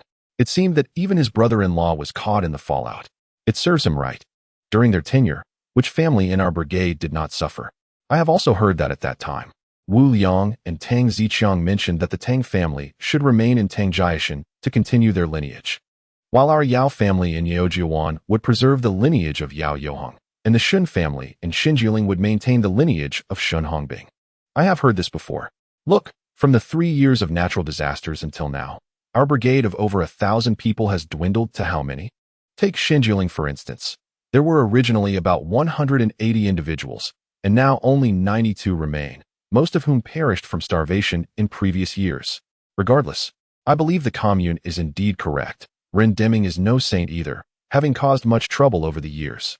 The audience engaged in lively discussions, while Zhao Huiran attempted multiple times to quiet them down, but to no avail. He had no choice but to raise his voice. Villagers, following our pre-meeting preparations and the nominations by brigade representatives, we have nominated 3 candidates for the future development of Beijian Brigade. Today you must cast your precious vote to choose those who can truly take charge for you. Chapter 65. The Foolish Donkey. After Zhao Huiran finished speaking, he reiterated the list of candidates. Now, I announce the candidates for the brigade leader of Beijian Brigade, Tang Xiaoxian, Yao Jigang, and Shen Tingfei. In a moment, you will receive your ballots. Simply draw a circle beneath the name of the person you believe can accomplish real work for you. Then several educated youth and commune staff distributed the ballots to the adults present. The murmurs in the crowd resumed. I will never vote for that Wu again. That scoundrel is always causing trouble. Exactly, and the one with the surname Tang as well. The latter is somewhat better. Blame Tang Zhe for lacking initiative. Always listening to his uncle. Even if Wu Liang farts, he thinks it fragrant. I find Tang Xiaoxian quite commendable. He has studied for several years and served in the military. In any case, I believe that even if we elected a wooden post to stand there, it would be 1,000 times better than having someone with the surname Wu in charge. Finally, after the voting concluded, Yin Tianming was responsible for counting the votes, while Hu Jing managed the tallying. Soon, the results were announced. Tang Xiaoxian was elected brigade leader by a landslide, followed by Shun Tingfei, who was selected as the accountant. Zhao Huairan took the stage once more to speak for a while. Then Tang Xiaoxian made a statement, and lastly, there was a denunciation of Wu Liang to serve as a warning to all. After the meeting adjourned, Hu Jing called out to Tang Zhe.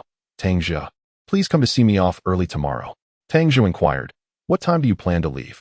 Hu Jing pondered for a moment. The bus from the city to Linqing only departs once a day at 9 o'clock, so I need to leave a bit earlier. I must depart before 6. Tang Zhe awkwardly chuckled. All right, I will come to wake you when the rooster crows 3 times. Generally, the rural roosters crow for the first time around 3 in the morning, again around 4, and by the third crow, it is already past 5. Just as he was about to leave, Hu Jing called him back. Hey, you don't have time. How about this? I will give you this watch. With that, she removed her Shanghai watch from her wrist and extended it towards him. Tang Zhe quickly waved his hand. No, this is too valuable. I cannot accept it. Hu Jing pressed it into his hand. Just take it. I will buy another one once I return to Linqing. Tang Zhe glanced at the watch. A Shanghai full-steel model priced at 120 yuan, a rarity not easily acquired. Hu Jing inquired, by the way, do you know how to read a watch? This is the hour hand, and this is the minute hand. Tang Zhe replied, I do. It is currently 4:27 in the afternoon. Hu Jing stared at him, wide-eyed. Have you used one before? In the area of Baijiayan, aside from a few educated youths possessing a watch, only Wu had ever worn one. The rest lived by the rhythm of sunrise and sunset, devoid of precise timekeeping. Tang Zhe, unsure of how to respond, pondered for a moment before saying, I learned while buying things at the supply and marketing cooperative. Hu Jing, somewhat skeptical, uttered a soft "oh," and then added, remember to wind it every evening, or it won't keep time. Tang Zhe assured her, no problem, I'll keep it safe tonight, and it will be returned in perfect condition tomorrow. With that, he disregarded Hu Jing's expression and walked away. Hu Jing stood there, pouting, internally cursing, foolish donkey. Little did Tang Zhe know Hu Jing's thoughts. What mattered to him was not her being 3 years his senior, but rather the fact that they were not on the same wavelength. Hu Jing was an educated youth from Linqing, while he was merely a farmer from the Qiangshui Baijiayan Brigade, and families who could obtain early return permits were not of ordinary standing. In this life, he sought not grand ambitions or a life of splendor, but rather a simple and comfortable existence with family, a lifestyle Hu Jing would find intolerable. They existed in 2 parallel spheres. This reminded him of a poem titled Accident. I am a cloud in the sky, occasionally casting a shadow on your heart. You need not be astonished, nor require joy. As I vanish in the blink of an eye, we meet upon the dark sea of night. You have your direction, and I have mine. Whether you remember or forget is inconsequential. In this moment of intersection, we share a fleeting light. Reciting this poem in his heart, he walked on, suddenly recalling that he had mentioned to Shun Erge yesterday about going to Dofing Mountain to collect ropes, and he turned back towards Shun's family ridge.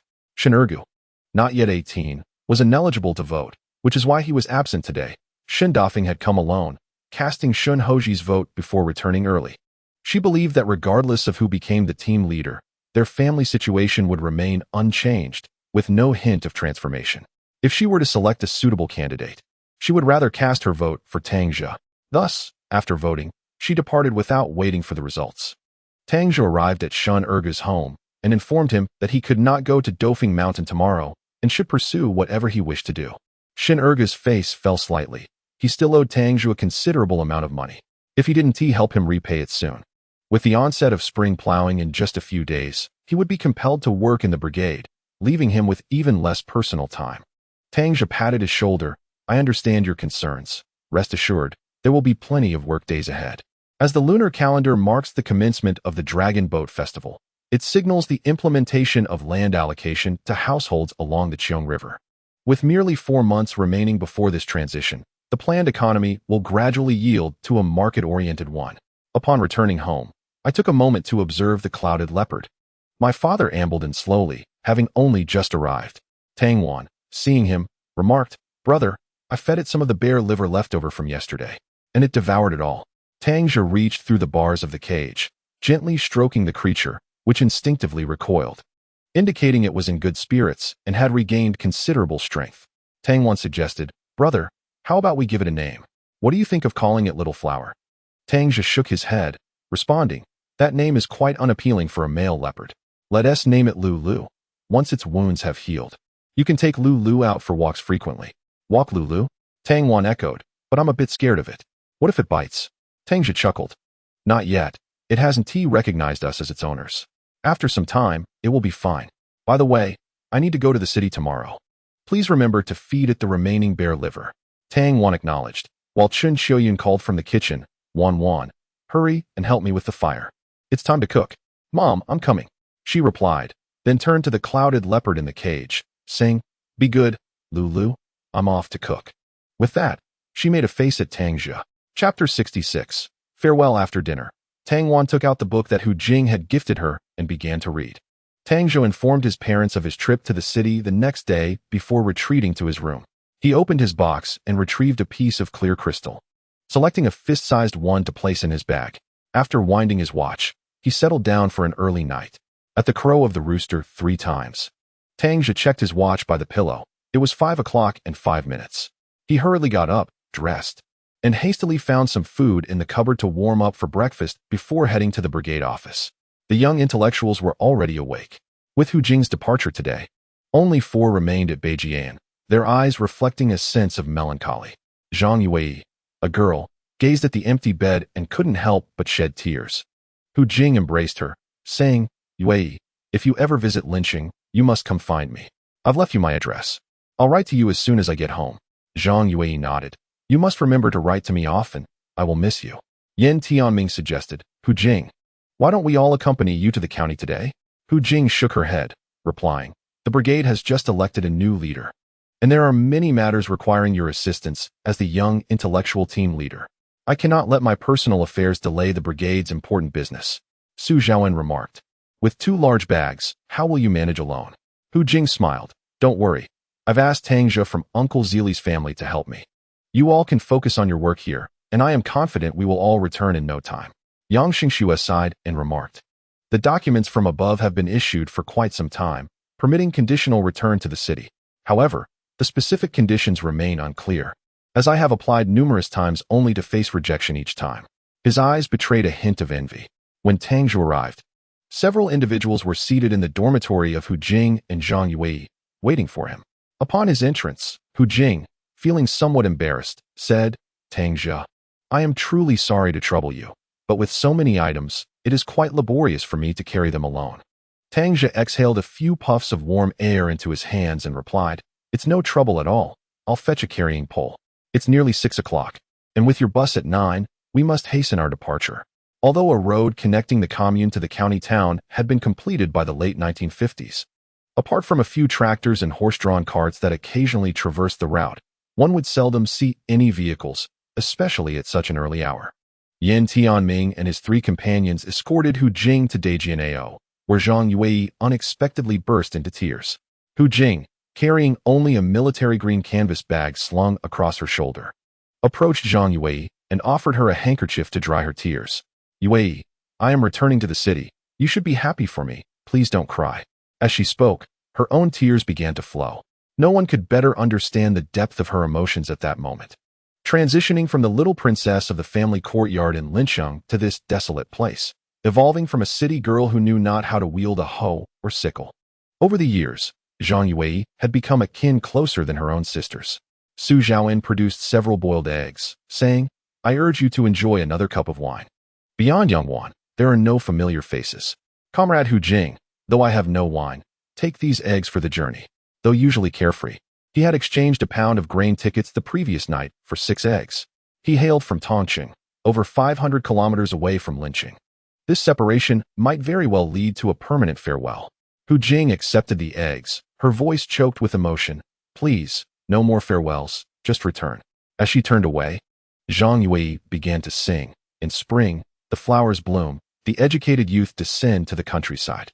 This song, The Four Seasons of the Educated Youth, was one she knew all too well. Seeing her initiate the song, Yin Tianming and the others joined in. Determined to embrace re-education, revolutionary fervor fills our hearts. Hu Jing paused, halted in her tracks, and joined in the singing. In summer, we are busy with the double harvest, reaping and planting. As they sang, tears blurred her vision once more. Just as they neared the end of the song, they suddenly noticed a group approaching under the glow of several pine torches. Led by Tang Zhe, the newly elected team leader, who spotted the flashlight from Dajianao from a distance and shouted, "Who? The educated youth. Wait, wait." Hu Jing froze and asked Yin Tianming, "Did you inform them?" Yin Tianming shook his head, "I did not." The others also shook their heads, affirming their silence. Hu Jing turned to glance at Tang Zhe, seeing his bewildered expression, and believed it couldn't possibly be him. Before long, Tang Zhe and Shun Tingfei arrived before Hu Jing, who then realized that the visitors were all cadres and representatives from the Beijian Brigade. Tang Zhe approached, grasped Hu Jing's hand, and warmly exclaimed, "Hu Jiqing, you should have given us a heads up before departing. I only learned from Secretary Zhao last night." Ordinarily, a rural youth's departure required the signatures of both the brigade's secretary and team leader. However, due to the recent peculiar circumstances in Beijian, with Ren Deming dismissed from his position and Wu Liang arrested, Hu Jing's paperwork was directly signed by the commune. Hu Jing hurriedly replied, "Captain Tang, fellow villagers, your warmth is overwhelming. It makes me feel even more embarrassed. I left early precisely to avoid bothering everyone. I am deeply grateful for the care you have shown me over the past 3 years. As a girl who knew nothing, I learned so much here and made some of the most important friends and partners of my life." Tang Zhe responded, "Hu Jiqing, let us not say anything more. This is a token of appreciation from the villagers." With that, he gestured, and Shun Tingfei along with a few others brought forth their offerings: walnuts, chestnuts, peanuts, and medicinal herbs such as tianma and sanqi. Hu Jing quickly objected, "Captain Tang, everyone has it tough. I cannot accept these gifts, nor can I carry them." Tang Zhe replied with a hearty laugh, "Hu Jiqing, I have already made arrangements. Last night, I reported to Secretary Zhao, and today, we'll take the commune's tractor to the station. Let us head to the commune now." He then turned to Shun Tengfei and the others, saying, "You all may return. I will escort Hu Jiqing to the commune and come back." He divided the items into 2 burlap sacks, found a wooden stick to use as a yoke, and hoisted it onto his shoulder. Hu Jing wiped away her tears and turned to wave goodbye. Behind her, the harmonious voices of Zhang Yue and others sang the youth in the 4 seasons. After walking for a considerable distance, Tang Zhe noticed that the one carrying items ahead was Tang Zhe. Their small team was aware that Tang Zhe invited these youth for meals each year. Observing Tang Zhe's silence, he inquired, "Tang Zhe, aren't you heading to the mountains today?" Tang Zhe, by virtue of his seniority, should address him as uncle. "Uncle, Hu Jiqing mentioned yesterday that she had a bit too much to carry and asked me to help her with some items." Tang Zhe acknowledged with an "oh," then added, "I know you venture into the mountains every day. Winter may offer no work, but when it comes time to plant potatoes in a few days, you must not wander off to the mountains. Everyone will be working, and if you don't show up, they might think I am favoring you." Tang just simply grunted in response, falling silent again.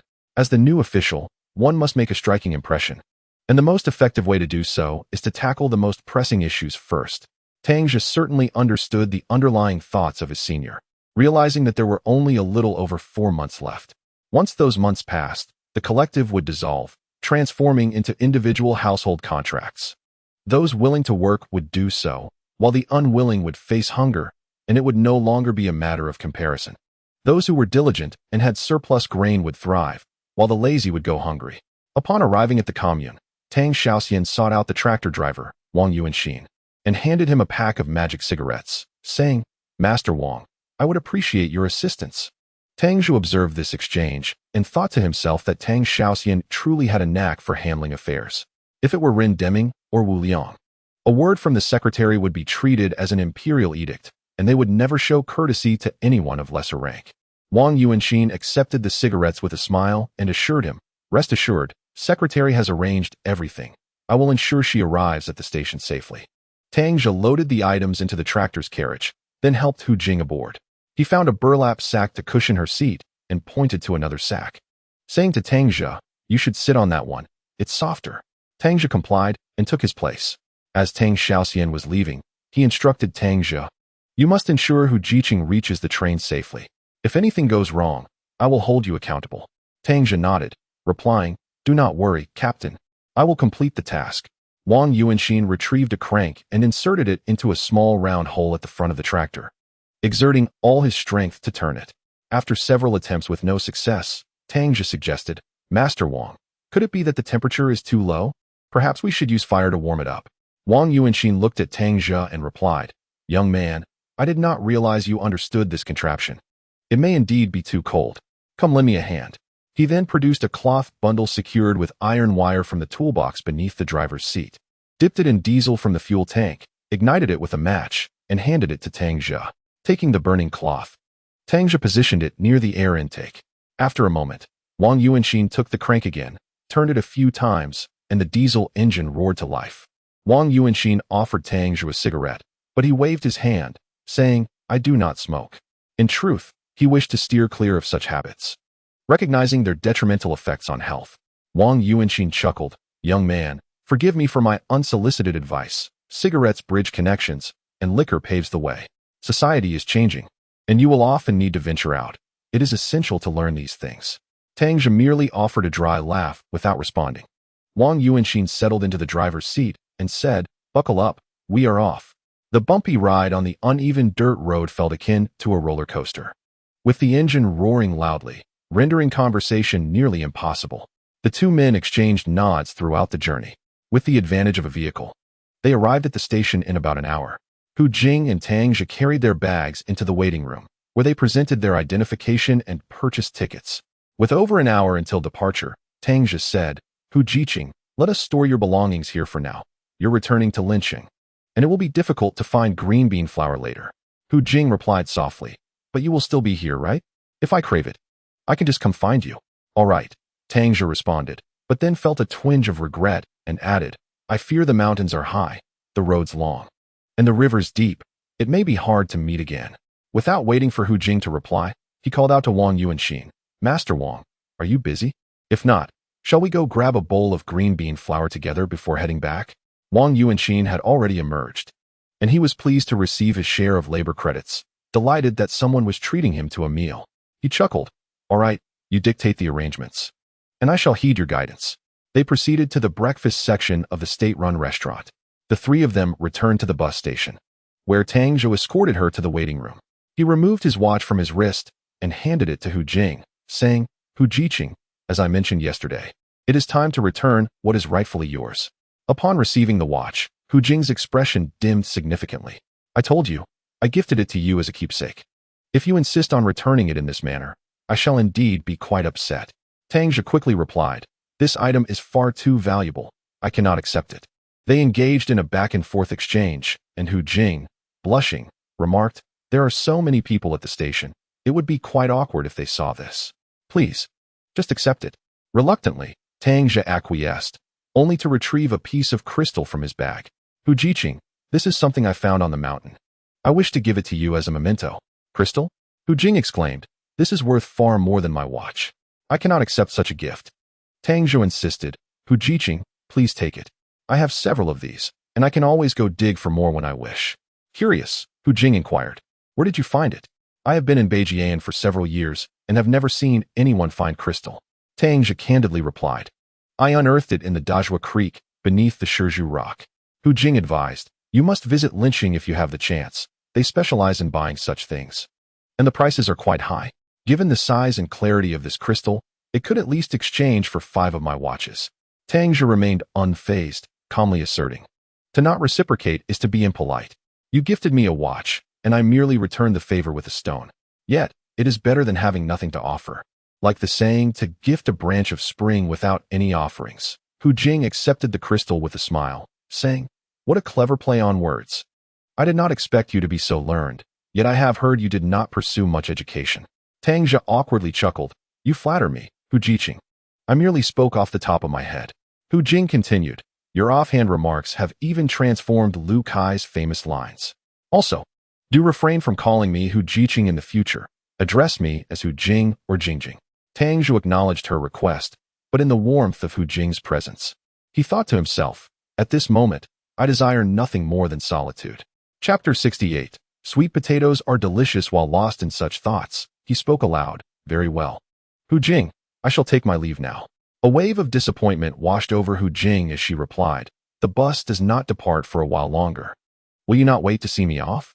Tang Zhe glanced at the busy Wang Yuanxin in the distance and explained, Master Wang is occupied returning, and I shall ride back with him. Very well, Hu Jing murmured, lowering her head. Please take care. Tang Zhe nodded, assisting her with her luggage before bidding her farewell with a wave. As Hu Jing sat in her seat, watching Tang Zhe's retreating figure, an unexpected pang of sorrow surged within her heart. She opened her canvas bag and retrieved a notebook, upon which she inscribed, a hand waving outside the car window. Each pair of eyes filled with warmth is not directed at me, only the clouds, the mountains, and a drop of spring water from the Qiong River quietly bid me farewell. When she paused her writing, the paper had already become soaked with tears. She closed the notebook, grasping the crystal stone, tilting her head back, striving to force the tears back, only to realize that such an endeavor was utterly futile. Tang Zhe returned to Wang Yuanxin's side and said, Master Wang, shall we depart now? Wang Yuanxin lit a cigarette and took out the gear lever, this time easily starting the engine.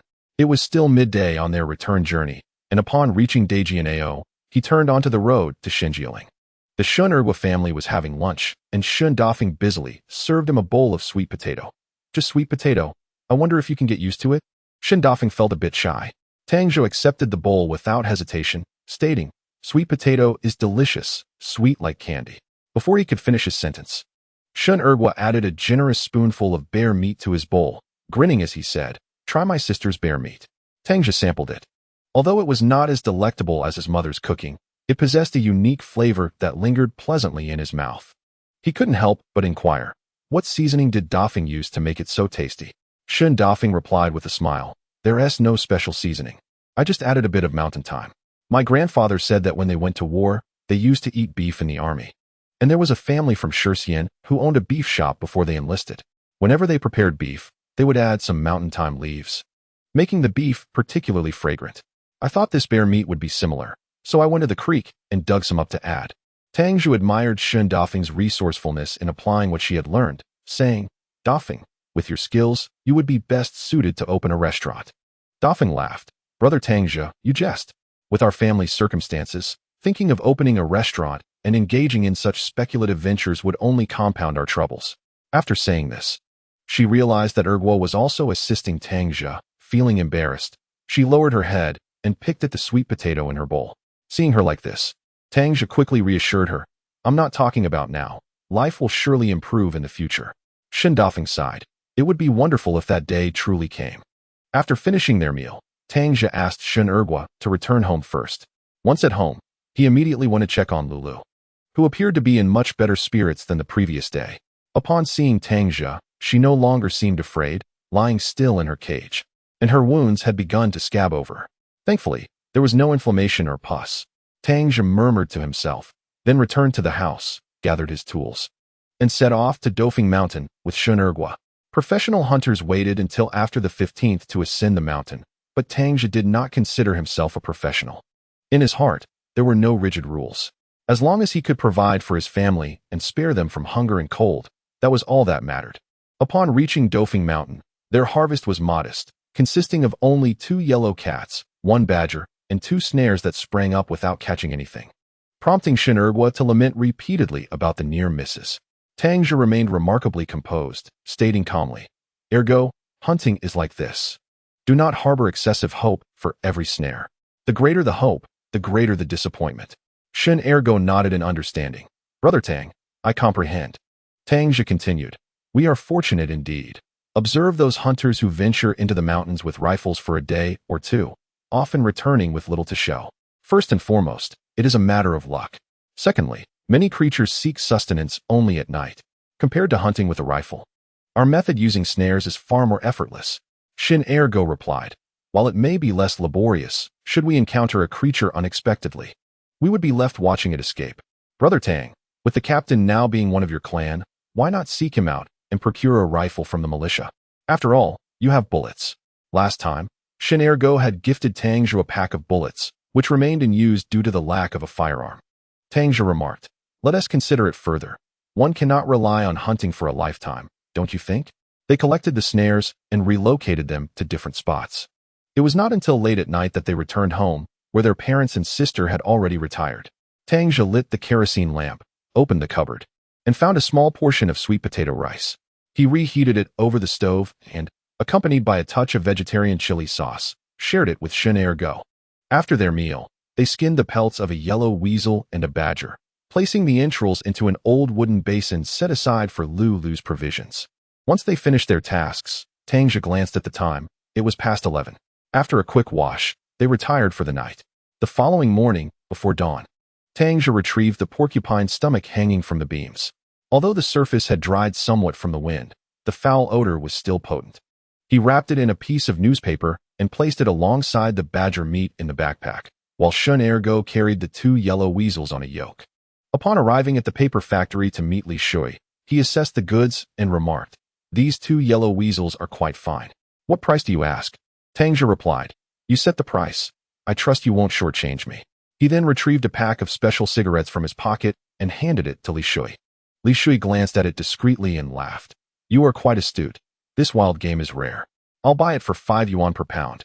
Tang Zhe then pointed to the backpack and added, "I also have a badger here. If you're interested, I can offer it at a discount." Approaching the backpack, Li Shui was met with a strong, pungent odor. Covering his nose with his hand, he said, "This is far too foul. Not many would enjoy it." Tang Zhe quickly interjected, "If you have some liquor, a quick burn will eliminate the stench." With the new year just past, and the leaders not dining at the same table as everyone else, this wild flavor might just appeal to them. Chapter 69. Do individuals in different positions undergo transformations in their character? Li Shui pondered for a moment. "You make a valid point. All right, let us settle on 6 yuan. Without weighing it, Tang Zhe had not anticipated such a generous offer and exclaimed, "Certainly. Thank you, Master Li." After weighing the yellow weasels and issuing a receipt, he sought out Feng Yuezhi. "Auntie, Happy New Year." As Feng Yuezhi arrived at work, she spotted Tang Zhe and greeted him with a smile. "Ah, little Tang. Are you here to deliver goods again today?" Tang Zhe handed her the ticket, saying, "Fortune smiles upon me. I've caught 2 mountain goats." Once Feng Yuezhi settled the payment, he retrieved the spiny pig's belly from his basket and remarked, "Aunt, this is the spiny pig's belly you requested last time. Be sure to hang it in a well-ventilated area. It needs to air dry before it can be used." Gratefully accepting it, Feng Yuezhi replied, "Thank you, little Tang. Ugh, this truly reeks." Tang Zhe chuckled. "Indeed, it's quite pungent. It would be best to hang it outside the window. Otherwise, the smell will permeate the entire room." After Tang Zhe departed, Feng Yuezhi hung the pig's belly on a hook at the end of the corridor, planning to take it home after work. Engaging in casual conversation, Tang Zhe made his way to Dongmen Bridge. There, the alley was devoid of the festive bustle that had marked the new year, leaving only a few familiar faces, guarding items of little use to him. He then proceeded to a state-run restaurant for lunch before taking the few pieces of leather to Chi Chun. Upon seeing him, Chi Chun inquired, "Brother, do you have any quality goods to sell?" Tang Zhe pulled a burlap sack from his basket and emptied the damp leather onto the ground, asking, "Director Chi, do you accept these?" Chi Chun surveyed the pile and responded, "Of course, we will accept them, but next time, please bring them dried. After hours. There's no one to oversee here." Tang Zhe nodded in agreement, sold the leather, and then visited the supply and marketing cooperative, where he exchanged some rice with a familiar salesperson before returning home with Shen Ergu. Before reaching home, he saw Tang Xiaoxian exiting Tang Laosan's house and heading in his direction. Spotting Tang Zhe, he called out, "Tang Zhe, where have you been?" Tang Zhe turned to ask, "Uncle Xiaoxian, is there something you need?" Observing Tang Zhe's basket and Shen Ergu's carrying a basket, he surmised they had ventured to the city again and approached. "Are you selling wild goods in the city again? I've heard they are cracking down lately, and many have been apprehended. Be cautious." Tang Zhe acknowledged. "Thank you for the reminder, Uncle Xiaoxian." Tang Xiaoxian continued, "By the way, I was just heading to your house. Your father and mother are unwell and unable to work.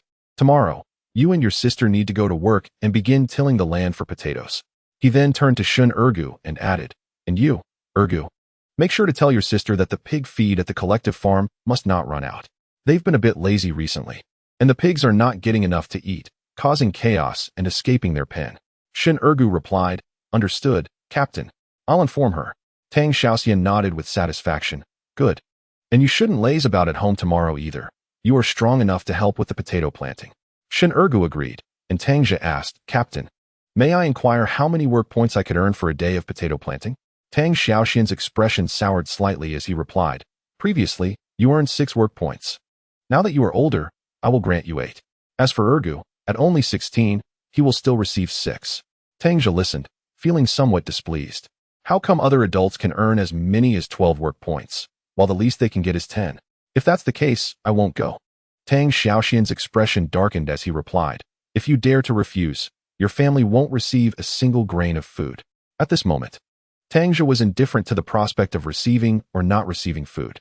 His father had toiled throughout the year without a proper rest. Yet at the end of each day, Wu Liang only awarded him 7 or 8 work points. In a mountainous area like Beijiayan, where arable land was scarce, and aside from Wu Liang's embezzlement, the average person could only receive a few dozen pounds of rice, sweet potatoes, and other produce, totaling less than 150 pounds. For families like Tang Zhe's and Shin Ergu's, the distribution was even more meager. Regardless of whether they worked or not, they would still go hungry. Tang Zhe retorted, I thought you were different from Wu Liang, but it turns out you're just as despicable. Tang Xiaoxian, incensed by Tang Zhe's insult, erupted in anger. Having received little formal education and only knowing a few characters from his time in the army, his temperament was straightforward. You dare to insult your elders? Just wait until I teach you a lesson. Tang Zhe was unafraid, asserting, if you think you can force me to submit with your fists, feel free to try. Don't think I'll be intimidated just because you've learned a few military moves. As a newly appointed leader, Tang Xiaoxian was reluctant to lose his authority. The work points are recorded according to standards. If your labor reaches 12 work points, you will certainly receive them. Shin Ergu interjected. But I work just as hard as anyone else. Why do I only get 6 work points? Tang Xiaoxian, taken aback by this audacity from Shin Ergu, who had never dared to speak up before, retorted angrily, if you want to work, then do it. If you don't, you won't earn a single work point. I have my ways of dealing with you. With that, he turned and headed towards Shin Zutang's house. Tang Zhe shook his head, having previously thought well of Tang Xiaoxian. Whether working in the team or assisting neighbors with private matters, he seemed different from Wu Liang. Could it be that individuals change their character based on their positions? As Tang Xiaoxian left, Shin Ergu timidly asked, what should we do, Brother Tang? He won't really come after us, will he? Tang Zhe replied, ignore him. He just wants to establish his authority in the brigade, but he is unaware that the tides are about to change. Shin Ergu, puzzled, asked, change? What do you mean? Tang Zhe responded, in 4 months, you will understand. Let's go home for dinner. Upon returning home, he recounted the encounter with Tang Xiaoxian. Tang Zhe, with a grim expression, sighed, I can't believe you confronted him. He just started his position, and you chose to be the scapegoat. Without work points, our family might starve. Tang Zhe, defiant, replied, Father, you used to earn work points every day, and yet our family still barely escaped starvation. Tang Zhe sighed, you have such a foul temper. I wonder who you inherited it from. Qin Shiyan cast him a sidelong glance and retorted, with whom else would it be? Naturally, it pertains to those of the Tang surname. Just look at your father and your brother. None of them are known for their patience. Only you, perpetually the amiable one, seem to have lost your way. Chapter 70. Supporting the diligent, not the indolent Tang Zhe, witnessing his parents' escalating frustration, interjected, Father, Mother, what are you worried about? Even if we don't toil in the fields, starvation is not a concern. The environment has transformed, and policies have improved significantly. In certain coastal regions of the East, land is being allocated directly to households. I estimate that in a few months, our brigade will follow suit.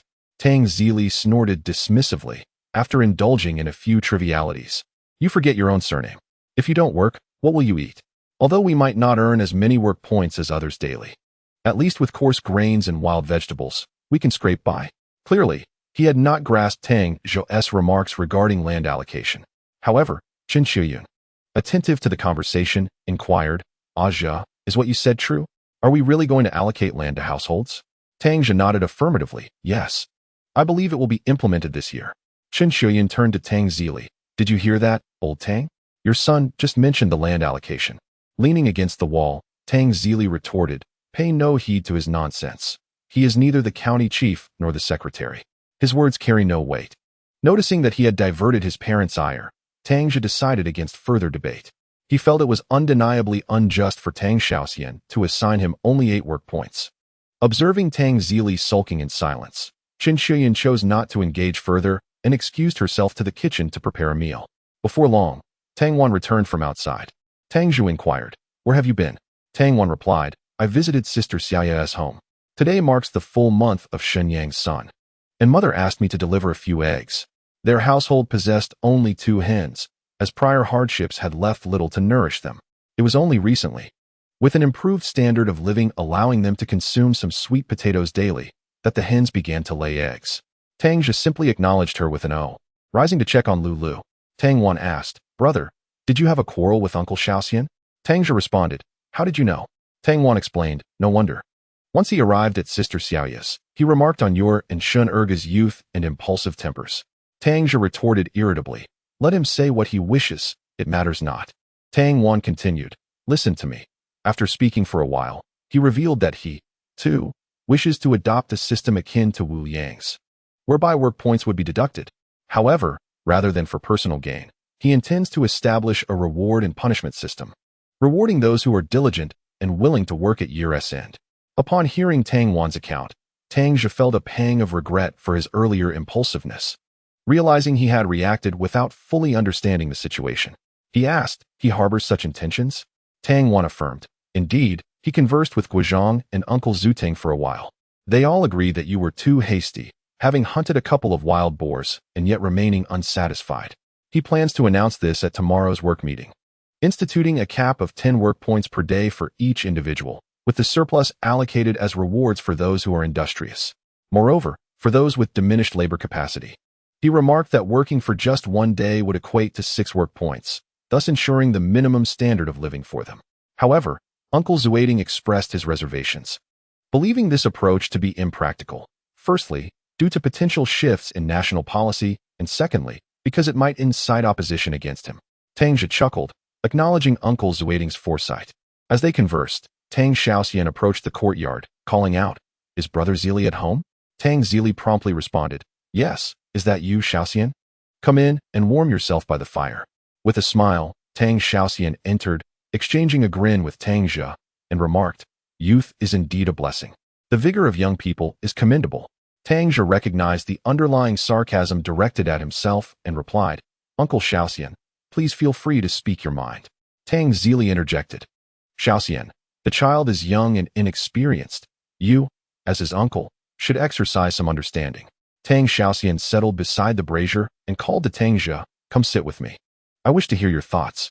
Perhaps influenced by his earlier discussions at Uncle Zuading's home, he began to question the rules he had established. Tang Zhe pulled up a stool and took a seat opposite him, saying, "Uncle Xiaoxian, what thoughts do you wish to hear?" Tang Xiaoxian responded, "Previously, I failed to articulate my intentions clearly. After conversing with your Uncle Zuading, I found merit in his perspective.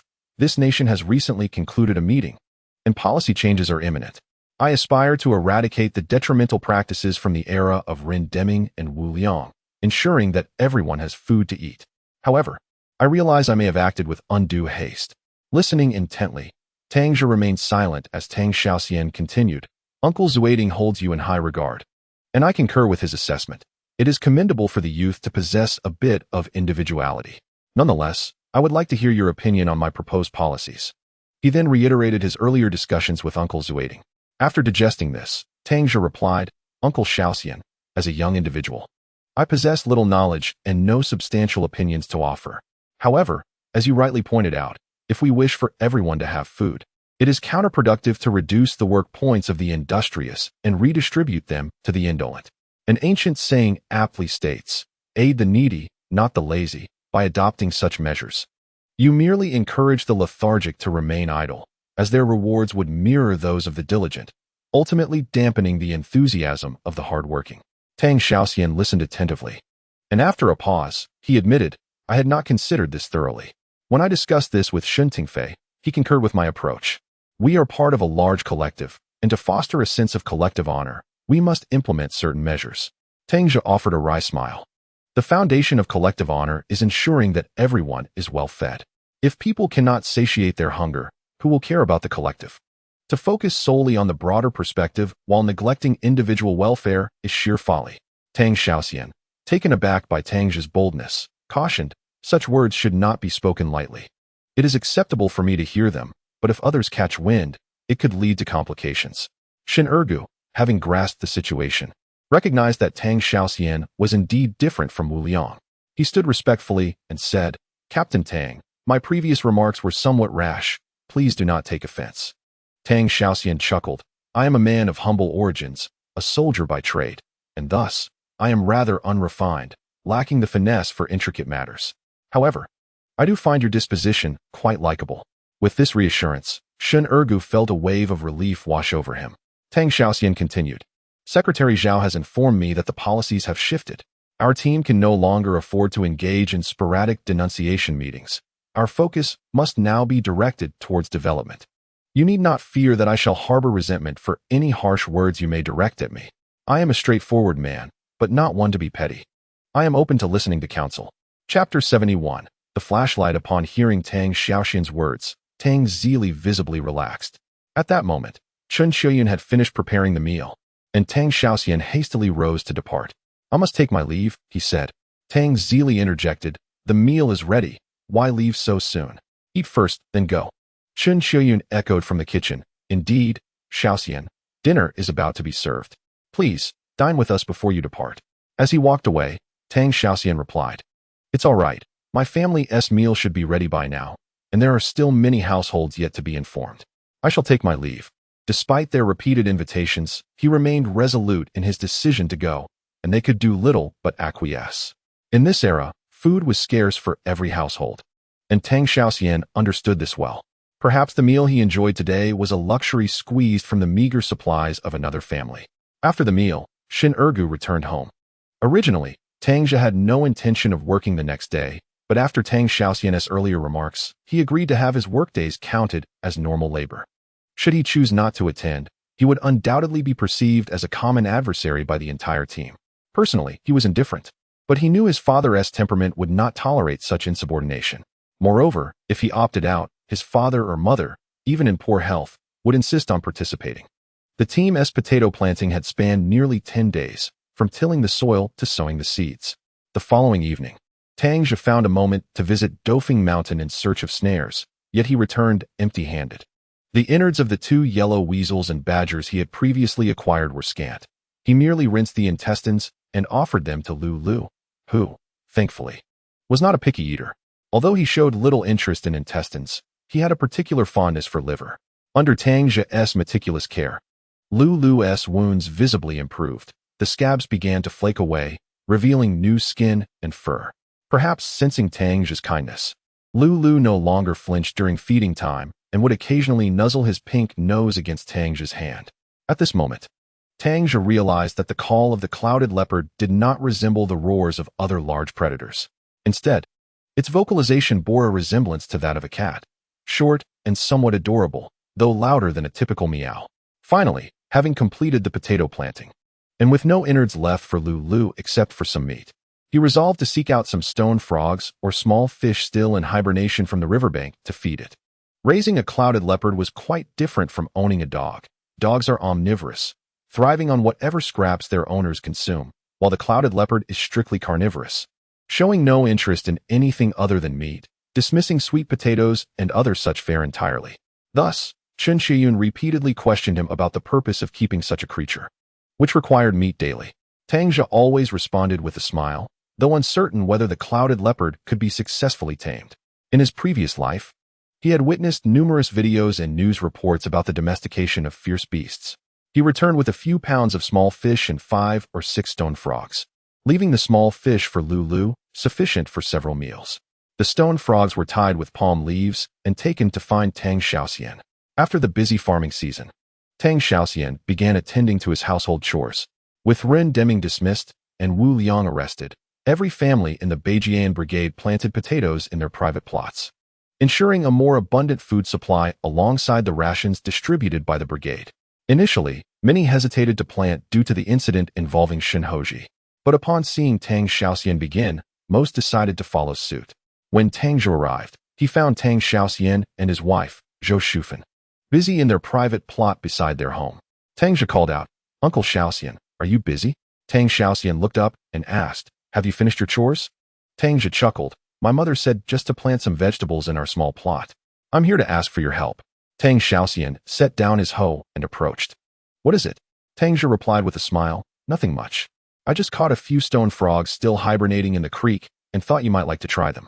Zhou Shufan, who was planting potatoes, hurried over upon seeing the stone frogs. They say you're quite capable, but why bring these here? You could just keep them for yourself. As she spoke, she took the stone frogs from his hands. Tang Zhe shot her a glare, but she met his gaze defiantly, leaving him speechless.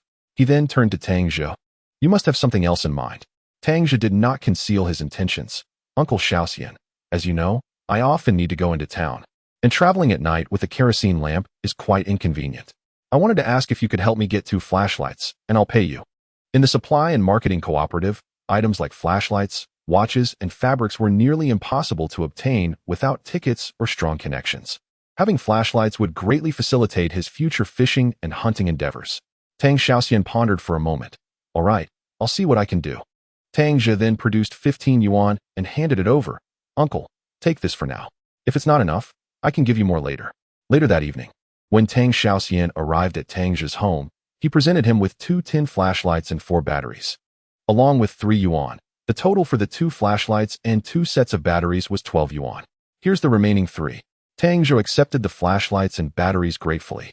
I'm very thankful for your help, uncle. You can keep the change for a pack of cigarettes. Tang Zhe promptly replied, what are you talking about? If I take your money, what will others think of me? Return it.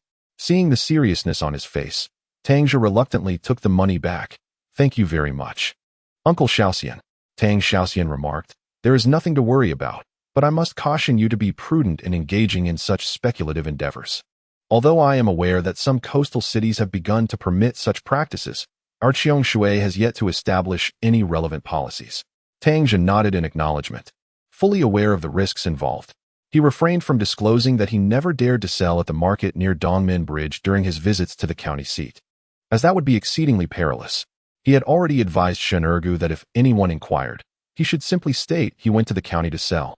Regardless of the year, there will always be individuals afflicted with jealousy. Bajian is not a secluded paradise, and the poverty in the region has unfortunately led many to such afflictions. Tang Zhe then produced a letter from his pocket, stating, this is for you. A letter? Mine? Tang Zhe received it with a hint of confusion, noting that it was sent from the provincial capital, addressed by Hu Jing. Tang Zhe chuckled. I saw the envelope. It's from Hu Jiqing. You are quite fortunate, my friend, to have captured the attention of someone as cultured as her. With that, he departed with a smile. Chapter 72. A letter from Hu Jing. Once Tang Zhe had left, Tang Zhe returned to his room, pondering why Hu Jing would write to him. He sensed her enthusiasm, but felt he had consistently failed to reciprocate, even having subtly declined her advances.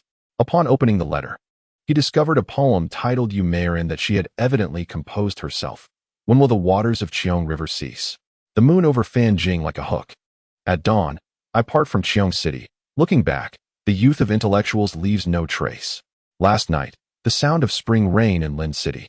Time drips away at the 3rd watch. Alone, I endure the chill of early spring. Little do I know, parting is easy, meeting is hard. Signed, Hu Jing, Lunar Calendar. The 11th day of the 1st month of 1980. On the pristine letterhead, a few spots had yellowed, resembling dried tears. Unbeknownst to him, Hu Jing had wept profusely while writing this letter in the provincial capital, regretting her hasty decision to leave Bajian and lamenting her annual visits to Tang Zhe's home, where she had always regarded the man 3 years her junior as a brother. Despite the many suitors during her 3 years of living there, her heart had never wavered. At the age of 23, she was already considered an old maid.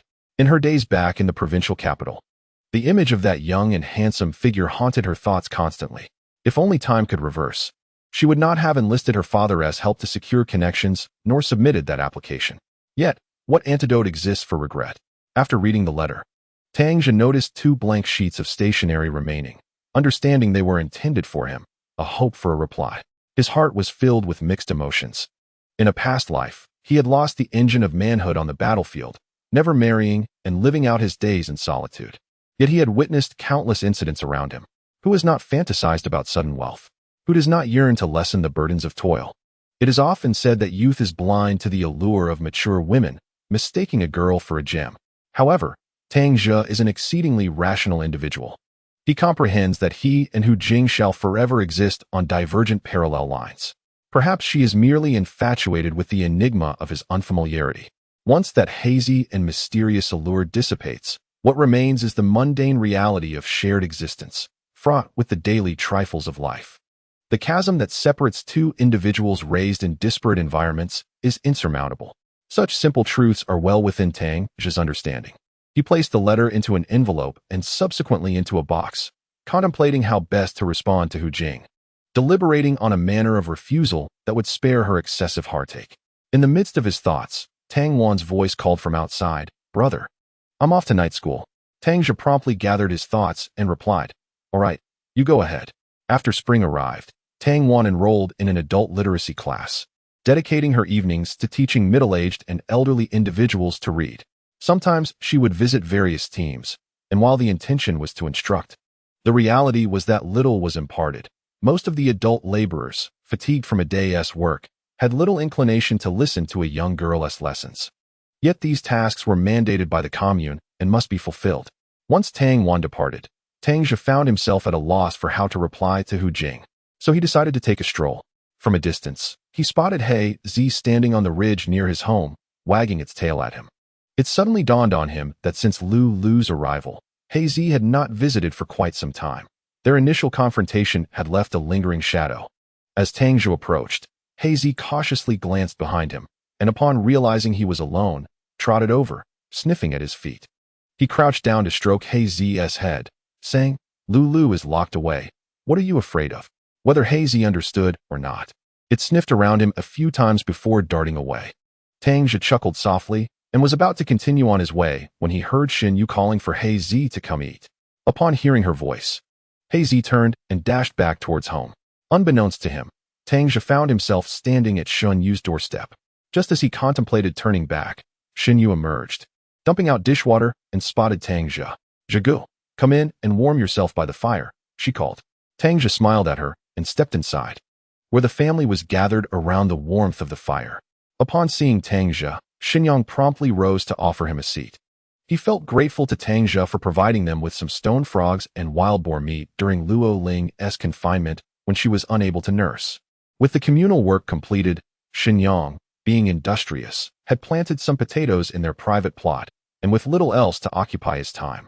He pondered for a moment before addressing Tang Zhe. "Tang Zhe, let us go hunting in the mountains sometime. Take me along with you." Tang Zhe replied, "Why not go now?" The arrival of Hu Jing's letter had left him uncertain of how to respond, and rather than dwell on that matter at home, he preferred to engage in some activity. Xinyang inquired, "Now? Where shall we set the snares?" Tang Zhe replied, "No need for snares. Isn't your fire tongs effective?" Xinyang retrieved the fire tongs from the kitchen, and Tang Zhe examined them, remarking, "They'll do. Find me some old rags so I can make some adjustments." Xin Yu hurried into the house, returning with a worn piece of clothing and a pair of scissors to hand over to Tang Zhe. He took the initiative to cut 2 strips of fabric, each 2 fingers wide, and wrapped them around half of the fire tongs. After testing it, he declared, "This will do." Xin Yu, intrigued, asked, "Zhigu, what kind of hunting are you preparing for?" Tang Zhe replied with a smile, "We are going to catch yellow eels from the Chinchou list." Xinyang interjected, "Those things are incredibly fishy. Who would want to eat them?" Many would argue that during times of scarcity, people's tastes become more discerning. For instance, creatures like eels and loaches have proliferated in the fields, yet few would bother to catch them for a meal. In reality, people had consumed them in the past, even in an era when they could hardly afford oil, let alone other seasonings. The fishy taste was nearly unbearable, hence the saying that a whiff of beef can stink up an entire household. If anyone were to prepare beef, the entire village would be engulfed in its foul odor. Tang Zhe suggested, "We can sell what we catch, and with the money earned, we can exchange it for what we desire." Xin Yu exclaimed in surprise, "Isn't that a form of speculation?" Xinyang also seemed hesitant, but Tang Zhe laughed, saying, "I often sell wild goods in the city without getting caught. If you trust me, come along." After some contemplation, Xinyang nodded, stating, "Fortune favors the bold, while the timid go hungry. I believe you. I will join you." Xin Yu chimed in, "Zhigu, can I accompany you as well?" Tang Zhe chuckled, "Aren't you afraid of getting caught?" Xin Yu lifted her chin defiantly, "If you're not afraid, then neither am I." Chapter 73. Catching eels. Tang Zhe observed Shun Zuetian sitting there, yet he remained noncommittal. Noticing Shun Yang's apprehensive demeanor, Tang Zhe reassured him, "If you're scared, I can take you along today. Whatever we catch, you can sell to me for 10 cents a pound." Xinyang remarked, 10 cents is rather steep. Aren't you worried about incurring a loss? Tang Zhe replied with a grin, my Lulu needs to eat regardless. If I can't sell it, I'll just feed it to her. Besides, in the city, it should fetch at least 15 cents a pound, so I won't lose out. Xinyang pondered for a moment and said, that sounds reasonable. Selling to you is better. If I take it to the county, I genuinely fear being caught and labeled a speculator. My father is waiting for his exoneration, and it cannot be jeopardized. Tang Zhe was aware of this situation. He remembered that in his previous life, Shun Zuetian was indeed exonerated, but by then, he had already joined the army. After being demobilized, he was assigned work, and later, when the Baijiayan Road was completed, he returned only a couple of times, merely to burn some paper at his parents' and sisters' graves before heading back the same day. He understood Xinyang's thoughts and realized that Shun Zuetian had yet to express his stance. While he found Tang Zhe commendable, he would naturally consider his own future more than anyone else. Seeing that Tang Zhe was willing to buy what he caught, Shun Zuetian finally said, I think this arrangement is acceptable, but it would be a burden on Tang Zhe. Yang, you shouldn't insist on 10 cents a pound. We are all part of the same team. He should make a little profit, even if it's just 8 cents a pound. Xinyu added, then Dad, I want to go with Zhigu today to learn how to catch them. Once I've mastered it, I can help my brother catch them, all right? Shun Zuetian nodded. Go ahead, but be careful tonight. Tang Zhe remarked, then I shall return home to prepare the tools. You can wait for me at the edge of my courtyard. After this, he went home and wrapped his fire tongs with cloth strips. Then took 2 buckets and a flashlight before meeting Xinyang and his sister at the courtyard's edge. Seeing Xinyang also carrying a bucket, it became evident that they were both confident about the quantity of eels in the Qianqiu Ridge. Xinyu noticed he was holding 2 flashlights and placed her 3 pinewood sticks by the roadside. Zhigu, since you have purchased flashlights, I shall leave my pinewood sticks here.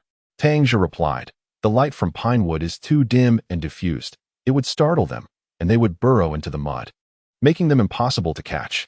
Above the Qianqiu Ridge lies a spring from Longdong Mountain, providing a reliable water source, resulting in the area being predominantly filled with winter rice fields that never dry up. Each spring, when the fields are plowed, eels often surface from the stirred mud. Now that the snow has completely melted and temperatures are rising, the eels buried in the mud emerge to forage. At night, when the flashlight beam illuminates them, they remain frozen in place. The journey from home to Qianqiu Ridge takes merely a few minutes. Upon arrival, it wasn't long before they spotted a yellow eel coiled beside a rice stump. Tang Zhe extended his fire tongs, clamped down on the eel, and lifted it triumphantly. Xinyu exclaimed excitedly, Zhigu, you are truly remarkable. Catching eels with fire tongs is much quicker than using your hands. Tang Zhe explained, eels are covered in a slippery mucus, making them hard to grasp. Wrapping them with cloth strips makes it more challenging for them to escape. Xinyang, shall we each take a plot? You can work on that one below, and I will catch eels from this one. Xinyang nodded and took a bucket to the lower plot, having already learned how to catch them, and soon he too began to reap rewards. Xinyu offered, Zhigu, let me carry the bucket for you. All right, but stay close and watch your footing, he replied. Tang Zhe focused intently on the beam of the flashlight sweeping over the field. The water was not deep, yet the early spring night was quite frigid, and it wasn't long before he felt a biting chill. Xinyang, similarly, after working in his plot, could no longer endure the cold and stood on the ridge. Calling out to Shunyu, Xiaoyu, go fetch some firewood to start a fire. This water is too icy.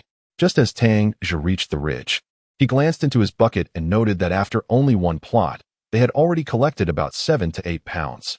He said to Xinyu, I'll accompany you. It's unsafe for you to go alone.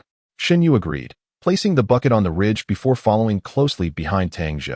Along the edge of the field, there was an abundance of dried grass and small branches left from the annual cutting of the fields, and the people of Beijia Yin had no shortage of firewood.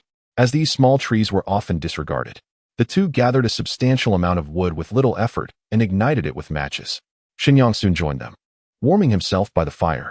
Once they felt sufficiently warmed, the two returned to the field to continue their catch.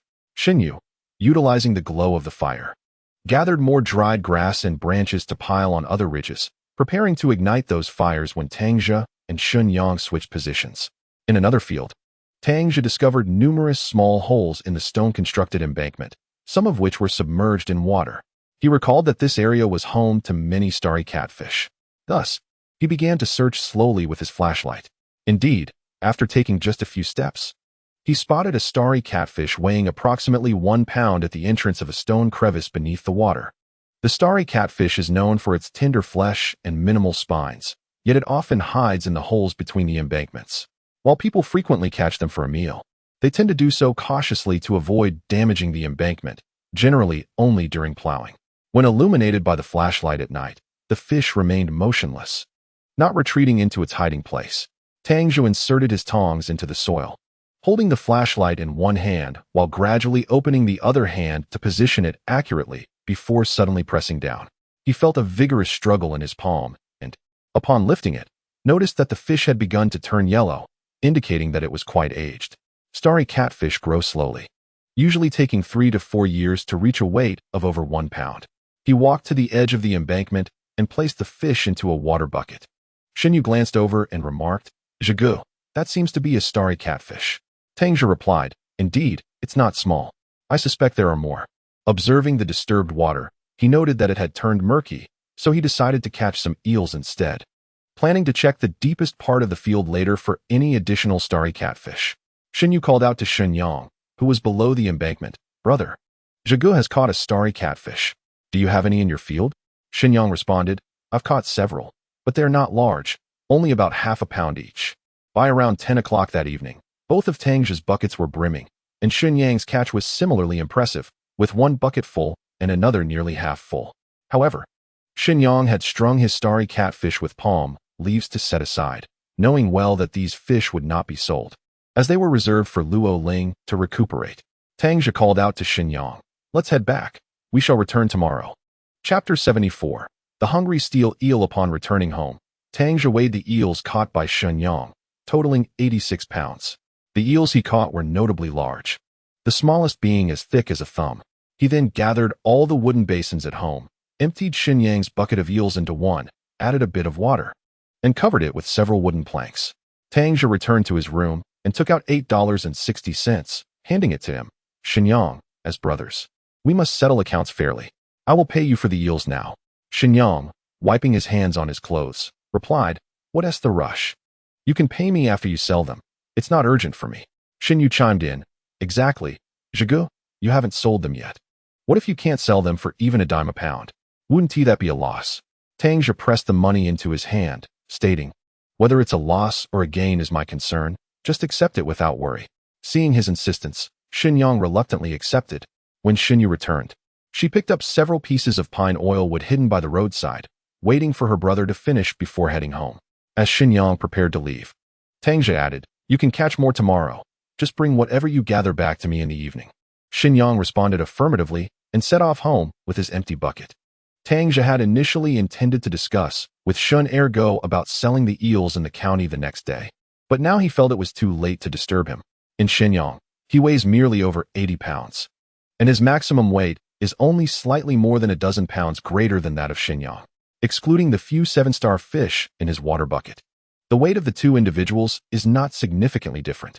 One person alone cannot carry the load to the county town, and with two, it still feels insufficient. After some contemplation, they decided to wait until tomorrow for Shenyang to catch more fish. Later that night, as he lay in bed, he recalled Hu Jing's letter. He reminisced about the day Hu Jing arrived in Beijiayan. That very evening, he attended a welcoming event for the new educated youth. Over the course of more than 3 years, the two had never truly connected, merely exchanging polite greetings upon encounters.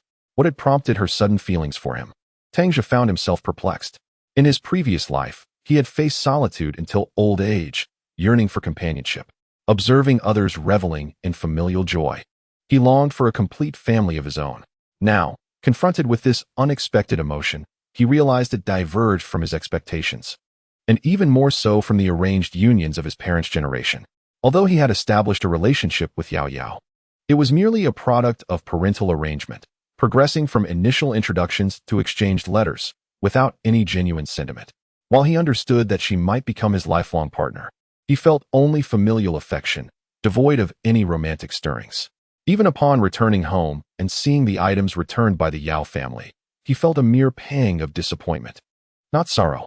What about Hu Jing? He comprehended the improbability of their connection, yet he was at a loss for how to respond. There were advantages to arranged marriages. If one found no appeal, they need not intervene personally, as everything could be managed by a matchmaker. His singular focus was on ensuring his family was well-fed and warm, followed by repairing their home. With summer approaching, the thatched roof was at risk of being blown away by the wind at any moment. Lost in such thoughts, he eventually drifted off to sleep. The following day, it was Tang Zhe who roused him. Upon waking, he found his mother had prepared breakfast and informed him. "Today I plan to visit your second aunt. She was stung by a bee last time, and I've only seen her once since. I wonder if she has recovered." Tang Zhe replied, "I caught a few 7-star fish yesterday. Please take them to her. Each family can have 2, and also bring some rice for the Jie Gong family. I noticed they received little grain last year from the trough team, and even the red fruits on the trees are gone now." Qin Shiyan acknowledged, "I am aware. A few days ago, while you were working in the team, your father and I dug up some kudzu roots and made a few pounds of flour. I'll take that as well." Had his mother not mentioned it, Tang Zhe would have been unaware of their secret endeavor in foraging kudzu roots, an activity she seemed to keep discreet, even from him. Perhaps his own preoccupations had blinded him to his parents' well-being. He remarked, "Mother, father's health has not improved, and you are also unwell. How can you engage in such laborious tasks?" Tang Zhe remarked, "It's not much work. I can eat and walk now. So this little task is nothing." Tang Zhe interjected, "Father, you've all gone to the homes of Grandpa and Grandma. So shall my brother and I head to the city?" Tang Zhe replied, "You think of nothing but running to the city every day. Is there something delicious waiting for you there?" Tang Zhe stuck out her tongue and laughed. "Exactly. The mung bean powder in the city is delightful, and there are also the fried oil cakes. I want to go with my brother to enjoy the fried oil cakes." Qin Shiyan, tidying up the backpack nearby, chuckled, "You are nothing but a glutton. You are about to turn 15 this year, and in 2 years, you'll need to find a suitor, yet you remain so childish." Tang Zhe blushed. Sitting on the bench, "Mother, I have no intention of seeking a suitor. I'm still so young." Tang Zhe added, "Father, mother, she is still young. Let her finish her studies and strive for university." Qin Shiyan laughed, "If she goes to university, it will be as if the ancestral grave of the Tang family is smoking with pride. If that day truly comes, she would be the first female scholar from Beijing. Even if I have to sell pots and pans, I will ensure she attends." Tang Zhe giggled, "Mother, you said it. If I really get accepted, you must not prevent me from studying." Before Qin Shiyan could respond, Tang Zhe assured her, "Don't worry. Even if our parents refuse, I will support your education." Tang Zhe grasped her brother's hand. "Brother, I always knew you were the best." The couple, Tang Zhe and Qin Shiyan, looked at the affectionate siblings, their faces blooming with smiles. Once Qin Shiyan and Tang Zhe stepped outside, Tang Zhe went to check on Lulu, feeding it a few eels. Initially curious, Lulu poked at the eels, but after tasting the first bite, he devoured them with the enthusiasm of a child indulging in spicy snacks, unable to stop. As he watched Lulu relish the eels, he heard Tang Zhe crying while rushing outside, with Tang Zhe standing at the door, leaning on a cane and shouting, "If you run away, don't ever come back." Chapter 75. A change in affection inside. Wu Lianxin yelled, "This worthless girl, let her run. She can escape a monk, but not the temple." Tang Zhe did not pause, but sprinted up the mountain, unaware of her destination. Tang Lu chased after her, calling, "Sister, slow down, wait for me." Tang Zhe turned to Wu Lianxin in the main room and said, "Mother, look, she's spoiled. She's grown up yet does not shoulder any responsibilities for the family." Wu Lianxin sighed, "This is all your fault. You spoiled her. What is wrong with the Yao family? She could marry Yao Yongjun, and then you could marry Yao Yao. The two families would be even closer, and instead of enjoying a good life, let her go. I will not care for her anymore." Tang Zhe countered, "Mother, you cannot just disregard her. If you allow her to go, how will we explain it to the Yao family? What will we say? There are countless women in the world. Why must it be that worthless one?" Wu Lianxin, in a fit of anger, uttered all sorts of harsh words. Tang Zhe returned to the main room, pleading, "If she refuses, the Yao family has threatened to accuse me of assault, with father still inside. If I end up in prison, I may never find a wife again. Will you just stand by and watch our family line extinguish?" Wu Lianxin was so enraged that her entire body trembled, pointing an accusatory finger at Tang Zhe, unleashing a torrent of reproach.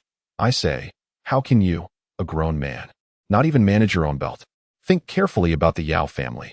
Do you truly have no understanding of their nature? Just recently, Tang Lao Air was bitten by that wild boar, and what did they do? They promptly came to call off the engagement. Humph.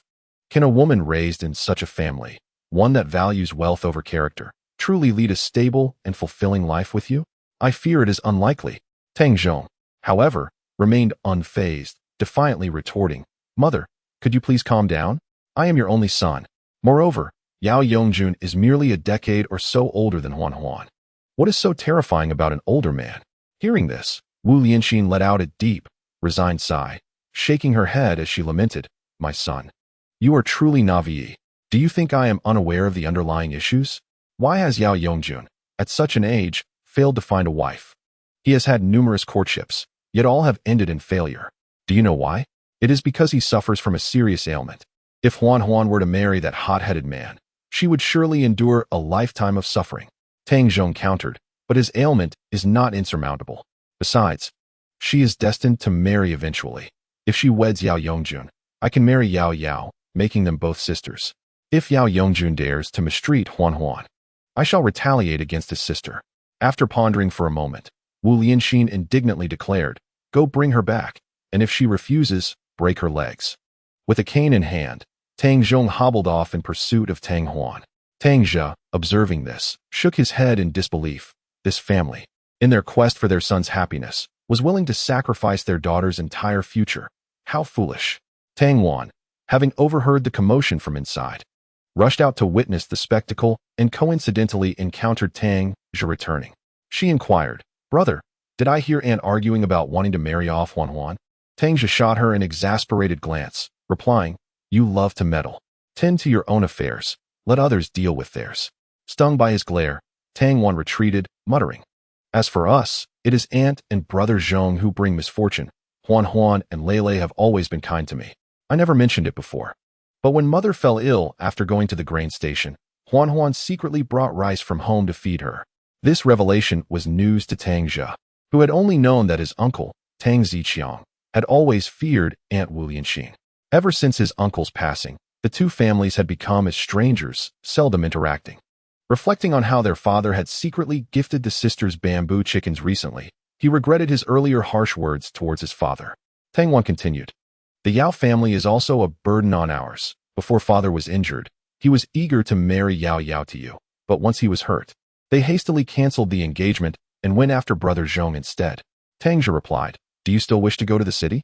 If so, keep your comments to a minimum. Come, let us go catch some eels.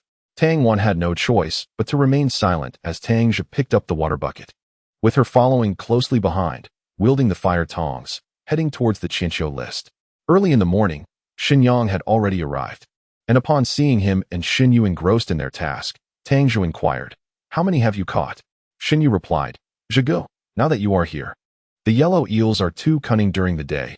They burrow into the mud at the sight of people. We've only managed to catch half a bucket. Xinyang concurred. Indeed, it is much easier to catch them at night. They remain motionless under the beam of a flashlight. Tang Zhe set down the water bucket and rolled up his trousers, stating, During the day, one must be quick-witted and nimble. Xinyu, holding the water bucket, asked, Zhigu, when you go to the city, could you please help us buy a pair of batteries and a flashlight bulb? We have a flashlight, but we are out of batteries and bulbs. Tang Zhe assured her, No problem. The bulbs and batteries can be purchased without tickets. I will bring them back for you. When it was time for lunch, they heard in Xiuqin calling from a distance, Xinyang, Xinyu. Xinyang lifted his head and replied loudly, Hey. And Xiuqin's voice echoed back, It's time to go home for lunch. Xinyang responded again and then turned to Tang Zhe, saying, Zhigu, you continue catching them. I won't be fishing today. It's too difficult in the daytime. I will come back at night. Can I borrow one of your 2 flashlights for the day? Tang Zhe replied, No problem. I will ask Xiaowan to bring it down to you. You should head home for lunch. After Xinyang left, Tang Zhe continued fishing for the afternoon. His skills surpassed Xinyang's by far, and by the end of the day, he had nearly filled 2 water buckets, also catching a considerable number of 7-star fish. Upon returning home, he selected the smaller ones and placed them in a smaller wooden basin to keep for Lulu, and then called for Tang Huan to fetch a flashlight from the room to send it to Xinyang. Just as Tang Huan retrieved the flashlight, Xinyang arrived with a water bucket, saying, Tang Zhe, I'll bring the yellow eels up for you first. Tang Zhe went inside to fetch a scale, saying, Let me weigh them. After weighing, it totaled 17 pounds. Xinyang remarked, I also need to trouble you to bring the batteries and flashlight bulb. I won't pay you now, but I will compensate you when I return. Tang Zhe agreed and put the money away, saying, I was just about to ask Xiao Wan to bring the flashlight down to you. Tang Wan handed the flashlight to Xinyang, saying, Brother Yang, you arrived just in time, saving me a trip. She placed the flashlight into his hands. Chapter 76. Relying on the mountains for sustenance after Xinyang departed. Tang Zhe made a trip to Shunjialing, as they needed over 200 pounds of yellow eels tomorrow and would require Shun Erge's assistance as well. Upon arriving at Shun Erge's courtyard, he spotted Shen Hongbing and Yao Zhiong exiting. Tang Zhe slowed his pace, and when Shen Hongbing walked past from the other end of the courtyard, he approached. Shen Dafeng was busy cooking, admonishing, Ergu, if they come looking for you again, do not engage with them, especially someone like Yao Zhiong, who despises you for your poverty and resents you for your wealth. If Tang Zhe finds out, he will certainly become suspicious. Tang Zhe, overhearing from outside, chuckled and asked, Dafeng, what matter could possibly give me cause for suspicion? Upon recognizing Tang Zhe's voice, Shen Dafeng quickly wiped her hands on her clothes and came out to welcome him. Brother Tang has arrived. Please come in. I am preparing a meal that will be ready shortly. Shen Ergu, standing by the hearth, quickly rose, asking, Brother Tang, are we working tomorrow? Tang Zhe nodded and said, Yes, I will go over at the same time tomorrow. When I do, could you lend me your water bucket for a bit? Shen Ergu responded with an O, pulling over a stool for him to sit. Brother Tang, just now Shen Hongbing and Yao Zhiong came by. Tang Zhe refrained from mentioning that he had already seen them and inquired, What did they come for? They asked me where you sell the wild goods you bring to the city. I suspect they intend to venture into the mountains to gather wild goods as well. Shen Ergu candidly shared this with Tang Zhe, continuing, I told them you sell them all around the city. Tang Zhe was surprised by the depth of thought from the young Shen Ergu and remarked, You did well. Noticing that dusk was approaching, he prepared to head home. Shen Dafeng called out, Brother Tang, I'm cooking your meal too. It will be ready soon. Please stay a little longer. Tang Zhe was aware that Shun Erge's family was not well stocked with provisions, and since they had not been selling goods together recently, he guessed that their previous supplies were nearly depleted. No need. Xiaowan has already prepared dinner and is waiting for me at home. Upon arriving home, Tang Zhe and his wife had also returned. Tang Zhe asked, Father, weren't you planning to stay the night at the trough? Has Aunt Air improved? Tang Zhe replied, She has completely recovered. Your mother was worried about you at home, so she wanted to come back. Chun Qian chimed in, who is worried about them at home. I rarely visit my family. I would like to spend a few more days with them. Tang Zhe chuckled and asked, Why are you not eating at this late hour? Tang Wan brought the dishes to the table and said, Brother just got back too. Father, Mother, I knew you wouldn't last long and would return. So I prepared your meal. Shin Qian remarked, Your father and I ate at your grandpa's house. You all should eat now. After Shin Ergu arrived, Tang Zhe divided all the eels into 3 baskets. He and Shun Ergu each took one, leaving the remaining dozens of pounds for Tang Wan to carry. In rural areas, girls help adults from a young age, and their strength is not much less than that of adults. 60 or 70 pounds of eels were not too heavy for her. With the load on her shoulder, she could easily keep pace with Tang Zhe and the others. They headed to the paper factory, where Li Shui welcomed them with a smile. Upon seeing the 3 baskets of eels, he chuckled, Little Tang, this is quite a lot. Our canteen can't use all of this at once. I'll help you weigh 2 baskets first, and you can take the rest to sell elsewhere. Tang Zhe understood that eels were not particularly popular in the canteen. Li Shui preferred wild boar or goat meat. When it was time to settle the bill, Tang Zhe approached Feng Yuezhi and quietly explained the current situation. After listening, Feng Yuezhi revealed a relaxed smile and gently said, Oh, I thought it was something serious. You look so troubled with your furrowed brow. How about this? I'll take you to inquire at our state-run restaurant to see if they need any.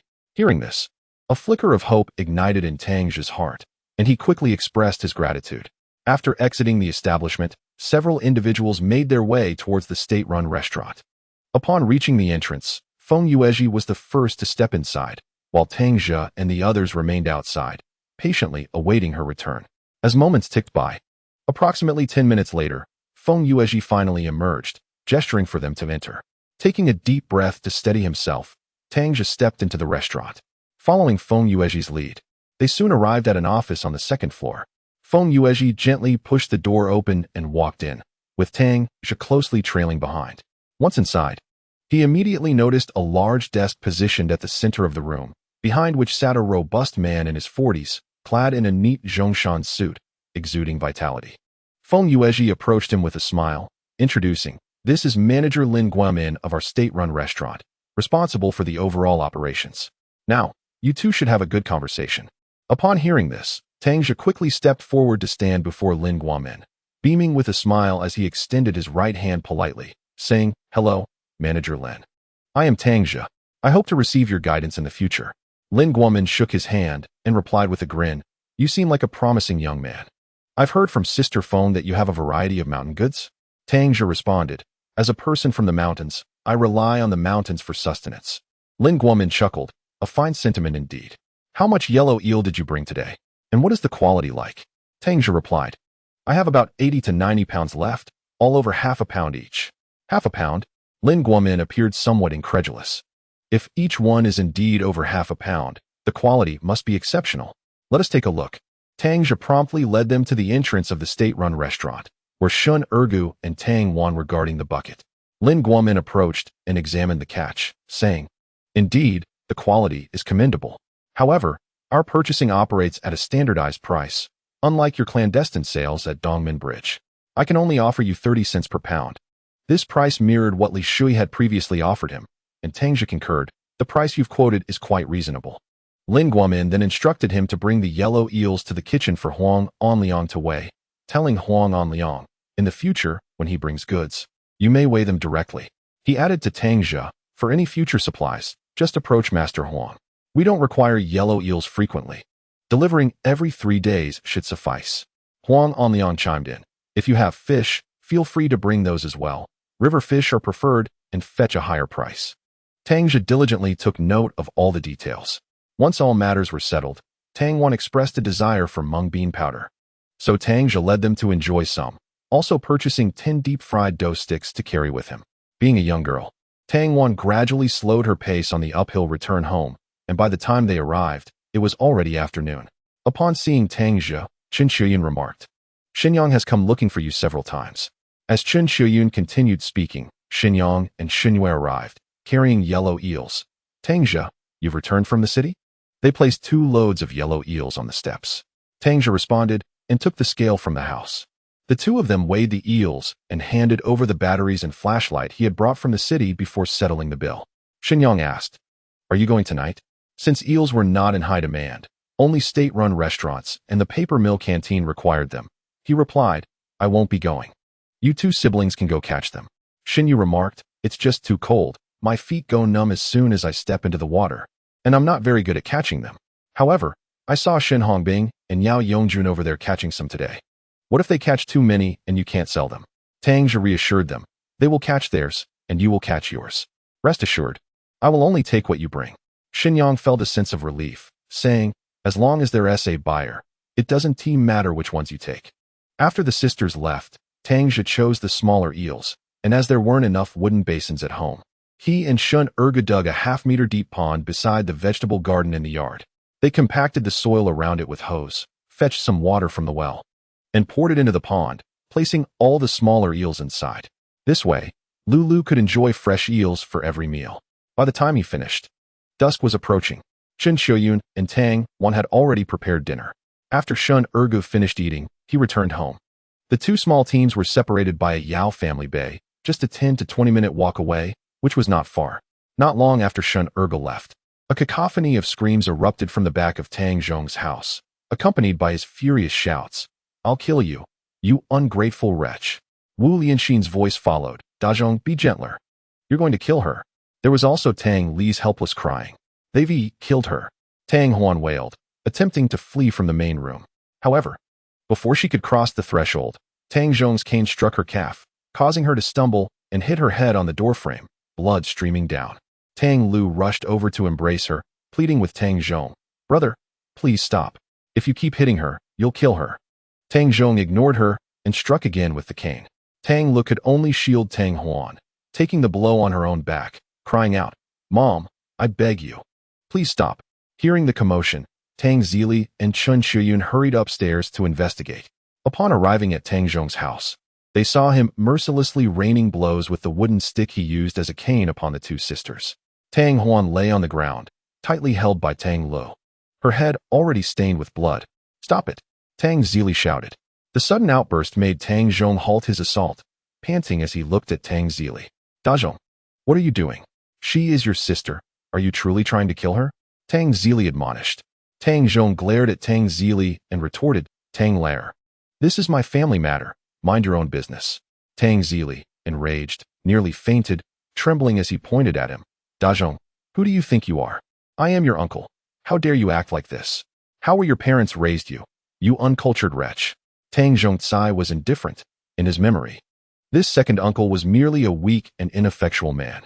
In times past, whenever his mother merely mentioned something to his father, even if it meant granting him 5 work points a day, he never dared to utter a single word of protest. "I advise you to mind your own business and get away from me." Tang Zhong thrust his cane toward Tang Zhe, his gaze filled with menace. Tang Zhe stepped forward, seizing the cane from his grasp, and with a fierce glare declared, "You uncouth scoundrel, if you dare, strike me today, right here." He placed the cane atop his own head. The ferocity exuded by Tang Zhe was something Tang Zhong had never witnessed before, instantly shattering his recollections of Tang Zhe's previous timidity and submissiveness. For a moment, he found himself hesitant to retaliate. Chen Xian hurriedly assisted Tang Lu to her feet. Upon noticing Tang Huan sprawled on the ground, blood trickling from her head, she quickly embraced her, pressing her hands firmly against the wound, and implored Wu Yinxin, sister-in-law. "What on earth has transpired? Can't our family live peacefully without causing such a ruckus?" Wu Yinxin sat on the floor, pounding her thighs in despair, crying out, "Heavens! Oh, Buddha, how could I have given birth to such a disobedient child?" Chen Xian inquired, "What exactly happened?" At that moment, Wu Yinxin was too consumed by her tears, continuing to scold Tang Huan. Chen Xian had no choice but to turn her gaze to Tang Lu. "Lele, please tell your aunt what transpired." Wiping her tears, Tang Lu finally recounted the events. It turned out that Tang Zhong had become involved with Yao Yao, yet her family opposed the union, believing that with Tang Ziqiang incarcerated, they had lost their protector. They demanded Tang Zhong pay 300 yuan to the Yao family to avoid pressing charges of rape, or else marry Tang Lu off to Yao Yongjun. However, since Tang Ziqiang's arrest, their home had been raided by Ren Deming and his men. Moreover, 300 yuan at that time was an astronomical sum, leaving Tang Lu with no choice but to consider marrying Yao Yongjun. Yet, Tang Lu was unwilling to sacrifice her happiness for a lifetime, resolutely refusing to comply. The dispute had persisted from yesterday until today, with Tang Zhong's words falling on deaf ears. He was not only unable to provide the money, but also wished to avoid suffering the consequences of incarceration. Although he understood the nature of his relationship with Yao Yao, he would not have found himself in this predicament had she not taken the initiative. However, in such matters, the female party held the most sway. As long as she insisted that the male party had acted with force, the man could not defend himself, no matter how eloquently he spoke. Ultimately, such matters could only occur in secrecy, making it impossible to find witnesses. After Tang Lu finished speaking, Chen Xian found herself at a loss for words, secretly grateful that the Yao family had called off the engagement in time. Otherwise, her son would have been burdened with such a woman for a lifetime. Meanwhile, Tang Zhong, provoked by Tang Zhe, initially startled by his uncle's sudden assertiveness, soon realized that Tang Zhe was merely trying to intimidate him, which only fueled his anger further. "Will you get away from me or not? If you don't, I will not hold back," he warned. Tang Zhe glared at him, exclaiming, "I truly cannot comprehend how your father has raised you, lacking in respect." Before he could finish his words, Tang Zhong cursed, "Old dog, mind your own business. Today, I shall deal with you first." With that, he forcefully yanked back the cane that Tang Zhe had grasped, causing Tang Zhe to nearly lose his balance. Tang Zhong lifted the cane, intending to strike Tang Zhe on the head, when suddenly, he felt as though he had been rammed by a massive bull, sending him flying.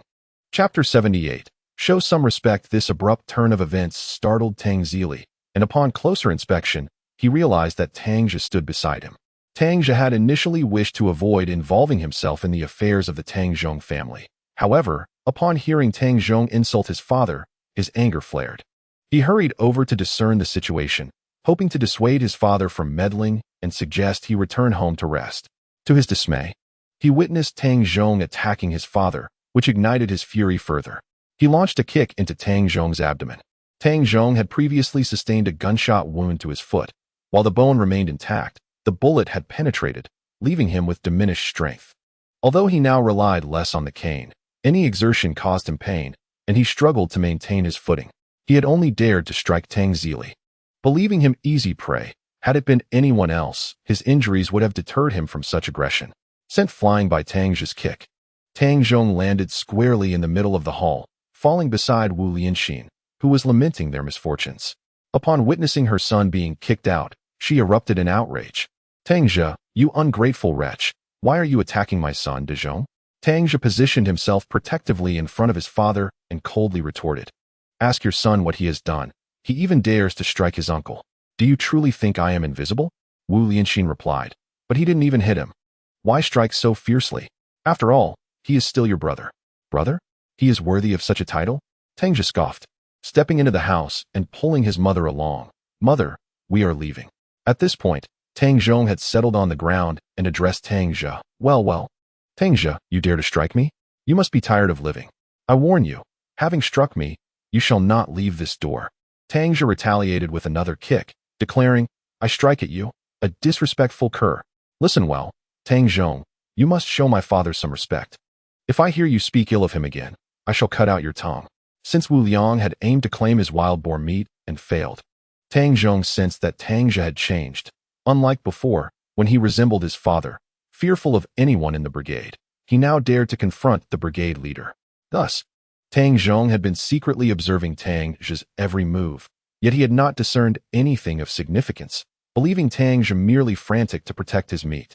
As the saying goes, to sever someone's livelihood is akin to murdering their parents, especially regarding two wild boars during the frigid, food-scarce winter. They could mean the difference between life and death for a family. Today, confronted by Tang Zhe's ferocious gaze, akin to that of a ravenous beast, he felt an unsettling fear.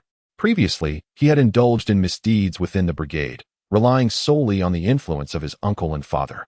However, their family had now become the target of public denunciation, and the splendor of yesteryears had vanished.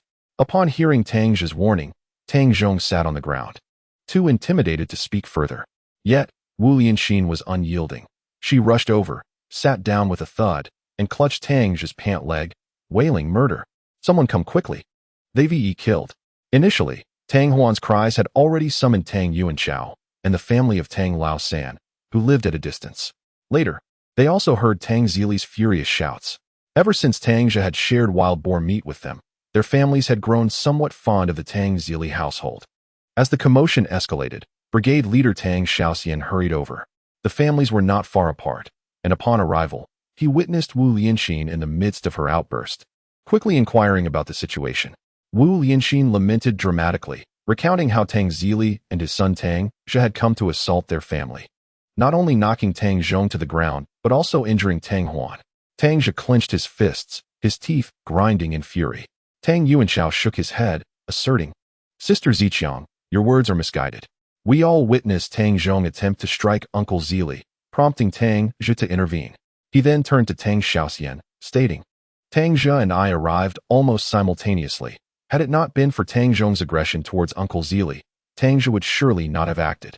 At this juncture, Chen Shiyun also grew indignant, saying, Sister-in-law, one must possess integrity. You know better than anyone who harmed Huan Huan. Were it not for our cries for help, Huan Huan and Lei Lei might have already succumbed to Tang Zhong's violence. Tang Zhe interjected, Father, Mother, I have repeatedly warned you not to meddle in others' affairs, yet you persist. They were merely siblings engaged in a quarrel, yet you insisted on intervening. Now, we find ourselves in a predicament that is muddled beyond clarity. Tang Xiaoxian, aware of Tang Zhe's character, addressed Wu Lianxin, Sister Ziqiang, you must speak truthfully. For many years, Brother Zhe has been nothing but a decent and honest man. He has never wronged anyone.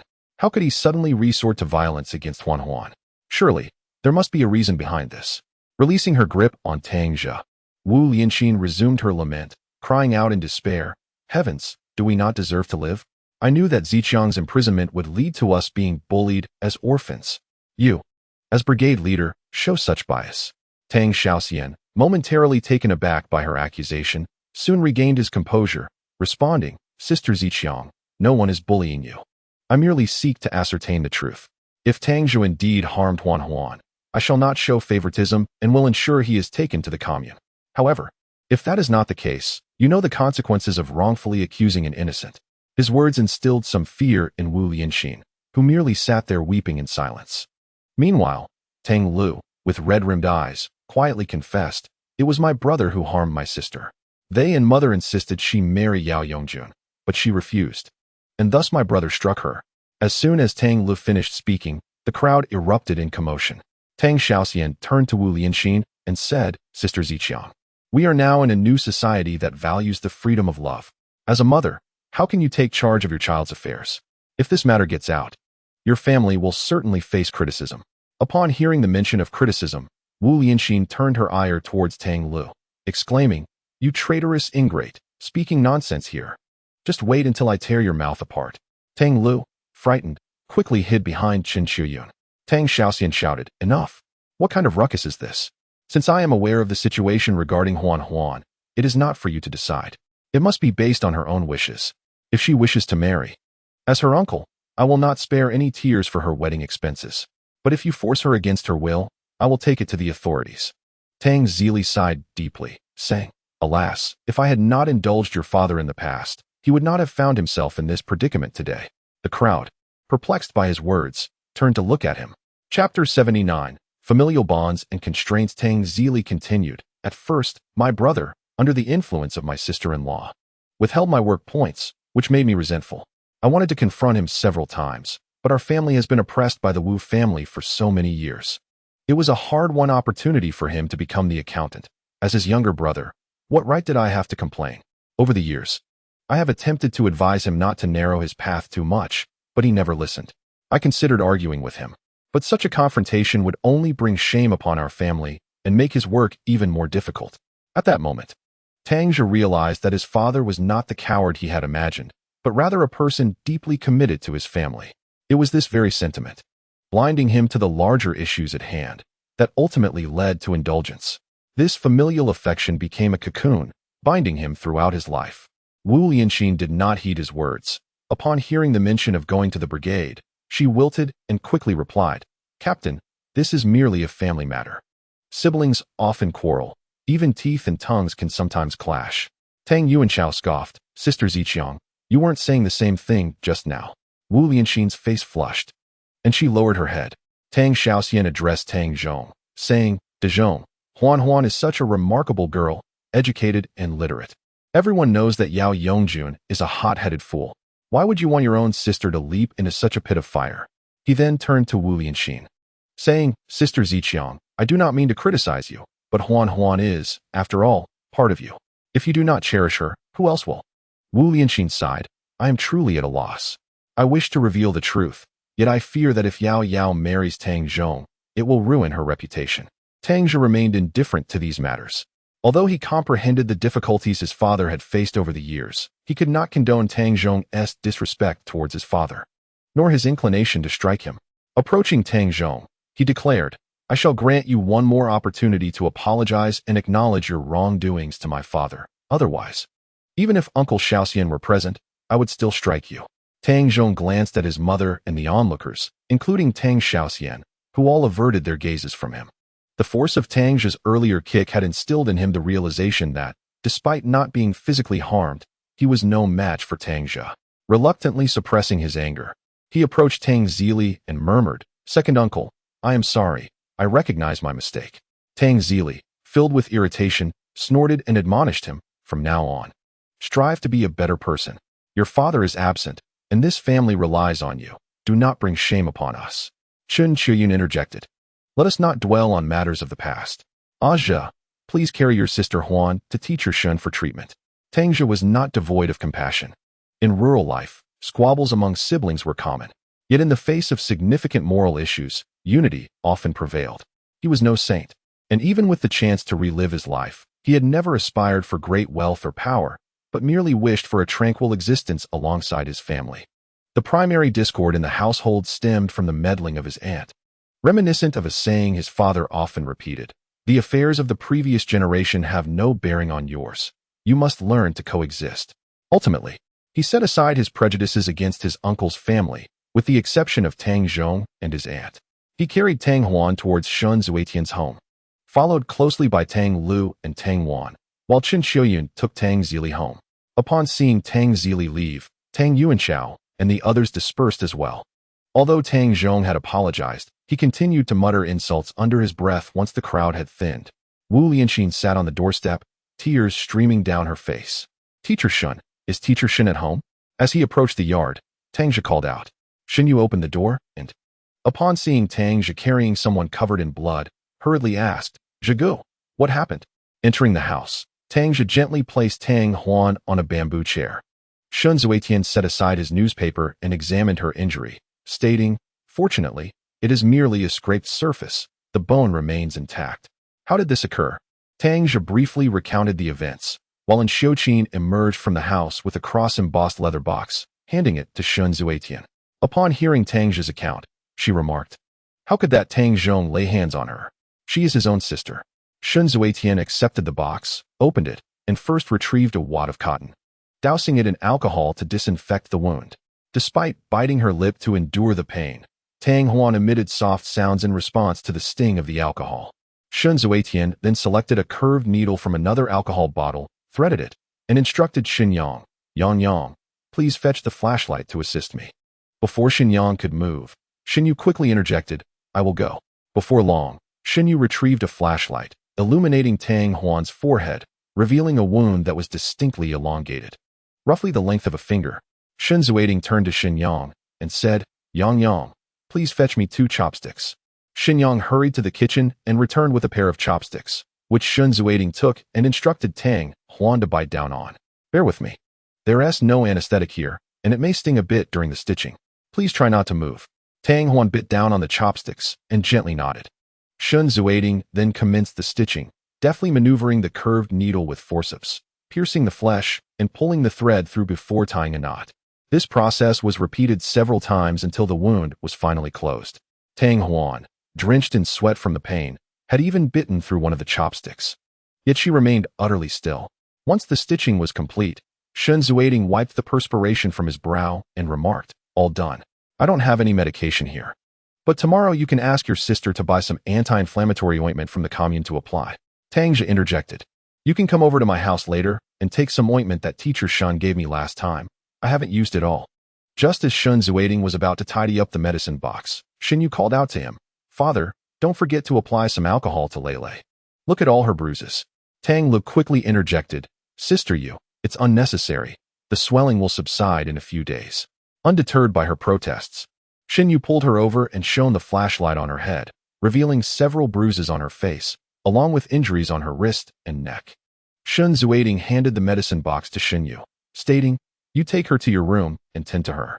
Xin Yu accepted the medicine box and led Tang Lu back to her own room. Tang Zhe addressed Shun Zueting, "Teacher Shun, how much do I owe you?" Shun Zueting urged them to sit by the brazier, saying, "What money? This is simply a matter of goodwill." Tang Zhe produced 2 yuan and offered it to him, insisting, "That one tea do. After all, you didn't tea manufacture the alcohol and cotton, so there are expenses involved."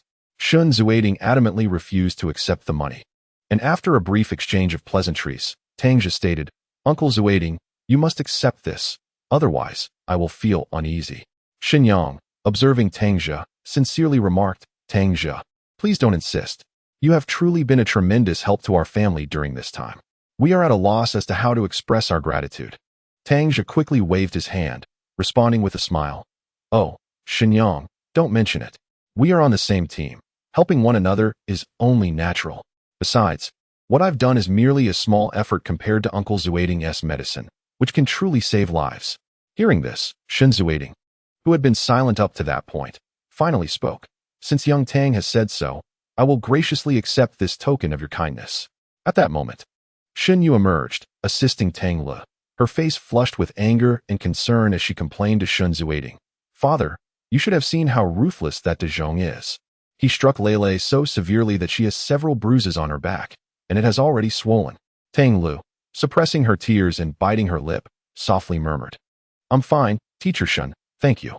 Beside her, and Xiuqin, upon witnessing this, couldn't help but exhale deeply, her concern manifesting as she inquired, "Children, Have you both eaten? However, both Tang Huan and Tang Lu kept their heads lowered, remaining silent. Observing the sisters' demeanor, and Xiuqin understood their plight. She gently suggested, "Come, sit by the fire to warm yourselves. I shall prepare something for you to eat." With that, she turned to head to the kitchen. Tang Zhe promptly interjected, "Auntie, you need not trouble yourself. We have plenty at home that can be reheated." He was aware that Luo Ling was in confinement, and the meager rations at home were reserved for her, leaving no room for Tang Huan and Tang Lu to take advantage of their hospitality. Tang Huan added, "Indeed, Auntie, there is no need for you to fuss." After saying this, she supported Tang Lu while Tang Zhe carried Tang Huan back home. Seeing them depart, Xinyu followed with a flashlight, saying, "Brother Zhe, let me illuminate the way for you." At home, a gentle warmth enveloped the room, as Qin Xiuyun had already reheated a delightful meal. Upon entering the Tang family's abode, she immediately noticed the empty fire pit, devoid of even a spark, and the cold stove, which bore no signs of recent cooking. It was evident that this family had not prepared dinner. While Qin Xiuyun and Tang Zili could not concern themselves with Wu Lianxin and Tang Zhong, they felt compelled to extend their care towards the two sisters. Just as Tang Zhe stepped into the courtyard with Tang Huan on his back, Qin Xiuyun hurried to the kitchen, deftly bringing the prepared dishes to the table. Tang Zhe cautiously entered the main room, gently placing Tang Huan on a stool.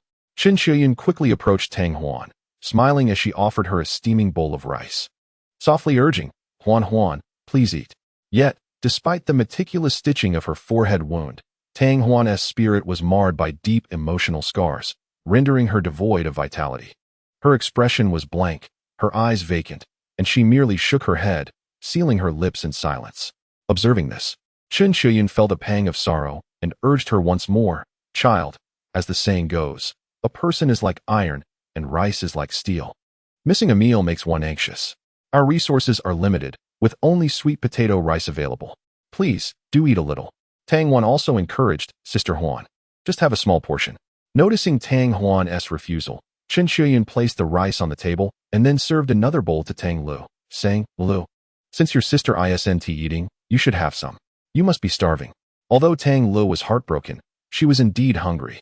Having returned home late the previous night without even a half bowl of leftovers from their mother, who was still asleep that morning, leaving the family in a state of anger and neglect with no meals prepared, she took the bowl and glanced at everyone in the room. Qin Xiuyun remarked, "What are you looking at them for? They've all eaten. You should hurry and eat." Tang Lu began to eat slowly, although she had been hungry for quite some time. The pangs of hunger had subsided, perhaps due to the shared sorrow with her sister. After only a few bites, she placed her bowl on the table, unable to eat any further. Qin Xiuyun, noticing the injury on Tang Huan's forehead and the bruises on Tang Li's face, sighed with concern. Such misfortune. Xinyu interjected, "Zhigu, I'm heading back now. I need to go catch some eels with my brother later." Tang Zhe nodded, saying, "All right. Tell your brother I want to be going to the city tomorrow. He can bring them for weighing tomorrow evening." After Xinyu left, the family urged Tang Huan to eat, but she sat motionless on the bench, lost in thought, not uttering a word. Seeing that it was getting late, Tang Lu said, "Uncle, Aunt, my sister, and I will be heading back." Tang Zili replied, "You two should stay here for today, squeeze in with Wan. Your mother and brother are still upset. Let them cool down first." Tang Huan hurriedly assisted Tang Huan to her room. Qin Xiuyun, seeing that Tang Huan refused to eat, felt helpless. Once they were inside, she brought a steamed bamboo chicken to the room, placing it on the bedside chest, saying, "If you feel hungry later, just take it." After arranging everything, Qin Xiuyun emerged from the room and addressed Tang Zili, who was seated by the brazier. "What do you think we should do now?" Tang Zili sighed. Feeling resigned, "What else can we do? Let the two sisters stay at home for a couple of days."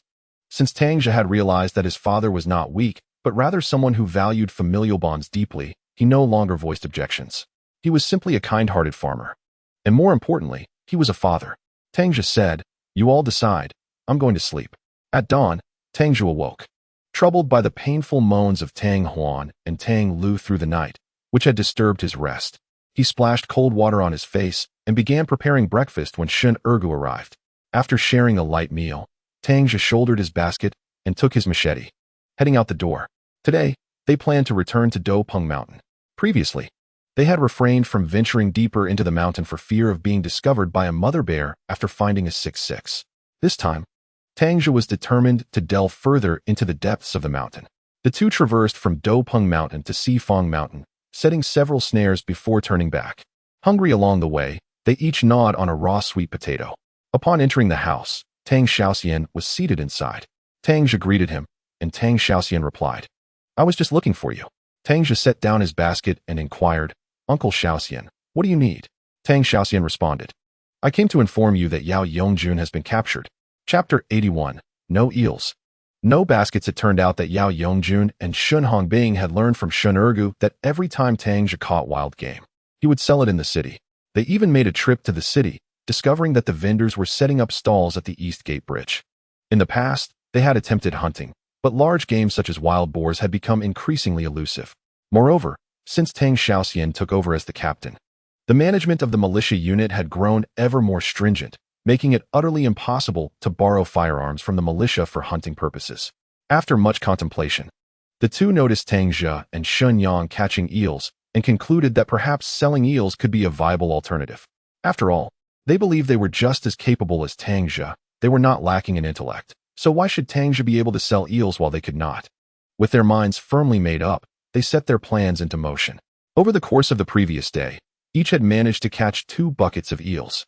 Early the next morning, before dawn had even broken, Yao Yongjun and Shun Hongbing set off towards the city, carrying their buckets filled with eels and holding torches made of pine wood. After traversing the mountain road for 30 to 40 li, they finally arrived at Dongmen Bridge. Not far from the bridge stood the old county government office, a bustling marketplace where many traded goods. Yao Yongjun and Shun Hongbing found a suitable spot and set up their stall. They had learned that others could sell eels for as much as 0.48 yuan per jean at the highest, and even at the lowest, the price could reach 0.35 yuan. To ensure quick sales, they decided to price theirs at 0.31 yuan per jean. This price indeed attracted a considerable number of customers, and soon, they had sold off a significant portion of their eels. As they watched their earnings grow, joy filled their hearts, and they believed that Tang Zhe had merely seized an opportunity. They were determined to purchase some delicious treats from the supply and marketing cooperative upon their return, by around 8 in the morning. With a decent sum of money in hand and his stomach growling, Shun Hongbing thought to buy some fried dough sticks to eat and asked Yao Yongjun to keep an eye on the stall. Yao Yongjun, having not eaten since he left, was already famished from the long trek and readily agreed to Shun Hongbing's suggestion, urging him to return quickly. Just after Shun Hongbing had walked a short distance, he spotted several uniformed individuals approaching their stall. A sense of dread washed over him, and a foreboding intuition surged within. Anxiously, he called out to Yao Yongjun, urging him to flee at once. Upon hearing Shun Hongbing's frantic shout, Yao Yongjun was startled. Looking up, he too saw the uniformed figures. With approximately 60 to 70 jean of eels still in the buckets, he felt a pang of conflict. These eels were the fruits of their arduous labor, and discarding them would be a great loss. He hurriedly combined the eels into 2 buckets, hoping to escape with them.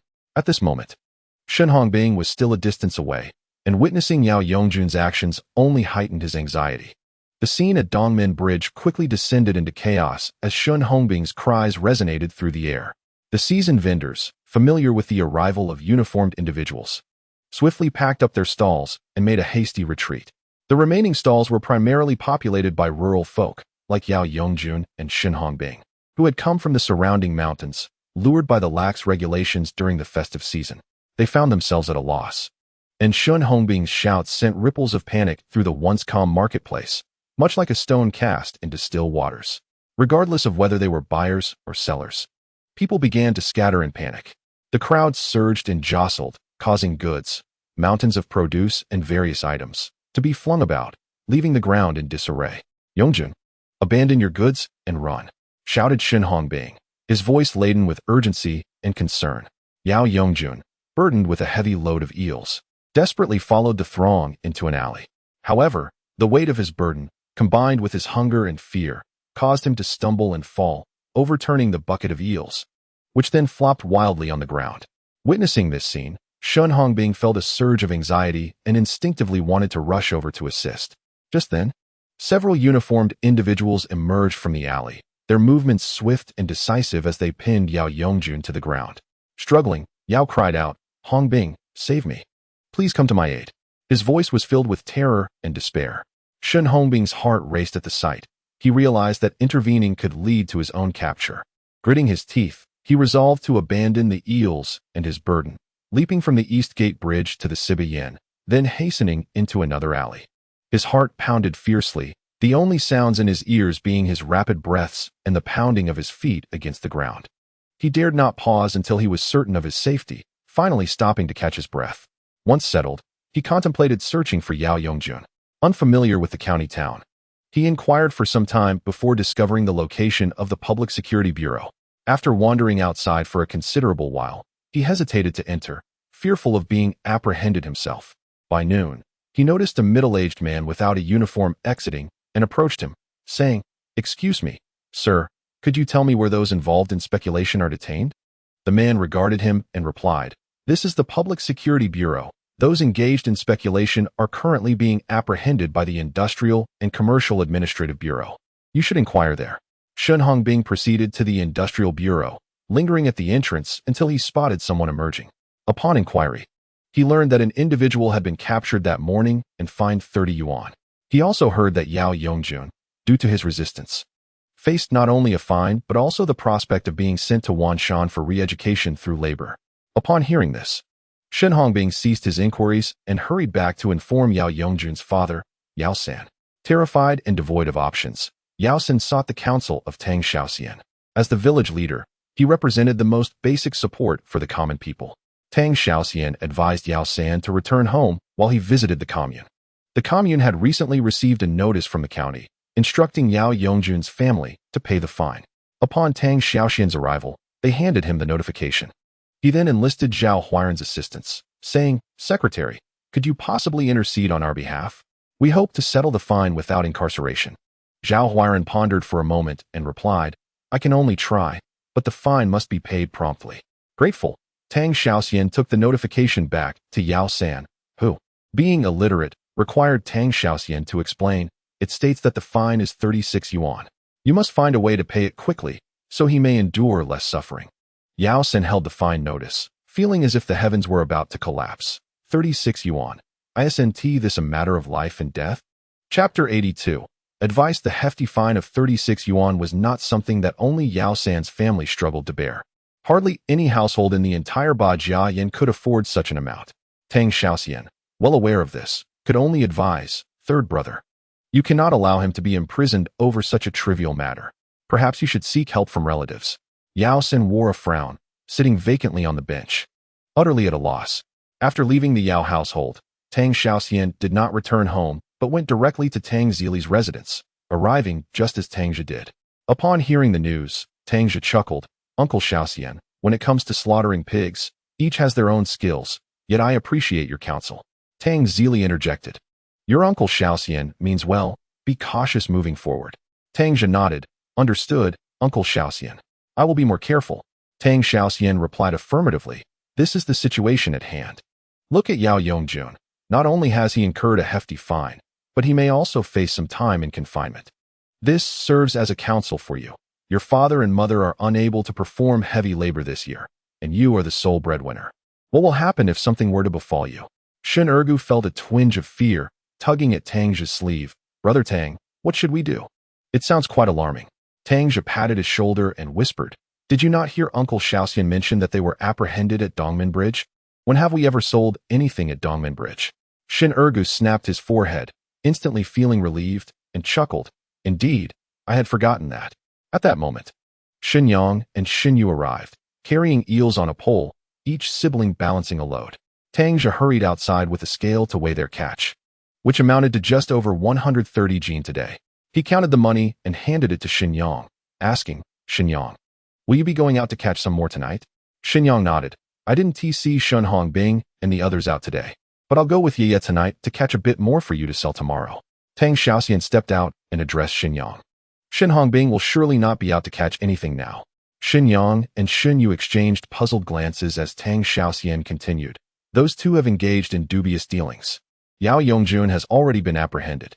Shen Hongbing has returned, and now the county has issued a notice requiring the Yao family to pay 36 yuan in fines. You young folks should focus on honest work rather than dabbling in such underhanded schemes, for in the end, it will only lead to disgrace." Tang Zhe understood that Tang Xiaoxian was indirectly admonishing him and chose not to counter his remarks. Xinyu, feeling somewhat frightened, said to Xinyang, "Brother, perhaps we should refrain from going out to catch anything." Xinyang also felt apprehensive and asked Tang Zhe, "If there truly is no market for our catch, then we won't go out." As he spoke, he retrieved the money he had just earned from his pocket and handed it to Tang Zhe, saying, "I cannot accept this money today." Tang Zhe pushed his hand back, replying, "If they cannot sell it, that does not mean I cannot. Rest assured, if I intend to collect from you, I will certainly find a buyer." Xinyang still felt a tinge of unease and remarked, "Tang Zhe, you must not sacrifice your own profits to assist us. It weighs heavily on my conscience." Tang Zhe chuckled, replying, "Only a fool would incur losses for mere chatter. Let me assure you, all these eels have already found customers awaiting their delivery. Early the day after tomorrow, ergo, and I will take them to them." Upon hearing his words, Tang Xiaoxian and Xinyang finally understood, and Tang Xiaoxian let out a sigh of relief, saying, "No wonder you were so unperturbed. It turns out there are buyers. However, do exercise caution. The golden and silver hues may incite envy and malice in some." Tang Zhe acknowledged this and poured the eels into a large wooden basin, clearing out the water bucket from Xinyang's household. Xinyang added, "Indeed, ever since you caught those 2 wild boars, everyone has been eager to hunt in the mountains. Look, you just sold eels once. And now Shun Hongbing and the others are following suit. It's best to remain vigilant." Tang Zhe expressed his gratitude and began sorting the smaller eels from the basin. Xinyu inquired, "Brother Zhe, aren't these a tad too small? When my brother and I went fishing last night, we aimed to catch the larger ones." Tang Zhe quickly responded, "No, we need both sizes. The smaller ones I set aside are for Lulu's sustenance." Xinyu, leaning beside him, remarked, "Lulu, I haven't seen it for several days. Has its injury healed?" Tang Zhe replied, "It's in the cage in the woodshed. You can go see for yourself. But please refrain from touching it, as it can be quite fierce." Xinyu nodded enthusiastically and stood up, telling Xinyang, "Brother, I'm going to check on Lulu. You can head back first." Tang Xiaoxian, perplexed by the conversation, asked Tang Zhe, "Who is Lulu? I haven't heard of anyone having a daughter lately." Ba Jiayin was still a rather backward and insular mountain village, where the bias against daughters was pronounced. In some families, living conditions were already dire, and upon giving birth to a girl, they would abandon her by the roadside, while adults would secretly hide nearby, hoping someone would take her in. Tang Xiaoxian thought perhaps the Tang family had rescued a child. Qin Shiyin laughed and said, "Oh, what daughter? It's a flower cat that is found in the mountains. He is keeping it for amusement." Tang Xiaoxian exclaimed, "You all are indeed something. We can barely feed ourselves, and yet you keep that creature." Tang Zhe shook his head with a sigh. "If the child wishes to raise it, let him do so." Although Tang Xiaoxian did not fully agree, his curiosity led him to follow Shun Yu to the woodshed. Previously, someone in the team had caught a clouded leopard, but its meat was unpalatable. The primary value lay in its pelt. Tang Zhe picked out the smaller eels from the basin, leaving a few in a smaller bowl while pouring the rest into the sink. Upon entering the woodshed, Xinyu was already playing with Lulu, whose wounds had nearly healed. Being a wild beast, its nature remained untamed, and as Shun Yu and Tang Xiaoxian stood outside the cage, it continued to howl from within. Tang Xiaoxian chuckled, "This creature certainly has a voice reminiscent of a cat." Xinyu responded, "The clouded leopard is indeed a member of the feline family. Look at its 4 prominent fangs, sharp as daggers." Just then, Tang Zhe approached them, interjecting, "Otherwise, why do you think it's called a saber-toothed tiger?" Xinyu had never heard of such an animal and hurriedly asked, "Zhigu, what is a saber-toothed tiger?" Tang Zhe explained, "It is an extinct ancient tiger, possessing 2 pairs of canine teeth that resemble swords, measuring a full 20 to 30 centimeters in length." As he spoke, he picked up a yellow eel, adding, "Just like this little yellow eel in length." Xinyu's eyes widened in astonishment. "Such long teeth. Isn't that like an elephant?" Her remark elicited laughter from those present. Tang Zhe placed the yellow eel into the cage. His bond with Lulu had grown stronger. Animals possess a certain sensitivity, and though it was a wild creature, Lulu recognized that Tang Zhe meant no harm, having saved its life. It extended its tongue and licked Tang Zhe's hand a few times. He set the yellow eel down and gently patted its head, whispering, "I wonder if it will return once I let it go." In Chapter 83, Walking Lulu, Lulu seemed to understand Tang Zhe's words, nuzzling its head against his palm and occasionally reaching out its tongue to lick his hand. Shen Yu cheerfully remarked, Zhigu. It seems to understand what you were saying. Tang Xiaoxian added, I've heard that cats are quite perceptive. It appears to be true. However, it remains a beast. If you truly release it, you must secure your chickens to prevent it from wreaking havoc.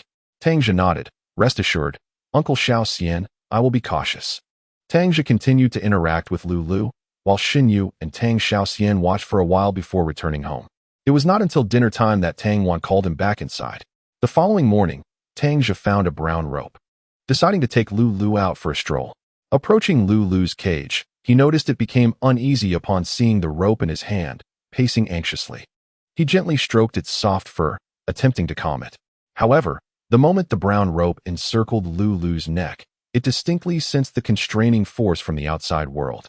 Fear evident in its eyes. As Lu Lu was led from the cage to the ground, it began to struggle fiercely, frantically stomping on the ground. Dashing eastward one moment and westward the next, emitting distressed whimpers. Tang Zhe tightened his grip on the rope, striving to maintain control, yet Lu Lu's strength was overwhelming, leaving them in a stalemate. Time ticked by, and perhaps fatigued or realizing the futility of its resistance, Lu Lu gradually ceased its struggles. After a considerable while, it began to acclimate to the sensation of being restrained, no longer resisting as fervently as before. Seeing Lu Lu settle down, Tang Zhe led it out of the house towards the lush fields of Qingming. It was the end of the month, and the snow had long since melted away, revealing a verdant landscape. The vast expanse of greenery resembled a sea of emerald, waves undulating gently in the breeze, captivating all who beheld it. Amidst this verdant ocean, delicate blossoms of pale pink and white punctuated the scenery, some shyly bowing their heads while others boldly basked in the sunlight, infusing the entire field with vitality and exuberance. Tang Zhe walked to the largest field in Qingming, paused, and gently released the rope tethered to Lu Lu's neck. He then reclined softly upon the verdant greens, savoring the tender sensation beneath him. The fragrant aroma, a delightful blend of earth and lush greenery, wafted into his senses, enveloping him in an unprecedented ambience of tranquility. At that moment, Tang Zhe felt as though he had traversed a temporal corridor, returning to the carefree, innocent days of his childhood. Back then, the adults toiled in the fields while he and his companions frolicked amidst the greenery, chasing and playing, their laughter resonating across the vast expanse of the fields. Here, there was no burden of life's pressures, nor the intricate worries that accompany adulthood. Everything was so serene and harmonious that even the soil beneath his feet and the greenery beside him seemed to breathe with a rhythmic vitality. Once freed from the constraints around its neck, Lu Lu dashed about the field, occasionally startling a few sunbirds. Gradually, it too grew weary, lying beside Tang Zhe and resting its head on his feet in quiet companionship. Tang Zhe gently lifted his gaze to observe Lu Lu's affectionate demeanor, a victorious smile blossoming on his face. It seemed that he had indeed succeeded. This clouded leopard, Lu Lu, had accepted him as a close companion. Just then, he heard Tang Wan's distant voice calling, Brother, brother, mother wants you home for dinner. Reluctantly, Tang Zhe rose and beckoned to Lu Lu. Lu Lu, it's time to go home. This time, he did not even tether it, allowing it to roam freely beside him. As they neared home, Lu Lu suddenly spotted He Zi in the distance, halting abruptly and crouching low to the ground. Tang Zhe quickly called out, Lu Lu, do not bite He Zi. Although the distance was considerable, dogs possess keen hearing. Upon hearing Tang Zhe's voice, He Zi glanced over, saw Lu Lu poised in a predatory stance, and barked in alarm before fleeing without a backward glance. Tang Zhe gently patted Lu Lu's head, carefully grasped the collar around its neck, and unfastened the brown rope from his waist, tethering it once again. They were about to enter the village, and he did not want any trouble should Lu Lu bite someone's chicken. There is an old saying in rural areas, chickens without enclosures, dogs without leashes. In those days, chickens and dogs roamed freely, belonging to someone, but no one managed them. If they caused harm, compensation was expected. Meanwhile, in a nearby patch of green, Tang Zhe's neighbors, Tai Dan and Gang Dan from the Tang family, along with Qing Ping and Inen from the Tang Laosin family, were busy playing with bundles of grass, singing nursery rhymes. The moonlight shines bright, riding a horse to burn incense. Where does it burn? To the official's house. The official's house collapses, the governor flees, sister-in-law cooks, breaking the cauldron, grandmother tends the fire, burning to the backside, grandfather chops firewood, splitting straw sandals. The monkey carries firewood. Half a backside falls off, oh ho. These nursery rhymes, taught to Tang Zhe by his mother in his childhood, resonated within him even after decades. The familiar melodies and easily recalled lyrics were intoxicating. He stood there, holding the rope, watching the children play without a care in the world. A group of children, having finished one song, began to sing another. Big moon, small moon, brother rises to learn carpentry, sister-in-law rises to steam glutinous rice. The child smells the fragrant rice and picks up a bowl to gather the morsels. The rice is still uncooked, craving cured meat. The meat is yet to be shredded. Yearning for rice cakes. The cakes are not yet pounded, longing for chicken. Tang Zhe couldn't help but join in the singing. The children were playing joyfully when Tai Dan suddenly looked up and saw a large spotted cat on the path above the field, causing him to shout in fright. Run quickly, a big spotted cat is coming. The big cat wants to eat people. Although Qing Ping was a girl, she often heard the elders at home say that the big cats in the mountains would eat humans. Upon seeing the clouded leopard, she shouted.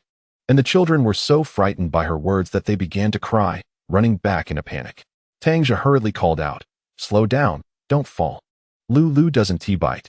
As for whether Lulu would bite others, he was uncertain, but he knew that Lulu would not bite him and was quite well behaved.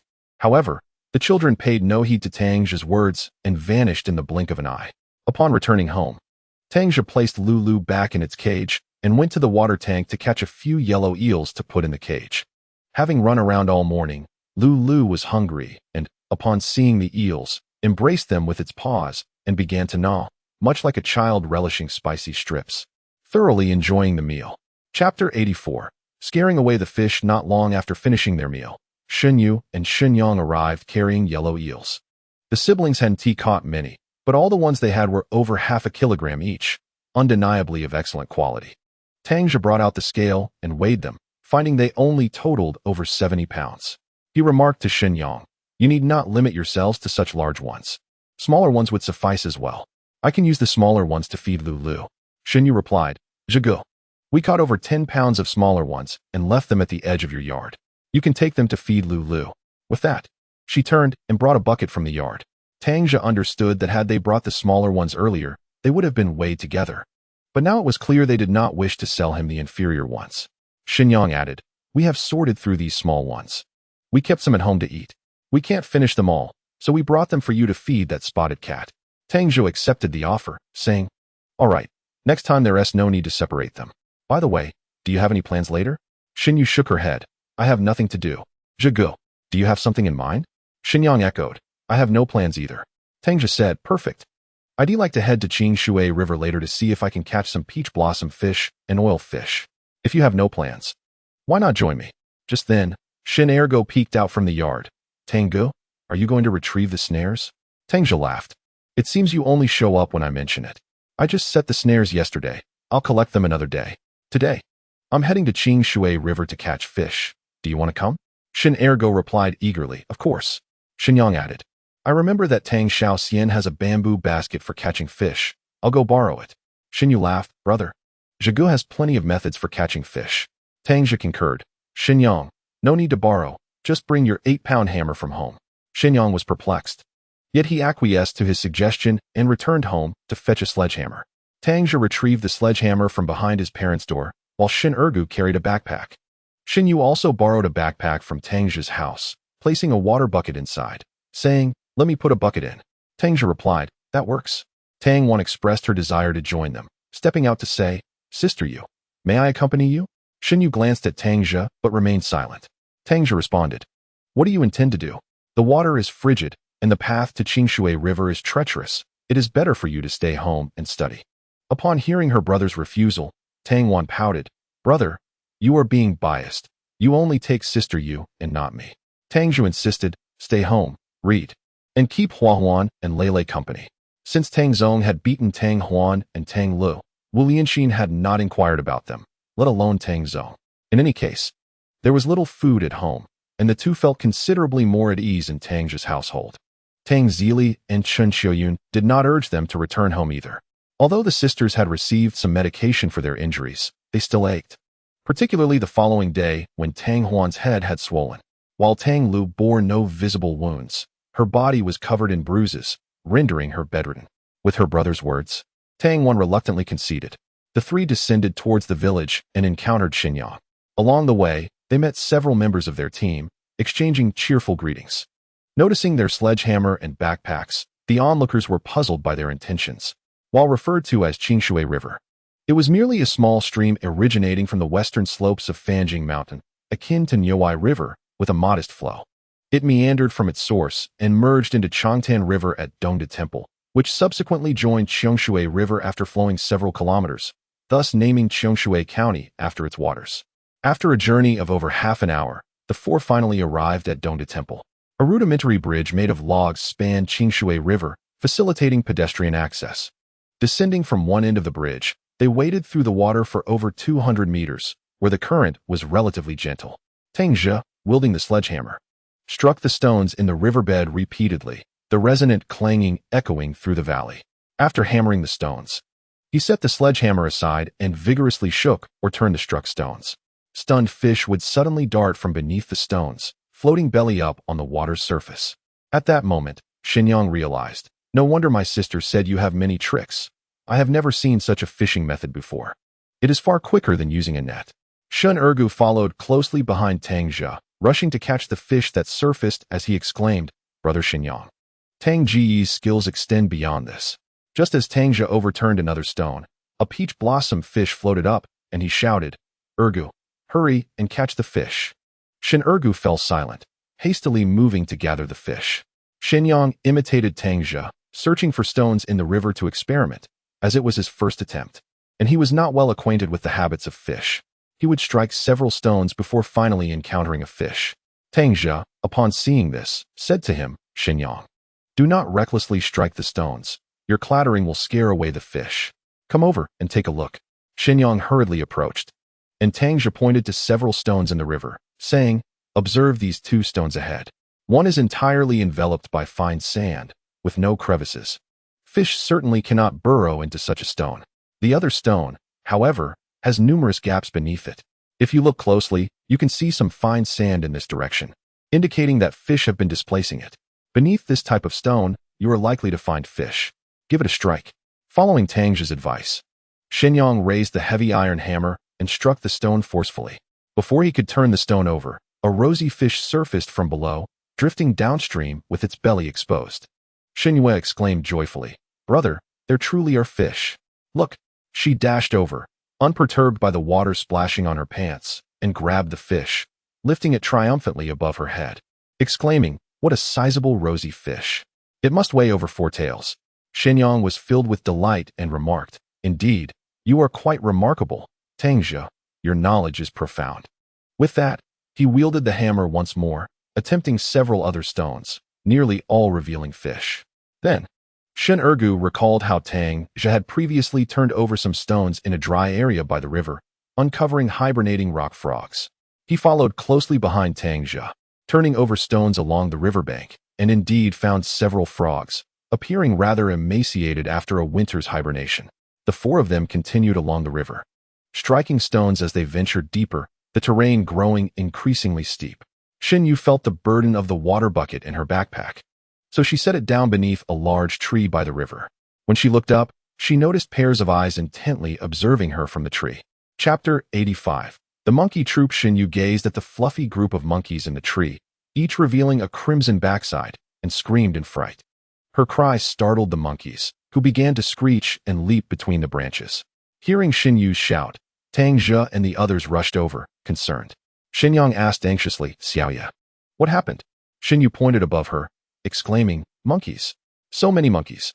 The others looked up to see the troop of monkeys hollering at them from the branches, performing peculiar gestures. Some were thumping their chests, while others hopped about, and one even engaged in a rather indecent act. Shin Ergu, bending down to pick up a stone from the riverbank, aimed to throw it at the monkey troop. Tang Zhe, noticing, quickly intervened, Ergu, don't. But before he could finish his sentence, Shin Ergu's stone had already soared through the air, striking the trunk beside the monkey engaged in the indecent act. The monkey, startled, reacted by breaking off a dry branch from the tree and hurled it back at Shin Ergu. Seeing this, the other monkeys mimicked its actions, breaking off branches and throwing them down, causing the tree to rain down its limbs as if besieged by a tempest. The four individuals were taken aback when Tang Zhe grasped Xin Yu's hand and sprinted toward the opposite bank of the river. Xin Yang and Shen Ergu quickly regained their composure and followed suit. The monkeys, brandishing branches, perched high in the trees, incessantly emitting their chattering calls, as if to demonstrate their defiance. Once they had steadied themselves, Shen Ergu exclaimed, "That startled me. These monkeys can be aggressive." Tang Zhe replied, "Ergu, the next time we encounter wildlife in the mountains, remain still. Take these monkeys, for instance. They are notorious for mimicking human actions. Even if you throw them sweet potatoes, they will retaliate with stones and branches. Should you provoke them, we could find ourselves on the receiving end of a rather severe beating." Shin Ergu responded, "Understood, Brother Tang. That one monkey was quite repulsive.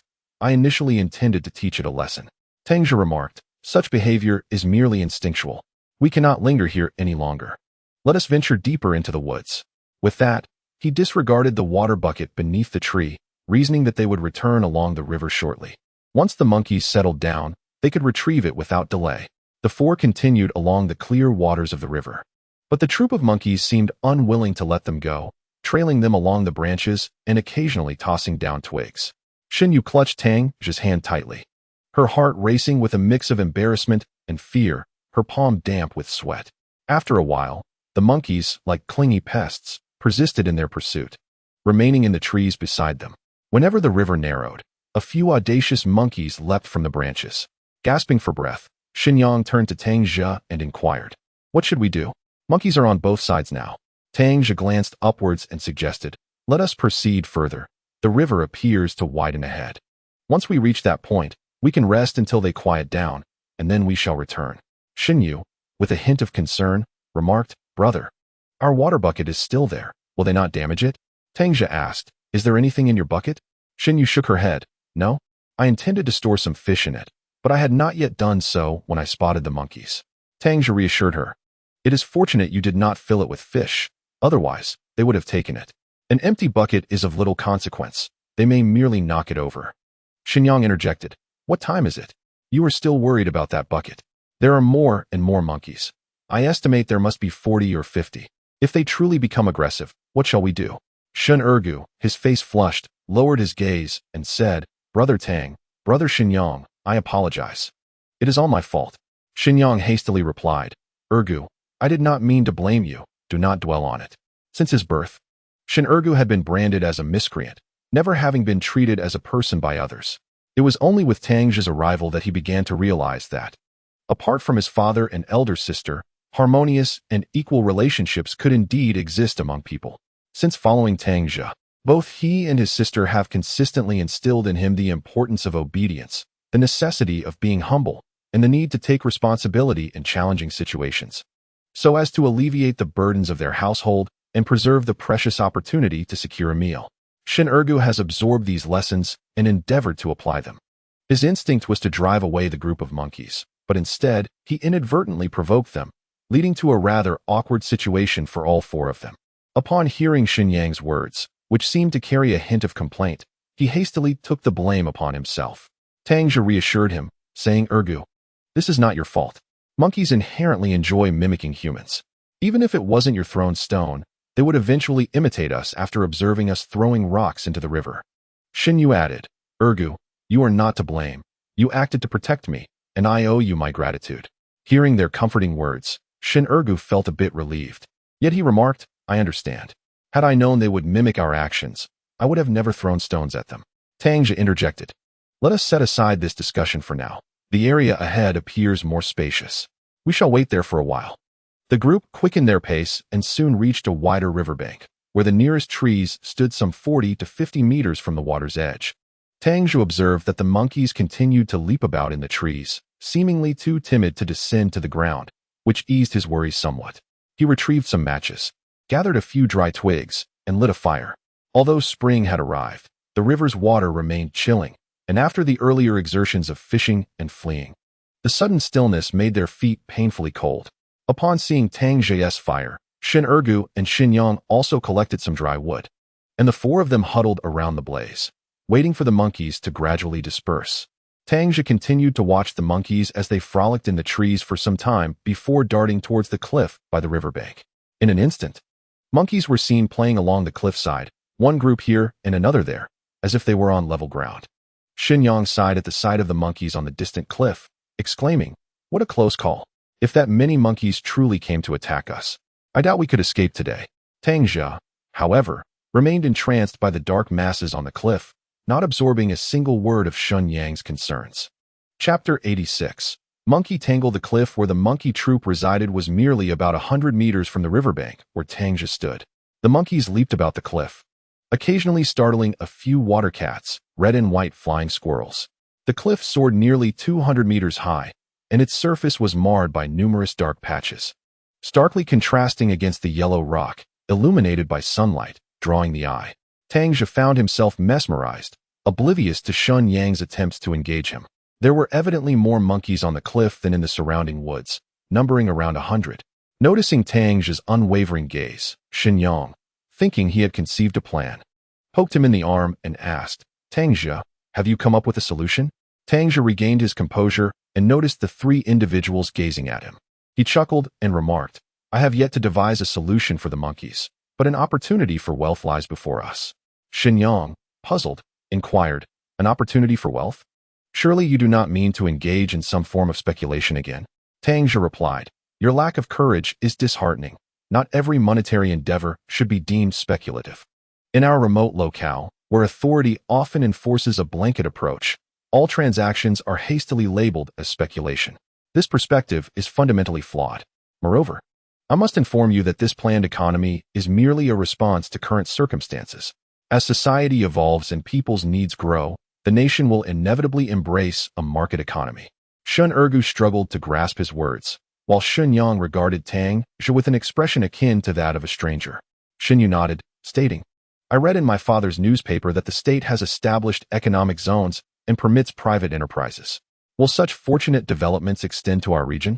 Tang Zhe gently affirmed, "The opening of the market is an unavoidable trend, though it remains somewhat distant for us. The opportunity for wealth I speak of resides atop the mountain across from us." He gestured towards the dark shapes on the hillside and asked, "Do you know what those are?" The three shook their heads in unison, and Tang Zhe smiled. "If my guess is correct, that is the dwelling place of a monkey troop, and there are likely monkey knots to be found there, given the presence of the waterfowl." Monkey knots? Xinyu and Shun Ergu had never heard of such a thing. Xinyang focused on the dark forms and said, "I have heard from my father that the formation of monkey knots is closely related to them. When a female monkey is in heat, the blood that flows, under specific conditions, contaminates the surrounding branches and grass, particularly the droppings of the waterfowl. Through sun exposure, rain, and microbial action, it gradually coagulates, ultimately forming the peculiar monkey knots. The shapes of the monkey knots vary. Some resemble small rocks, while others appear as clumps, exhibiting colors ranging from deep brown to dark red. Over the ages, as the monkey troop proliferates, new knots accumulate upon the old. Furthermore, they possess unique uses. My father claims they can treat certain gynecological ailments and alleviate specific pain symptoms." After hearing this, Shun Ergu and Xinyu realized the potential value of the monkey knots. Xinyu remarked, "But those knots are precariously situated on the cliff. It won't be easy to retrieve them." Tang Zhe gazed into the distance and said, "The monkeys have ascended the cliff. Let us approach the base slowly and assess the height from the ground. Then we shall devise a plan." Xinyang cautioned, "There are no fewer than 100 monkeys up there, along with the waterfowl. If they discover us and attack, the thicket is rife with thorns, and there is no clear path to escape." Understanding Xinyang's inherent caution, Tang Zhe suggested, "How about this? You three remain here while I investigate the situation alone. If it appears manageable, we shall retrieve some. If not, we will abandon the idea." Shin Ergu rose and declared, "Brother Tang, I shall accompany you. Sister Yu and Brother Yang can wait for us here." Xinyu remarked, "Zhigu, we shall accompany you, should there indeed be monkeys inclined to aggression. The presence of an additional person would bolster our strength." Upon uttering this, she cast a glance at Xinyang. Seeing his sister's determination, Xinyang conceded, "Very well. Let us all go together." Tang Zhe had cultivated the habit of arming himself before venturing outdoors. Whenever he ascended the mountain, he would secure a knife at his waist and wield a machete. Whether for hunting or fishing, this ensured he could clear paths obstructed by branches or other impediments. Under his influence, Shin Ergo had adopted this commendable practice, always carrying a knife when stepping outside. The two of them forged ahead, using their machetes to carve a route. They encountered a few suitable saplings, which they felled to fashion wooden sticks approximately a yard in length, handing them to Shenyang and Xinyu for protection. Shenyang consistently shielded Xinyu, frequently raising his head to survey their surroundings, anxious that a monkey might unexpectedly descend from the branches above. Even the sight of a bird flying overhead instilled a sense of trepidation in him. In the primordial forests of Fanjing Mountain, the potential for encountering fierce beasts loomed large. Tang Zhe recalled that in the early 1990s, South China tigers roamed these lands, and other predators such as mountain dogs, jackals, bears, and wild boars had always been present.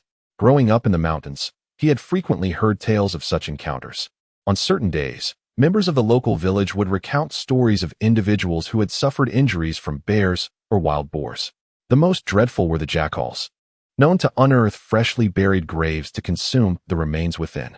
Although Shenyang had not witnessed these horrors firsthand, the elders of the village would regale such stories while seeking refuge beneath the great cypress trees during summer. The frequency of these tales had diminished his courage considerably. Consequently, despite hearing of Tang Zhe's triumph over a wild boar, he hesitated to enter the mountains, not merely due to the presence of large cats, but also as a result of the lingering fears instilled by those haunting narratives he had grown up with. In his previous life, Tang Zhe had traversed deep forests along the southern border amidst gunfire and chaos, rendering him unaffected by such fears. With his machete in hand, he swiftly cleared a path, carving through the underbrush in mere moments. Upon reaching the precipice of the cliff, he discovered it was far steeper than he had anticipated, nearly vertical in some areas, with certain sections even sloping downward, rendering the summit utterly invisible from where they stood. Xinyu and the others soon followed, and upon witnessing the daunting cliff, they collectively gasped in astonishment. My goodness, how high and steep! Even if there were gold, it would be impossible to retrieve it. Tang Zhe took a few steps back to broaden his perspective, glancing around. To his left, not far from the ground, he spotted a cluster of dark monkey knots.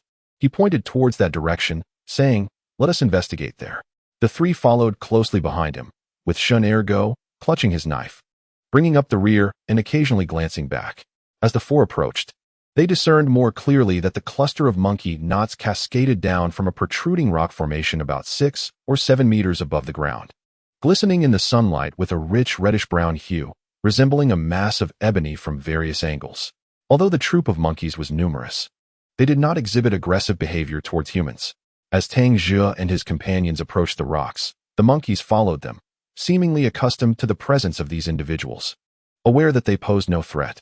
Aside from a few sentinels, the rest of the monkeys engaged in their own playful activities.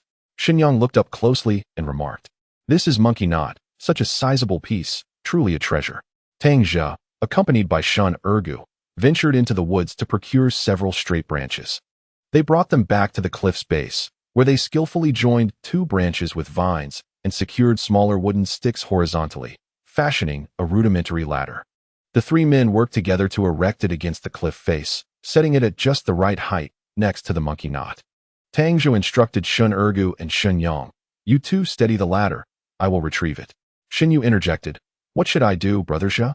With a smile, Tang Zhe replied, "Your duty is to stand watch. Should any monkeys approach or throw stones, alert us immediately." The cliff was teeming with monkeys, and Tang Zhe's caution was well-founded. No one could predict whether the monkeys might suddenly hurl a rock down upon them. Xinyu nodded, gripping her wooden stick tightly as she stepped back a few paces to broaden her field of vision. Tang Zhe secured his machete and began his ascent up the newly constructed ladder. Before long, he reached a small stone platform that was barely 30 centimeters wide. Years of monkey knot accumulation had rendered the originally flat surface smooth and steep, making it impossible for a person to stand securely atop it. Moreover, the edges of the monkey knot were closely pressed against the cliff wall, merging seamlessly with the rock. He took out his machete and struck the surface several times, producing only a few faint impressions. Undeterred, he continued to strike relentlessly until cracks appeared on the surface of the monkey knot. Following these fissures, he struck a few more times, dislodging a sizable chunk. Turning to the ground, he noted the scattered fragments and called out to Shun Ergu, "Ergu, just let Shenyang hold the ladder. You go gather some grass to cushion below." Shin Ergu responded affirmatively, "Understood, I will go immediately." "Shenyang, ensure you hold it steady." He then turned and ventured into the nearby thicket to gather some wild grass and vines. It was early spring, and the grass was sparse. He collected what he could find, which were mostly dried strands. He understood that Tang Zhe was concerned about the larger pieces of monkey not breaking if they fell onto the stones below, as their value increased with size. Tang Zhe examined the chunk of monkey knot he had dislodged under the sunlight. Its brown hue was interspersed with deep red, reminiscent of dried blood.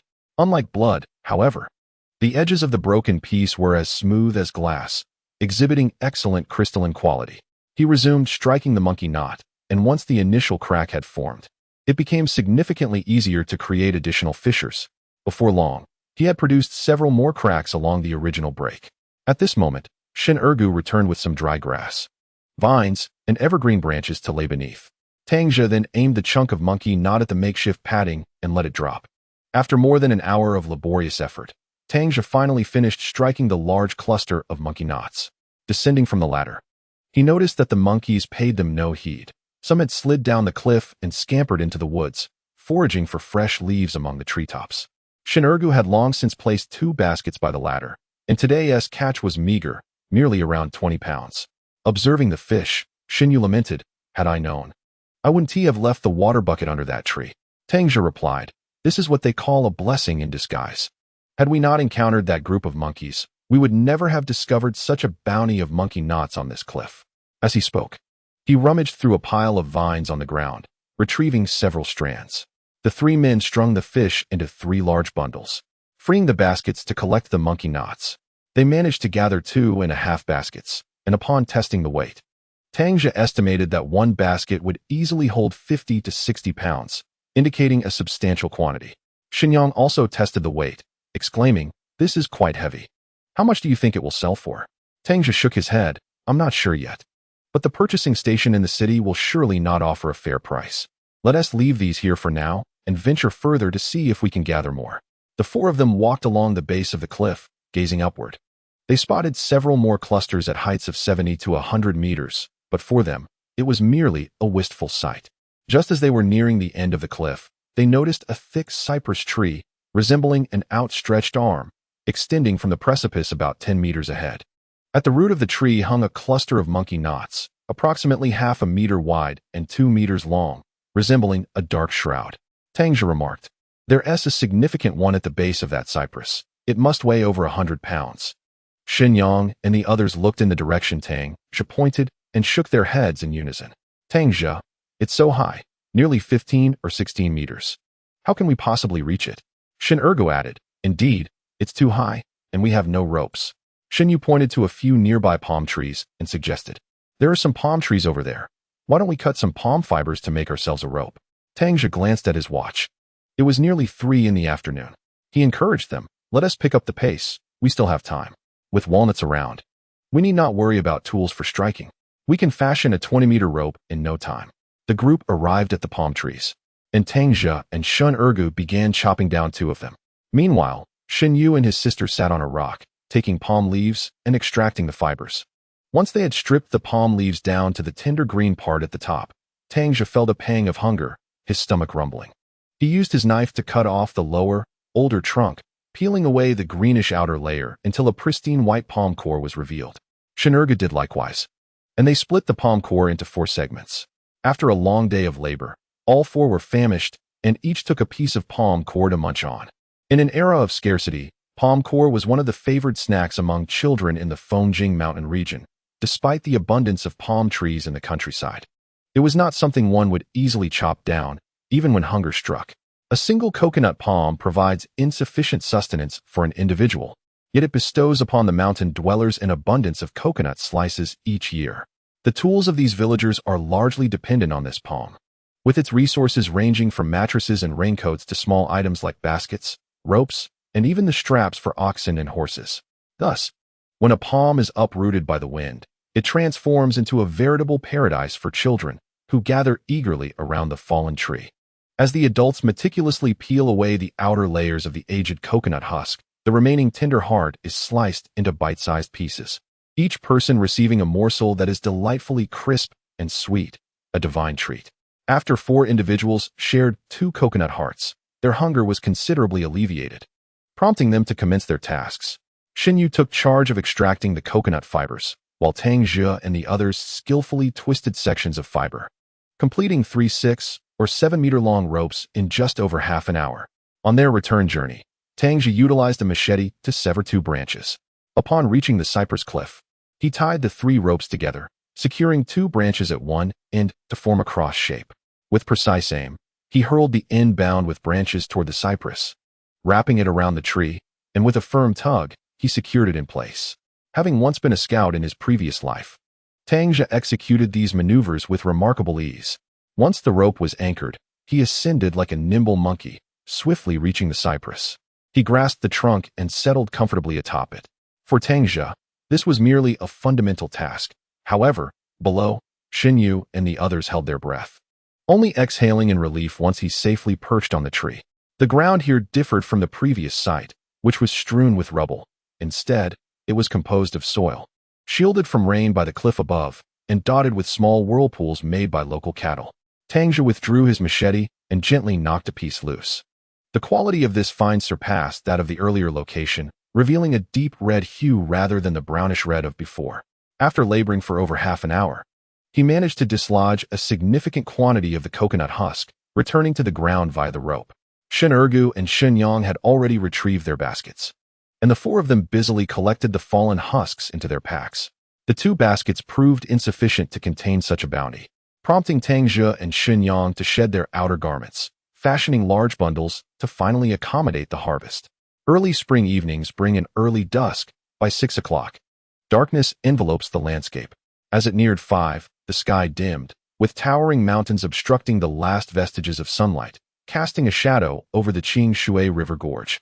Tang Zhe and Shen Yang led the way, burdened with their haul of coconut husk, while Xinyu walked in the middle, and Shen Ergu trailed behind, carrying 3 strings of fish. Monkeys occasionally leaped among the branches, chattering with their characteristic calls. Upon reaching the large tree, they found the water bucket had indeed been toppled. Xinyu sprinted a few steps to lift it, exclaiming, "Fortunately, it's not damaged, otherwise my father would scold me." Shen Yang, bearing a heavy load of over 100 pounds, gasped, "Fear not. If it were truly broken, and my father were to reprimand me, I would simply say it was my fault." Upon arriving at Dongde Temple, after climbing up from the river onto the wooden bridge, the group paused momentarily. Shen Ergu exchanged the burdens with Shen Zhe, noticing the sky growing increasingly dim. The 4 hurried back home. Not long into their journey, Shen Yang took over the load from Tang Zhe's shoulders, and they continued to swap duties. It took them nearly an hour to reach home, by which time darkness enveloped the surroundings, rendering the mountain path nearly invisible. Upon entering the main room, Tang Zhe promptly came over to lend a hand, assisting them in placing their belongings down. Meanwhile, Chen Shiyun and Tang Wan busied themselves with setting the dishes on the table. As Shen Yang and his sister prepared to leave, Chen Shiyun remarked, "It's merely a matter of a couple of pairs of chopsticks. Xiao Wan mentioned that since you are all together, I'll prepare your meal alongside you two. Hurry and eat." Tang Wan added, "Indeed, De Yang and Xiao Yu. Please sit down to eat. I shall take the meals to Sister Huan Huan and Sister Lei Lei first." Seeing their warm hospitality, Shen Yang and Xin Yu had no choice but to settle at the table and began to eat. Shen Ergu, an old acquaintance, was already familiar with their arrangement, as he was a hired hand, and the host naturally provided meals. Tang Zhe inquired, "Are Huan Huan and Lei Lei still unable to get out of bed?" Chen Shiyun sighed. "It's truly a tragedy. My own sister has been reduced to such a state. How could Dazhong be so cruel?" Tang Zhe echoed. "Dazhong has become increasingly unreasonable. Now that his father is no longer around to oversee him, he will face the consequences of his actions in due time."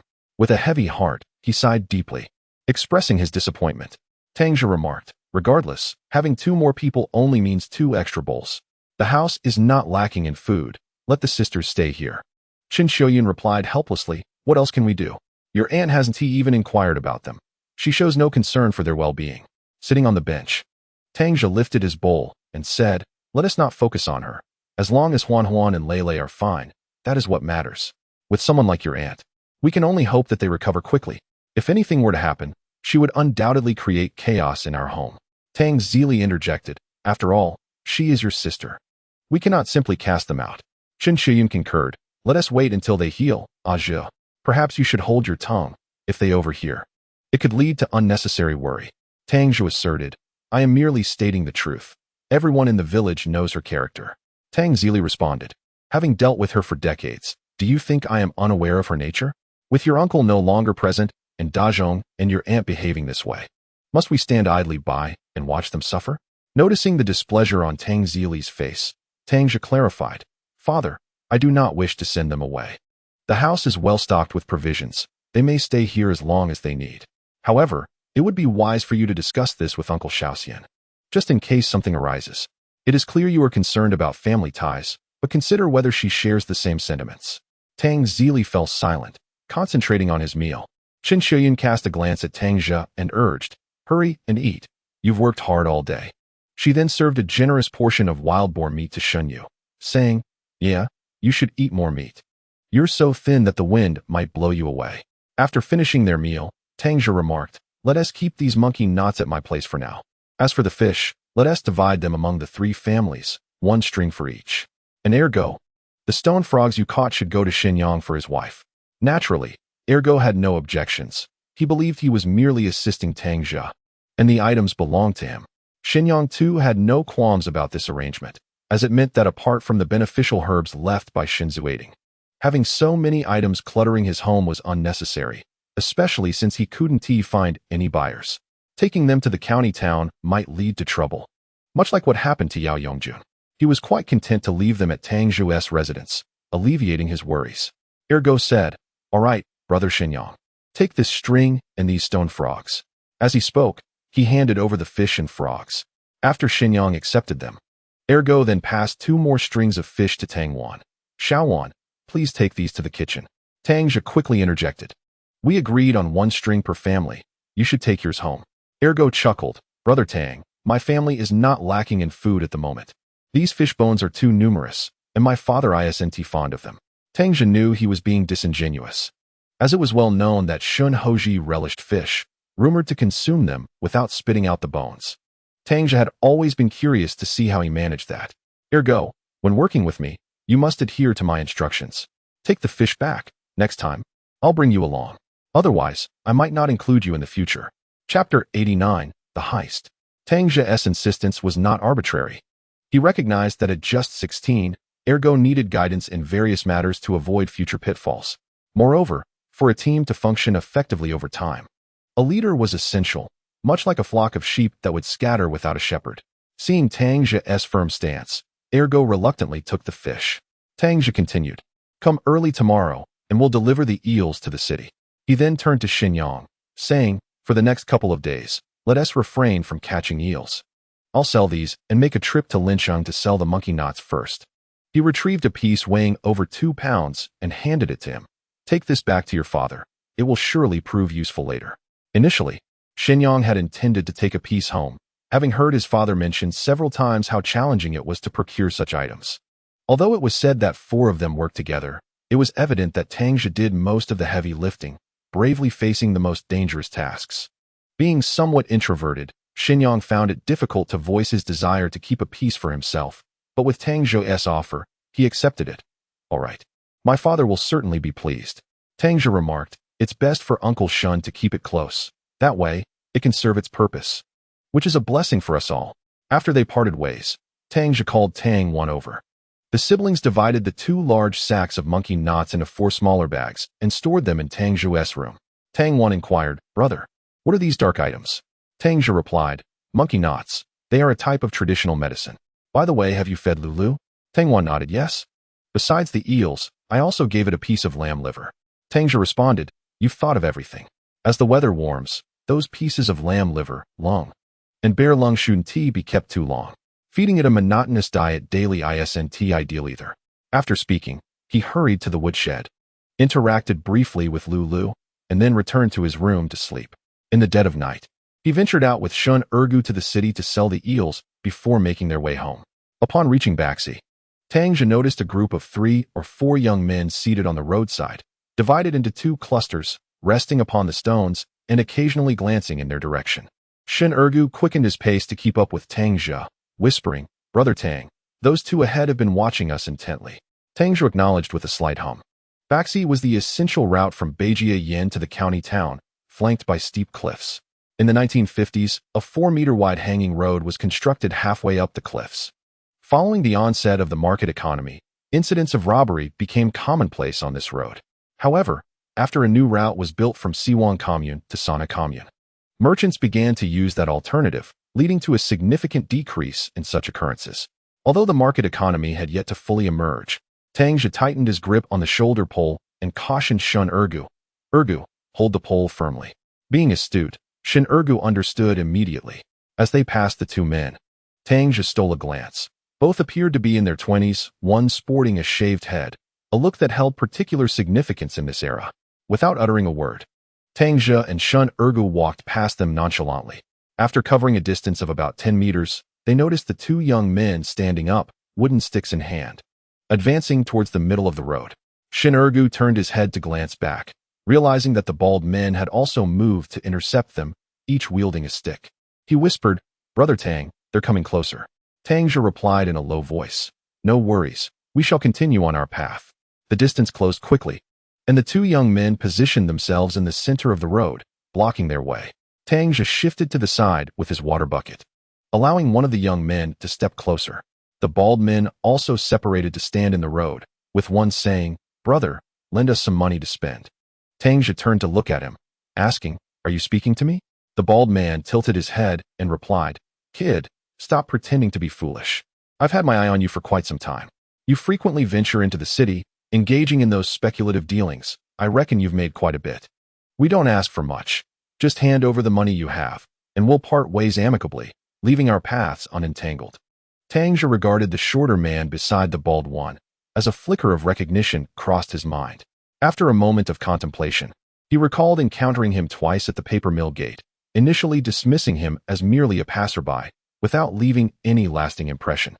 Now, however, it all became clear. What if I refuse to lend? Tang Zhe tightened his grip on the shoulder pole and replied coolly. The bald man chuckled, turning to his companions. "What do you think? Guys, he says he won't lend."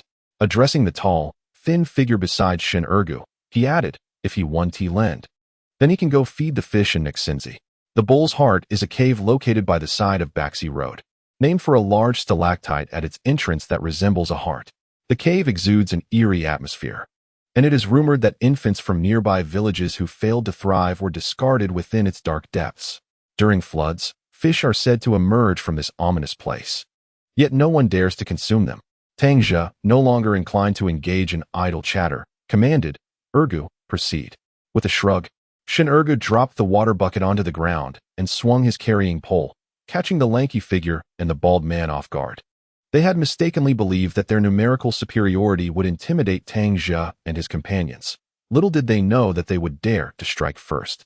Before they could react, Shin Ergu's pole landed heavily on the thigh of the lanky man. Shin Ergu, already tall and robust, appeared somewhat lean due to a history of insufficient nourishment. However, Tang Zhe understood that, had he been adequately fed since childhood, his height would have surpassed the current one of around 1.7 meters, easily reaching 1.9 meters. Moreover, every time they ventured into the city, this 15 or 16-year-old boy could carry burdens of 140 to 150 pounds without any sign of fatigue, a testament to the rigorous physical labor he had endured in the countryside. As Tang Zhe finished speaking, he and Shun Ergu launched into action simultaneously. The shorter man was hardly a match for Tang Zhe, who swiftly targeted the bald man. With a decisive strike from the carrying pole, the bald man tilted his head, causing the pole to crash onto his shoulder, resulting in the wooden stick he was wielding falling to the ground in pain. "Damn it, you hit hard," the bald man shouted in anger. The shorter man raised his stick, attempting to charge forward, but Tang Zhe intercepted him with the pole against his chest. Meanwhile, the other assailant was felled by Shun Ergu, clutching his arms in agony and howling. Tang Zhe inquired, "Who was it that claimed they wanted to feed the fish?" The lanky man winced in pain, unable to respond, while the shorter man, having lost his stick, turned to flee. Chapter 90. Jealousy seeing the shorter man escape. The bald man disregarded his shoulder's pain and took off in pursuit. Tang Zhe, however, showed no inclination to chase after them, leaving the lanky man and his companion to plead for mercy. Shin Ergu asked Tang Zhe, "What shall we do with these two?" The lanky man pleaded, "Brother, we were wrong. It was that short fellow who said you were wealthy. We lost a considerable amount gambling at Ganzi Fort, and that's why we targeted you. We won't dare to do so again. Tang Zhe replied to Shen Ergu, let them go. They have not inflicted any real harm upon us. If we were to take them to the Siwang commune, it would only waste a day's time, and I have other matters to attend to. Shen Ergu shouted, scram. The two men scrambled away in haste. Tang Zhe and Shen Ergu retrieved the water bucket, and Shen Ergu remarked, Brother Tang, you truly shouldn't have let them go. Such scoundrels deserve to dig for vermilion in Wanshan for a few years. I do not wish to escort them to the Siwang commune, Tang Zhe replied. There are 4 of them against only 2 of us. That shorter man might return to summon reinforcements. Now that we are familiar with their appearances, we shall remain vigilant. Should they fall into our hands again, we will deal with them collectively. If it were merely these 4 individuals, he would hardly regard them with any significance. The Bashi Gorge is seldom traversed, and for Tang Zhe, ensuring the safety of his own people is paramount before fully understanding the adversaries. Upon hearing Tang Zhe's words, Shen Ergu chose to remain silent. As they neared home, Tang Zhe turned to Shen Ergu and said, Do not mention today's events in Ba Shi to my father and the others. I wish to spare the elderly from unnecessary worry. Shen Ergu nodded in agreement, understood. Brother Tang. Upon arriving home, Tang Zhe bypassed dinner and sought out Tang Xiaoxian. He called out several times at the door, to which Zhou Shufan's voice responded from the family's plot adjacent to the house. Who is it? He is not home. Tang Zhe hurried to the side of the house and called, Aunt Xiaoxian, it's me. Is Uncle Xiaoxian not at home? Zhou Shufan, who was tending to the compost for the fields, smiled upon seeing Tang Zhe. Yes, he left for the team headquarters after lunch. You should find him there. Without further delay, Tang Zhe made his way to the command post and called out, Uncle Xiaoxian? Shen Tengfei poked his head out from the corridor on the 2nd floor, recognized Tang Zhe, and greeted him. Tang Zhe, are you looking for the captain? Tang Zhe replied, Tengfei, is Captain Tang available? Shen Tengfei responded, he has gone to a meeting at the commune. What do you need him for? Tang Zhe stated, it's nothing urgent. I need to speak with you as well. I plan to visit Linqing and would appreciate it if you could provide me with a letter of introduction. Shen Tengfei replied, sure, just a moment, and I'll prepare it for you. Tang Zhe quickly added, please make 2, as Ergu will accompany me. All right, Shen Tengfei acknowledged, please have a seat for a moment. Once the letters were ready, Tang Zhe returned home to find his family had already finished dinner, leaving him a bowl in the pot. After eating, he said to Shen Ergu, you should make arrangements to return home today. Come over early tomorrow. We will head to Linqing. Shen Ergu pointed to himself. Am I going too? Tang Zhe nodded. Yes, both of us must go. With so many monkeys to deal with, I cannot manage alone. Suddenly, Shen Ergu stood up. Recalling something, should we retrieve the lasso from Dofing Mountain tonight? Tang Zhe glanced at his watch and replied, never mind, we are short on time. Even if we delay by a couple of days, the situation remains unchanged, and the weather is quite cold. After organizing their plans, he took the letter of introduction to the commune's grain station, where he exchanged for some grain coupons. The staff inquired, do you require local coupons or those valid nationwide? Tang Zhe answered, since I am heading to Linqing, which is within the province, local coupons will suffice. Please convert them all to half a gene. After exchanging the coupons at the grain station, he made a brief visit to Shen Yu's home. Today, they had not caught any eels, and the potatoes had begun to sprout from the earth. The entire family was busy in their plot, leaving only Shen Yu and Shen Guozhang at home. Tang Zhe informed Shen Yu, Xiao Yu, please tell your brother that I will be going to Linqing tomorrow to sell the monkeys and will distribute the profits upon my return.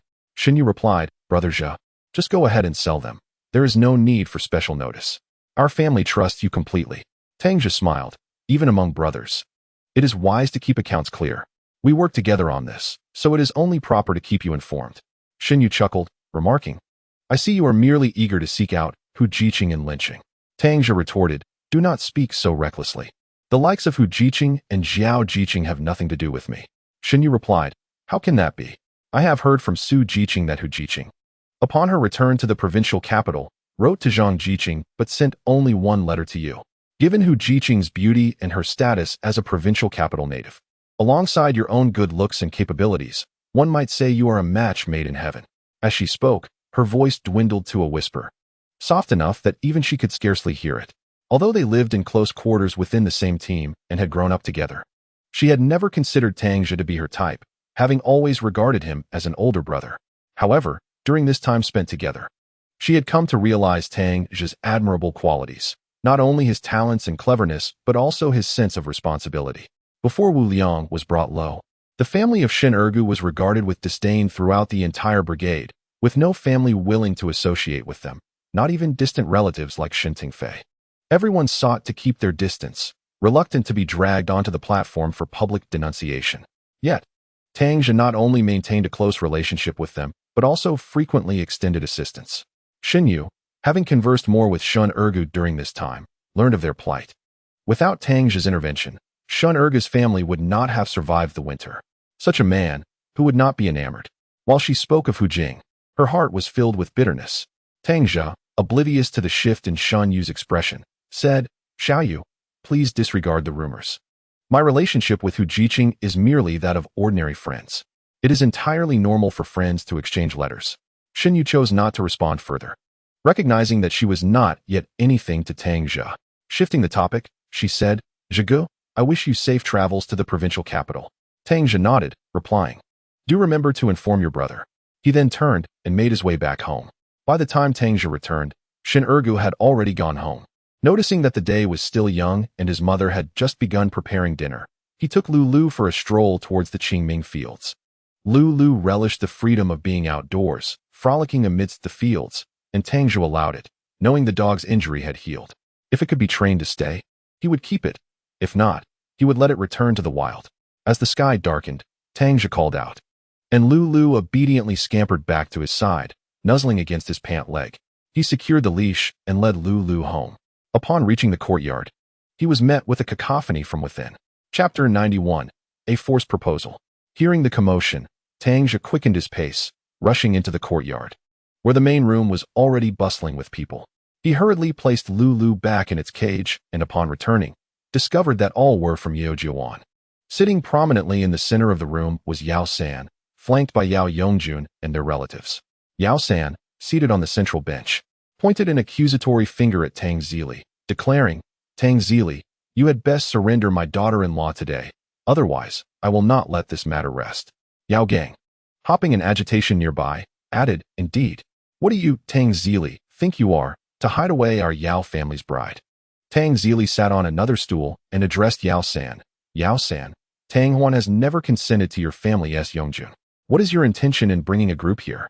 Yao San scoffed. "What is my intention? Let me tell you, Tang Lauer. If you do not hand over the person today, I shall tear down your house." Before Tang Zhe could respond, Tang Zhe bellowed from the doorway, "If you have the guts, go ahead and try to tear it down." The group inside turned to see Tang Zhe standing at the entrance, his face flushed with anger. At that moment, Yao Fajuan had just brought a bowl of rice from their home and was startled by Tang Zhe's shout, almost dropping the bowl as he looked at him awkwardly. Seeing Tang Zhe, Yao San remarked, "What is the harm in him eating a bowl of your rice? After all, you were once betrothed to Yao Yao. Even if it did not come to fruition, he is still your brother-in-law." Tang Zhe spat disdainfully, "I have seen shamelessness, but your family takes the cake. You know the engagement fell through, so how can he be my brother-in-law? There isn't a single grain of rice from my home that will be given to the Yao family." Yao San, incensed, retorted, "You young man, you truly lack manners. How do you speak to your elders?" Yao Fajuan added, "Indeed, what is wrong with me eating a bowl of your rice? You have hidden my sister-in-law away, and unless you return her today, we will not leave." Chen Xiuyun, seated on a bench, wiped her tears and lamented, "What is this nonsense, Yao San? Your family once sought a matchmaker to arrange a marriage between Yao Yao and Aja, and we all consented. But when your father was injured by a wild boar, you didn't even come to check on us. You sent back the marriage proposal materials through the matchmaker, fully aware of how much we had invested in this arrangement. You only returned a few dozen pounds of sweet potatoes and 10 eggs, and we remained silent, as we are all part of the same community. Now, you come here with a multitude, creating chaos without so much as a greeting, and I have yet to demand compensation for my daughter-in-law, yet you dare to confront me." It turned out that the Yao family had not seen Wu Lianxin seeking a matchmaker to discuss the matters regarding Tang Zhong and Yao Yao in recent days. Furthermore, Yao Yongjun had been imprisoned and required a hefty fine of $36, a sum that the Yao family could not muster. They intended to approach Wu Lianxin for a loan, hoping for a temporary solution since they would soon be family. Wu Lianxin, having wept for hours, could only lament her lack of funds, revealing that any money they had was long gone, taken by Ren Deming and his men during a raid. Tang Zhong interjected. Our family has no money. The whole community knows this. Tang Zhe sold 2 wild boars and a considerable amount of eels. And it was out of envy for Tang Zhe's earnings that your Yongjun was imprisoned. Regardless of the arguments, Tang Zhe is the true instigator. Yao San pondered this, but realized that since Tang Zhe and their family had long since severed ties, even if they sought to borrow money, neither Tang Zili nor the affable Tang Zhe would likely agree. Tang Zhong, sensing his predicament, remarked, Tang Huan has refused to marry Yongjun. Yet she has been taken to Tang Laoer's home. If Yongjun wishes to wed my sister, we currently lack the authority to decide. My father has been apprehended. And now Tang Laoer has grown bold. Regardless of our desires, he has taken control of our family's affairs. In any case, Yongjun's marriage proposal has come to naught. Wu Lianxin interjected. As for the matter between Yongjun and Huan Huan, we shall deliberate carefully. Upon hearing this, Yao San's temper flared. What does Tang Laoer amount to? If you all consent, Huan Huan, no matter where she roams, will still be my Yao family's daughter-in-law. I shall seek someone to retrieve her from his home. If they refuse, I shall offer money. With that, he returned home to gather his kin. As he exited Tang Zhong's residence, Tang Zhe happened to return from the commune, and upon his arrival, he took Lulu for a stroll around the Qingming fields. Tang Zhe understood that the Yao family was seeking trouble. Approaching Yao San, he firmly stated, I ask you to leave. Yao San, noticing the fury in his eyes, retorted, What, do you wish to fight me? Tang Zhe reiterated, I shall say this once more. Please take your Yao family and depart. If you wish to seek a daughter-in-law, go to the appropriate place. Do not come to my home, or I shall show no mercy. Yao Gang, standing beside Yao San, interposed himself before Tang Zhe, declaring, Your family is hiding her and intends to resort to violence. Is that so? Tang Zhe forcefully shoved him aside, swiftly retrieving a knife from the main room. If you do not leave, I shall ensure you are carried out. Yao Gang, momentarily stunned, considered retaliating, but Tang Zhe was as elusive as a rabbit, disappearing in an instant, only to reappear wielding a knife. Yao San sprang from his seat, exclaiming, Tang Zhe, what do you intend? Put down the knife. Tang Zili also urged, Zhe, let us discuss this matter. Lower the knife first. Tang Zhe replied to Tang Zili, Father, they have already crossed the line. What more is there to discuss? Today, I shall state it plainly. Either you leave, or none of you shall depart. Historically, the wicked fear the ruthless, and the ruthless fear those who are reckless. Tang Zhe's anger towards Wu Liang became known, as did the incident where Tang Zhong rebuked Tang Zili, only for Tang Zhe to kick him away. The entire brigade was aware of these events. Even more daunting was the fact that this man had once single-handedly hunted 2 wild boars in a single day. In all of Bajiayan, and perhaps even in the entirety of Qiangshui County, there was unlikely to be another like him. The Yao family's large presence attracted attention, stirring the people of Tangjishan. The matter between Yao Yao and Tang Zhong was no secret, and many assumed they were negotiating a marriage. It was only upon hearing the commotion from Tang Zili's home that they realized something was amiss. Gradually, the residents of Tangjishan began to gather in Tang Zili's courtyard. After learning the details, they began to denounce the Yao family. The Yao family truly has no shame. Huan Huan has been so mistreated, all thanks to Yao Yao's machinations. Indeed, as it stands, if she were to marry into their family, it would be a disaster. In my opinion, it is also rather unreasonable for De Zhong to push his own sister into such peril. As the number of Tang family members increased, and seeing Tang Zhe wielding a knife, Yao San felt a twinge of fear, prompting a softer tone in his speech. We are here today with 2 demands. Either you hand over Tang Huan, or you compensate for the losses our family has incurred. In response, Tang Zhe retorted vehemently, Old man, do you have any sense of dignity left? What losses do we owe you? Yao Fazhan interjected. My brother was caught trying to catch eels because he intended to marry Tang Huan. Now he is detained and faces fines. If Tang Huan refuses to cooperate, this cost will fall upon your family. Yao San added, Exactly. Tang Er, your child has no respect. He has no place speaking here. Before Tang Zili could utter a word, Tang Zhe exclaimed, Compensation? Dream on. You lot are like mosquitoes trying to bite a bodhisattva. You've targeted the wrong person. If you want money, go ask Tang Zhou. Yao Gang chimed in. You can sell eels without consequence, but when Yongjun goes, he gets caught. Surely, you are the one scheming behind this. Tang Zhe charged forward and kicked Yao Gang in the stomach, shouting, Clean up your mouth. Your whole family is wretched. Yao San and Yao Fazhun considered rushing in, but Tang Zhe brandished his knife and roared, "I dare you to step forward. Today, I will mark his head." The father and son, seeing the fierce glint in his eyes, hesitated, fearing that a reckless advance might lead to dire consequences. Tang Zhe bellowed, "Get out of here." However, the Yao family did not retreat, their eyes fixed on Yao San, awaiting his next move. Feeling the pressure, akin to being roasted over an open flame, and recalling Yao Yongjun's confinement, Yao San disregarded his pride and charged at Tang Zhe. With a swift turn, Tang Zhe sent Yao San crashing to the ground. "Help! He's going to kill me," Yao San wailed, akin to a slaughtered pig. Some members of the Yao family, not fully grasping the situation, genuinely believed Tang Zhe had attacked, rolling up their sleeves, declaring, "Who dares to strike my uncle? We will fight you today. Let us kill that little bastard Tang Zhe." The tension in the air reached a boiling point. At this juncture, Tang Xiaoxian shouted from the entrance, "It seems you all have overeaten.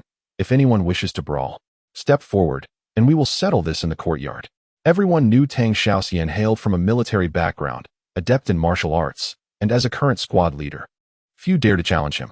Yao San lamented, "Captain Tang, you must uphold justice for me." Tang Xiaoxian replied sternly, "What gives you the right to come and create a ruckus in someone else's home?" Zili, explain the situation. Tang Zili recounted the events, to which Tang Xiaoxian responded, "Tang Huan is the daughter of Ziqiang. On what grounds do you seek out Zili's family?" Yao San quickly protested, "Isn't it because Tang Air has hidden Tang Huan? If she weren't hidden, we wouldn't be here." Tang Zili countered, "She is a living person. What do we have to hide?" "Captain, you are aware that Tang Huan was injured by Tang Zhong a few days ago and has been recuperating at my home." Yao San sprang to his feet, pointing at Tang Zili. "Look, he denied it before, and now he is confessing. Hurry and hand over Tang Huan." Tang Xiaoxian inquired, "What relation do you have with Tang Huan that you demand her surrender?" Yao San, with an air of indifference, declared, "She is my daughter-in-law, and both Wu Lianxin and Tang Zhong have consented to this. We will soon engage a matchmaker to formalize the betrothal." Outside, an unknown voice interjected, "Bah, how shameless. You are more despicable than the tyrants of the old society, seizing someone from the Tang family." Tang Xiaoxian responded, "When did Tang Huan agree to marry your Yongjun?" Zili, go fetch Huan Huan. I wish to inquire if she has consented to this union. If she has not, then this matter transcends a mere quarrel between families. It constitutes the oppression of women, a quintessential act of tyranny. As the captain, I shall ensure justice prevails." Before Tang Zili could respond, Yao San, unable to contain himself, interjected, "Captain Tang, you are clearly bullying us outsiders. Their marriage was approved by her mother and brother. Traditionally, marriages are arranged by parental decree in the words of matchmakers. You are clearly showing bias, and I refuse to accept it." Tang Xiaoxian countered, "We are in a new era, a new society, where the state advocates for free love, and no one may interfere. Without Tang Huan's personal consent, this marriage cannot exist. If you continue to assert that she is your daughter-in-law, tarnishing her reputation, you will only compound your wrongdoing." His arguments were sound and well-founded. These topics had been frequently discussed in meetings, yet few truly adhered to them, and none forced their children into marriage. Seeing that the Yao family no longer appeared ready to resort to violence, Tang Zili remarked, "Captain, Shaowan has taken Huan Huan and Lele away. I do not know where they are now." The atmosphere earlier was terrifying, as if they were ready to devour someone. Observing that Tang Xiaoxian had aligned with Tang Zili, Yao San realized that continuing this commotion would only prevent them from retrieving anyone. He feared being labeled as a tyrant and reported to the commune, which would surely lead to derision in future meetings. Thus, he stated, "We may relinquish the person, but they must compensate us financially." Tang Zhe scoffed, retorting, "Compensate? I'd rather not. You seem to be mad with greed." Tang Xiaoxian added, "Yao San, you are in your 50s. How have you become so shameless? Do you need me to broadcast the reason behind your son Yongjun's imprisonment for you to comprehend? You are clearly ignorant of the law. I warn you, if you persist in this unreasonable behavior, I will have no choice but to handle this matter officially." Yao Fazhun, still defiant, exclaimed, "Why is it that he can sell without being arrested, while my brother is caught after just one time? Clearly, he is plotting behind the scenes." Tang Zhe replied, "You must provide evidence for your claims. Continue speaking recklessly, and I shall not hesitate to deal with you severely." At merely 16 years of age, Yao Fazhun was as slight as Shun Ergu, and facing Tang Zhe, he instinctively took a step back, intimidated by the captain's fierce gaze. Although Tang Xiaoxian was unaware of how Tang Zhe managed to sell his goods in the city, the fact that he had not been apprehended spoke to his skill. He remarked, "Engaging in such speculative ventures is not something I would advocate. However, I will not interfere with your pursuit of livelihood. To evade capture requires talent. If caught, it merely reflects poor judgment. Do not let envy cloud your heart simply because others are faring better, instead of harboring resentment. It would be wiser to find a way to extricate Yongjun from his predicament." Yao San, recognizing the unfavorable turn of events for himself, realized that provoking a confrontation would be futile. Embarrassed, he left with a parting threat. "Tang Lauer, this matter will not simply be brushed aside." Tang Zhe tightened his grip on the knife, a surge of anger compelling him to lash out, as he retorted, "If I see you causing trouble at my home again, one by one, I will take you down." The Yao family departed in a flurry of curses, while the residents of Tang Mountain remained wary of possible retaliation. Lingering in the courtyard to converse, a few women entered the main room to console Chen Shuyun. Meanwhile, Zhou Shufan called out from the courtyard, "Xiaoxian, Yang Huoma, spit. Yang Jiqing is here to see you."